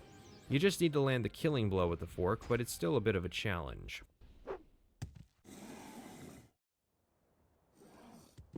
Your reward is the Spear of Bitter Mercy, which is not a Shigarath artifact. It's a Hircine artifact that was created by Mehrunes Dagon. Perhaps you've gotten a taste of madness as well? Do not believe madness to be a curse, mortal. For some, it is the greatest of blessings. A bitter mercy, perhaps, but mercy nonetheless. Speaking of Hircine, his artifact, the Savior's Hide, is at Divithfir's tower, except Malakath worshippers, like with all things, contend that the hide is actually a Malakath artifact. In either event, its properties were designed to protect the wearer from the Spear of Bitter Mercy. Well, don't worry, because we'll be getting more Hircine content in the Blood Moon expansion. It's interesting how much of a variable the Daedra quests are. It feels like the core of the quests was spaced out to be filled in later, and later only came for a couple of the quests. Of course, there are only 7 Daedra quests compared to the typical 16 in most of the games, for the purpose of filling the appropriate Daedra for the Dunmer culture. Peryite just doesn't fit in. But I feel like getting less than half of the Daedric princes could only be validated if all of the quests were as meaty as, or meatier than, the Sheogorath quest. So let's go on a quest. A real quest, which doesn't have any journal entries. Let's get a full set of Daedric armor. There are only 2 complete sets in the game. One is in the possession of Telvanni Lord Divithfir, who is level 65, has 1,000 health, and is wearing said set of powerful Daedric armor. So we're off to complete the set. Starting with the gauntlets, a pair can be found deep in the ancient Dunmer stronghold of Kogorun. This is one of the main dungeons of the main quest, and is full of 6th House cultists. Onto the pauldrons, the right pauldron can be found in the tower of Castle Karstag over on Solstheim. Yeah, there are a couple pieces that couldn't be found in the base game outside of Divithfir himself. The left pauldron is found inside Norarin Dur, a dungeon located in the city of Mournhold in the Tribunal expansion. This one takes the most effort because you have to do about half of the Tribunal questline in order to open up the dungeon, and even then actually finding the pauldron is difficult given the low light conditions. I can easily imagine a situation where players cleared this dungeon and didn't realize they were missing on some fantastic loot. A pair of Daedric boots can be found in the fortress of Galum Deus, a vampire stronghold home to Clan Burn. You are guaranteed to visit the clan during the House Telvanni questline and can potentially visit it during the Tribunal Temple questline. Moving on to the Greaves, there are 3 potential pairs to get. The first is a reward from Mistress Dratha of House Telvanni, which will be enchanted with a 50-point feather effect. This can help with the immense weight of Daedric equipment. The second option is at Druskathzi, the stronghold of the vampire clan Quora. Outside of typical adventuring, the player is only likely to come here if they become a vampire and either join their patron clan or work for House Telvanni. Then, the third option is at the Dren Plantation, sitting on a shelf behind Kamanatong leader Orvis Dren. A number of quests send you here, so the Greaves are probably the one piece of the Daedric set most players have gotten their hand on. It's not even that difficult to steal, what with this convenient pole next to Dren. The Cuirass has 2 options, and only one of them belong to the base game. It's also a reward from Mistress Dratha with its own 50-point feather effect covering about half of its weight. The other option is inside Norarin Dur, next to where we got the left pauldron. Finally, we have the choice of not 1, but 3 different Daedric helms, called Faces, in order of lowest to highest armor rating: the Face of Inspiration, the Face of Terror, and the Face of God. The Face of Inspiration can be found in 3 places. One is worn by Galdo Omain, the leader of the Buoyant Armigers. Another can be found in Miia, a large 6th house base, and a third can be found in Ibar Dad, a sorcerer's cave that leads into an ancient tomb. The Face of Inspiration is a fitting reward for whichever trial you should wish to face. Being the second strongest face, there are only 2 Faces of Terror. One is worn by Enar Drelo, a high-ranking Buoyant Armiger. So as long as you're willing to eat the bounty of wiping out the Ghost Gate, you could take care of 2 Faces in one go. Your other option is at Anonabia, which is a Daedric ruin we uncovered during the Imperial Cult questline near Sadrith Mora. As the strongest face, there is only 1 Face of God. In exchange for some Matzi, a Nord in the Telvanni Canton will tell you of a First-Age Nord who was buried in Tukashapal, and will provide a key. Tukashapal is an impressive dungeon. There's a maze which is invalidated by Levitate. So maybe the designer didn't know about the spell when he made the area, except the face is hidden on a ledge requiring Levitate to reach. It's weird, but just go with it. It should probably be reiterated that a complete set of Daedric armor is prohibitively cumbersome. At just under 300 pounds, you'll need 60 strength just to wear the armor, without any weapons or additional inventory. Luckily, our character for this run was strong enough to wear the full set. Daedric armor is pretty unique due to its rarity. Rather than armor being tiered in a vertical progression, it's more so a representation of the characters wearing the armor. Ebony is common among noble, fitting since ebony is a valuable material for crafting equipment. You can find plenty of orcish armor once you start meeting sects of Malakath worshippers, and Endoral armor is plentiful if you spend time fighting the law. Glass is the second rarest armor in the game, most easily found at the Ghost Gate, otherwise you'll only encounter odds and ends of the set, which is generally a shame as the Dark Brotherhood set gets delivered to the player for free. So, moving on, we've got one more big adventure to go on, but first, this is Umbra. Umbra remarks that he's traveled the world, killed many creatures and people alike. Despite everything, he has yet to die, and all he wants now is a warrior's death. His sword is also named Umbra, which is because he figures that given his accomplishments at this point, he may as well be named after his weapon. Yagrum Bagarn says the sword was enchanted by a witch to steal souls, but the sword would later be retconned into being a Clavicus Vial artifact. Clavicus Vial's mask is actually in the game, in a random side quest up in Dagon Fell, which is weird because it's one of the best helms for orcs since it fortifies personality. Anyways, Umbra is a powerful two-handed sword. While there are other swords that can potentially do more damage, Umbra will consistently hit harder as its damage range starts at a minimum of 10 damage compared to a Daedric Daikatana's range starting at a minimum of 1. While the concept of the old warrior wishing for a death he's too powerful or too skilled in combat to receive is a bit of a cliche, I find it's a good fit for the Elder Scrolls setting. Umbra serves as an analog for the fate of the player character once you close the game that last time, similar to the concept of hollowing from Dark Souls. In fact, Umbra is largely a metaphor for myself, someone who has seen everything the world has to offer. The world insofar as Vardenfell anyways. Imagine you're trapped playing the same Morrowind character forever. You're probably a good person, and you probably project an idealistic aspect into your decision making. Maybe in reality you don't have the power to make things right, but in a fantasy world you have the opportunity to bring justice to a situation. But play long enough and you'll eventually be drawn to a dark side. The number of ordinary people I talk to who casually admit they killed this or that annoying NPC in an Elder Scrolls game for no reason other than being annoying is proof enough of this concept.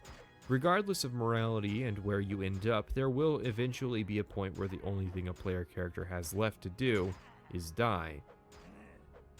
But hey, at least we aren't simulating pain and hunger for the purposes of making more realistic video game AI and then wondering why God would allow such evils to exist in our own world.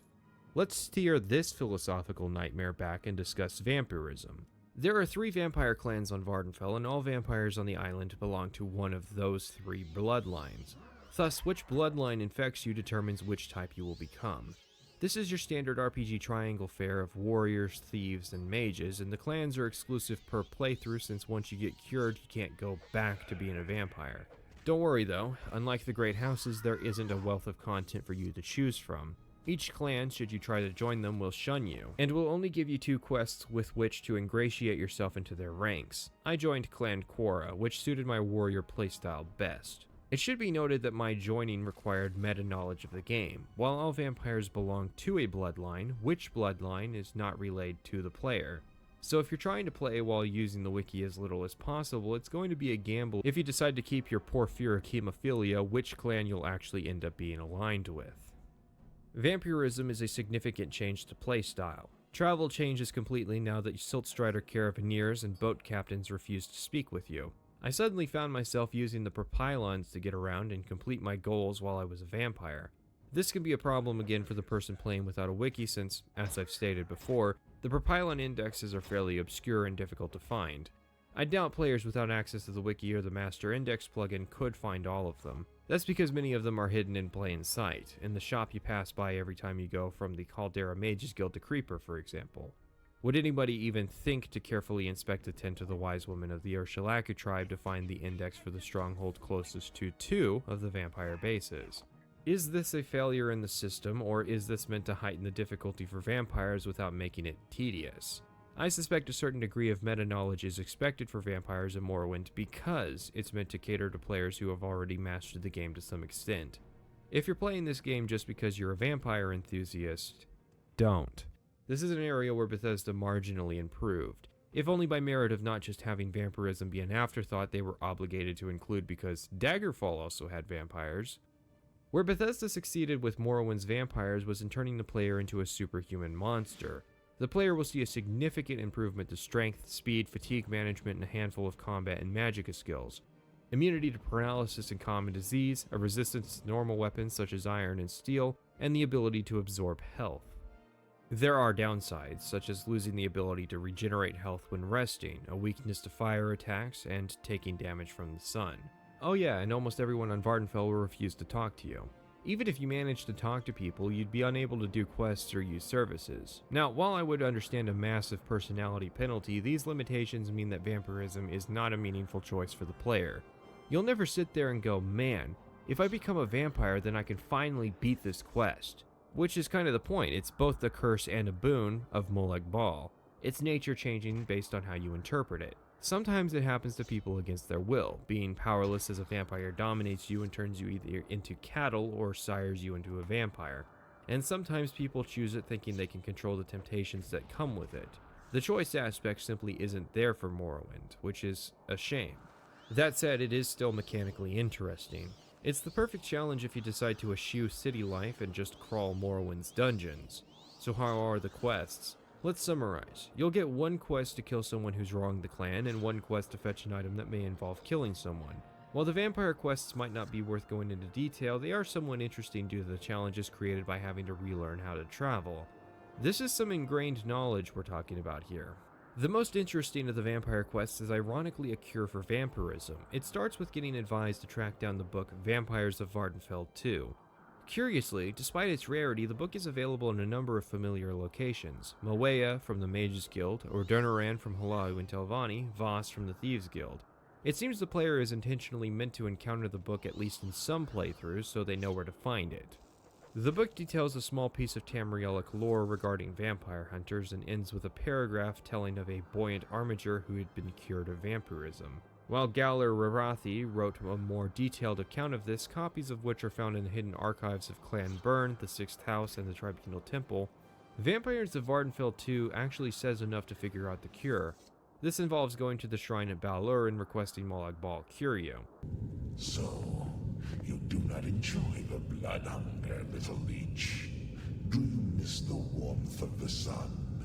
I'm not sure why his other shrines don't qualify, but I didn't make the rules. Since we've done prior freelance work for Molag Bal before and have a positive rating, we get preferential treatment in the Daedric version of Fiverr, and Molag Bal gives us a quest. He has us kill his daughter, Molag Grunda, who's run off with some Atronak. This simple task will see us being cured of vampirism. Little vampire. It was not easy for me to obtain the cure, but I was able to pry it from Vermina after some discussion. We lose most of our newfound power and are given a chance to reintegrate into society. It's just that easy. Again, the later games would improve the vampire experience. Vampires of Vardenfell notes how the cure to vampirism is kept a secret to discourage people from intentionally becoming vampires, but Morrowind makes the cure look easy. Skyrim at least made it so you had to damn someone by soul trapping them to get cured, but because you can be reinfected and cured again, it undercut that theme in the same breath by treating the cure for vampirism like a prescription rather than the human sacrifice it's supposed to be. Umbra will see a return for the Blood Moon expansion. For now, I hope you see that there is more to Vardenfell than just a dozen or so faction quest lines. Umbra was in fact able to carve out an entire adventure out of side dungeons and random quests. Morrowind is a rich world to explore outside of its semi-scripted questline experiences.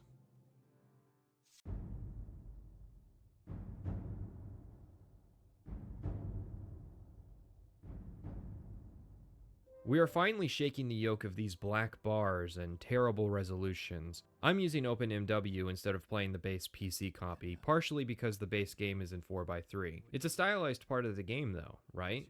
Well, no. Unlike a hand-drawn art style, Morrowind is a 3D game. It can afford to fit on my, and now your, screens.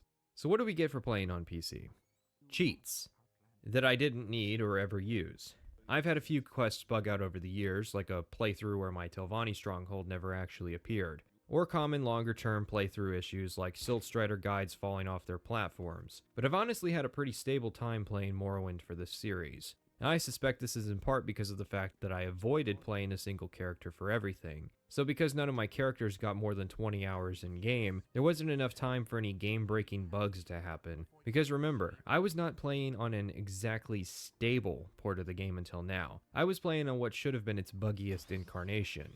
Another perk of the PC is this godly user interface, and one right click and instantly, all the interface you could need for any situation. On the Xbox, there were 4 separate panels that you navigated with the black and white, or on more modern controllers, bumper buttons. That is because your average Xbox player is playing from across the room, sitting on their couch, and needs to be able to see information on screen, meaning that the smaller text and icons on the PC version won't cut it. Here on PC, if I say I want to cast a spell, I just right click, no need to switch over to another panel. And the screens are customizable. You're able to change the size of the windows, so non-magic players can diminish their magic menu. You can also sticky one of them onto your screen so you can continue seeing your map while you play. But of course, that convenient and godlike user interface was traded in for the inefficient, divided, panel-based system in all Bethesda games going forward because console parity. We also get a steady frame rate, the AI will no longer forget what they're doing for multiple seconds, and I will no longer lose button presses into the void of stuttering frame rate. Overall, we're in for an immensely enjoyable experience as I begin to try and break this game in every way I can.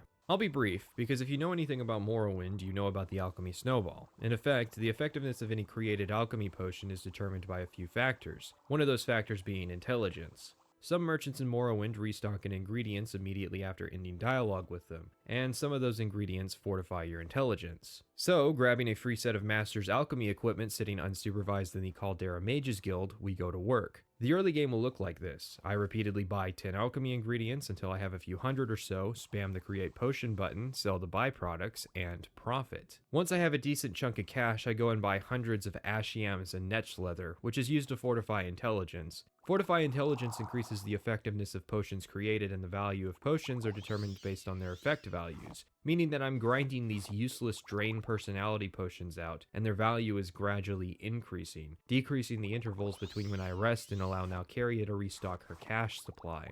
And so, Morrowind's market was flooded with useless drain personality potions, and my pockets were flooded with cash. You can go farther with this. These Fortify Intelligence potions increase my magicka by tens of thousands, in a game where 1,000 magicka is close to the normal limit. However, the real draw is for training. While doing this, I gain skill points in alchemy. Then I go train armor skills like heavy and medium armor and a third attribute skill. So every level I'm getting max points in intelligence, endurance, and a third attribute like speed or strength. Your overall health in Morrowind is determined by endurance. In particular, however, it's determined by your endurance at all levels. Endurance affects starting health as well as health gain per level. So if you have 50 endurance, you gain 5 health a level. Our goal is to get to 100 endurance or 10 health per level as fast as possible. This comes pretty quick as I strategically decided that heavy and medium armor were not major or minor skills. This meant training was cheap since I was starting at skill level 5. By the time I start playing, I'm around level 20. I have several hundred hit points, magicka, fatigue, and high levels in skill in many weapon and armor types, as well as utility skills like speechcraft and mercantile. And this isn't even the most you can min-max in Morrowind, but it is pretty close. So let's go a step farther. With a handful of artifacts, we can take our character to the next level. Again, this isn't the most min-maxed build in Morrowind. You can go farther depending on what you want to accomplish. The first is the Apprentice Ring, which is pretty close to where we start inside Aneen. This is basic stuff, plus 10 to intelligence and willpower. This helps the early game alchemy snowball and helps us with some magicka issues. Our next grab are a pair of boots. Going north out of Caldera, we meet a woman desperate for escort to Nar Mok. You'll notice she's quite quick, and sure enough, after the escort, she's willing to part with her magic boots. What makes these boots magic are 2 effects. Fortify speed 200 points, blind 100 points. By default, the boots will make you very fast, and also make the screen look like this. And your game will sound like this. Luckily, there is a resist magicka effect, which works for negative spell effects but not the positive ones. Meaning that if you were to reach 100% magicka resistance, you could resist the blind effect. But 100% magic resistance must be pretty difficult to reach due to being overpowered, right? Well, no, we're already at 50% by default on this character. We have the Atronach sign, which removes our ability to naturally generate magicka, but we get 2 times the max magicka and can absorb 50% of hostile spell effects.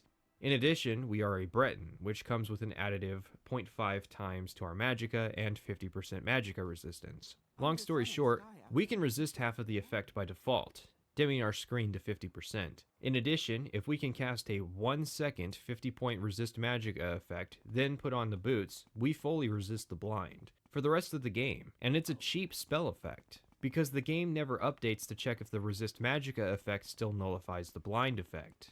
Our next stop is to the Blood Moon expansion, doing the Tim Vol in the Well quest. It's pretty easy to dodge the higher level enemies given we have 200 plus speed, and Tim Vol is willing to see reason easily, giving us the Mantle of Woe.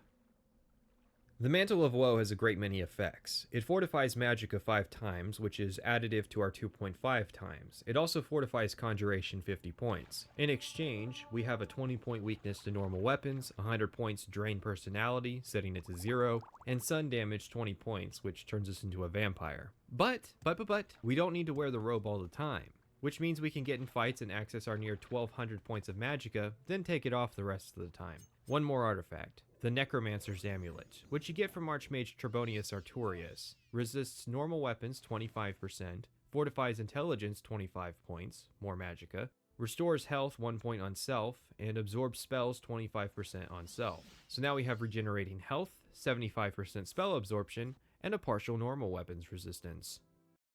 Yeah, this build wasn't worth it. This is because Morrowind will rarely rise up to the challenge I've issued, and that's part of the charm. Later Elder Scrolls games bent over backwards to try and balance the big 3 specializations out.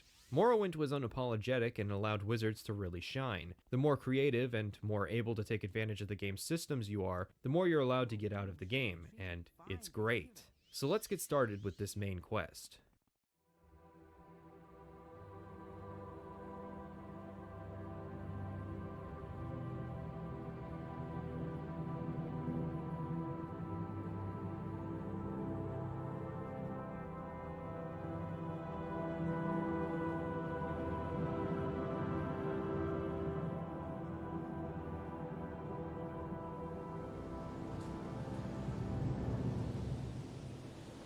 They have taken you from the Imperial City's prison, first by carriage and now by boat.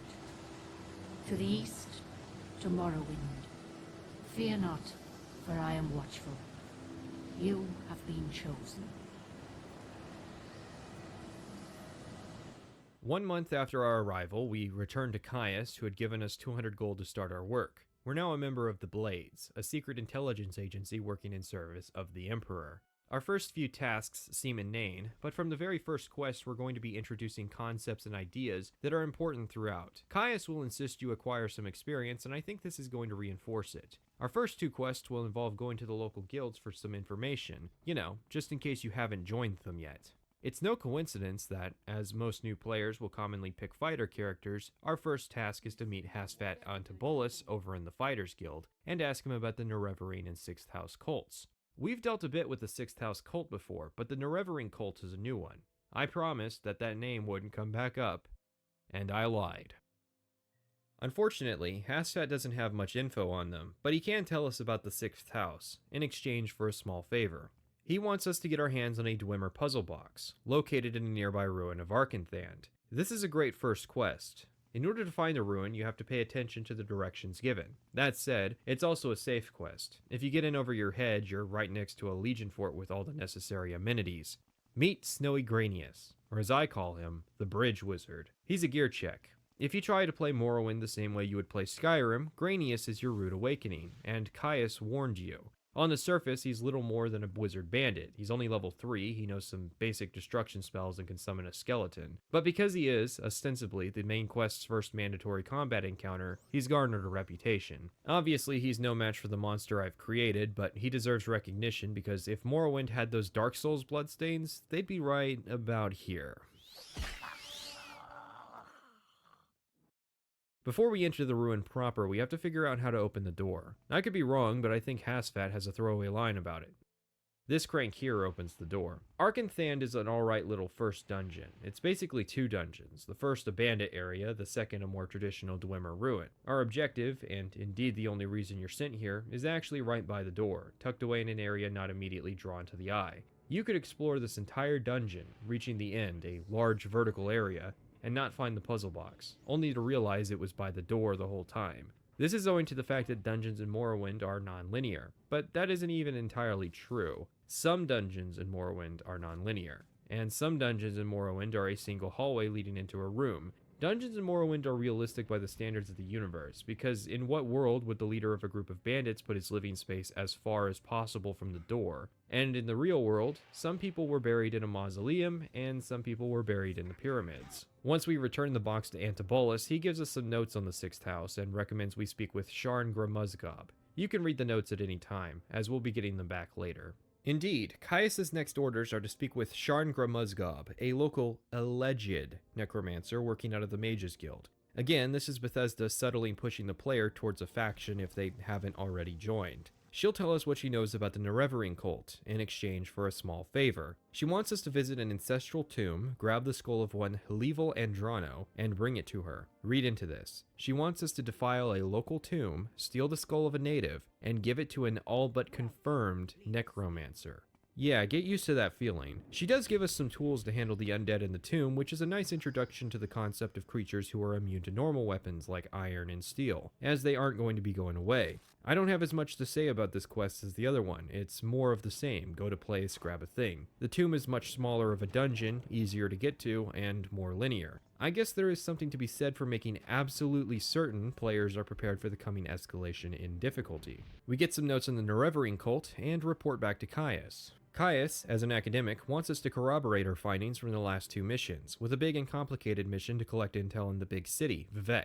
I don't like questing in Vivec, and yet I like this quest. First, it matches the theme of the Blades as an intelligence organization, collecting information and doing favors. Second, each leg of the quest follows the same format, but does something unique. Third, each leg is set in a different part of Vivec, not just different cantons, different sections of the cantons, making them distinct in a way most Vivec quests just aren't. We're looking for 3 people, Helea, Adhiranir, and Mera Milo. Helea is in the foreign quarter and is about to be the victim of a hate crime before we step in. You can persuade them to leave Helea alone or just kill them. Afterwards, you escort Helea across the canton and he gives you some notes on the Nerevarine cult. Adhiranir is hanging out in the sewers of St. Olms. This isn't for fun, she is actually hiding down here, and finding her will entail searching the canton. She's hiding due to a census and excise agent looking for her. We deal with the issue, and she tells us that the 6th house has become a big client for smugglers, but nobody knows why. Mera Milo is in the library up at the temple. She asks we follow her into the back where it's more secluded, and tells us a bit about the Nerevarine cult, and suggests we find a copy of the book Progress of Truth. She even establishes a code word we can use in the event something goes wrong, like this is a proper spy story. The book can be found in a variety of locations, but the easiest is to just buy it at the local rare bookstore you happen to have escorted Helea to. Its rarity is owed to the fact that it has been officially banned by the temple for heresy. If you're curious where this is going, don't worry, we have one more quest before the big reveal. Caius is now interested in establishing an informant with the Ashlanders, nomadic tribes native to the island. He suggests we find and talk to Hassaur Zansubani, a former Ashlander working as a merchant. Caius notes that the Ashlanders have gift-giving customs and suggests we try to learn more about that. We meet up with Hassaur and discuss business with him. We find out that he enjoys reading poetry, and the local bookstore sells 3 different books that qualify. He already owns all 3, but appreciates the gesture and is willing to tell us what he knows. He has some information in the Nerevarine cult and on Ashlander customs. Mind you, none of that is really signposted. You don't get the words, buy the book on your screen with a marker pointing to the local bookstore. You have to figure all this out on your own. And with that, we finally learn what Caius' game is. He isn't just collecting information for the sake of academics. We were sent here by the Emperor himself, Big U, a controversial figure noted for certain seer powers.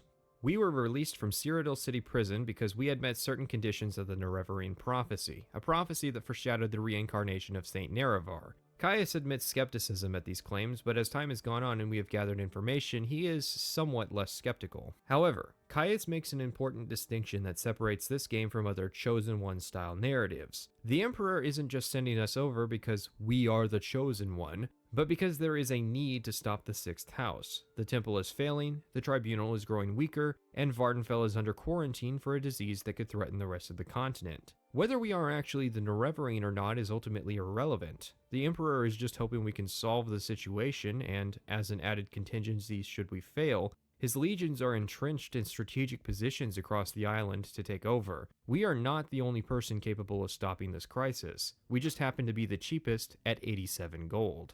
As to the situation at present, there are two cults on the island that relate to the current crisis, the Nerevarine cult and the Sixth House. The Dunmer people generally believe in the idea of the Nerevarine the same way my country casually believes in Revelations. That is to say, your average Dunmer is ultimately unconcerned with the reincarnation of this ancient figure and the imminent apocalypse. The Nerevarine cult is more interested in this topic, and in particular, cataloging information forbidden by the Tribunal Temple. At this point in the quest, the motivations for the temple to discourage belief in the Nerevarine and punish false incarnates is an unknown. Caius is hopeful to meet the cult, and is dispatching us to meet its alleged leaders in the Ursulaku camp. This is a rather significant foray into hostile territory, up into the Ashlands in the north of the island. From a story perspective, it makes sense. From a gameplay perspective, it can cause whiplash. We go from our first quest having a tough dungeon, our second quest having an easier dungeon, but then our third and fourth quests are about finding people and figuring out how to get them to tell you what you want. And now we're on quest 5, and it's meant to be an escalation and challenge. Wouldn't it make more sense to start with the talkie-talkie missions, then move up to the easy dungeon, and then the hard dungeon, then the long trek north? Maybe people will get bored.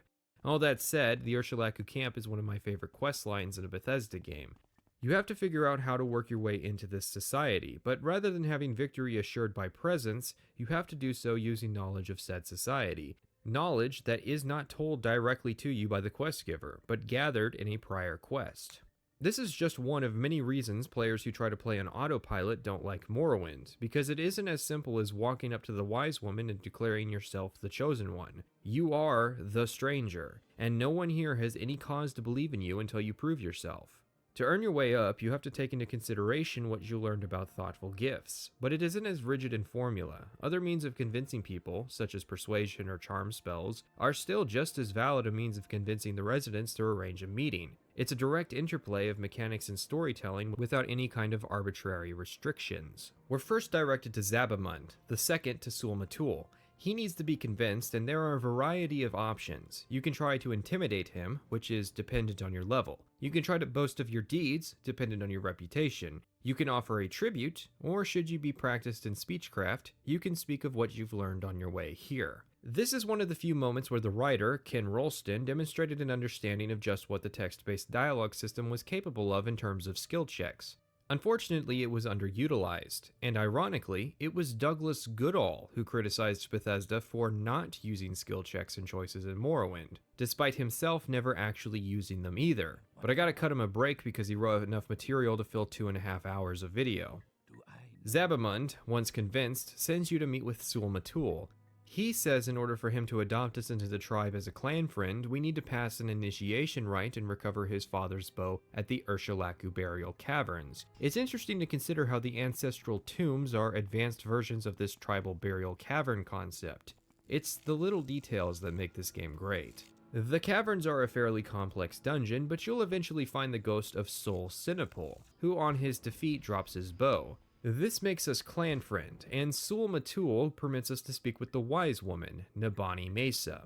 And so begins a long dialogue with Nabani. She has a great deal of important insight that plays into the story, a bit too much. So much in fact that Nabani even offers to cut to the chase and answer if we are the Nerevarine. She figures that we are not at present, but may become it based on some of the qualifiers and the prophecies that she knows. When earth is sundered and skies choked black and sleepers serve that, yeah, this is way too long for pretentiousness like that. The big takeaway is that there are 7 trials, and to present we've met the first, which is the one described at the start of the game in the first cutscene. We're born on a certain day, which day it is isn't clear, but it's a reference to our birth sign. We're also born to uncertain parents, so the Nerevarine is an orphan born under a sign. Trial 2 remarks on immunity to disease. Trial 3 refers to Azura as well as Moon and Star. The 4th trial says that 3 houses will call us Hortator. The 5th trial says that 4 tribes will call us Nerevarine. The 6th and 7th trials are not particularly clear. And with both the Stranger and the 7 visions, we have been told all Nabani knows. She remarks that there are lost prophecies that she doesn't know that may be in the hands of the temple. With that, we head back to Caius. Caius takes our notes and informs us he has a new assignment, one he warns is going to be tough. This is another progression in the difficulty, an expectation that the player is supposed to be out and about performing other work for the sake of self-improvement. The reason this works, especially compared to Oblivion and Skyrim, is that even though this is a plot about a chosen one stopping an ancient threat, said ancient threat is as dangerous now as he has been for decades, and we have no basis to assume he's even in the final stages of his plans. In Oblivion and Skyrim, and actually in Fallout 3 and 4 as well, there's a constant drive to go from main quest to main quest. There are rarely lulls in the action that allow you to disengage from the main quest and engage with the world instead. Whereas Morrowind is more masterful in providing multiple opportunities for the player to diverge and actually play the game.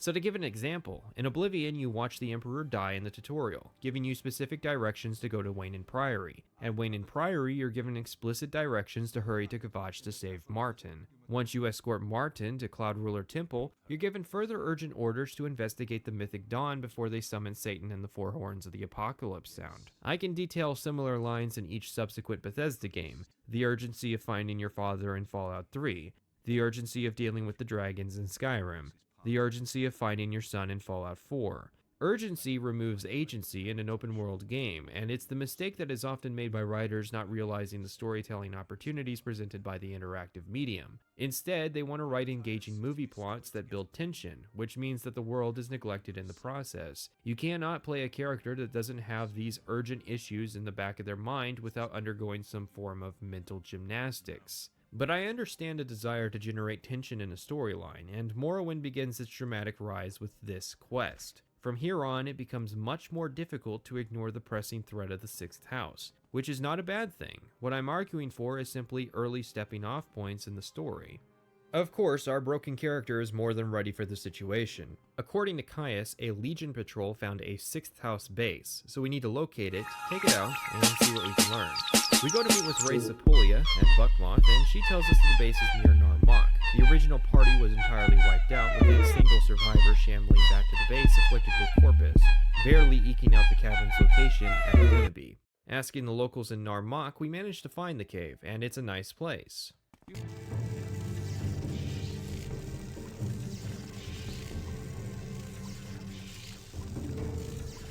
This is Dagoth Garrus. He's an Ashghoul.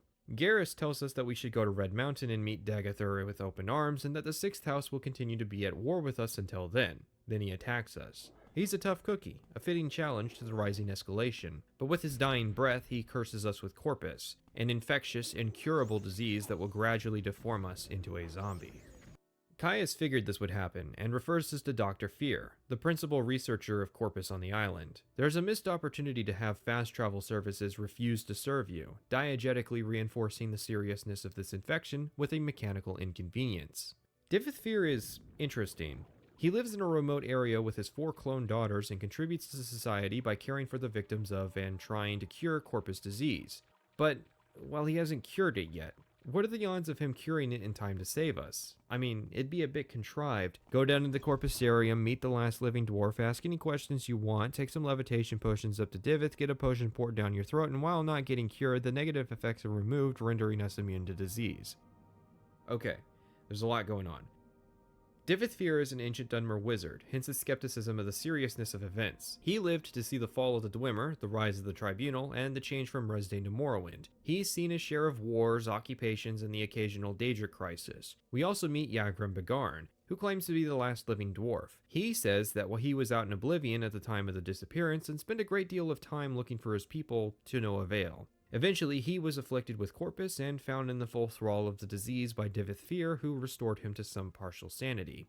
The Corpus affliction, for both him and us, is a bit advantageous. While it causes less than desirable growths all over the body, and mental degeneration similar to dementia, it also stops the progress of aging. This renders its victims effectively immortal, one of the reasons, despite Yagrum's health, he is so long-lived. Obviously, there are some questions. No, the treatment we are given doesn't work for others. If you return to Divith, he will remark that it killed the other patients he tried it on. Even if it had, our objective is to stop the source of Corpus, meaning that its applications as a reproducible way to become immortal are non-existent. We might have gotten some more info in the years following Morrowind had the Redcon year never happened. As to why it works for us, I'm just going to assume divine intervention from Azura. Just keep this little Corpus thing in the back of your mind moving forward. On our return to Caius, he informs us that we're being promoted to operative. This is the highest rank he can afford us at this time, as he's being recalled to Cyrodiil City for events possibly related to Elder Scrolls 4, but not to worry, operative makes us the ranking Blades member in Vardenfell, at least to Caius's knowledge. This marks the beginning of our operations as an independent agent. This is one of the big reasons I like Morrowind, because as the Chosen One, we don't have to answer to a boss, like the other games. Oblivion was absolutely terrible in this regard. Skyrim was a bit better by turning our bosses into mentors, but let's be honest, we still didn't have any agency. Caius's final standing order is to find the lost Nereverian prophecies and bring them to Damati Mesa. Our first step, then, should be to meet with Mira Milo and Vivek again and share what we learned from the Urshalaku Ashlander tribe. However, Mira is missing, and in her quarters she has left a note to Amaya. My brain's on autopilot. I don't remember what Amaya's supposed to mean. What do? Well, luckily we have the journal. I may hype this game up to be hardcore and require some serious mental firepower to solve mysteries that only smarty pants, big-brained boys like myself can do. That's not really true. The designers were generally pretty smart about using the journal to relay critical information to the player, or you could just be lazy and use the wiki. This creates a near constant sense of dramatic irony, where the player character is remembering and intuiting information that the player might not. I didn't use the journal a lot, but that is owing to my experience with the game. Occasions when I did use the journal were immensely helpful, especially since the player character often notes down directions to places in the journal. One problem I do have that was introduced in a patch for Morrowind is the quest log. This allows you to keep an active tab on all the quests you have at any given time. It's pretty ubiquitous for role-playing games, right? And it makes sense. Finding journal entries for a quest you accepted 2 weeks prior can be difficult. But I suppose it comes down to a difference in philosophy to me. I tend to play very focused characters, doing quests in order of urgency and often saying no to quests that are out of my way or are uninteresting. Most people seem to rack up a great number of quests simultaneously, accepting every quest that gets thrown at them. So for most people, a quest log is necessary to keep track of all that information. I think it's irresponsible to promise to do quests only to just let it sit in your log for weeks if not months. Are you really gonna let that rancher's guar get attacked by mud crabs while you work on your dissertation on the dwarves? I think the topics system they also introduced in that patch was a much more effective means, as it allows you to find all the information you have kept entries on in one location, giving the player easy access to old information without making it too easy for players on autopilot. Anyways, Milo's missing and we need to find her. Her note is pretty explicit. She's tied up at the Ministry of Truth. She left a few levitation potions for me and wants me to bring some divine intervention scrolls. We also get directed to speak to Alvela Saram, which is one of the door guards. So, where is the Ministry of Truth? Oh, it's the currently crashing meteor hovering above the city. You know, it's a very Dunmer idea to imprison your thought criminals in a giant floating meteor instead of maybe gradually mining the thing out of the sky. This is a stealth mission, as indicated by the stealth equipment Caius happened to give us before he left. Or rather, this would be a stealth mission if anyone other than me were playing it.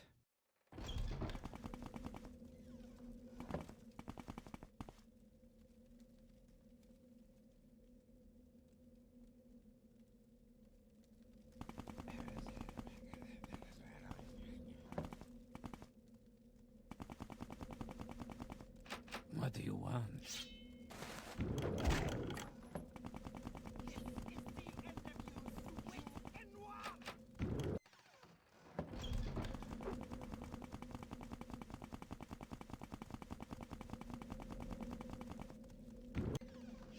What do you want?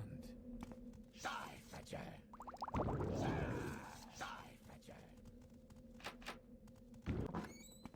We meet up with Milo. She's one of the prisoners up here, and she takes a scroll of divine intervention and says I need to meet her at the dissident priest monastery, Huloa Mayan. And I can get there from Ebonheart through a woman named Belata Heteria. We go fishing with Belata and arrive at the monastery, which is currently closed. The shield guarding Huloa Mayan only opens at dusk and dawn, a reference to Azura, so we wait until it opens and head inside. Mayra thanks us for freeing her and directs us to speak with Master Barolo, who heads the dissident priests. He gives us 3 pieces of critical information: the Lost Prophecy, the 7 Curses, and information on Kagranak's tools. You might recall during our Mages Guild investigation into the disappearance of the dwarves that Kagranak and his tools had come up. Yeah, they might be important. The Lost Prophecy. I'll let you read it, and I'll discuss the big points. The first refers to being born in an ancient family, foreign to Morrowind and Dragonborn. Dragonborn in this case just refers to origins from somewhere in Cyrodiil, not the Retconia meaning where the Dragonborn are the universal chosen one format that learn the dragon language. The prophecy goes on to discuss what the Outlander incarnate will do, going beneath Red Mountain, countering the 7 curses, his star-blessed hand wielding a blade thrice cursed, to punish the unmourned or 6th house.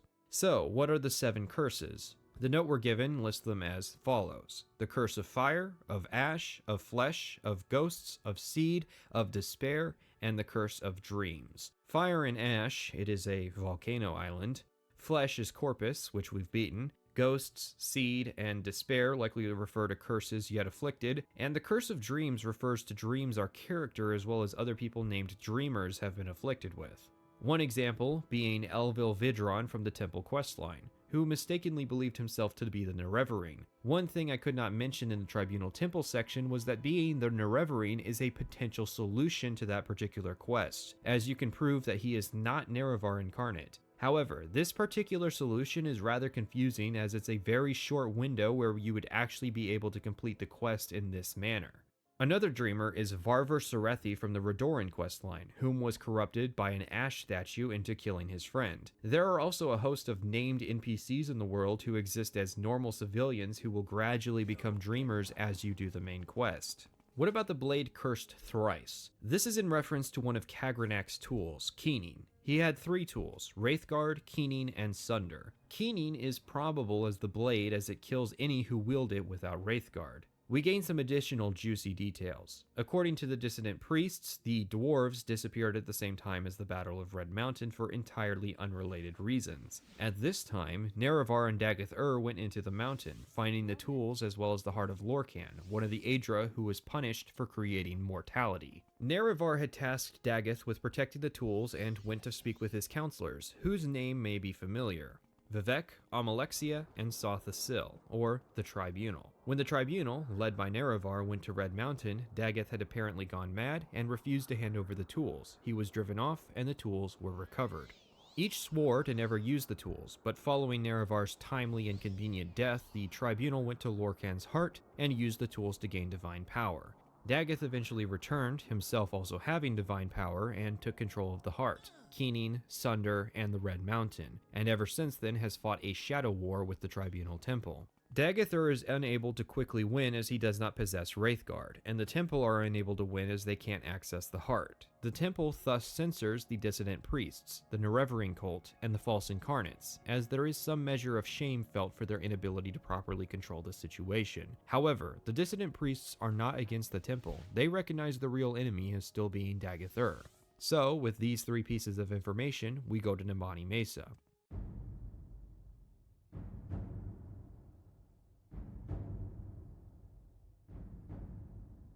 This is the beginning of the second act of Morrowind, and it begins with our return to the Ursulaku tribe. We tell the lost prophecies to Nambani until she memorizes them. She then sets us down the path of completing the 7 trials. Trials 1 and 2 are done, but Sul-Matul is the one who knows of the 3rd trial. Before he will share the 3rd trial, he wishes us to pass a warrior's test by journeying to Kogarun, a 6th house stronghold. We are to acquire a Corpus Weeping, a House Dagoth cup, and the Shadow Shield. Kogarun is an extensive dungeon featuring 3 separate environments and a lot of monsters.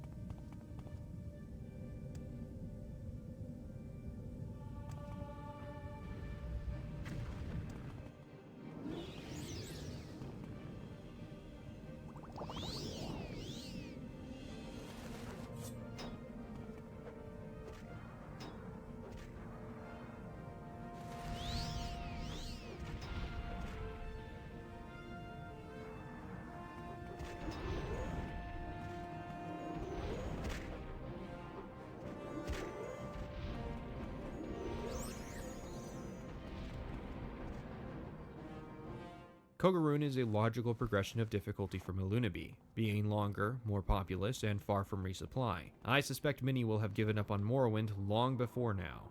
If a Lunaby was the final test, Kogaroon is the job you get after graduation. It really is a great dungeon. Upon our return to Sul-Matul, he tells us the riddle of the third trial. The eye of the needle lies in the teeth of the wind. The mouth of the cave lies in the skin of the pearl. The dream is the door, and the star is the key. I wish I could experience solving this riddle for the first time again. Unfortunately, I know exactly where this riddle ends. The eye of the needle is our objective. The teeth of the wind refers to a coastal entry point into the island. The skin of the pearl is the most obscure part, but it is supposed to refer to a bright rock that can guide you. This quest is one of the reasons I disagree with the sentiment people, including the Skywind devs, have about waypoint markers, in particular, that if you don't like them, you can simply turn them off. The problem with that sentiment is that when games get frustrating, if you suffer through, there is an eventual sense of catharsis at solving a puzzle. However, if the option to have the answer shown to you is always available, then when the moment of frustration arrives, rather than earning that sense of catharsis, you take the easy way out. I know this to be true because it is something that happens to me as well. I like the game Dishonored a bit. I know it's a non sequitur, but it took me a while to understand why people I knew didn't like the game, until I realized I had made a change in the menu options that most people had not. I was given a good piece of advice before starting the game to turn off the waypoints. This made the game way more interesting, since I was fully exploring the levels and actually finding my objectives, not just following a waypoint. The only reason it works for Dishonored and not other games, however, is that Dishonored is a fairly linear game that also specifies directions to locations in the game, whereas most modern games rely on waypoints because there simply isn't time to do that in development. Now imagine Morrowind with waypoints. A lot of the quests I've described in this line, as well as in the other parts, immediately begin to suffer because of a lack of intrigue, and a lack of catharsis for figuring it out. Not just the big quests like this, where the whole point is to discern a location based on a riddle, but other quests, like the quest to find Telfir during the Cure, or how about the quests to find the informants? They become a lot less interesting if you have a waypoint leading you directly to the source. The Cavern of the Incarnate, once found, can only be entered at the hours of dusk and dawn, a staple for Azura. In the dawn hour under Azura's star, the door is opened. Inside is a statue of her, and a ring within her hands. This triggers a cutscene. Nerevar reborn, incarnate. Your first 3 trials are finished. Now 2 new trials lie before you. Seek the Ashlander Ashcans and the Great House Councillors. 4 tribes must name you Nerevarine. 3 houses must name you Hortator. My servant, Nabane Mesa, shall be your guide. And when you are Hortator and Nerevarine, when you have stood before the false gods and freed the heart from its prison, heal my people and restore Morrowind. Do this for me, and with my blessing. Sadly, Moon and Star is somewhat underpowered. It's a constant effect that fortifies personality and speechcraft 5 points. It's meant to signify 2 things: Nerevar's supernatural power of persuasion and proof of identity. Most people won't care or acknowledge if we wear the ring, and said supernatural power pales in comparison to the power of the bribe. I mean, really, you couldn't have afforded the legendary Ring of Nerevar to be absolutely ridiculous, like 25 or 50 points fortified? There are random items given to us by previous incarnates who were not the Nerevarine, with more use than Moon and Star, like these levitation pants. From here on, Morrowind's questline becomes non-linear. The next obvious step in what I did would be to return to the Ursulaku, inform them of what happened, and seek to be declared their Nerevarine. Sul-Matul grants us this title, and Nabani, although Azura labeled her our guide, only really has some basic information for moving forward, after which we never have to speak with her again. Important to note, however, is that from here on, the temple and House Redoran becomes somewhat hostile, as we are being persecuted as a false incarnate. Thus, let us begin the journey of becoming Hortator and Nerevarine. Starting with House Halau, I ask about the Hortator in Balmora and get given a book with all the council members listed, and for a 50 gold bribe, I get directed specifically to Uncle Curio. These Hortator quests are going to have a lot of overlap with the house quests themselves. I enjoy this aspect and appreciate the effort. Whether or not you are a member of one of the houses, or even its leader, has an impact on how these quests proceed. If you are the leader of a house, then you are pre-qualified to be their Hortator. But remember that they are also exclusive, so you still have to experience the other 2. I go to meet Crassius Curio and ask to become Hortator. If you have a disposition of 70, something I was just too short of, something I was just too short of, What is it, peasant? I am not amused. He is willing to vote for you in exchange for a kiss. Otherwise, it costs 1,000 gold. What I like about the Hortator quests is that it introduces you to the cultures of the factions you're meant to be representing, in a way that is consistent with the culture of the faction. Halau in particular will involve a great deal of bribery and political manipulation, something that also happened a great deal to Rethin. One thing I had considered doing for this video, since I was on PC and have some experience with the editor, was making a small mod that put my custom characters as faction leaders who would name us Hortator in order to skip any redundancies, since for the most part the Hortator process is nearly identical to the endgame questlines of each great house. Becoming Halau Hortator will entail finding the counselors and gaining their vote. Drambero will vote for you if you manage to find him, although at least this time we don't have to bare-knuckle cage match his pet Nord. Yingling Half-Troll asks for money, which I oblige him, but Crassius suggested we kill him. The remaining two counselors, Nirvana Ules and Valanda Amani, are under the control of one Orvis Dren.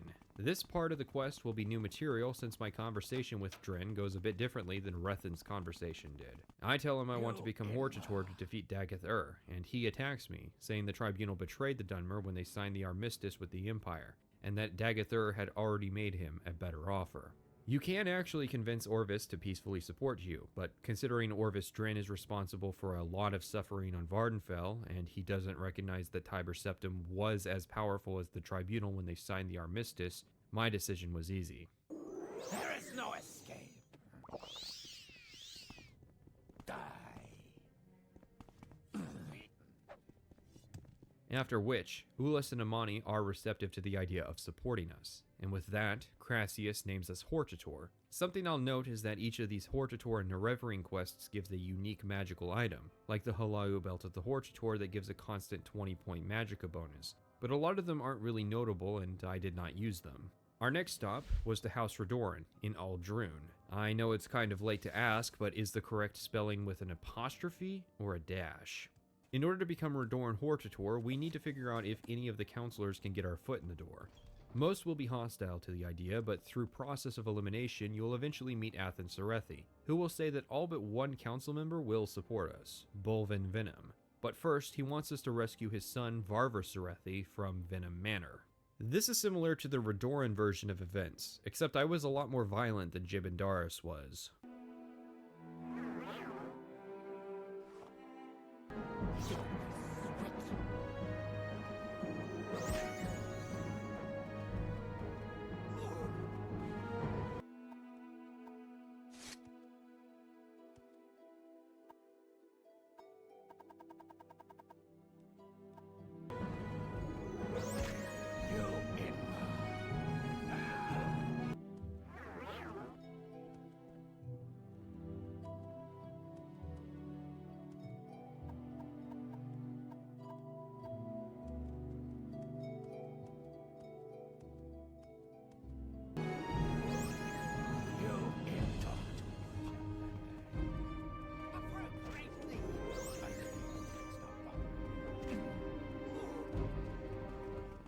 Serethi says that if we defeat Bolvin Venom in an honorable duel, that the other counselors will find no reason not to support us as Hortator. These honor games are an important part of Redoran culture, but they are just as willing to commit duplicitous acts. Serethi certainly stands to gain politically from us taking care of Venom. The other counselors are willing to support us as Hortator, despite everything, because we are willing to fight Dagoth-Ur, and thanks to Serethi's good word. Minor Erebar mentions that there were rumors of us being an Imperial spy, which is simply ridiculous. And so, after gaining the support of the counselors, we confront Venom, and he initiates the duel challenge. This means going out of our way to go to the Vivek Arena, because why would a faction that frequently has honor duels be host to an area to have said duels? And because of course this game is going to pit us one last time in the arena. Things go a bit differently on PC than they did on Xbox.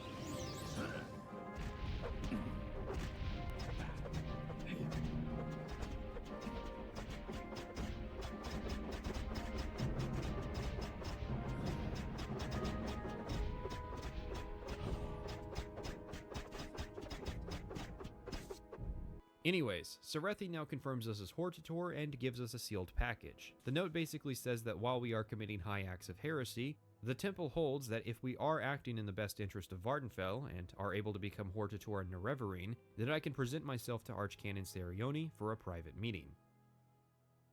Telvanni's Hortator process is a little different from its questline. Like the other houses, the council has to unanimously agree on the appointment. For the Telvanni questline proper, however, Uferith never actually had to meet the entire council. As is custom with House Telvanni, one potential solution to becoming Hortator, should a councilor not support me, would be to simply kill them.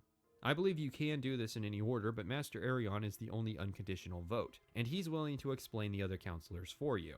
Master Neloth has an ill temper, probably from those muck-based ointments his mouth keeps using. Mistress Taratha hates men, Mistress Thorana is crazy, and Archmagister Gothrin will stall indefinitely for no reason, likely needing to be killed. An outcome Arion admits is beneficial to him.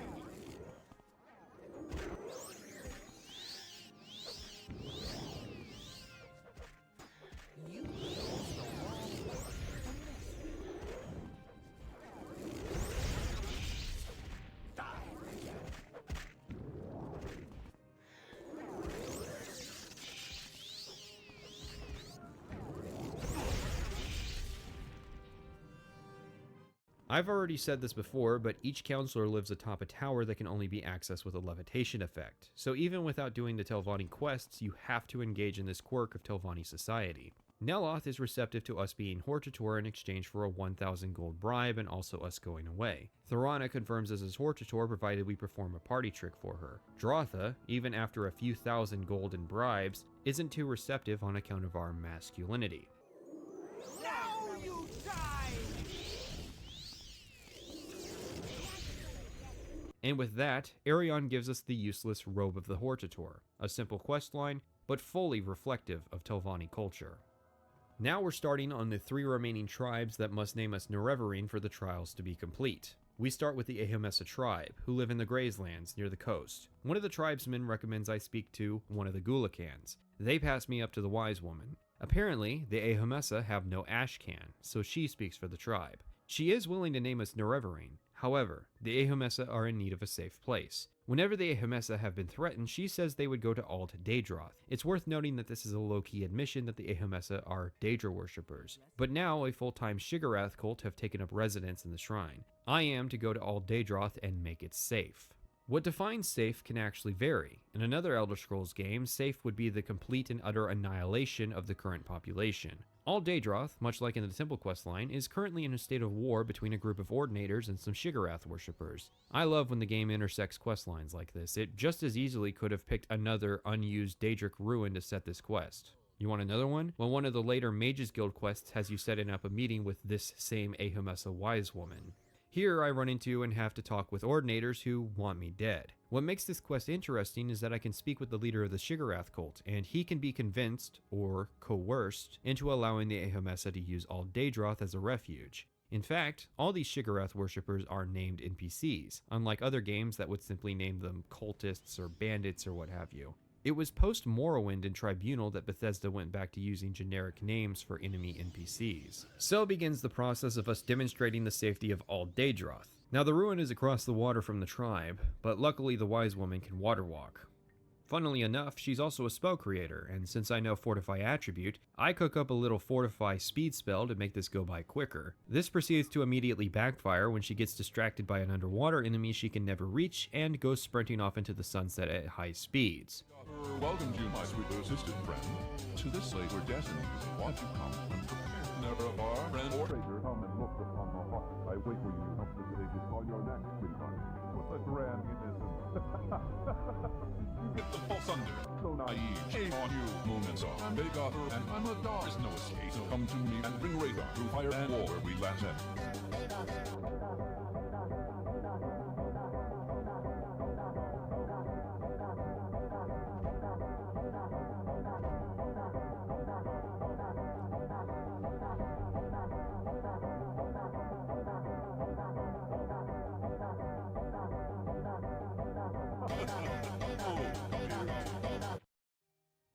After a few minutes, we arrive, and having proven the shrine's safety, relatively at least, Sinemu is willing to make us the Ahamesa Nerevarine. Deeper into the interior of the Gracelands is the Zainab tribe. To quote one of their own tribesmen, "Our great chief does not stand on ceremony." Indeed, the Ashcan doesn't care as much as others about going through the Gulakans or thoughtful gifts. We met the Zainab during the Halau questline. He's skeptical of the idea of an outlander being the Nerevarine, so he dispatches us to deal with a vampire named Calvario.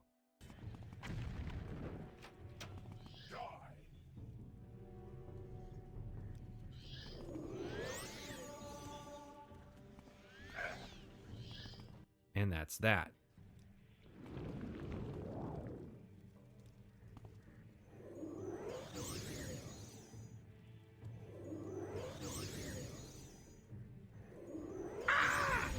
I have no more quarrel with you.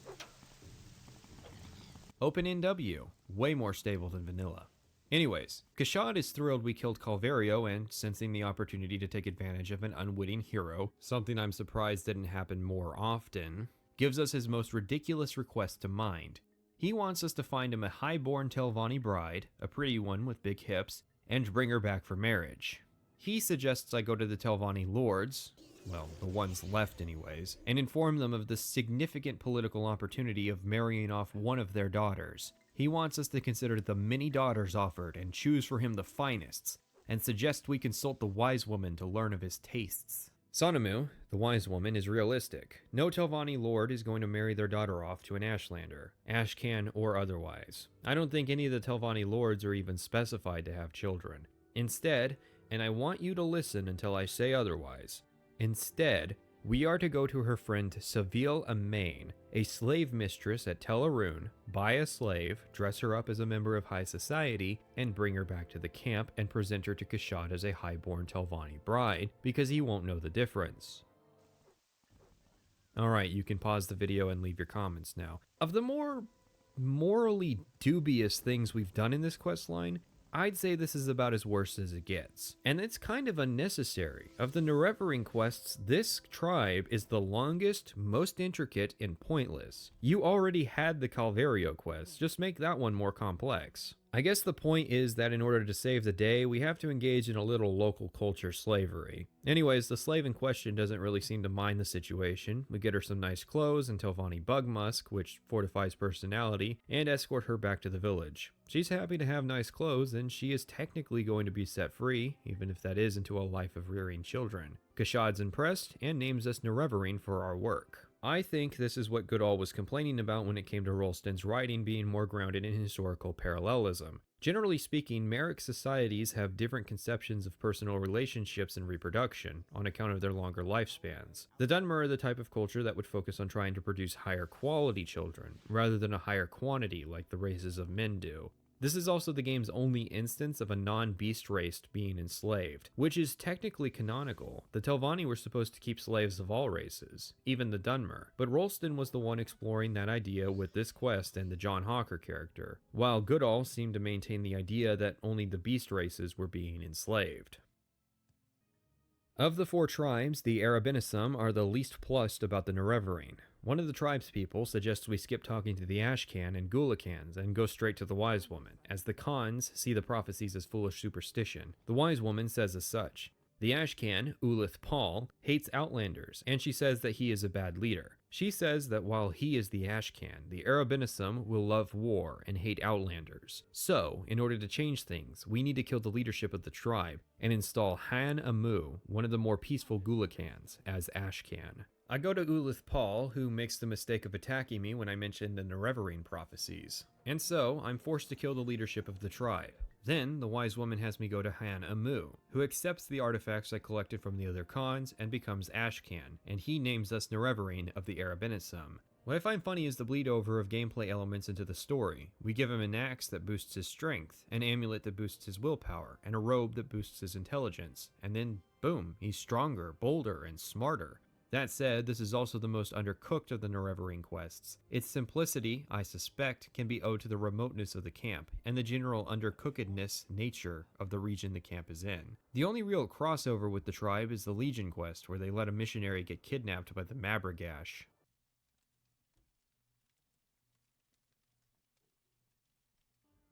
And so, in a short span, we have become Hortator of 3 houses, Nerevarine of 4 tribes. The Hortator quests give us a taste of the houses we represent, while the Nerevarine quests introduce us to the value system of each tribe. It's not lost on me that the number of factions in this section is the same as the number of Daedra in the traditional Dunmer pantheon. 3 houses for the anticipations, and 4 tribes for the 4 corners. While the houses are pretty straightforward, I for the life of me couldn't tell you which tribes are meant to correspond to which Daedra. While the synopsis of this section was short, it's important to note that the player is expected to complete all 6 of the other faction quests completely independently of any specified direction. You have to figure out where to go, who to talk to, by yourself. So for someone doing this for the first time, assuming they aren't using any kind of guide, this series of quests will genuinely take some time. Or, if you're level 20 and have 50 reputation, you can entirely skip this phase. Level 20 is easy, a few of my Xbox characters like Indaris got there, but 50 reputation will require playing a significant number of the factions to reach it. It's actually more work to complete the quest in this way, but it's nice to see the game rewarding general heroics as a potential avenue, even if it's at odds with my general distaste towards characters who are used to complete all of the content. And so, we start the 6th trial.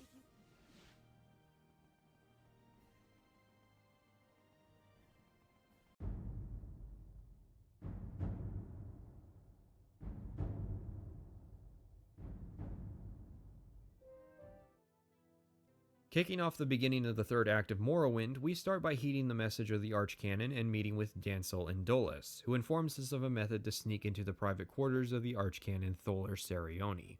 The Archcanon lays out the situation. The temple is duty-bound to oppose false doctrine, and our association with the Empire has hurt our credibility. Yet we have been chosen Hortator and Nerevarine, and the temple is now in crisis with Dagathur, failing to protect Vardenfell from the growing 6th house threat. This is represented by the number of dreamers across the island, and the number of quests and other factions that involve the 6th house. The situation is bad, and Sarioni informs us that the best person to talk to would be Vivek himself, and warns us against encounters with the Ordinators. Keep moving. As you can see, open hostility. Thus begins our conversation with Vivek, and there is a lot to unpack here. He starts by informing us that he is ending the persecution of the Nerevarine and the dissident priests, mentioning that it was the zeal of Beryl Sala that led them down that path, a fact confirmed in the House Halau questline. Vivek will proclaim us Nerevar incarnate to all of Morrowind, and he is doing this whether we like it or not. Second, he proposes to give us Wraithguard, to do with what we wish. Under oath we are free to break to defeat Dagathur and preserve Morrowind. Vivek gives us a simplified plan. We go to Red Mountain, we acquire Sunder from Viminal, and Keening from Adrosal, take Keening, Sunder, and Wraithguard to Dagathur, the location, find the heart of Lorkhan, and sever Dagathur's connection to the heart, ending the Blight. To do so, we have to strike the heart at least once with Sunder, 3 times with Keening, while wearing Wraithguard. Vivek is then willing to host a great deal of questions about Dagathur. For starters, he has 7 brothers who share his power of immortality, resurrecting after death at the heart. Dagathur was of the same age as Lord Nerevar. He is highly intelligent, but extremely delusional, able to invade dreams to influence the lower ranks. After the defeat of Dagathur, Vivek will have a great deal to say. For now, he is focused on protecting Vardenfell. However, there is another path that must be discussed. Morrowind has no essential NPCs. This means that any NPC whom you desire dead, or dies by some circumstance is, well, dead. This can pose an obvious problem if quest NPCs die, but isn't too big an issue because it is an exceptionally rare circumstance that an NPC's life is outside of the player's control. This circumstance I refer to are the 2 instances in earlier quests where we escorted an essential NPC through a hostile area. When people complain about essential NPCs, I understand both sides of the argument. There's a degree of player freedom that is lost when you're unable to kill whom you choose. This is especially bad when what the player considers a valid choice are told that their choice is invalid because, for the moment, that NPC is invincible. However, the other side of the issue is the more dynamic NPCs of a post-Morrowind Elder Scrolls game. A lack of essential NPCs worked for Morrowind because, again, the player has total control over when NPCs die. This is fundamentally untrue in something like Oblivion, where NPCs are beholden to schedules, or more complicated quests, such as battle scenes. It is disingenuous to make the statement that Oblivion, Fallout 3, Skyrim, or Fallout 4 are better games with one simple fix, said fix being the removal of all essential flags. That said, I will say that it should always be within the player's hands to choose if NPCs may live. even if it functionally breaks the game. I would propose this be as simple as NPCs being unable to be killed unless the player delivers the killing blow. I can already hear the counter-argument. Yeah, but what if the player missed a blow and accidentally killed an important NPC? That's what saves are for. Or you can live with the consequence of being terrible at the game. Besides, such circumstances would be much, much rarer than the current situation of players realizing they lack freedom when an NPC is simply knocked down instead of killed. However, a critical piece of the design that comes with total player freedom is what I will call the quest of last resort. In Morrowind, it is called the back door. In Fallout New Vegas, it is the Yes Man route. In Fallout 4, it is the Minutemen. In Morrowind, if an essential NPC dies, a message reads out. With this character's death, the thread of prophecy is severed. Restore a saved game to restore the weave of fate, or persist in the doomed world you have created. This is an effective means of relaying to the player that they have killed an essential character without the hard limitation of stopping the player. However, even if you get this message, it doesn't actually mean you're locked out of ending the game. In order to take the back path, it starts with how much you know or can figure out about how to defeat Dagath-ur. We need to acquire the unique Dwemer artifact off of Vivek's corpse. The information you need to intuit that Vivek is in possession of Wraithguard appears as late as our encounter with the dissident priests, making the back path a possibility, but honestly I consider it a high improbability that anybody actually figured out it even existed without the editor. Anyways, assuming you have killed Vivek and found the artifact, you are not told what to do next. Consulting the chief Dwemer expert, Yagrum Bagarn, is the next step. He will only help you if you have more than 20 reputation and will ask you to grab Kagranak's journal and plan book from 2 separate ruins inside of Red Mountain. But what if Yagrum Bagarn was the one you killed? In speedruns of Morrowind, you can see people bum-rush Keening and Sunder and using them without needing Wraithguard. If I remember correctly, this works because the deadly part of these weapons are a script that requires you hold the weapon for a certain amount of time, something they bypass with hotkeys. Another solution would be to just have so much health or active healing to mitigate the damage. In any case, should Yagrum fix Wraithguard, the artifact will require a permanent 225 point loss in health. A significant sacrifice, but will allow you to wear Wraithguard without worry. It's actually a glitch. The health loss was meant to be a check to verify the player was an appropriate level, not a sacrifice. Again, this is another basic fix. From here, you will have to figure out the basics of the plan from Vivek's library, in a set of notes in his chamber, that detail how to defeat Dagath-ur. So from here, both the main questline and the back door converge into the end sequence of Morrowind. The Citadels of the Sixth House is, unfortunately, where the game ultimately falls apart. The plans involve a series of raids across Red Mountain to assault the Sixth House and defeat the Brothers of Dagath-ur. In theory, each brother defeated will weaken Dagath-ur. In practice, the script is broken.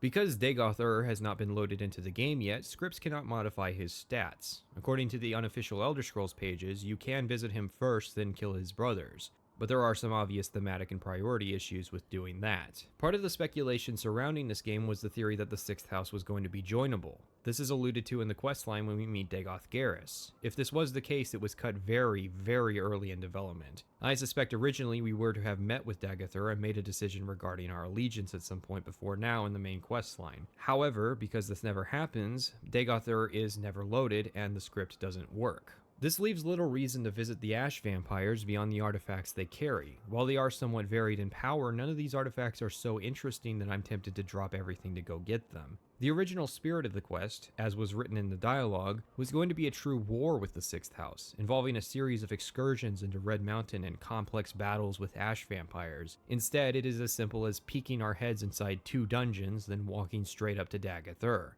The failure of this quest ultimately lets down the earlier sections of the game. It is functionally irrelevant for us to be Hortator of any house or Nerevarine of any tribe beyond ticking off an artificial box that tells Vivek we are the Nerevarine. There is a crippling sense of isolation because not even the Boyan Armigers or Ordinators stationed inside the Ghost Gate help in our quest. We are completely alone. And this crushing sense of isolation, coupled with a complete lack of reward for our efforts, undermines Red Mountain entirely. The entire game, this entire video, I have barely discussed the region that is Red Mountain, and now that we're in the principal part of the main quest, for which this large section of the map was reserved, I have almost nothing to say, because I honestly spent so little time here. In fact, I even forgot to meet the avatar of Tiber Septim that shows up at the Ghost Gate. I feel like I've automatically failed as an analyst for this, yet I honestly can't fault myself because of how disappointing Red Mountain is. If I was to propose a fix I may well work on at some point, I would start by giving the player the option to go to the leaders of each faction to ask for assistance. You could then assign each faction to one of the citadels inside Red Mountain. This would place a camp for each faction in front of the Ghost Gate, and there would be parties at each stronghold. Strongholds would be reworked to be high-level end-game content, and each Brother of Dagoth would be a boss fight. By getting the help of each faction, NPCs would spawn in the stronghold to fight the forces of the 6th house, and you may even get companions from each faction to fight alongside you for a boss fight.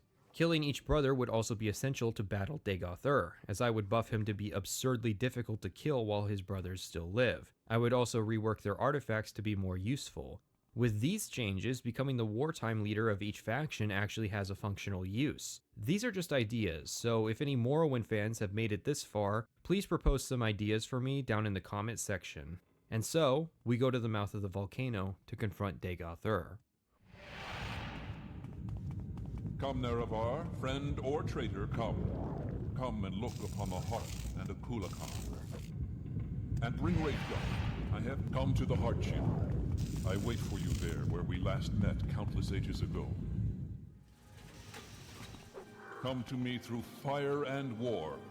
I welcome you. Welcome, Moon and Star. I have prepared a place for you.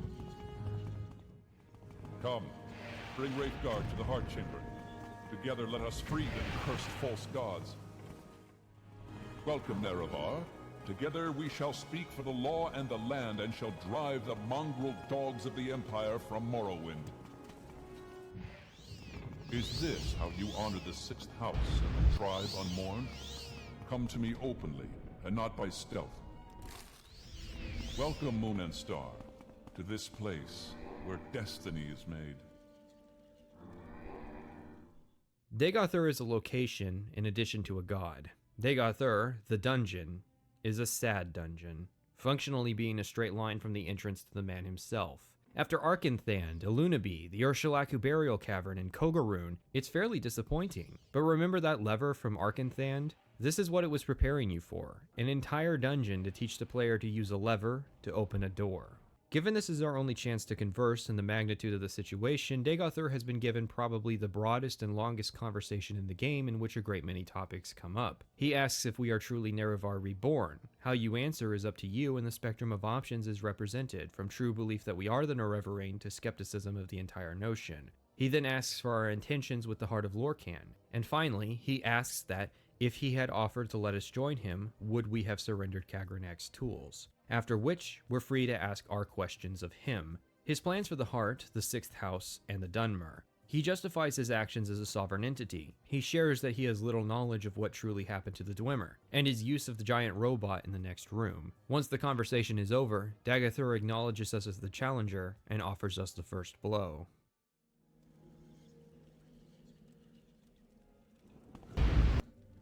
You couldn't even get that right. What a fool you are. Did you get the false copy of Morrowind?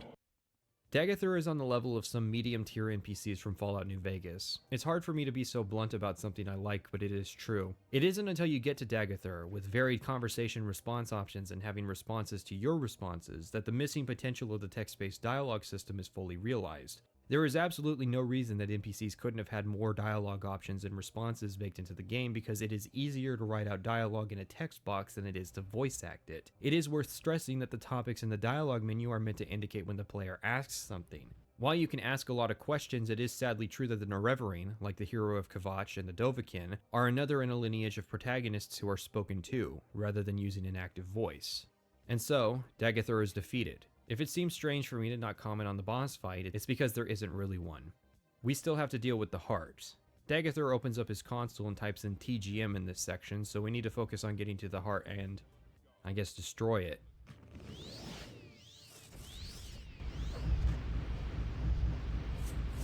What are you doing? What are you doing? Fool! Stop! This is the end. The bitter, bitter end.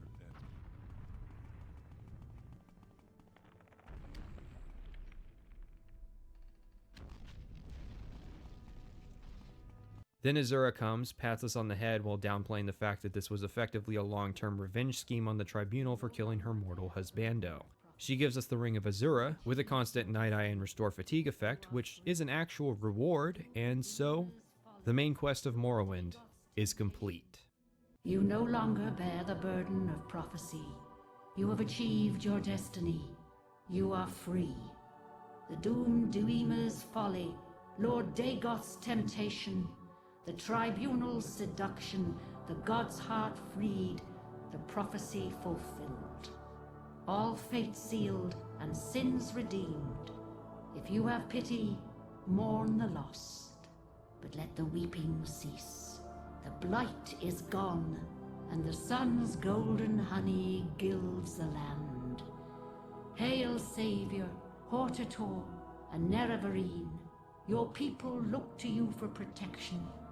Monster and villains, great and small, still threaten the people of Vvardenfell. Enemies and evils abound, yet indomitable will might rid Morrowind of all its ills. For you, our thanks and blessing, our gift and token given. Come, take this thing from the hand of God.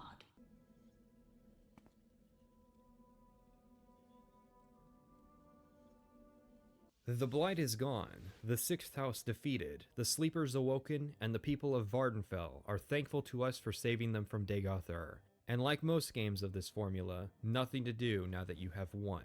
It's kind of a paradox with these games. On the one hand, the main plot should have been done last, a final ultimate story saving the world you've spent so much time living in. But on the other hand, these main stories are usually so pervasive and urgent you can't rationally justify ignoring them, Morrowind being the exception for reasons I've already outlined. Here's a genuine question.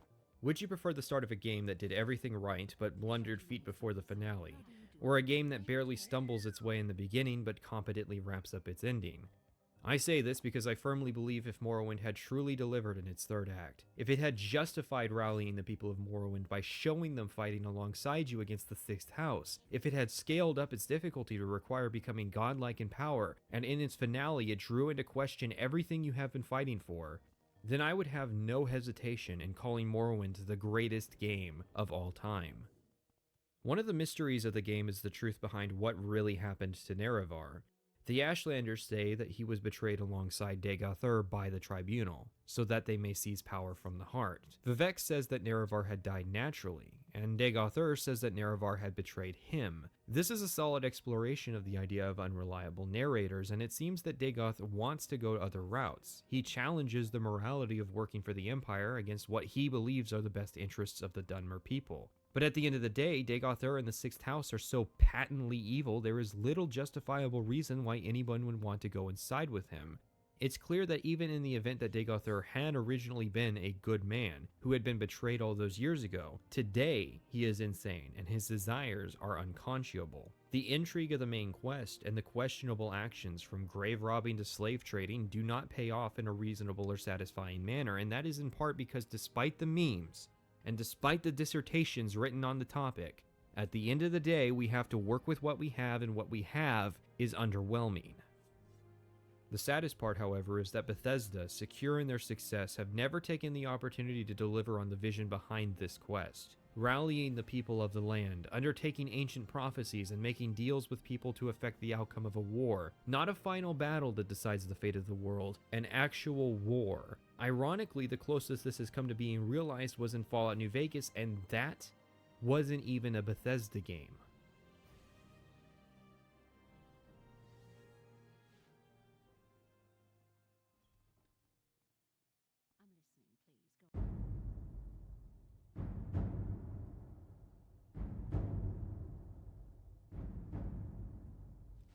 Originally, I was not going to cover the plugins, and the reason is that I never really played with them outside of the Master Index plugin. But they are official Bethesda content, they're available for free download, and there is some intrigue to be mined out of them. So I booted up my main character back before we fought Dagoth Ur.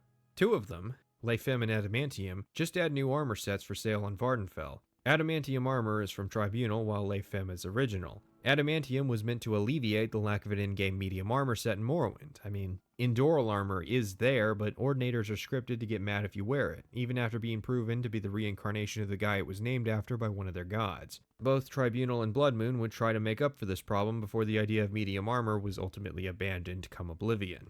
I didn't actually get Layfem to work, so you'll just see some pictures. The plugin was meant to add more armor options for female characters, adding 2 new sets as well as female versions of Imperial Steel, Imperial Chain, Steel, and Netch Leather. But then the plugin botched it and forgot to actually implement the new models, so Tribunal ended up being the expansion to actually do it, which is why you might recognize some of these female versions even if you haven't used the plugin before. The 2 new sets are Domina and Gold Armor. We'll start with Domina, a new light armor set. It falls below Glass and the Dark Brotherhood set added in Tribunal that every character ever will have delivered to them in the form of an assassin. So, unless you want your character to look like a Moloch Ball worshipper, I'd probably pass on the set considering its stats. Gold Armor is yet another attempt to fix the issues with medium armor in the game, which is admirable, except it's not a full set. There's only 3 sets of medium armor in the base game that come with greaves, and for some reason Gold Armor came out from only the waist up. One theory is that it was meant to replace the Endoral chest and helm that get the Ordinators mad, which would be fine, but at that point you're just wearing the boots and arms of the Endoral set. And it gets better. The guy that's meant to sell it to you won't, because whichever intern they saddled this plugin on didn't set the merchant's inventory correctly. Okay, this takes some explaining. Merchants generally don't have the stuff they sell in their inventory. They instead use a container that they're flagged as owning. NPCs will wear the best armor in their personal inventory and they won't sell anything that they are wearing, so if you add a character that you want to sell, say, Daedric armor to Sidenine, and you put it in their inventory directly, they will equip it instead of selling it to you. What makes this even funnier, though, is that one of the goals of this plugin was to correct a previous mistake Bethesda had made with this same character. Cyrolus Sakis was meant to be a master armorer trainer here on Vardenfell, having a reputation as a famous smith from Cyrodiil. But they forgot to actually make him a trainer, and they didn't bundle the fix with the Tribunal, Blood Moon, or Game of the Year edition. But they did take the time to put the female armors from this plugin in, like, what? The final armor themed plugin is the Helm of Tohan, which was a pre-order bonus if you bought Morrowind from EB Games. Yes, a 2002 pre-order DLC. And all things considered, it's not bad. You ask for the latest rumors up in Dagon Fell and you'll get a quest to go to Ernissaralis. Once there, you meet 2 brothers who have an argument that devolves into a fist fight. The winner is supposed to come with you, but the quest bugged out and both brothers ended up following me. Noticing a pattern with the bugs? Anyways, you clear out this fairly short Daedric ruin and find a chest at the end containing the adamantium helm of Tohan.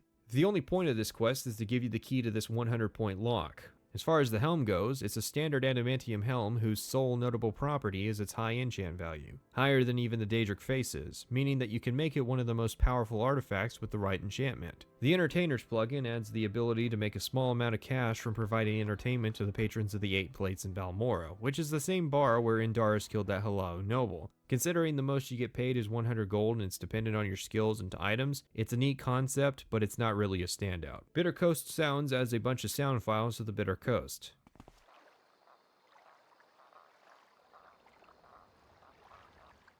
Area Effect Arrows adds a new shoptive effect which specializes in enchanted ranged weapons that do area of effect damage, and nothing else, which will come in handy for the Siege of Firemoth plugin should you choose to use them. Siege of Firemoth adds a new island and quest centered around taking back an old Imperial fort that's being held by a Lich. It's a neat concept, but in execution it's a good example of the merits of restraint and level design. You meet Solus Gravius at Sidenine, who dispatches you to lead a small task force of heroes across the island chain. Don't get attached, they're all gonna die from a literal horde of skeletons. There are no less than 4 skeletons per pack. The only challenge of this mod was avoiding the temptation to recall to go get more magicka. Get into the keep proper and you find this room. What purpose this room served before the skeletal takeover is a mystery. Then there's this room with no less than 30 rats all infected with Witbane. Good thing we caught Corpus last episode. You go through the caves with a ludicrous amount of ebony before arriving at the final boss area. This is an unbreakable force, unstoppable wall kind of situation. The Lich has endless health and magicka pools, and I have an absurd amount of spell absorption and magicka resistance. I can't do enough damage to bypass his regeneration since all my spells were designed to damage over time, and he can't consistently damage me enough to pose a substantial threat. All he does is cast spells which 75% of the time I absorb into my magicka pool I then heal with.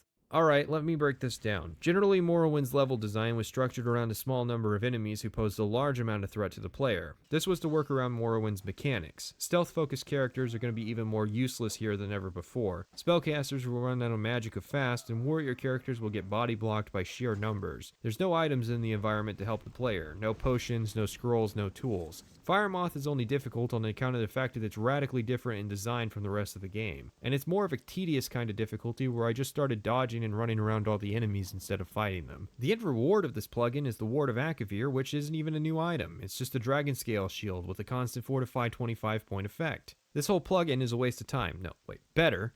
Its primary usage is something that can be pointed to as an example of how not to design a dungeon. Alright, now let's turn this around with a plugin that should have been in the Game of the Year edition. The Master Index plugin is a rework of the propylon system of the base game, which I talked about all the way back in part 2. The original idea of the system was to have a circuit of teleporters activated by keys found in the environment of Morrowind. In practice, nobody ever explains the concept to the player, and most characters are generally lucky to only find a couple during their adventures.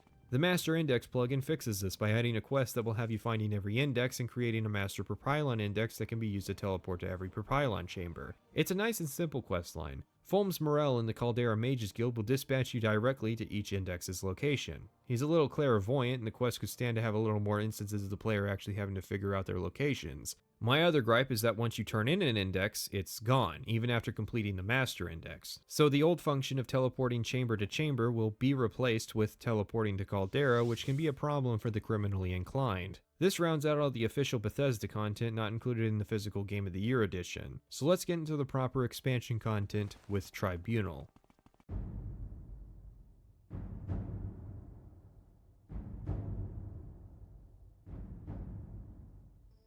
We're back to our main character following the downfall of Dagoth Ur. I have mixed feelings on Tribunal. When I think about it casually, that's when I have feelings of nostalgia about my time there, but when I think about it more analytically, I start to see the flaws really quickly. The first, which is an endless source of hilarity for me, is the issue with the Dark Brotherhood assassins attacking you literally out the gate when you start at Morrowind.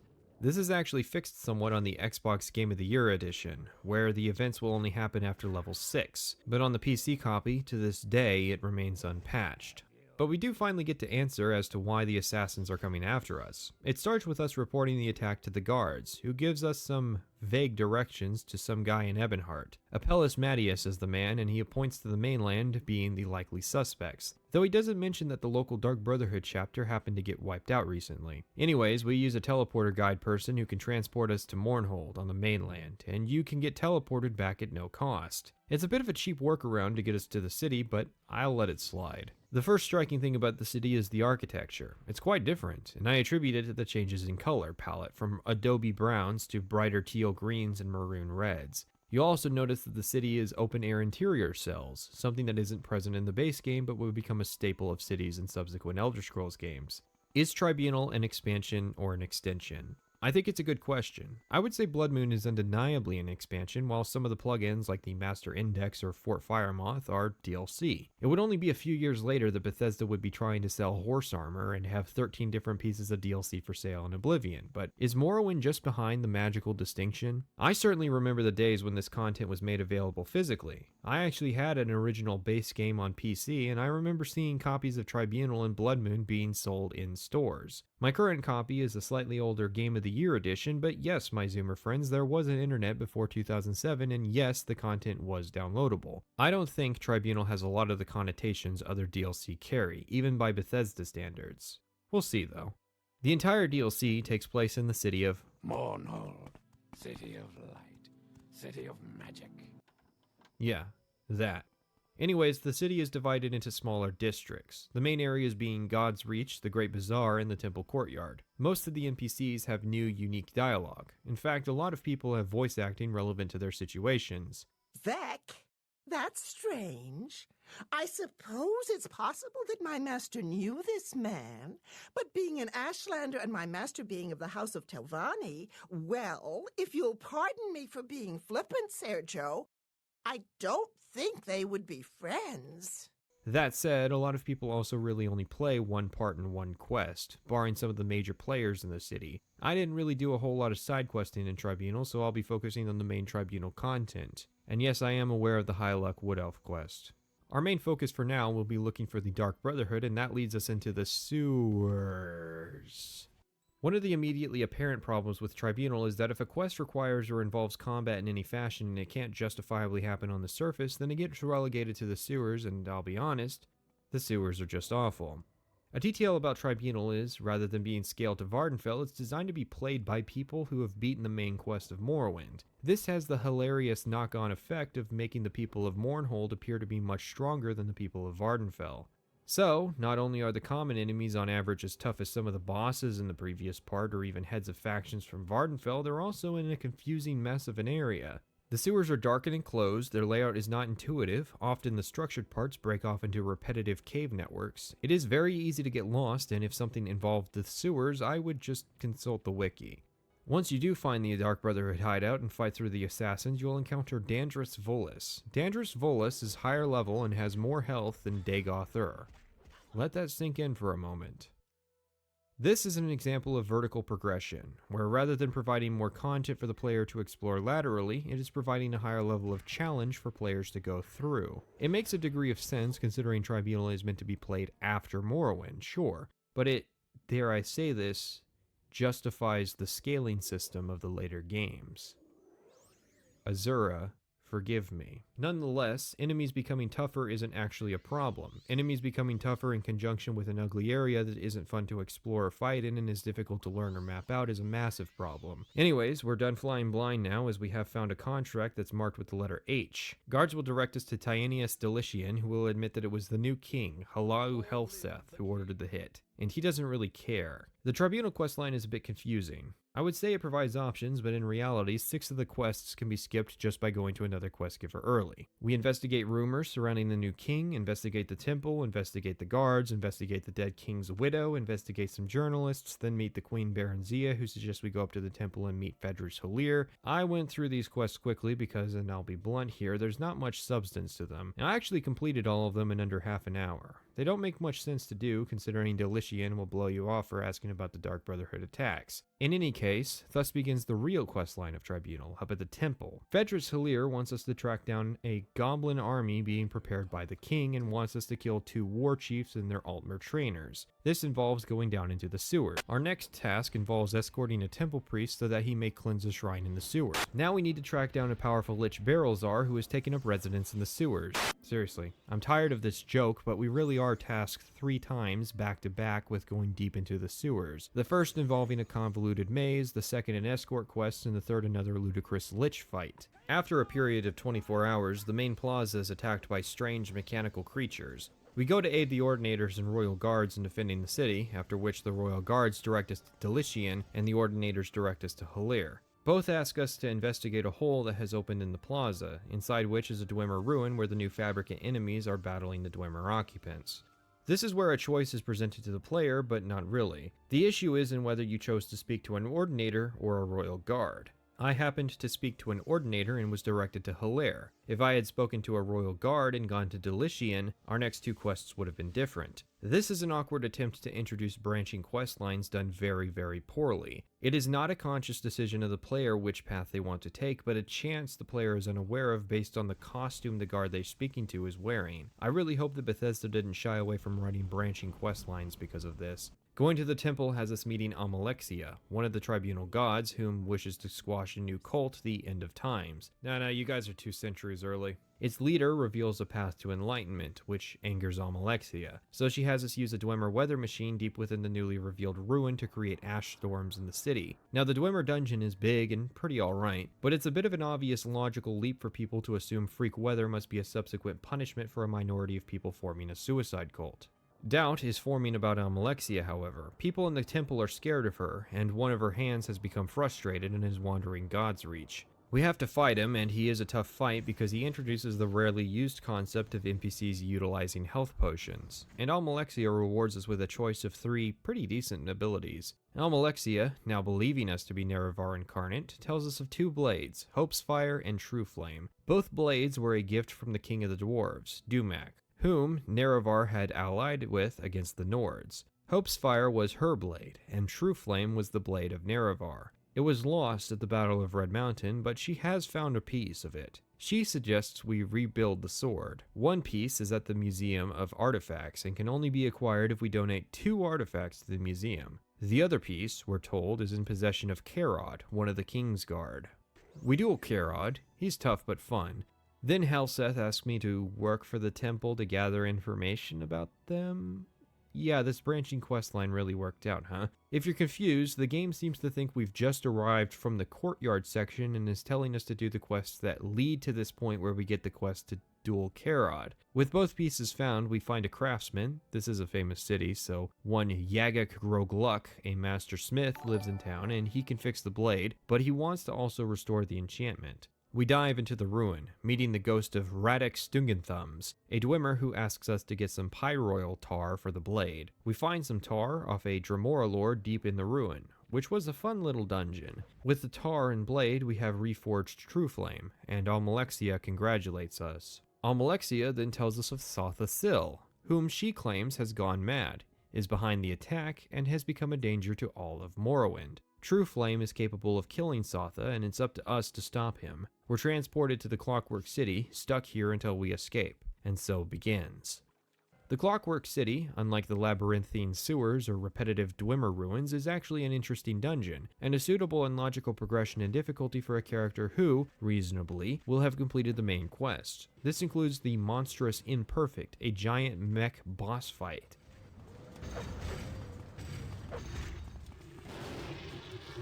Finally, we get to Sotha Sil, and guess what? He's dead. Nerevarine. Here it ends. This Clockwork City was to be your death. You were to be my greatest martyr, the heroic Nerevarine, sacrificing all to protect Morrowind from the mad Sotha Sil. But you live. You live. Fear not. I will tell the tale myself when this is done. I will tell my people how with your dying breath you proclaimed your devotion to me, the one true God. Your death will end this prophecy and unite my people again under one God, one faith, one rule by my divine law. The puppet king will lay down his arms and bow to my will. Those who do not yield will be destroyed. The mazed band has allowed me to travel to this place. Here I slew Sotha Sil. Here I summoned the Fabricants to attack Mournhold. I will be the savior of my people. I alone will be their salvation. None may stand in my way. Not you, and certainly not Vivek. He is a poet, a fool. I will deal with him when I have finished with you. And Sotha Sil. He always thought himself our better, shunning us, locking himself in his hole. He spoke not a word as he died, not a whisper. Even in death he mocked me with his silence. But I think you will scream, mortal. For now you face the one true God. Her loss of divinity has had a negative effect on her. She's a tough cookie, but once she's dead, we get her sword, Hope's Fire, and use the mazed band of Barrelzar we got from one of the sewer quests to teleport back to Mournhold. You have done well, mortal. The death of Almalexia is a boon for all of Morrowind, though it may take time for this to be understood. She would have betrayed the Dhamma as surely as she had betrayed all those whom she loved. This was her curse and her undoing. Weep not for Sotha Sil. He shed his mortality long ago, and I am certain his death was no small relief to him. These gods lived with the burden of a power no mortal was meant to possess. Your work in Morrowind is not finished, Nerevarine. Vivek still lives, but I believe his time grows short. Protect my people. Defend these lands. The skies of Mournhold are clear once again. Let these people suffer no longer. Now go, mortal. Embrace your destiny and go with my blessing.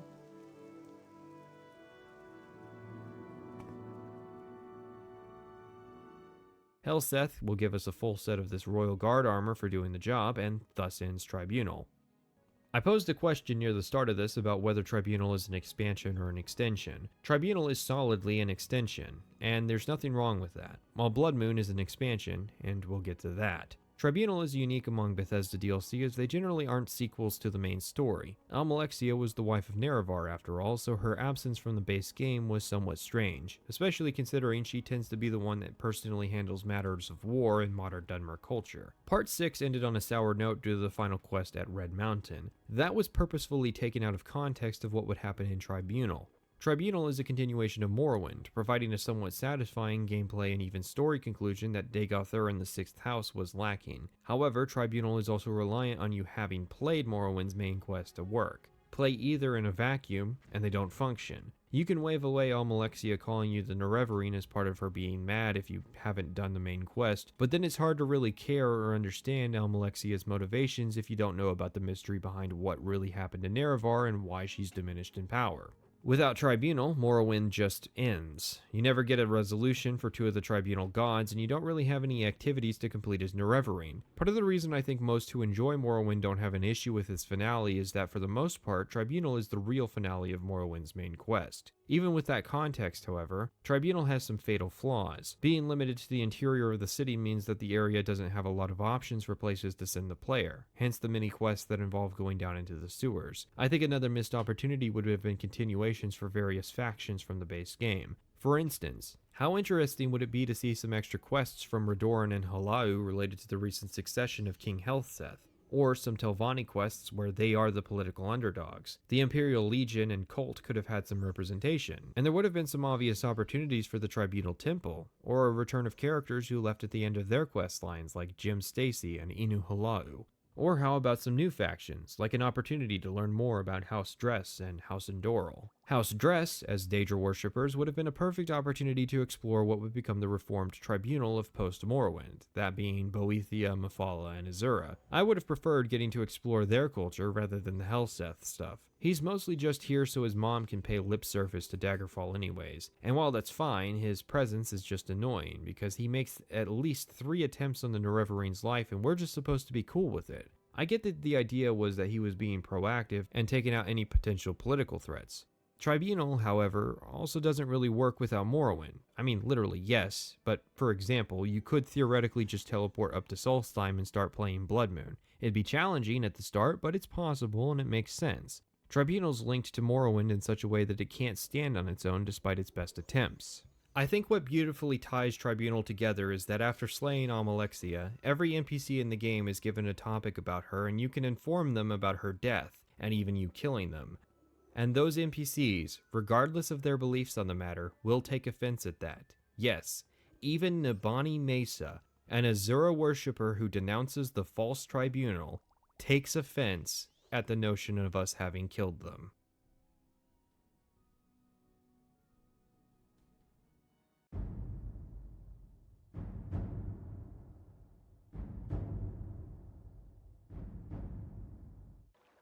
All I ask for is a pair of boots.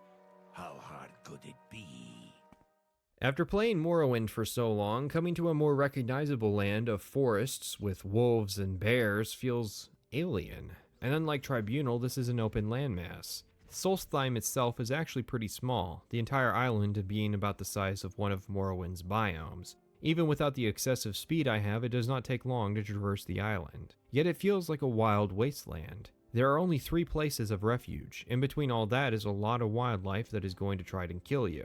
However, unlike Tribunal, Blood Moon eases up on the difficulty. It can still be a challenge, so you'll want some experience before you jump in, but Blood Moon isn't expecting you to have beaten or even played Morrowind's main quest. It's perfect for characters who may have just beaten one of the guilds or great houses and are looking for new content. And this is where I discuss expansions. Blood Moon is an expansion. There's a good deal of new land to explore, some new factions to play with, a lot of new items and creative quests, and 2 separate quest lines, each with branching paths and clear progression that don't rely on random and unforeseen choices. Most of the NPCs in the base game, near the start, will rattle off a rumor about Solstheim. All of them. It can be kind of annoying because the Solstheim rumors will supersede the normal rumors. They'll mention that it's a miserable land and that there's boat transport up in Kuhl that can take us there. Once we get there, we arrive at Fort Frostmoth. Both quest lines start here, and we're going to focus on the main quest line first, which is, in my opinion, the lesser of the two, although it's still a solid quest line.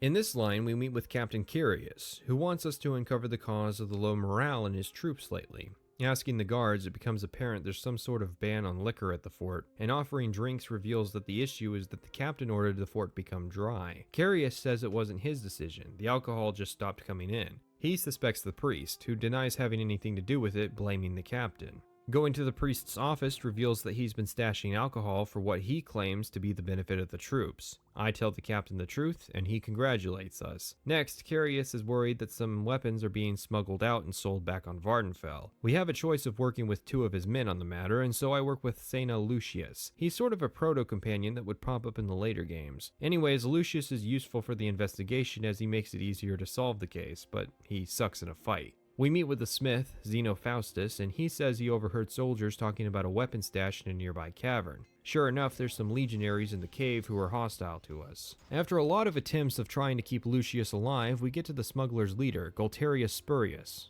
What a name. And he offers to leave peacefully. I don't allow this.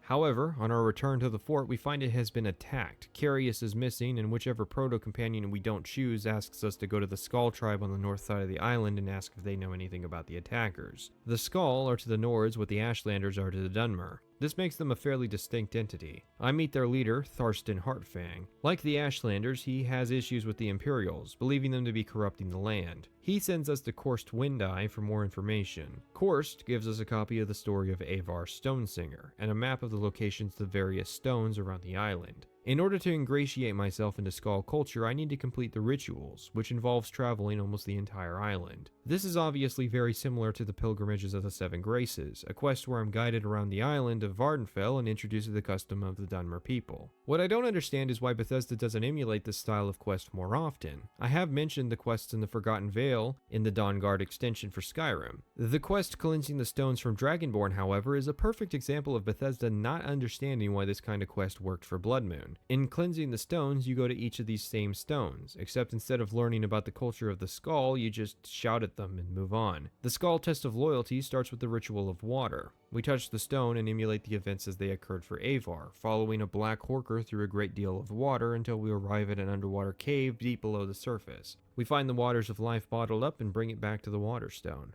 The ritual of earth involves solving a musical puzzle inside a barrow, a Nord burial tomb with Draugr inside it. Oh boy. Draugr. The ritual of beasts has us assisting the good beast, a giant polar bear, fight off a pack of Reiklings. We either have to heal the bear or sit aside it as it heals. The ritual of trees has us assassinating a Reikling to acquire some strange seeds, making the 4 Spriggans escorting the Reikling friendly to us and taking the seed back to the clearing so that it may grow. The ritual of the sun has us encountering Grawl, strange ice creatures, and once we acquire a flaming eye from its corpse, we activate an ice wall and free the sun. Finally, the ritual of the wind involves entering another barrow to free the winds from the greedy man's bag. These rituals introduce us to the Skull and to Solstheim in a fantastic way.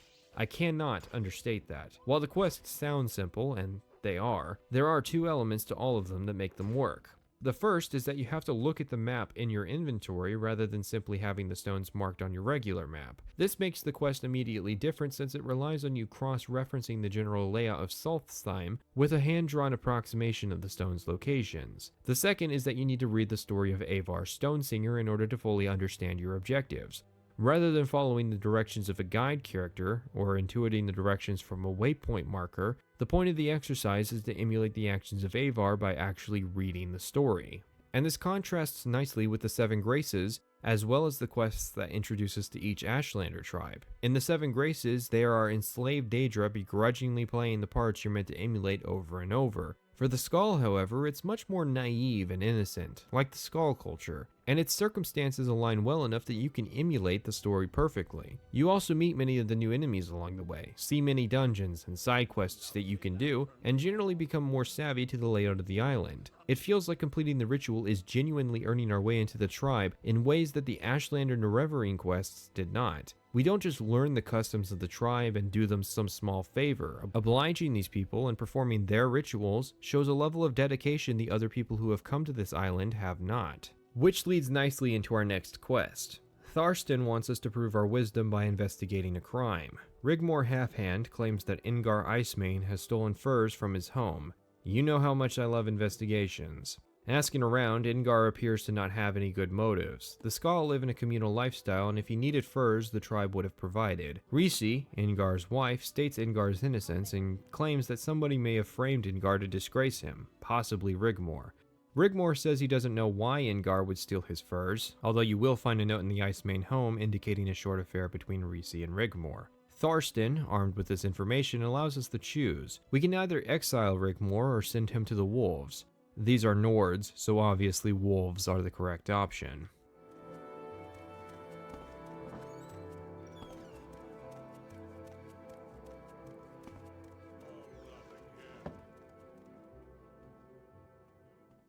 It'll be your blood here, not mine.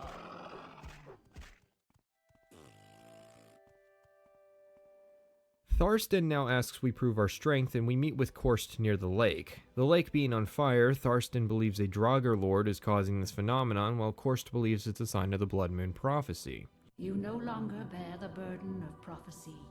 You have achieved your destiny. You are free. The lie detector determined that was a lie. We go to investigate and find the Draugr Lord, Aslip. He tells us he was a mage who became a Draugr so that he may prevent the incursion of some frost Atronax. Don't you mean you became a Draugr in service of the dragon priests? He asks us to help, and I oblige him. We wipe out the Atronax, and we get a cool ring from him before he embraces death, having completed his goal. Korst congratulates us on ending the threat, and we return to the Skal village only to find it under attack by werewolves. We defend the town, and upon entering the Great Hall, we find the honor guard dead and Tharstan missing. Korst returns, informing us that we have contracted lycanthropy, and in 3 days will become a werewolf. How this works, considering that whole corpus thing, I don't know. We're banned from the village until cured, and this is a big choice for the questline, and unlike Tribunal, it's rather obviously a choice. If we're cured, we become Bloodskull, and further our relationship with the tribe. If we become a werewolf, we take up working for the Daedric Prince Hircine. Now, while we may have cured ourselves, Umbra has returned looking for more Daedric work to complete. Outside of taking the other side of the Frostmoth smuggler quest, his early stages are mostly the same. But when he's infected with lycanthropy, he chooses to become a werewolf. This is the main point the player is encouraged to become a werewolf, but you can also get infected by any of the werewolves who start wandering the island after this point. Unlike vampires, werewolves are actually well designed and playable. To start, during the day you are your normal self, but at night you transform into a werewolf with a host of set stats. You are a proper one-man wrecking crew as a werewolf, although if anyone witnesses the transformation, then your secret's out. You have to kill a human that night or you'll lose a large chunk of health the next morning. Luckily, Solstheim is rife with plenty of useless bodies to feed on, so it forms a nice gameplay loop. Wake up, quest during the day, settle down in a cave at night, and then go out hunting, then return to a cave and wake up again. Unfortunately, because Umbra was not cured, we have been exiled from Skal society.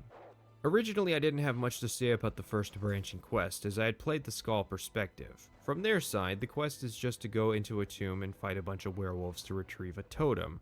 Go to X, kill Y, collect Z. But for the werewolves, Hircine dispatches us to that same cave, with the objective to stop the Skal hunters from retrieving the totem. There are over a dozen hunters to stop. They will all search the cave for the totem until they find it and will try to leave once they take it. You can even fail if they manage to successfully steal it. This quest is awesome, probably in part because the designers had a reasonable idea of how powerful the player would be due to them being a werewolf. Of course, it's easy to cheese if you just wait until your human form. But let's not. Then we're to perform the Rice Stag, a ritual to try and curry favor with the Skal. A spirit bear has been summoned, and we need to slay it and return its heart to Korst before daybreak. The hunting pack makes like a horror movie, and we split up, even going so far as to gradually get slaughtered. I may joke, but I like this quest. It's a tad more interesting than the prior quest, where it was literally go to X, kill Y, collect Z. From the werewolf perspective, it's less interesting. You just have to track down and kill a bunch of hunters and then kill the spirit bear ourselves. It'd be cool to see the hunt from the other perspective, as the horror monster that's killing the isolated hunters. Once we return the Heart, Korst wants us to investigate another sign of the Blood Moon, a bunch of dead Horkers on the coastline. He wants us to go ask the folks over at Castle Karstag what's going on. We make our way over there and the ice castle's locked up tight. There's a back door underwater and we meet one of the people living in the castle, Krish. Krish is a Reichling.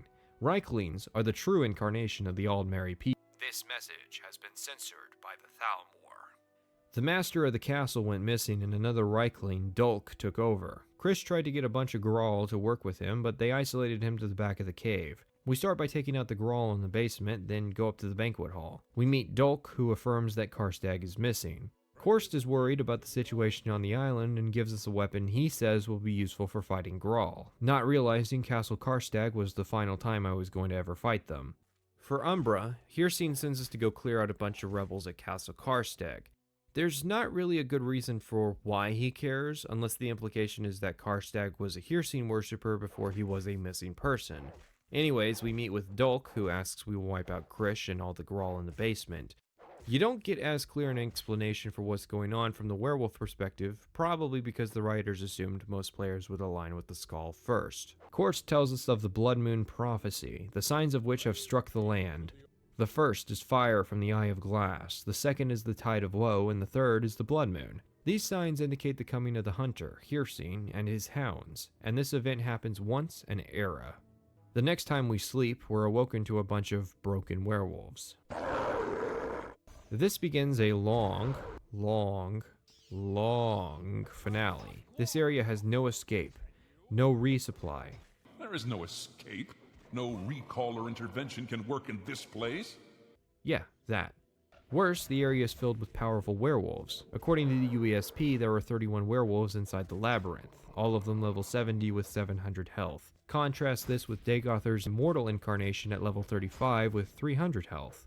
The area is an absolute gauntlet and is very difficult. It is effectively the final gameplay test for Morrowind. To start, we encounter Captain Carius again, who wants to work together. While he serves some use as a companion, those who wish to keep him alive have a much harder time as you have to heal him. The game quickly becomes about resource management. Worse for me, it's a game in magicka management. Because I can't generate magicka through resting, and because you have to kill a dozen werewolves every level to even rest at all, I have to carefully manage my magicka throughout this entire sequence. There are no spellcasters either, and I never got around to learning the ancestral ghost summon thing to cheese some magicka back. Carefully and slowly, I have to utilize the recharge rates on my enchanted items to survive. However, the worst part is this awful sound. That sound plays whenever armor is broken, which doesn't happen often thanks to this Royal Guard armor, except there's one piece I've been wearing this entire game that has very low maximum durability, the Boots of Blinding Speed. These werewolves can destroy the boots in a single hit, and it's a chance which piece of armor gets hit, meaning my magicka, enchanted items, health, and my repair tools have to be rationed as well. The lack of space to operate in, and for this first part, trying to keep Carius alive, yeah, it's a challenge. And it's great. Eventually I make it to the center. Carius says he's going to stay behind. Tharstan's in the next maze, and he's willing to work together. He does eventually betray us though, so getting him killed is not exactly a big concern.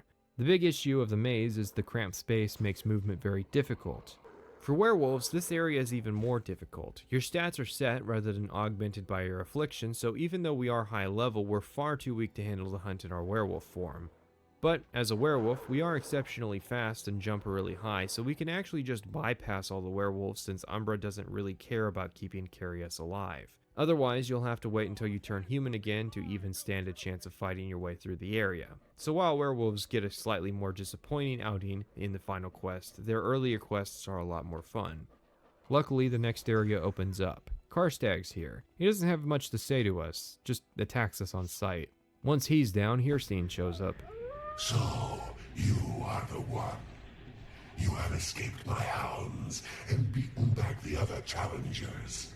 I had rather expected the giant to prevail, but no matter. You have proven yourself a worthy hunter, and you have earned the greatest honor that can be bestowed upon a mortal.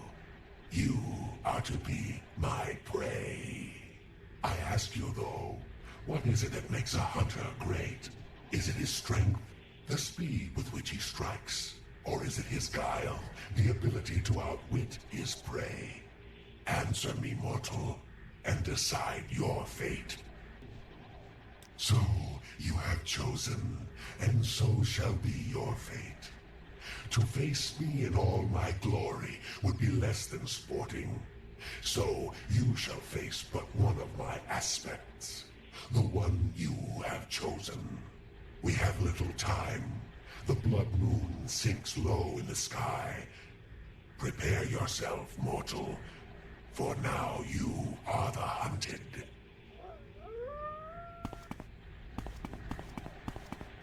The whole point of this exercise was to try and determine who on Solstheim is the toughest. With the leaders of the Imperials, Skull, and Reiklings down, that leaves us, a foreigner. He wants to fight us now, but not with his full power, instead as one of his aspects. Shame is, I could have likely taken him at full power. I choose his aspect of guile and got his Spear of the Hunter, which is a cool weapon. Shame I'm out of stuff to do with it though. The Mortrag Glacier, where the whole shebang took place, breaks up. We tell Korst of our victory and defeat of Tharstan, and Curious is back at the fort. A bit of a mediocre end. The mazes were a great final challenge, but it's a shame they couldn't make Kirstein more challenging. It's also a bit of a thematic letdown. After the excellent quests introducing us to the Skull culture, the change just kinda goes off the rail and forces us into another prophecy sequence. But I said earlier this was the weaker of the two quest lines on Solstheim, and I mean that. Now I don't want to give the impression that I did these quest lines separately, rather they were intertwined with one another and done concurrently. So the Hirstein fight was fairly close to the end of the entire playthrough. Back at Fort Frostmoth, when we arrived at the island, I met Carnius Magius, a member of the East Empire Company, who is here on Solstheim to set up a colony at Raven Rock. He offers to let us join the faction, and our first assignment is to escort some workers to the site. It's not too far, but it is through a forest. We meet with Falco Galenis at Raven Rock, who asks we get 4 samples of ebony ore to give to Carnius in order to convince investors to fund the construction. We get paid in stock, and what follows is an interesting quest line. After a few days, Carnius will dispatch us to deal with some Nord who's raving about ruining the land, which is in line with the Skull. We need to remove him. Falco wants us to just knock him out. Carnius doesn't care. If we knock him out, Falco will pay us, and if we kill him, Carnius will pay us. After another 3 days, Carnius wants us to retrieve a shipping manifest. Falco says the ship hasn't arrived yet, and when asking around, we find out there was some light from the northwest. Checking it out, we find a shipwreck beset by Draugr and rescuing a surviving woman who returns to the camp. A few days pass, and we're given a choice. If we side with Falco, he'll want us to keep Carnius in check. If we side with Carnius, he offers to make us rich. And the choice is signposted. It's not based on something arbitrary like talking to guards. The player also understands the mechanics of both choices, unlike the Skull Werewolf choice. Which one you choose offers a different quest line. I side with Falco, while Umbra, who also happens to be invested in Raven Rock, sides with Carnius. Now, I'll be upfront. Unless I say otherwise, the quest will have gone the same for both characters. First, we're asked if the new settlement should have a smithy or a trader. I ask people and they vote trader, especially since there's already smiths on the island. Yes, that is a quest, and yes, I think I have found some Hearthfire and Fallout 4 DNA in here. Falco says that a ship captain's demanding extraordinary payment to ship our ebony ore to the mainland. We need to convince him to keep his side of the deal.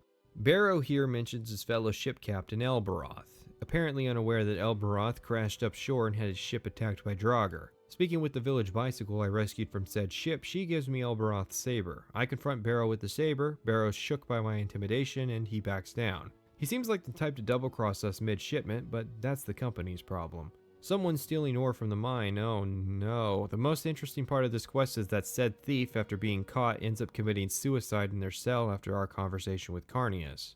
This is the first big departure between Carnius and Falco. Falco had us discover who was stealing the ore, while Carnius wants us to help steal the ore. We start by removing evidence from the thief's house, and then distract a guard so he can steal even more.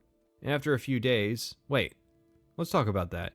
A fair few of these quests require real time to pass between them. I initially tried to do both quest lines at the same time, and I only got to the part where the quest branches before I had finished the main quest of Blood Moon. It is kind of like a more advanced version of the Stronghold quest from the base game, but for an entire quest line. I actually like this, even if it leads to my character just standing around for a few days. Most of my playthroughs ended with me becoming the leader of a faction in less than 1 month after joining said faction. Hell, the Nerevarine went from immigrant to incarnate in 2 months. I think if done properly, it can encourage people to branch out and play other content as time passes. If you don't use the wait function and actually go out doing dungeons, you'll probably visit most of the island by the end. People focusing down quest lines can just wait through the time, people role-playing can explore other content or fill in the time doing generated Radiant quests between bigger missions. Anyways, enough stalling. Falco says someone in the bar has been picking fights in Raven Rock. The guy's wife is outside. She asks we don't hurt her husband. He attacks us, gets tired out, and begs us to kill him. I don't. I'm not as heartless as you might think, but I am obligated to say I was compensated well for not killing him. Unlike Falco, Carnius is still willing to pay if you kill the old man. So, turns out we dug too deep and have discovered a barrow. We need to consult some local expert about some impenetrable ice entombing one of the bodies. The expert doesn't really care for us until an Imperial assassin attacks. For our help, he pays us with an ancient Nordic pickaxe and asks we bring a sample of what he calls Stalrim back to him. We do, and he offers to create us armor and weapons from the material. I kind of already have a pair of legendary blades and the Royal Guard armor, but this is a nice opportunity to allow players who are playing Blood Moon independent of the main quest and Tribunal to keep up with the escalation in difficulty. Carnius' decided quest is a lot less complicated, instructing us to go and kill the Stalrim crafter and his apprentices, and take his Nordic pickaxe. This doesn't mean you lose access to Stalrim weapons and armor, but as no one else is experienced in working with the material, it will take twice as much to get the items. This unfortunate consequence is unavoidable and seems like an unfair punishment. Really, the whole concept kind of flops as we're being presented with access to Stalrim very late in the expansion. Ideally, you'd want players finding and collecting Stalrim as they clear dungeons from the start, but I'm sure many people just sat confused at this random material they couldn't collect because they weren't smart enough to give the player the pickaxe earlier. Our next task is to deliver a report to Carnius, and I only have 5 hours to do it, and if I fail, I'm permanently expelled from the East Empire Company. What we have here is an interesting quest idea and absolutely no way of integrating it into the storyline in a way that makes sense. What about this enterprise requires a report be time sensitive? I divine intervention back to the fort, but oh no, Carnius is out walking along the beach, and his new assistant activates a trap that's supposed to slow me down if I hadn't absorbed the effect. It's a clever use of magical mechanics. Carnius is in one of 3 random locations. This is a fun little quest, but again, it doesn't make sense, unless the intended message is that Falco's working with Carnius to cut me out of my stock option. Carnius' side of the quest is interesting as it involves staging the murder of a messenger from Falco to prevent his critical message from getting out. This is the return of Heraldar, who is confirmed to have used a recall ring to escape us last time we encountered him. Anyways, Heraldar can manipulate wolves to make it look like the messenger was killed by nature. In turn, Heraldar gives us a note from Carnius, who requests we now eliminate Heraldar. I wonder if all this double-crossing is going to go anywhere. Go to X, kill Y, Spriggans, find Z roots, and poison them. If I sound exacerbated, it's because it's like the 5th time I've had to run to the bottom of the mine and then back up to the top again. Next, we need to hire some guards for Raven Rock. This involves asking everyone in town. I find 3 volunteers, and after a few days, they're equipped. I actually appreciate this quest more than Spriggan quest, despite spending less time talking about it, because A, I don't have to go to the back of the mine again, and B, it involves interacting with the people of the settlement. There are lots of opportunities to do this, like when we figured out if we wanted a trader or a smithy, and it's interesting to see how the characters have changed with time. A for Flaccus says that mining isn't really for him, so he's willing to try out being a guard. Carnus Uvalin says that his ambitious attitude has gotten him this far, and he figures it can get him farther. Gratian Corellius says that he was talking tough about how someone needs to protect Raven Rock and is willing to take responsibility. These characters progress, change, and maybe it says a lot about how NPCs were generally static in Morrowind more than it has a mark of quality for Blood Moon, but it's the little things like that that elevate what would otherwise be in a mundane quest line. After a few days, Falco says someone's trying to kill him and asks us to protect him. Not long later, a group of Nords attack. While we prevented the assassination attempt, Umbra was assigned to take down Falco. We take position in a tower and draw a bow, signaling a mercenary to run up and distract the guards. Then we use the special arrow to kill Falco. Days after that, Falco says Carnius has received silver weapons, likely due to the recent werewolf threat, but isn't delivering them to us. Upon our return from the fort, the settlement has apparently been attacked by the Skull and the forces holed up in the mine. This is in line with the Skull, who have complained of Imperial influence on the island, but it turns out that none of them are recognizable from our encounters. As we clear out the mine, we find a note indicating they are actually mercenaries. Falco has us take this information to Carnius, who confesses and attacks us. Carnius, a businessman, has more health than Dagothur. That's all I have to say on that. We kill him in self-defense, and Falco promotes us to Factor of Raven Rock, leaving us in charge of the operation. In Umbra's case, we're tasked with supplying a merc group with weapons to appear as Skull. We head out to deliver the goods and pass out the equipment, only for them to betray us and attack us. Carnius wants us out of the way. Unfortunately for him, Umbra is a lot tougher than 6 mercs. We return, and Carnius, surprised to see us, fights us. That's it for differences. We get made Factor of Raven Rock, and it's all the same from here. Now, in most games, this is where it ends, but we have one whole quest as leader, and it's literally just deciding where we want a house to be built. A house we aren't going to live out of, because this is the last piece of gameplay I played for this series. Looking back, the way I describe the questline makes it sound boring. Raising a colony from nothing in a pre-scripted fashion sounds boring compared to the dynamic and radiant settlement system of Fallout 4, but on the other hand, the pre-built questline and time investment involved, including an actual stock investment that ranges in value based on how you've managed the colony, makes Raven Rock far more interesting than any of the settlements I could not possibly name for you from Fallout 4. I also like that in these 2 pieces of DLC that are steeped in prophecy and divine metaphysics, a long quest line exists where you set aside the time to participate in an entrepreneurial venture in a land that everybody else dismissed.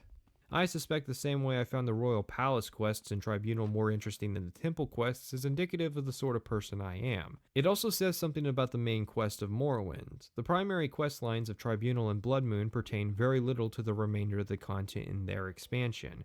Your status in Raven Rock, or how much work you've done for Helseth, ultimately has no bearing on the world compared to the Nerevarine story. Most of the minor factions and storylines in Morrowind play some part in its main questline, perhaps a small part, but a part nonetheless. You could say there simply isn't enough material in Tribunal or Blood Moon for this to be the case, and I'd have to concede.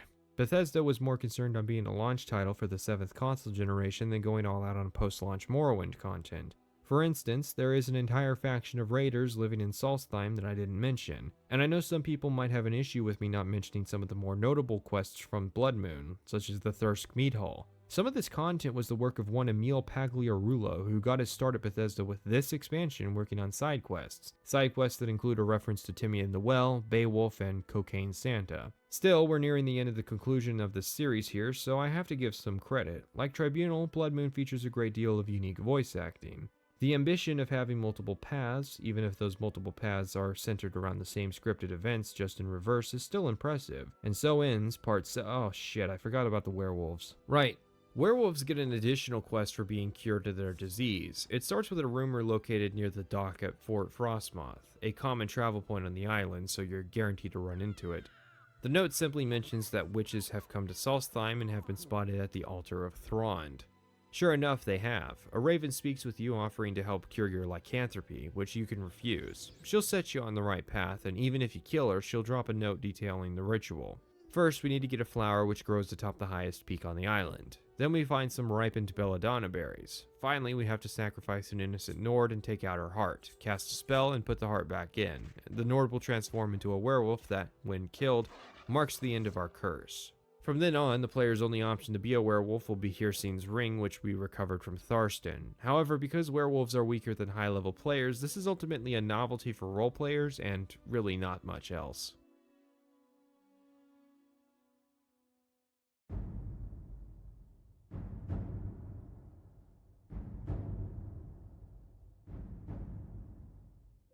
So we're finally here. This has been a long time coming, both in runtime for first-time viewers and for the subscribers who've stuck it out since the beginning of the first parts. Originally, this was going to be my break, a quick little series on a game I know and love well, and then I would get back to trashing console games.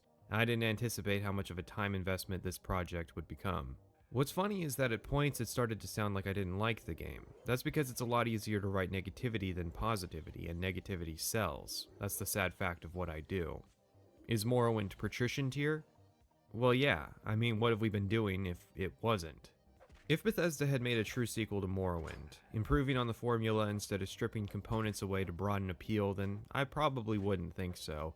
In that timeline, Morrowind would have been a unique little oddity that paved the way to a generation of greater games. Instead, Morrowind is best symbolized by a Dwemer ruin, a sign of something that was once great that ultimately usurped itself, paving the way for lesser successors to come along and wonder, in between bouts of bashing each other over the head with their clubs, just what it was that made them so special, and why did they go away? The answer is more complicated than simply saying that Bethesda got greedy, that Bethesda kneecapped their vision for the sake of achieving the highest valuation possible for a future sale.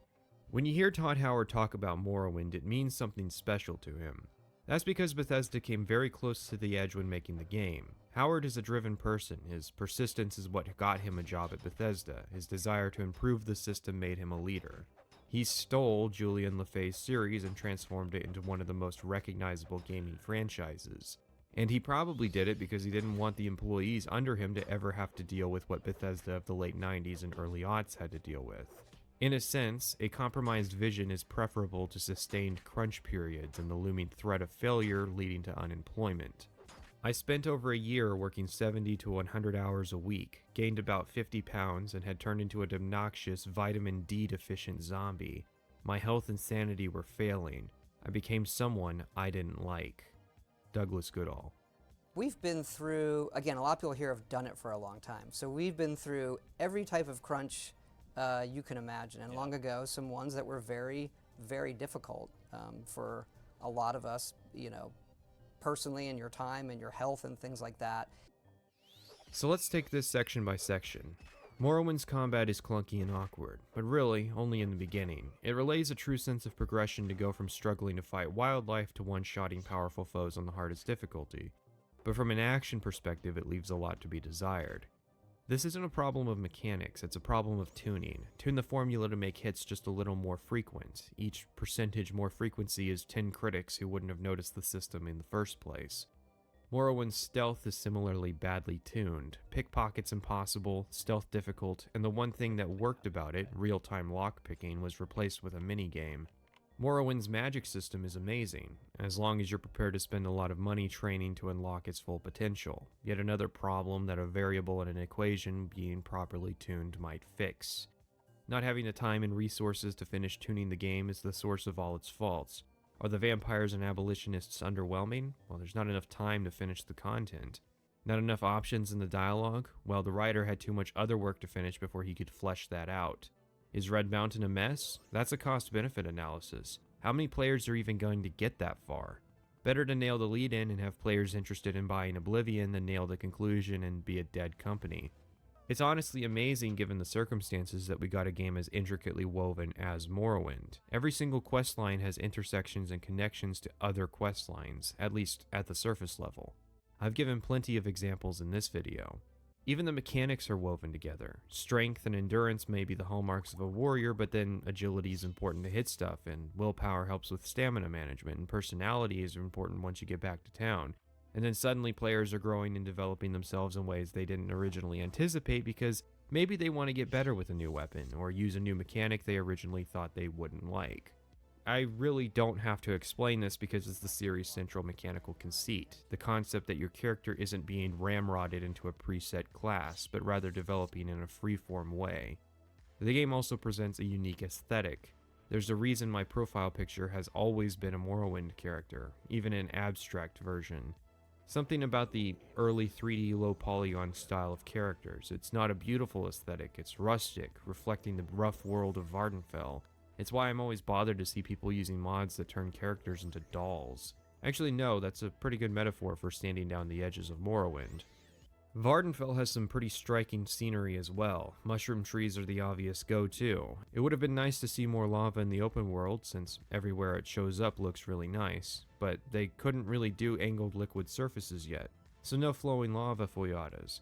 They probably also decided against it since the foyadas tend to be central pathways around the island. Maybe at the start of the third act you could have had Red Mountain have a minor eruption and filled the foyadas again, making a sudden navigation obstacle for the player.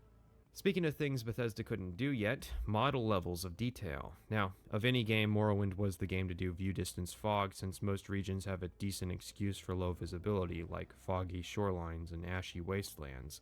But it's hard to appreciate Red Mountain outside of the imagination when you can't see it. While the overworld adventure and sights that can be seen can be impressive, there's a lot left to be desired once you start to notice the repetition in interior design. Now, I'm not going to be a pleb and leave it at that. Morrowind's interiors are made up of many parts like Lego pieces that can be put together in a variety of combinations. The system was created like this because originally Morrowind was going to procedurally generate much of its world, but then Howard saw the workflow potential of having an easy system for designers to make content in. It's literally so easy a child me could use the complimentary construction set that came on a disc with the game to make a dungeon or a house. Except for the scripter, that abomination can suck off a shotgun. Morrowind's storytelling is fascinating. It's a shame that the possibilities of a purely text-based system were squandered due, once again, to the nature of the game's development. What's interesting is you can very easily tell the divisions in writing responsibilities based on what quest you're playing. You can even tell if it's Rolston, Goodall, Nelson, or Howard writing the quest based on how they approached certain ideas. For instance, Rolston experimented heavily with using greetings and goodbyes in the Imperial Cult questline, and would also dramatically page-break dialogue using the continue function. Goodall's quests were much simpler from a script perspective, but would intertwine characters and plots, which is one of the perks of having one guy writing so many questlines. Since Goodall was the writer of the Thieves, Fighters Guild, House Olahu, Morag Tong, and more, he could easily intersect all of them with a character like Orvis Dren. That would also be possible if each faction had a different writer, provided there was a lead writer making those connections, something missing from the later games.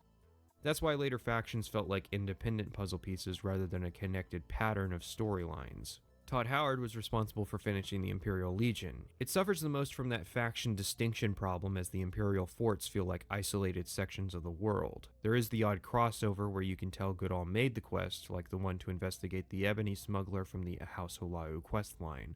But otherwise, I've already detailed the oddities of Howard's writing. What I haven't mentioned is that Howard is also responsible for the tutorial. That thing I praised heavily? Yeah, Todd Howard is the man behind it. I'm not sure if his part in that ends when you walk out the door of the census office, or if he is also responsible for the broader sight-unseen tutorial. Douglas Goodall did say that Mark Nelson was responsible for Fargoth. Mark Nelson is also responsible for the Daedra and Vampire quests. He used the least dialogue in traditional writing and used the most voice acting for his quests. Bill Burkham was apparently a tester who also did one of the better Fighters Guild quests. And speaking of old interviews, let's go over some promotional material.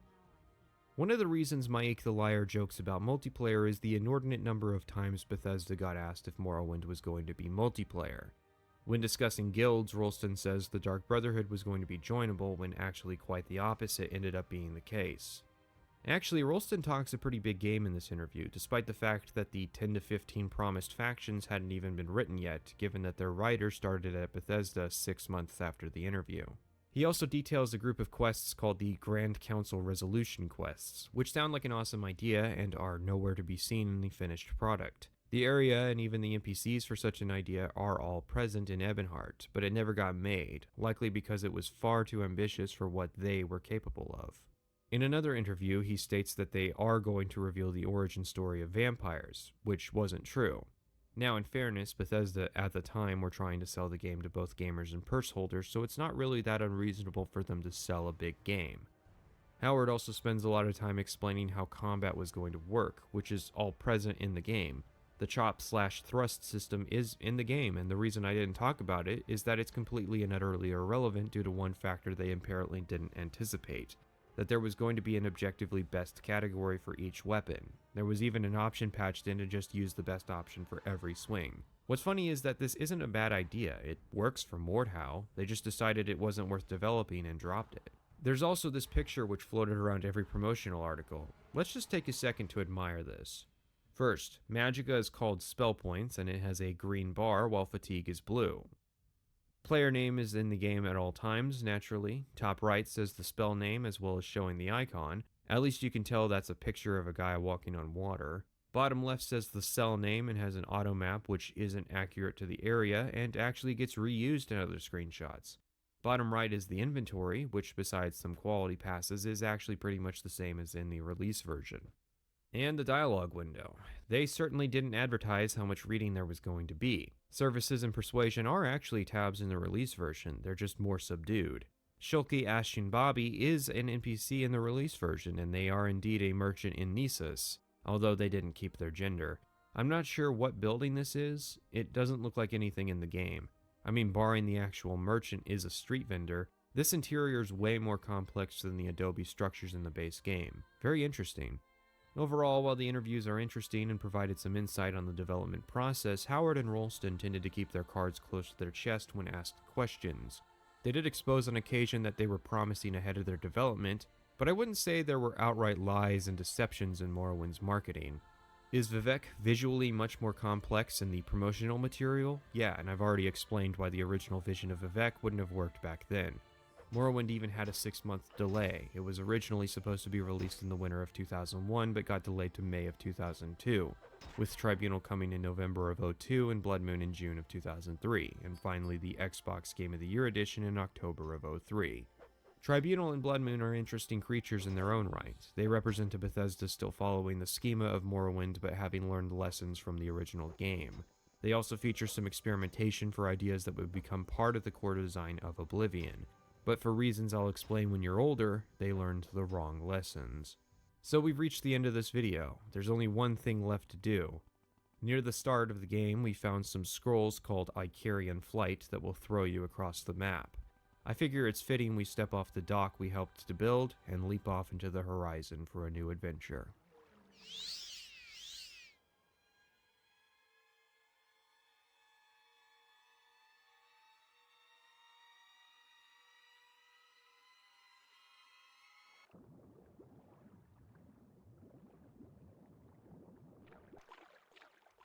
This has been a long project, so forgive me for adding this little personal section at the end. For everyone who made it here, here's your reward. If you want, you can subscribe. This video isn't going to be standard on this channel. In fact, I'm not even entirely sure I'll never do another project as long as or in depth as this video. This really was a product of passion. I want to thank some folks. First, I want to thank Bethesda, specifically everyone who had a hand in making the game I spent so long covering. Thank you. I know for some of you there was a point where the process was difficult. I can only hope you enjoyed making the game as much as I and many others have enjoyed our time with it. A big thank you goes to the unofficial Elder Scrolls pages. Seriously, if all I had was Elder Scrolls fandom, I probably wouldn't have been able to finish the video. I cannot understate how much of a gold standard the UESP should be for game wikis. Thanks also go out to the guys working on the OpenMW project. Even if it straddles the line of adding convenience features, you guys are doing good work. If you are curious, I was using version 43. I think they're on 46 now. The software plotter was crucial to structuring the series out. Go check it out if you do any kind of creative writing work. I would recommend it. Finally, I want to thank the Elder Scrolls community. Some of you guys anyways. Some of you've got terrible taste. From the hardworking modders, the people who compile information in easy formats, the people who write an essay's worth of material and lore conversations that are considered casual, and the artists who create beautiful art rendering the world, reimagining the music, and making great memes. Seriously, if any fanbase deserves to be catered to, and deserves a true sequel, it's the Morrowind fandom. I hope my video has been a worthwhile addition to the community. I suppose a final question comes up. Is this my final playthrough of Morrowind? At this point, I may have finally drained everything out of the world. My original plans were to continue on to Tamriel Rebuilt, but I decided I would probably be too harsh on those guys. It's an ambitious project, and I'm looking forward to its final release in 2121. Then I was going to cover the Dragonborn DLC, and go on to Skywind eventually, but no. You'll have to wait until the day I cover Skyrim for that. I wish the Skywind devs luck with their project. Like a lot of luck. Seriously, finish the fucking thing before the Microsoft acquisition finalizes and you get a C&D. I also wanted to talk about the Red Year, how it felt like an angry writer trying to get revenge on the evil xenophobic Dunmer. And of all the Telvanni to bring back, why did Bethesda choose Master Neloth? I know Divith Fear is controversial, but Master Arion was literally the perfect candidate. Neloth isn't leaving Vardenfell just because the island exploded. And I was going to cover the Morrowind DLC for ESO, but that would require playing ESO, and I'm not thrilled at the prospect. Alright. Silence. I'm out of things to say, so I guess it's credits time. The footage you're seeing was some videos I recorded of character resolutions I wanted to include but failed to finish, so they fit in here. Firstly, music. Jeremy Soul's Morrowind soundtrack was of course used. I also used the Oblivion soundtrack during the Tribunal section and the Dragonborn soundtrack during the Bloodmoon section. I used the song Ascadian Idol from ESO just to make a point, and 2 songs from Skywind, their rendition of Nerevar Rising, and a song titled Zapharbel Bay. I also used a couple Young Scrolls tracks, as well as the song Dagathur fanfiction. On to art, yeah, I'll be honest, I just raided my Morrowind meme folder. I have no clue who made a bunch of this stuff. I guess if you want to take credit for something, contact me and I'll post it in the description. Not that anybody will read it anyways. I do know this map of Daedric Shrines was made by someone named Stuperstar. The animation of Yagrim Bagarn and Divith Fear is titled Heart, and it's by Zilkonum. There's also going to be a bulk of archive links in the description. These all go to the interviews and articles I used for this video. They aren't in any order of appearance, but they are titled. I only take sourcing half seriously, and I started doing that much halfway through this project. Death awaits. I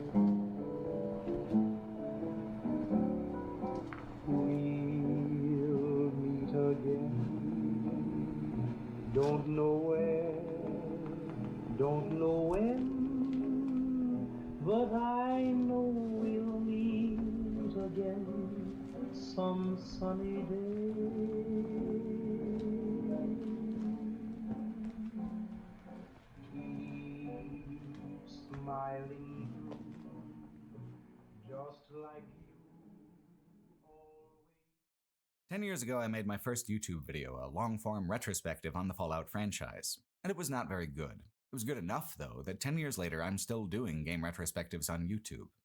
Fallout didn't just change my life then, either. Over and over, Fallout games have influenced who I am as a person, guided what I did with my life, and informed how I engaged with what I discovered along the way.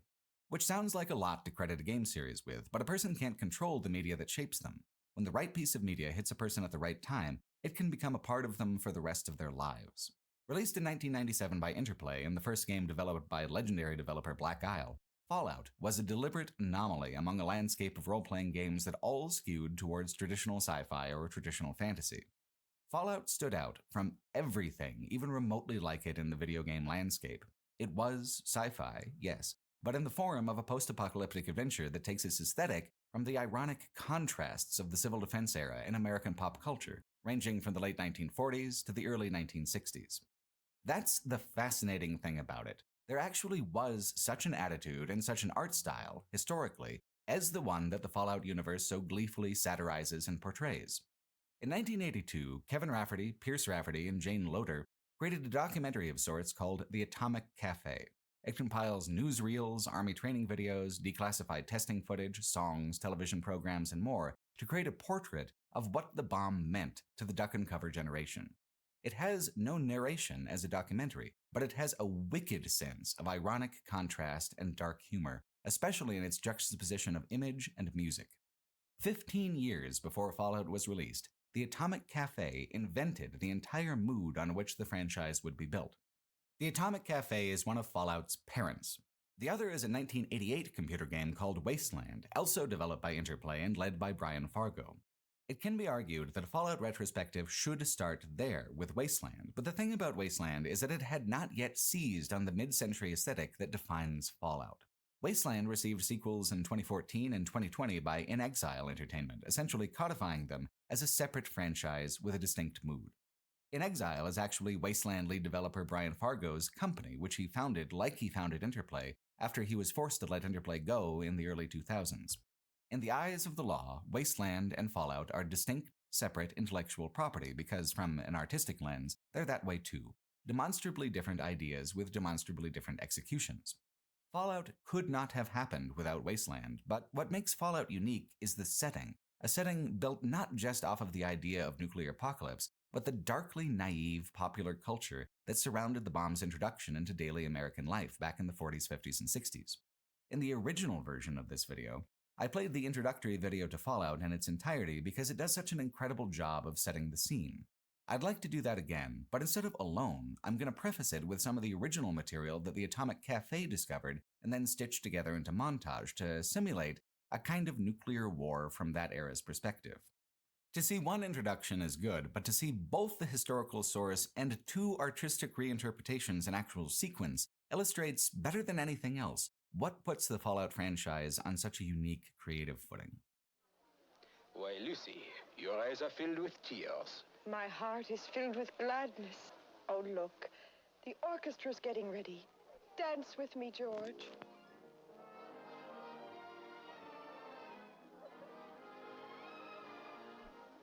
George, I wonder if we've thought this through. I'm afraid for you, George. Oh, nonsense, my silly imp. Yes, George, afraid. My fiancé, Luther Marshall... We interrupt our normal program in the interest of security and civil defense measures as requested by the United States government.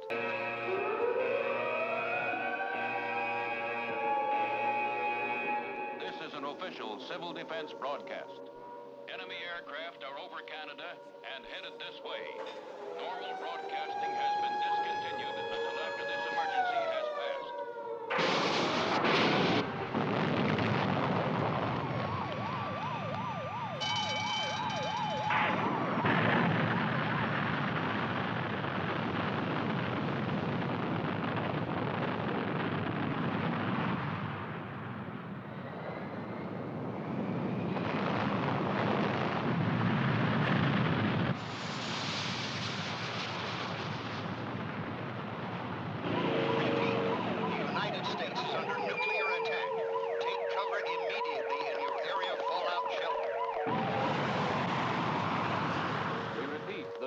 Under nuclear attack. This is an extreme emergency. You are urged to remain calm. Proceed to your designated shelter without delay. This is an official civil defense warning. This is not a test. The United States is under nuclear attack. Take cover immediately in your area fallout shelter. Repeat, the United States is under nuclear attack. Take cover immediately in your...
when you are all alone.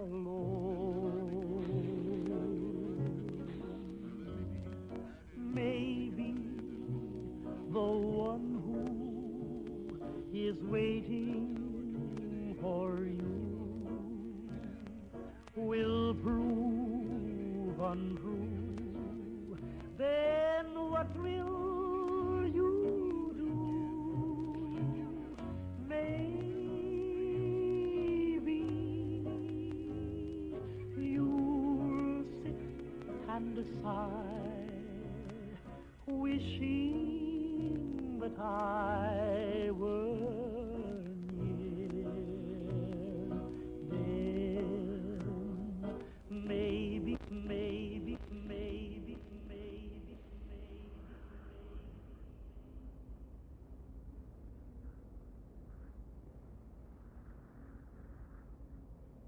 Fallout 1 created a tangible identity for itself strong enough to support 25 years of steady franchise expansion within 90 seconds of intro. An identity that flawlessly integrates the game's fiction into a kind of artistic dialogue with actual history, actual culture. Taken to a darker fictional extreme, of course, but every single element that's unfamiliar in Fallout is rooted in something that is recognizable and true to America. How enticingly, incredibly different this is from a world of wizards or spacemen. The setting not only speaks for itself, it speaks in a way that feels immersively dramatic even over 25 years later. Ron Perlman voices the longer introductory slideshow, bringing a moody gravitas to the whole setup. And once you've created your character, the next part of the introduction concisely constructs a launchpad from which to explore a completely unknown world. You come from an enormous fallout shelter called a vault, Vault 13 in this case, which has never opened in the 80 years after the atomic apocalypse, and wasn't planning to. But the water chip is broken. So one poor soul will be sent out from the safety of the community to ensure the community's survival, a kind of sacrificial adventurer who can pay the cost of Vault 13's continued existence. You don't know what's out there. They don't know what's out there. All there is a vague direction in which to begin looking, the location of Vault 15. So here within the first 5 minutes of the game, what you have is one of the most remarkable first impressions in early gaming history. You have a unique setting, artfully introduced and professionally narrated, immediately wrangled into a perfectly open-ended dramatic framework, presented in a dark and pensive mood in the style of serious adult fiction like movies and novels. Then, the game says go, and the world begins with a locked door at your back and the wasteland ahead of you. No lore is really necessary, just a casual understanding of the historical ironies and pulp tropes that the experience is built on.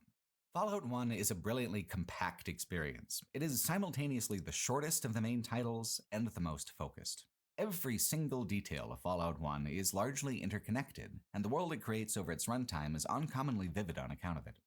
It's been a whole 10 years since the last time I played Fallout 1 all the way through. I wasn't sure how I would react to its status as the pioneer of the whole idea, if I would feel it was quaint in comparison to what would come later, if it would feel slighter and smaller than I remember. I was only partially right. It is smaller than I remember. It's entirely possible to do a completionist playthrough in a single weekend.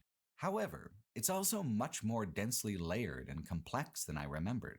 Modern RPGs tend towards maximalism. There is definitely a consumer bias towards equating hours of content to depth of quality. And this has led to taking it for granted that anywhere between 20 and 60% of side quests in a given 100-hour title will be tangential and boring. Grind content, collect X whatever it is, kill Y monsters, unlock Z amount of waypoints. Fallout 1 is a reminder of a time before that was standard industry practice, back when the medium was more closely tied to other older mediums such as tabletop role-playing and novels. Fallout 1 is novelistic. Pulpy, yes, but the classic dramatic progression and thematic unification of nearly every tangential detail creates a surprisingly literary feel. Contrasted, of course, with the over-the-top violence and grit of the post-apocalyptic world itself. Combine this also with a cast of voice actors who are, for any era, all-star picks. Especially for 1997, though. Not all of these actors' stars had fully risen yet, but looking back, it's kind of wild what was accomplished. Ron Perlman not only narrates, he voices Butch of the Fargo Trading Company. Keith David plays underworld crime boss Deckard. Richard Dean Anderson is the mayor of Junktown. Fucking Tony Shalhoub is Aradesh, and Aradesh's daughter Tandy is played by the same voice actress, Cree Summer, who played the female lead in Disney's Atlantis movie. Even CCH Pounder is in Fallout 1, voicing Vree, the Brotherhood of Steel's lead scribe. These are small roles, only a few dozen lines apiece, if that, but holy hell does the voice work contribute to the atmosphere of the game, to the overall impression of confidence and quality. Fallout 1 begins with a perfectly executed introduction, and then never dips below that high bar that it sets for itself, not once. In playing Fallout 1 again in my 30s, I am more blown away by it than I ever have been before. It is more artful than I remember, more carefully constructed, more prescient in defining what a AAA role-playing experience is like than I remember. The interface of Fallout 1 and 2 and the methods of interactivity may feel dated, but those are the only elements that do. In terms of storytelling, few have done better in the past 25 years. 10 years ago, when I did my first Fallout retrospective, I didn't talk for very long about Fallout 1 and 2 because I wasn't sure what I was doing, and I didn't think I was really supposed to talk about them for very long in the first place. I started doing these videos right after the 15-minute hard runtime limit was lifted from YouTube as a website, and game reviews on YouTube at the time averaged around 5 minutes. I was worried about going on for too long, which really only served to hurt my coverage of these two foundational games. There is so much to talk about with Fallout 1 and 2, and so much to preface for the games to come. I even lost my old script for the first Fallout video, so I just straight up took it from the top this time, to try and see the franchise with more veteran eyes and use what I've learned about exploring game worlds in the past 10 years to try to say more meaningful things than I did the first time around. I began with Fallout 10 years ago because I knew it the best out of any game. I loved it the most. I had the most to say about it, but I didn't know very well at the time how to say it. Without Fallout, though, I might never have even tried to say anything at all about video games. It was Fallout itself that taught me how to be immersed in a game world in the first place. When I was 12, I lived in a very difficult home situation. I felt powerless, worthless, and small, all the time. I was a very angry little person, so shooters appealed to me, but I had never tried a role-playing game before. Fallout was a revelation in so many ways, the most important of which was player agency. I had never been given an opportunity to affect the outcome of a plot before. I had never been given an option of whether to behave in a noble or underhanded way. Which is not to say that those games weren't out there, I just didn't personally know that they could be that way at 12 years old. In my real life, I was powerless. I had no agency. My world was hostile and confusing. Fallout's world was more hostile in its fiction, but the fiction could be overcome. I could be powerful within that world and shape it according to my desires, my values. And you'd think, angry little child that I was, that I would be equally hostile as a player, but I wasn't. It brought me an incredible amount of comfort to be heroic and kind in an otherwise bleak world. Fallout 1's role-playing is one of its less impressive elements, ultimately, compared with Fallout 2 or Fallout New Vegas. It is mostly binary here at the beginning, a good response, an evil response, or else ask a question or bargain for better pay. Baldur's Gate, when it was released the next year, experimented with dialogue trees in greater depth and complexity than Fallout 1 did. What sets Fallout 1's questing apart is how, as simple and binary as the quests can be, they are all thematically and narratively cohesive. They complement each other, they build off each other, they are all telling the same fundamental story. For example, let's talk about the general progression of towns and quest hubs. You begin with Shady Sands. It's small, rural, its inhabitants mostly come from Vault 15 when that vault collapsed. It is what will likely become of the inhabitants of Vault 13 should the quest for the new water chip fail. It isn't a bad existence, exactly, but it is meager, and it is bleak. Shady Sands concerns are based around typical first-level RPG concerns, killing critters, getting loot. It eases a player into the new setting by starting small. Once done, you head to Junktown, a much larger settlement surrounded by a protective wall of wrecked cars. It introduces factional conflict, law versus crime, embodied by Killian the Mayor and Gizmo the Scumlord. Choices didn't matter much in Shady Sands, just a willingness to be helpful. But here are two equally weighted paths of progression towards wildly different outcomes. Either way, you come up a lot in terms of loot, slightly more going the evil path, which is a good way to do it, I think. For an evil choice in a game to be appealing, I think it's best to weight it in a way that makes it mechanically tempting. Then the moral refusal of the better reward feels meaningful, and conversely, the benefit of having been self-interested is more tangible should you choose the darker path. Junktown establishes this dynamic in clear, certain terms. The next settlement is the hub, the mercantile heart of the region's trade. Morality matters less here than it did in Junktown. The hub asks what you're willing to do for money, and then presents many varied avenues for doing so. In following the money, the game layers in foreshadowing and plot hooks for the quests to come. The main thread here is for the Fargo traders, whose caravans have been going missing. There's a monster to be found called the Death Claw that's responsible, or it seems that way. In following this thread, you meet a character named Harold. In the lore of the game, there are beings called ghouls, a kind of living, thinking zombie transformed by radiation. Harold is not technically a ghoul, but that's what he is to the hub, and that's what he is to you when you meet him. Harold has a story to tell about his youth in the caravans and an ill-fated expedition to find a military base with a friend of his named Richard Gray. You don't know it yet, but this is the backstory for the game's ultimate villain, the thing that Richard Gray became. But the seeds are planted here as just a story long before it becomes a true narrative concern, long before you really have a quest associated with it. Harold points you to the guy who leads you to the Deathclaw, but the Deathclaw was in the middle of eating the true cause of the caravan raids, a giant mutant, part of a larger army, yet unseen. The last settlement of Fallout 1 is what's left of Los Angeles, the Boneyard. It has another factional conflict, but its main purpose is simply to lead you to the final confrontation with the hidden master of the mutant army. By this point in the game, you are well on your way to the end and the height of your power as a player. The Boneyard is meant to test that power and harrow you before the climax. Each town not only builds out a player's conception of the world thematically, exploring different approaches to civilization and survival, the progression also steadily grows the scope of the world and the player's agency within it mechanically, town by town, offering greater and greater opportunities to participate in and shape the destinies of the settlements you encounter.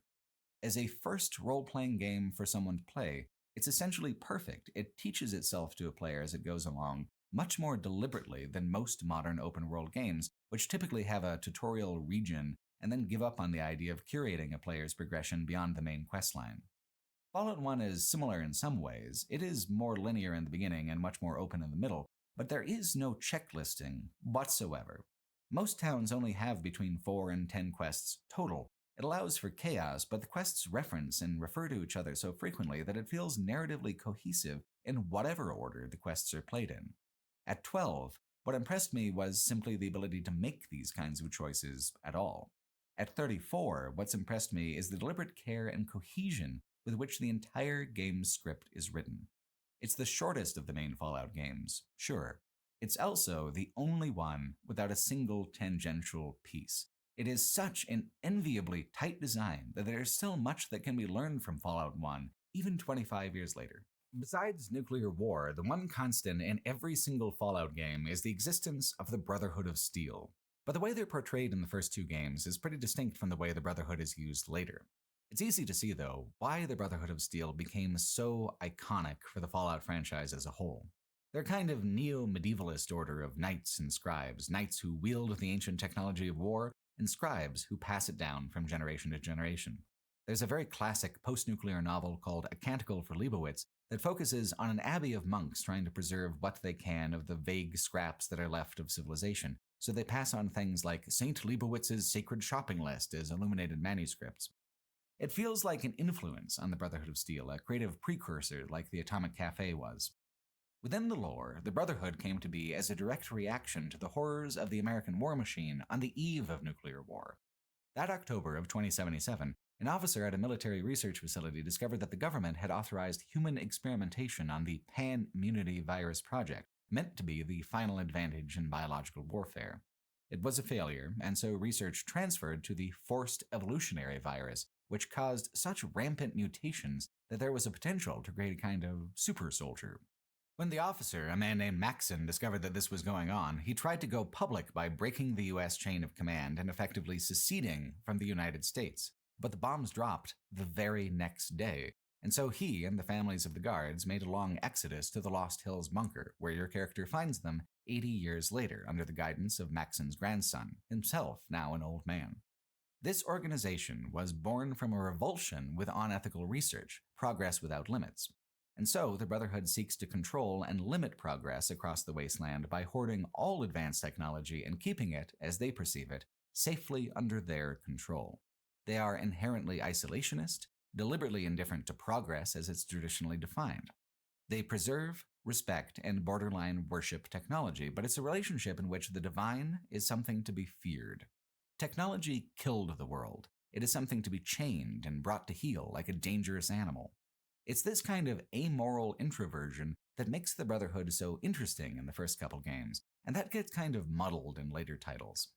There was a splinter group that once went off to find the remains of the FEV project, but they never returned, which is where you come in as a player in Fallout 1. As an isolationist group, they would never let you into their group as an outsider, which is why when you ask about joining, they happily give you a quest to go to the radioactive hell that lurks at the bottom of the map and die there.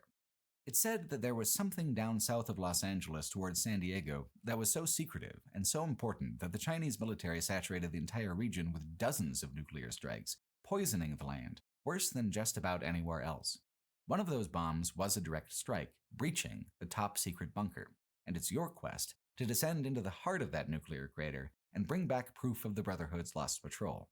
It is an amazing setup for a dungeon area, spooky, unsettling. This place is called The Glow because at night it can be seen over the horizon before you ever even get there. This can't be visually portrayed in the game, but by mentioning it in dialogue, the imaginative impression of what the glow is and what the glow looks like lingers. Your goal is actually easily accomplished. The patrol never made it past the first level, but there are 4 levels total, and if you make it all the way to the bottom of the facility, you not only get military-grade equipment, you get holotapes explaining the military rationale behind the FEV, the fictional science behind it. You get the deep background of one of the most prominent lore devices in the whole Fallout franchise. After all, that military base where Richard Gray was knocked into the goo back in Harold's story, that was where the Brotherhood was formed. That was where they left once they discovered the human experimentation. And it was into the forced evolutionary virus that Richard Gray fell to become the mutant master. The super-mutant threat only exists now because of the sins of the old world, that same appetite for destruction that burned it the first time, unleashed again from where it had lain dormant for decades.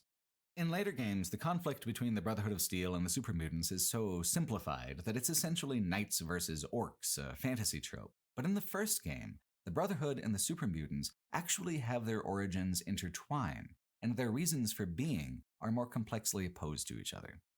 The Master of Mutants will flat out explain his entire plan to you, which helps with clarity, but if you're paying attention, the entire setup of the main plot happens in little breadcrumbs of foreshadowing all along the way. Your first encounter with the hidden arm of the Master's plot is in the hub, just like your first encounter with the super mutant in general. There's a hospital run by a group called the Children of the Cathedral. They seem, on the surface, benign, but they are growing in popularity and power as an organization. Their actual cathedral is in the Boneyard, containing a hidden vault where Richard Gray has fused with the Vault Overseer's console and grown to encompass much of the lower floors of the vault. The mutants' army comes instead from the Mariposa base to the north. The mutant army's leadership and political wing, however, all emanates from here, in Los Angeles. It's a unification scheme whereby everyone will either die or become mutants, after which point there will be no conflict and everyone left alive will be adapted to the new post-nuclear environment. Utopia ensues. What Maxon took from Mariposa as a young man at the beginning of the Brotherhood of Steel was a dedication to keeping the weapons of the old world holstered and hidden from the new world, insular, introverted, anti-progress. Richard Gray, the mutant master, instead wants to usurp the weapons of the old world for utopian aims. His plan is extroverted, transformational. He doesn't mind being a mutant, and neither do the others after they've been dipped, so there isn't a lot of feedback that he's getting to the contrary. What's interesting is that the Brotherhood has been studying the mutants and has found them to be sterile, one generation and done, not really the basis for utopia. Some feel that Richard Gray should have figured this out on his own, but he's also clearly not entirely sane, and he's also fundamentally a narcissistic optimist. He wants it to work so badly, he needs it to work so badly, that he isn't willing to consider the alternative, until you, the player, confront him with proof. You can confront him with lasers and bullets if you prefer, but the dialogue version of the boss fight is so much more satisfying. Confronted with the fact that he is just another monster and that none of his means could be justified with a utopian end, Richard Gray sets the vault to explode, taking him with it. The Master's reign ends in shame and regret. The old world's weapons corrupted his body, but he allowed them to also corrupt his soul through his embrace of the monstrous power that these weapons represented. The same power that the Brotherhood, at its inception, rejected. The Brotherhood lends its assistance in breaking into the military base as well, the other half of the bisected final quest. In doing so, they break their tradition of isolationism and non-involvement. In their epilogue slide, so long as the player didn't kill them all or kill the head paladin specifically, the Brotherhood loosens its grip on technology and begins allowing it to creep out into the wider world again, facilitating the growth of new civilizations like the NCR in Fallout 2. At first, the Brotherhood of Steel seems like a side organization or side quest, but these quests are fully integrated into the deeper details of the main plot, providing much of that background where it might not otherwise be found. It is optional content. It is also essential world building and characterization. The game is novelistic in the way that there are no dangling tangential details, but it is still very much a game in the ways in which it requires a thoughtful and deliberate completionism to get the most out of the story. Deeper participation in the interactivity of the game yields greater narrative depth. This is, to me, so much more meaningful than my participation being rewarded with incremental point-by-point advancements in things like attack speed or damage resistance. Modern games, even the Fallout franchise when it finally rolls around to Fallout 76, are often invested in perpetual play, the idea of the game as part of a daily or weekly routine or as a social third place for the player. Fallout 1 conceives of itself as a story, only. The interactivity supports the narrative imaginatively wallpapers over gaps in the interactivity. Both elements tell the same story. A boss battle in a game is a climactic test of interactive investment. Have you learned the systems well enough? Have you been acquiring enough power and inventory? It creates a climax through action and challenge. That's why so many games with little or no story are still so satisfying to beat. The arc of advancement has taken place internally on the player's side without any narrative help from the game. The player's role is inherently dramatic on account of their participation and the looming threat of failure. The way Fallout handles the encounter with the Master illustrates how it's more of an imaginative work than it is a mechanical one. To be able to talk the Master into giving up and burning it all down, you need strong character sheet skills in speech and science. You need to have talked to a lot of people and thoroughly investigated a lot of side content. It rewards player investment by bypassing the fight in a way that's actually more resonant than the challenge of withstanding the Master's chain guns. It doesn't feel like a fight skip because you have beaten the villain now in a more robust way than simply fighting him. You are not just stronger, you are more clever, you are correct, and the villain is not. Even in terms of power fantasy, you are demonstrating power in a more dramatic way. You have won the role-playing game by playing your role as hero better than the villain played the villain. And besides, the game has its mechanical climax in your long and difficult fight to the FEV vats in the Mariposa base. That's still waiting for you if you haven't done it already. But the mechanical fight isn't as good or as satisfying as the dramatic showdown in the corrupted vault under the LA Cathedral. Being a powerful fighter was never the point in Fallout 1, fun as it is to melt mutants down with your turbo plasma rifle. You aren't working towards an apex of power, you're working towards manifesting your preferred narrative outcomes. In this way, the true reward waiting at the end of any classic Fallout game is the reactive epilogue. Once you've beaten the game, it doesn't just show you the big explosion and cut to credits. Just as Ron Perlman brought you into the world, Ron Perlman will play you out. Each settlement receives an epilogue that is altered by what quests the player chose to complete, the solutions to those quests that the player chose, and how much the player dawdled in the face of the imminent mutant threat. Apparently, the new versions of the game have removed the initial time limits, or altered them to be more generous, but one of the things that I loved about the original 1.0 CD-ROM version that I played 10 years ago is that it actually punishes gamer brain completionism by creating consequences for not taking the main quest seriously. In practice, most games have abandoned this approach because it discourages completion of the side content. Even Fallout 2 is without time limits, except in one weird minor instance. For something as tight and focused as Fallout 1, however, I think it works beautifully to increase immersion and a sense of actual stakes. You have two interwoven time limits. First is the time limit to find the water chip. It's profitable to do things like go on caravan runs, but each time you do, it costs you huge chunks of your time limit. It takes weeks, it takes months. You can't ever lose sight of the fact that people are depending on you. Now, down in the hub are the water merchants. They run a caravan loop themselves, but more than that, you can give them the location of Vault 13 and they'll send out a special caravan. This will extend the initial time limit by a generous amount, but it will decrease the second secret time limit.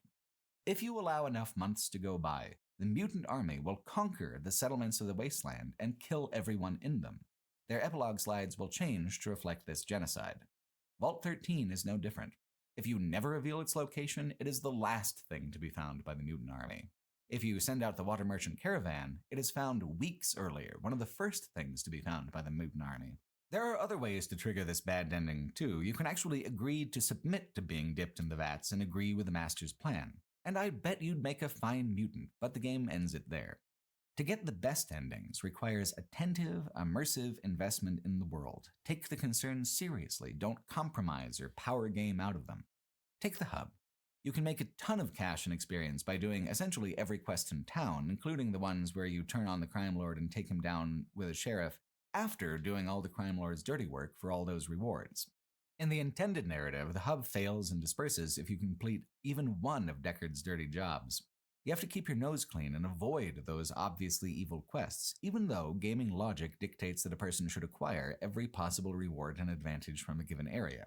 The reality is that it doesn't actually matter what you do in the hub in Fallout 1. The good ending is locked no matter what because of a piece of cut content, which I'll talk about in a moment. Junktown's ending is interesting because the town thrives either way that the player chooses to resolve things. If Killian is supported as mayor, he rules in a firm but fair way that keeps things going right along on the road to civilization. If Gizmo is put into power, his casino brings fabulous wealth into the town. His self-interest as a businessman creates an oasis of vice that creates civilization just as well as Killian would have, though in a more predatory and exploitative manner. It's a kind of biting little satire on what law and order means. Someone benefits from a status quo, and law and order just means protecting that status quo, Killian or Gizmo. Killian is obviously the preferable choice because he doesn't traffic in children, but it's compellingly cynical of Fallout to suggest that from the standpoint of civilizing the wasteland, either means reaches the same ends. The epilogue of Shady Sands depends on just one key player choice. Did you care enough about this very first town to come back and check up on it once your journey was underway? To trigger its most narratively important quest, you must leave and come back, not just to Vault 15, but back from further on in Junktown. Again, gaming logic says that the tutorial town holds nothing after you've completed the tutorial. There is no reason to ever return. Narrative logic says that events transpire when time passes. Something may have changed, and indeed, Tandy's been kidnapped by raiders when you return. Tandy is a flirtatious townie who's impressed with the Vault Dweller and longs to leave town for a life of adventure, like them. Adventure finds her anyway. If Aradesh and Tandy are both still alive at the end of the game, with you having rescued Tandy and destroyed the raiders, then Shady Sands grows into not just a town, but an expansionist government called the New California Republic. The NCR is one of the most important factions of both Fallout 2 and Fallout New Vegas.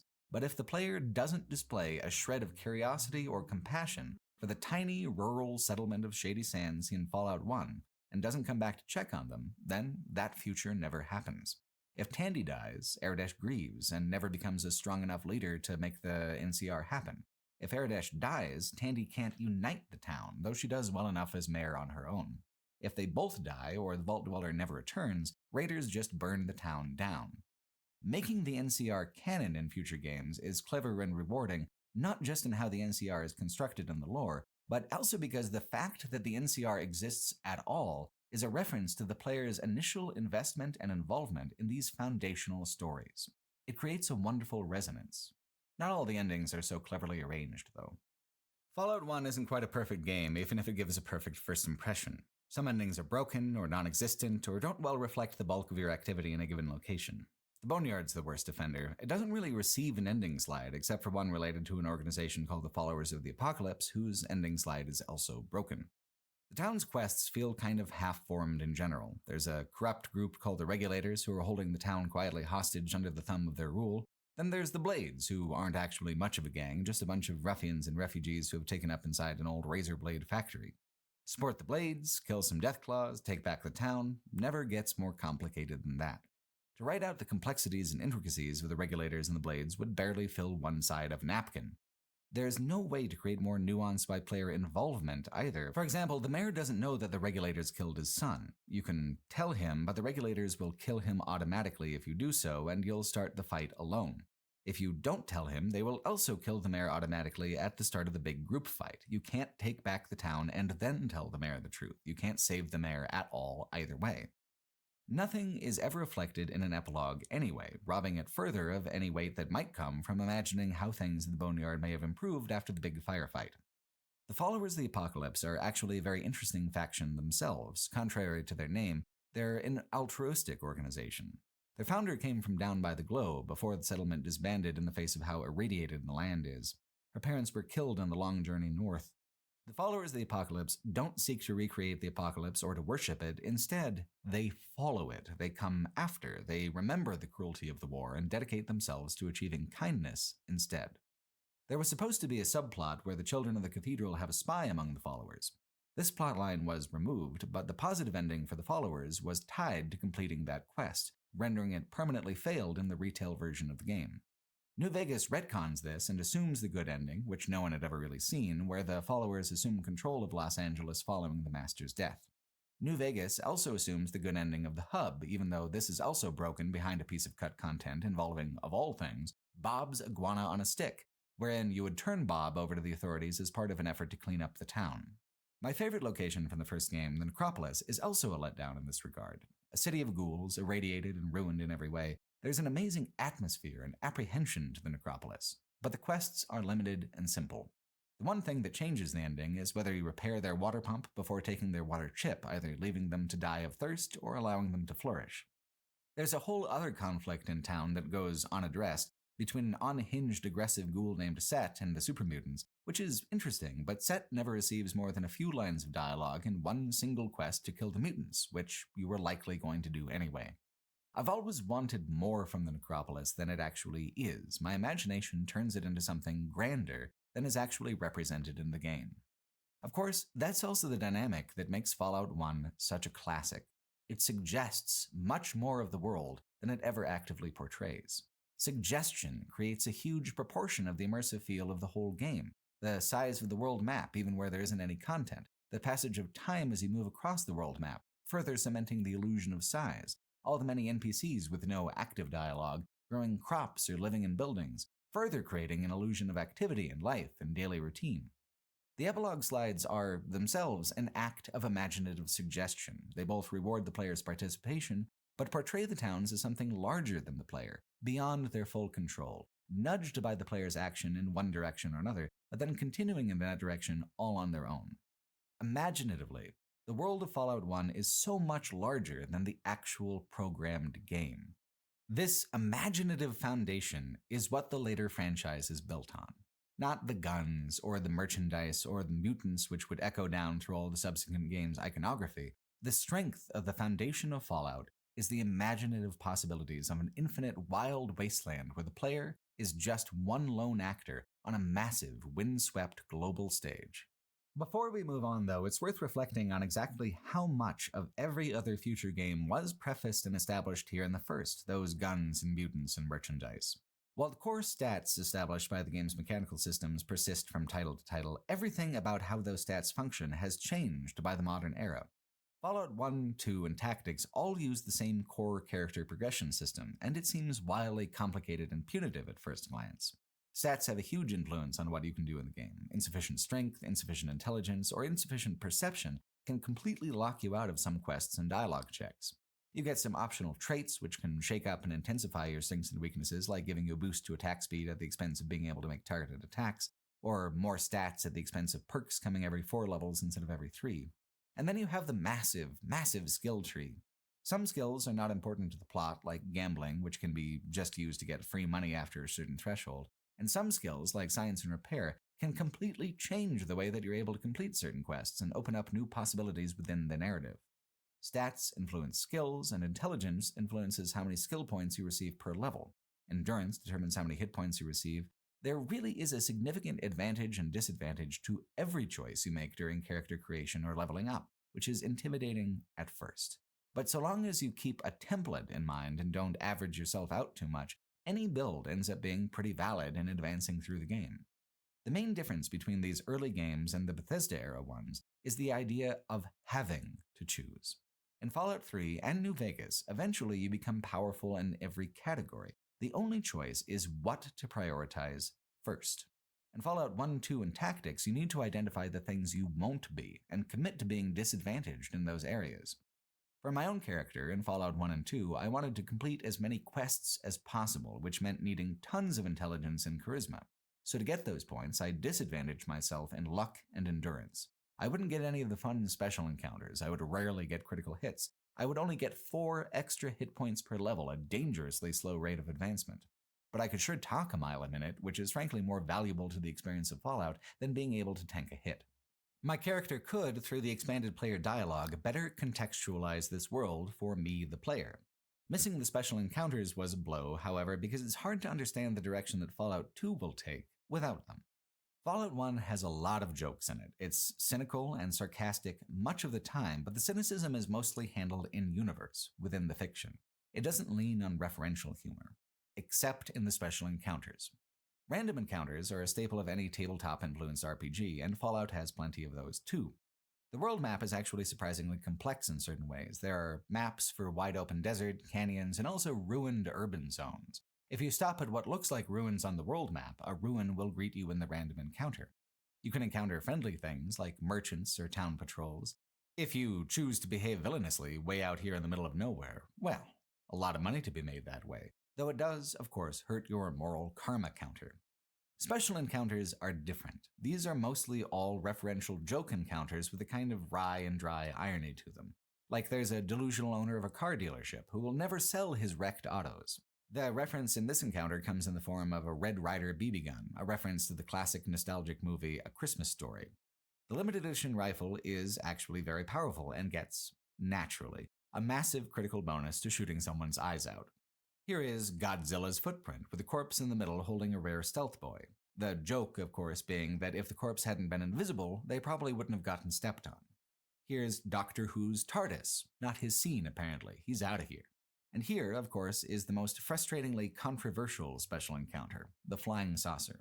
I mean, they've got a velvet painting of Elvis. This is clearly just a joke.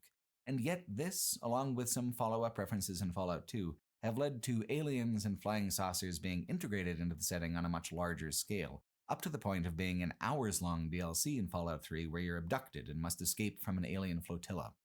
Now, Roswell and little green men and their saucers are definitely a part of 50s sci-fi culture, that's why it was included in the first place, but hidden like this, with the flying saucer just as rusted out and forgotten as everything else in the wasteland, keeps the feeling grounded in the post-apocalypse, in the setting of Fallout. How this seed grows into a whole permanent aspect of the setting is frustrating to me. It muddies what makes the setting unique. Fallout 1 is careful. Most everyone's favorite special encounter is this one, an overturned Nuka-Cola truck. It has thousands of caps depending on your luck and your perks. The dark irony is what makes it memorable, more than the monetary reward. Pre-war, this truck was basically worthless, and now it's as good as coming across a bank vault. Bottle caps are an absurd currency, but they're guaranteed by the hub, and as such, they have a standardized value. As we move into Fallout 2, however, the use of sarcasm and irony becomes less strategic and more generalized. There's a goofiness that begins to creep in that mostly existed on the margins of Fallout 1, in places like the special encounters. Fallout 3 establishes a greater focus on goofiness as essentially part of the Bethesda house style, but it does have roots here in Fallout 1, with a greater emphasis in Fallout 2. Fallout 1 also establishes the whole encyclopedia of pre- and post-apocalypse drugs, weapons, and sundries that echo down through all the other games. Small things like the pre-war over-the-counter hard drugs such as Mentats and Buffout or the basic healing stim pack. Stylistic choices like making the guns very large in general, or the specific design of the submachine gun and the 10mm pistol, or the use of sci-fi energy weapons, plus the differentiation between laser weapons and plasma weapons that is still mechanically important to the franchise. Fallout 1 introduces the vaults, and the understanding of them is sinister and designed to fail. The most important element of franchise iconography that Fallout 1 introduces is power armor. As seen in the introductory video for Fallout 1, the armor is the apex of the late American war machine, imperialistic, resource-hungry, executing Canadian citizens in the street as they resist the annexation.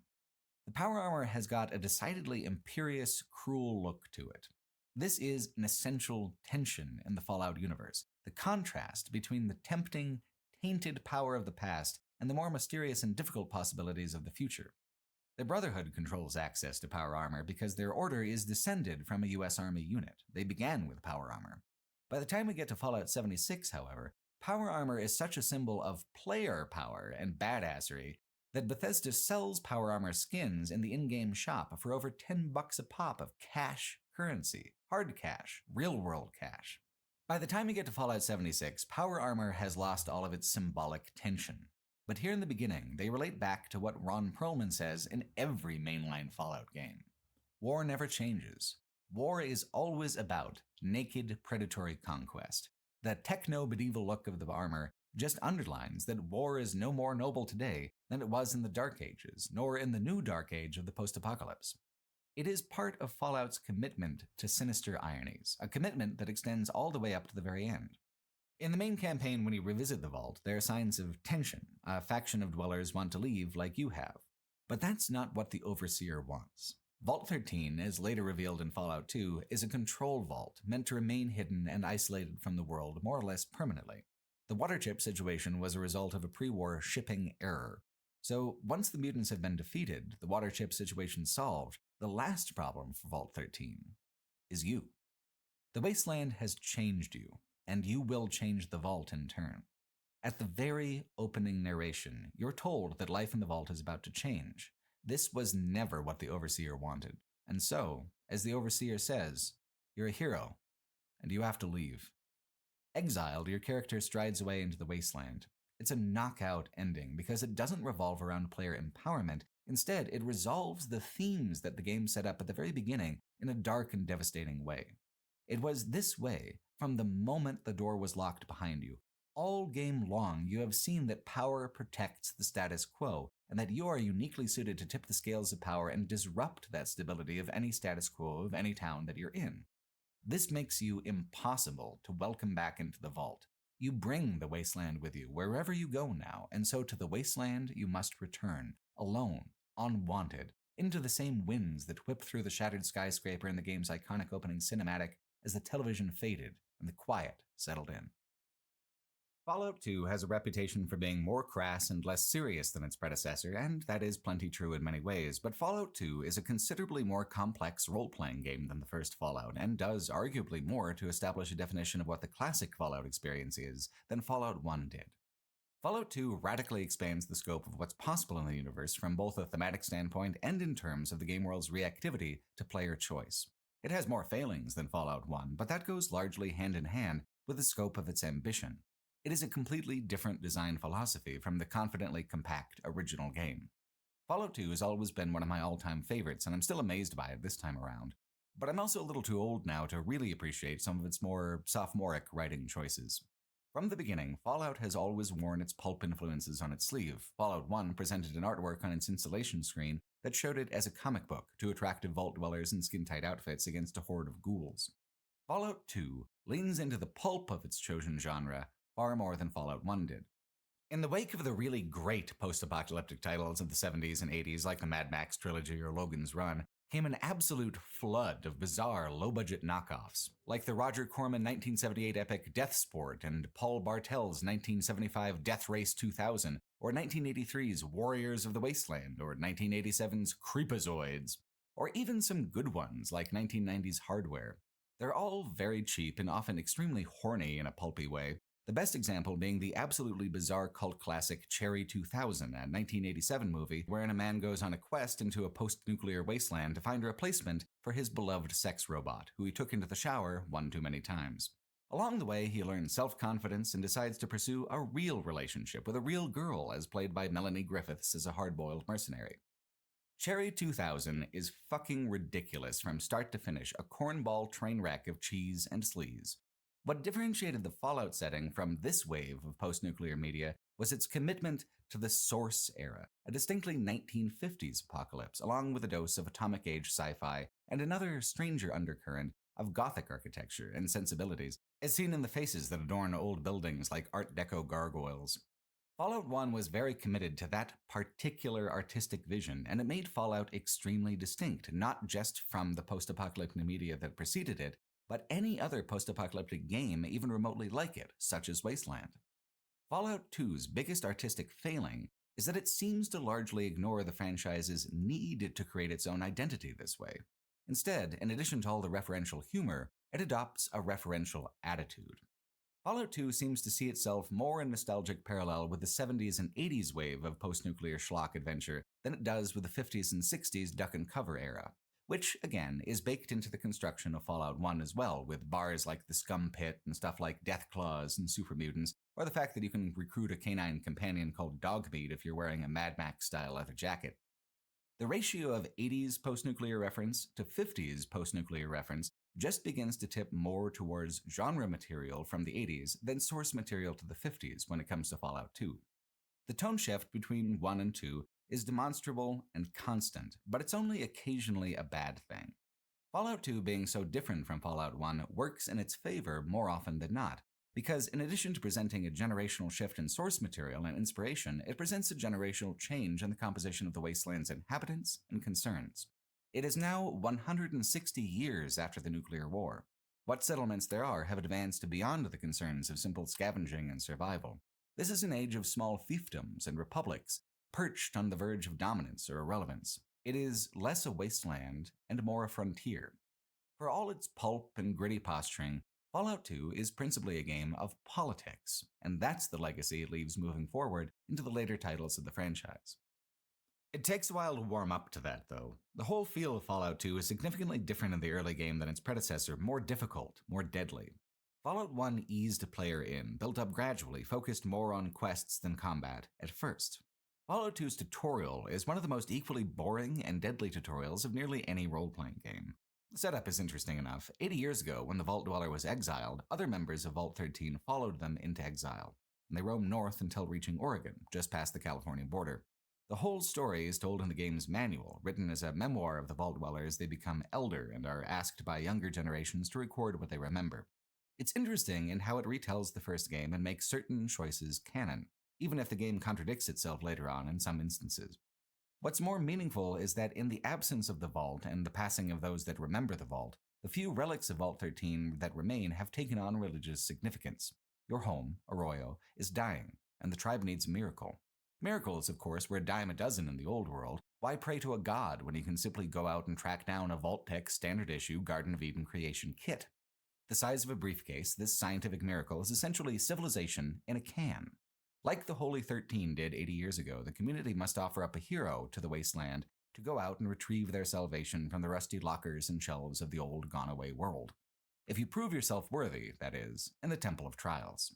The thing that makes the Temple of Trials so difficult is that unless your character is actually a hand-to-hand or melee fighter, you're up against poisonous scorpions and numerous giant ants and spend most of the time missing your attacks. In the meantime, they poison you, sap your hit points, and make it genuinely difficult to reach the end in one piece if you've created a build more designed for diplomacy or ranged weapons. At best, it's tedious to trade misses in a tribal temple that could easily be in a Conan-style high fantasy as in Fallout. At worst, you're having to save and reload in the very first map of the game. Fallout 2 actually begins when you put on the old vault suit of your ancestor at the end of the Temple of Trials, but that's anywhere from 15 to 45 minutes after the game technically begins, which is hugely frustrating. It's a very antagonistic start. Plus, Arroyo's side quests are themselves kind of tricky in the same way, where it's hard to hit the enemies at all if melee weapons aren't part of your initial build, and if the enemies hit you back for really large chunks of your health. This matters because Fallout 2's narrative doesn't start to become clear until the mid to late game. It takes a huge investment of time, effort, and participation to gain a foothold in the world and to make tangible progress. Fallout 2 is far more hostile and slow at the start than many modern games today would create for a player, and even at the time it was notably hostile. Of course, Baldur's Gate 1 has plenty of moments where you're equally poor or equally fragile, but even Fallout 1 is kinder and more generous in its opening hours than Fallout 2. The difference in playtime between the two games deepens this gap. For Fallout 2, it takes around 10 hours of 40 to reach the mid-game and start to climb out of the danger zone of the lower levels, whereas in Fallout 1, the total playtime is closer to just 20 hours and you begin to become well-equipped by like hour 6. The arc of power is much different too. In Fallout 1, you begin the Wandering Vault Dweller and end the Wandering Vault Dweller. All your great accomplishments are negated by the climax.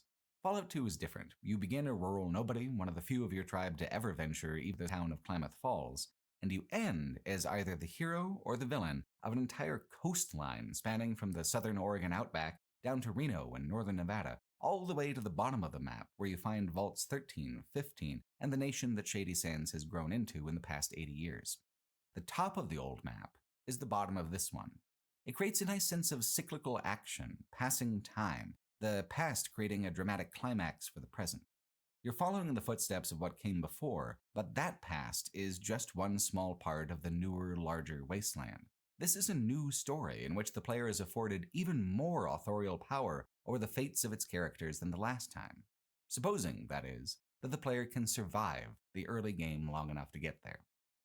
The early game's progression of townships has been curated for world building and immersion like the previous game, but the tone is immediately different. Klamath Falls is very unlike Shady Sands. In the previous game, Shady Sands was a wasteland town with wasteland concerns. The big scorpions, the raiders, its very survival was constantly in jeopardy. Klamath Falls hasn't quite tamed the wasteland around it, but it has reached a tidy little equilibrium with it. Klamath Falls' concerns are economic and personal. There's a trapper who's missing and a liquor still that needs maintaining, but these are just aberrations in the order of things. Trapping and liquor have been the trade of many others for many decades and will continue, even without your involvement and help. Klamath Falls has no ending slide, strangely, so nothing you accomplish here is reflected back at you later on. Its purpose is so introductory that it doesn't really have much of a conflict besides one side of town that's infested with giant rats and their giant rat god.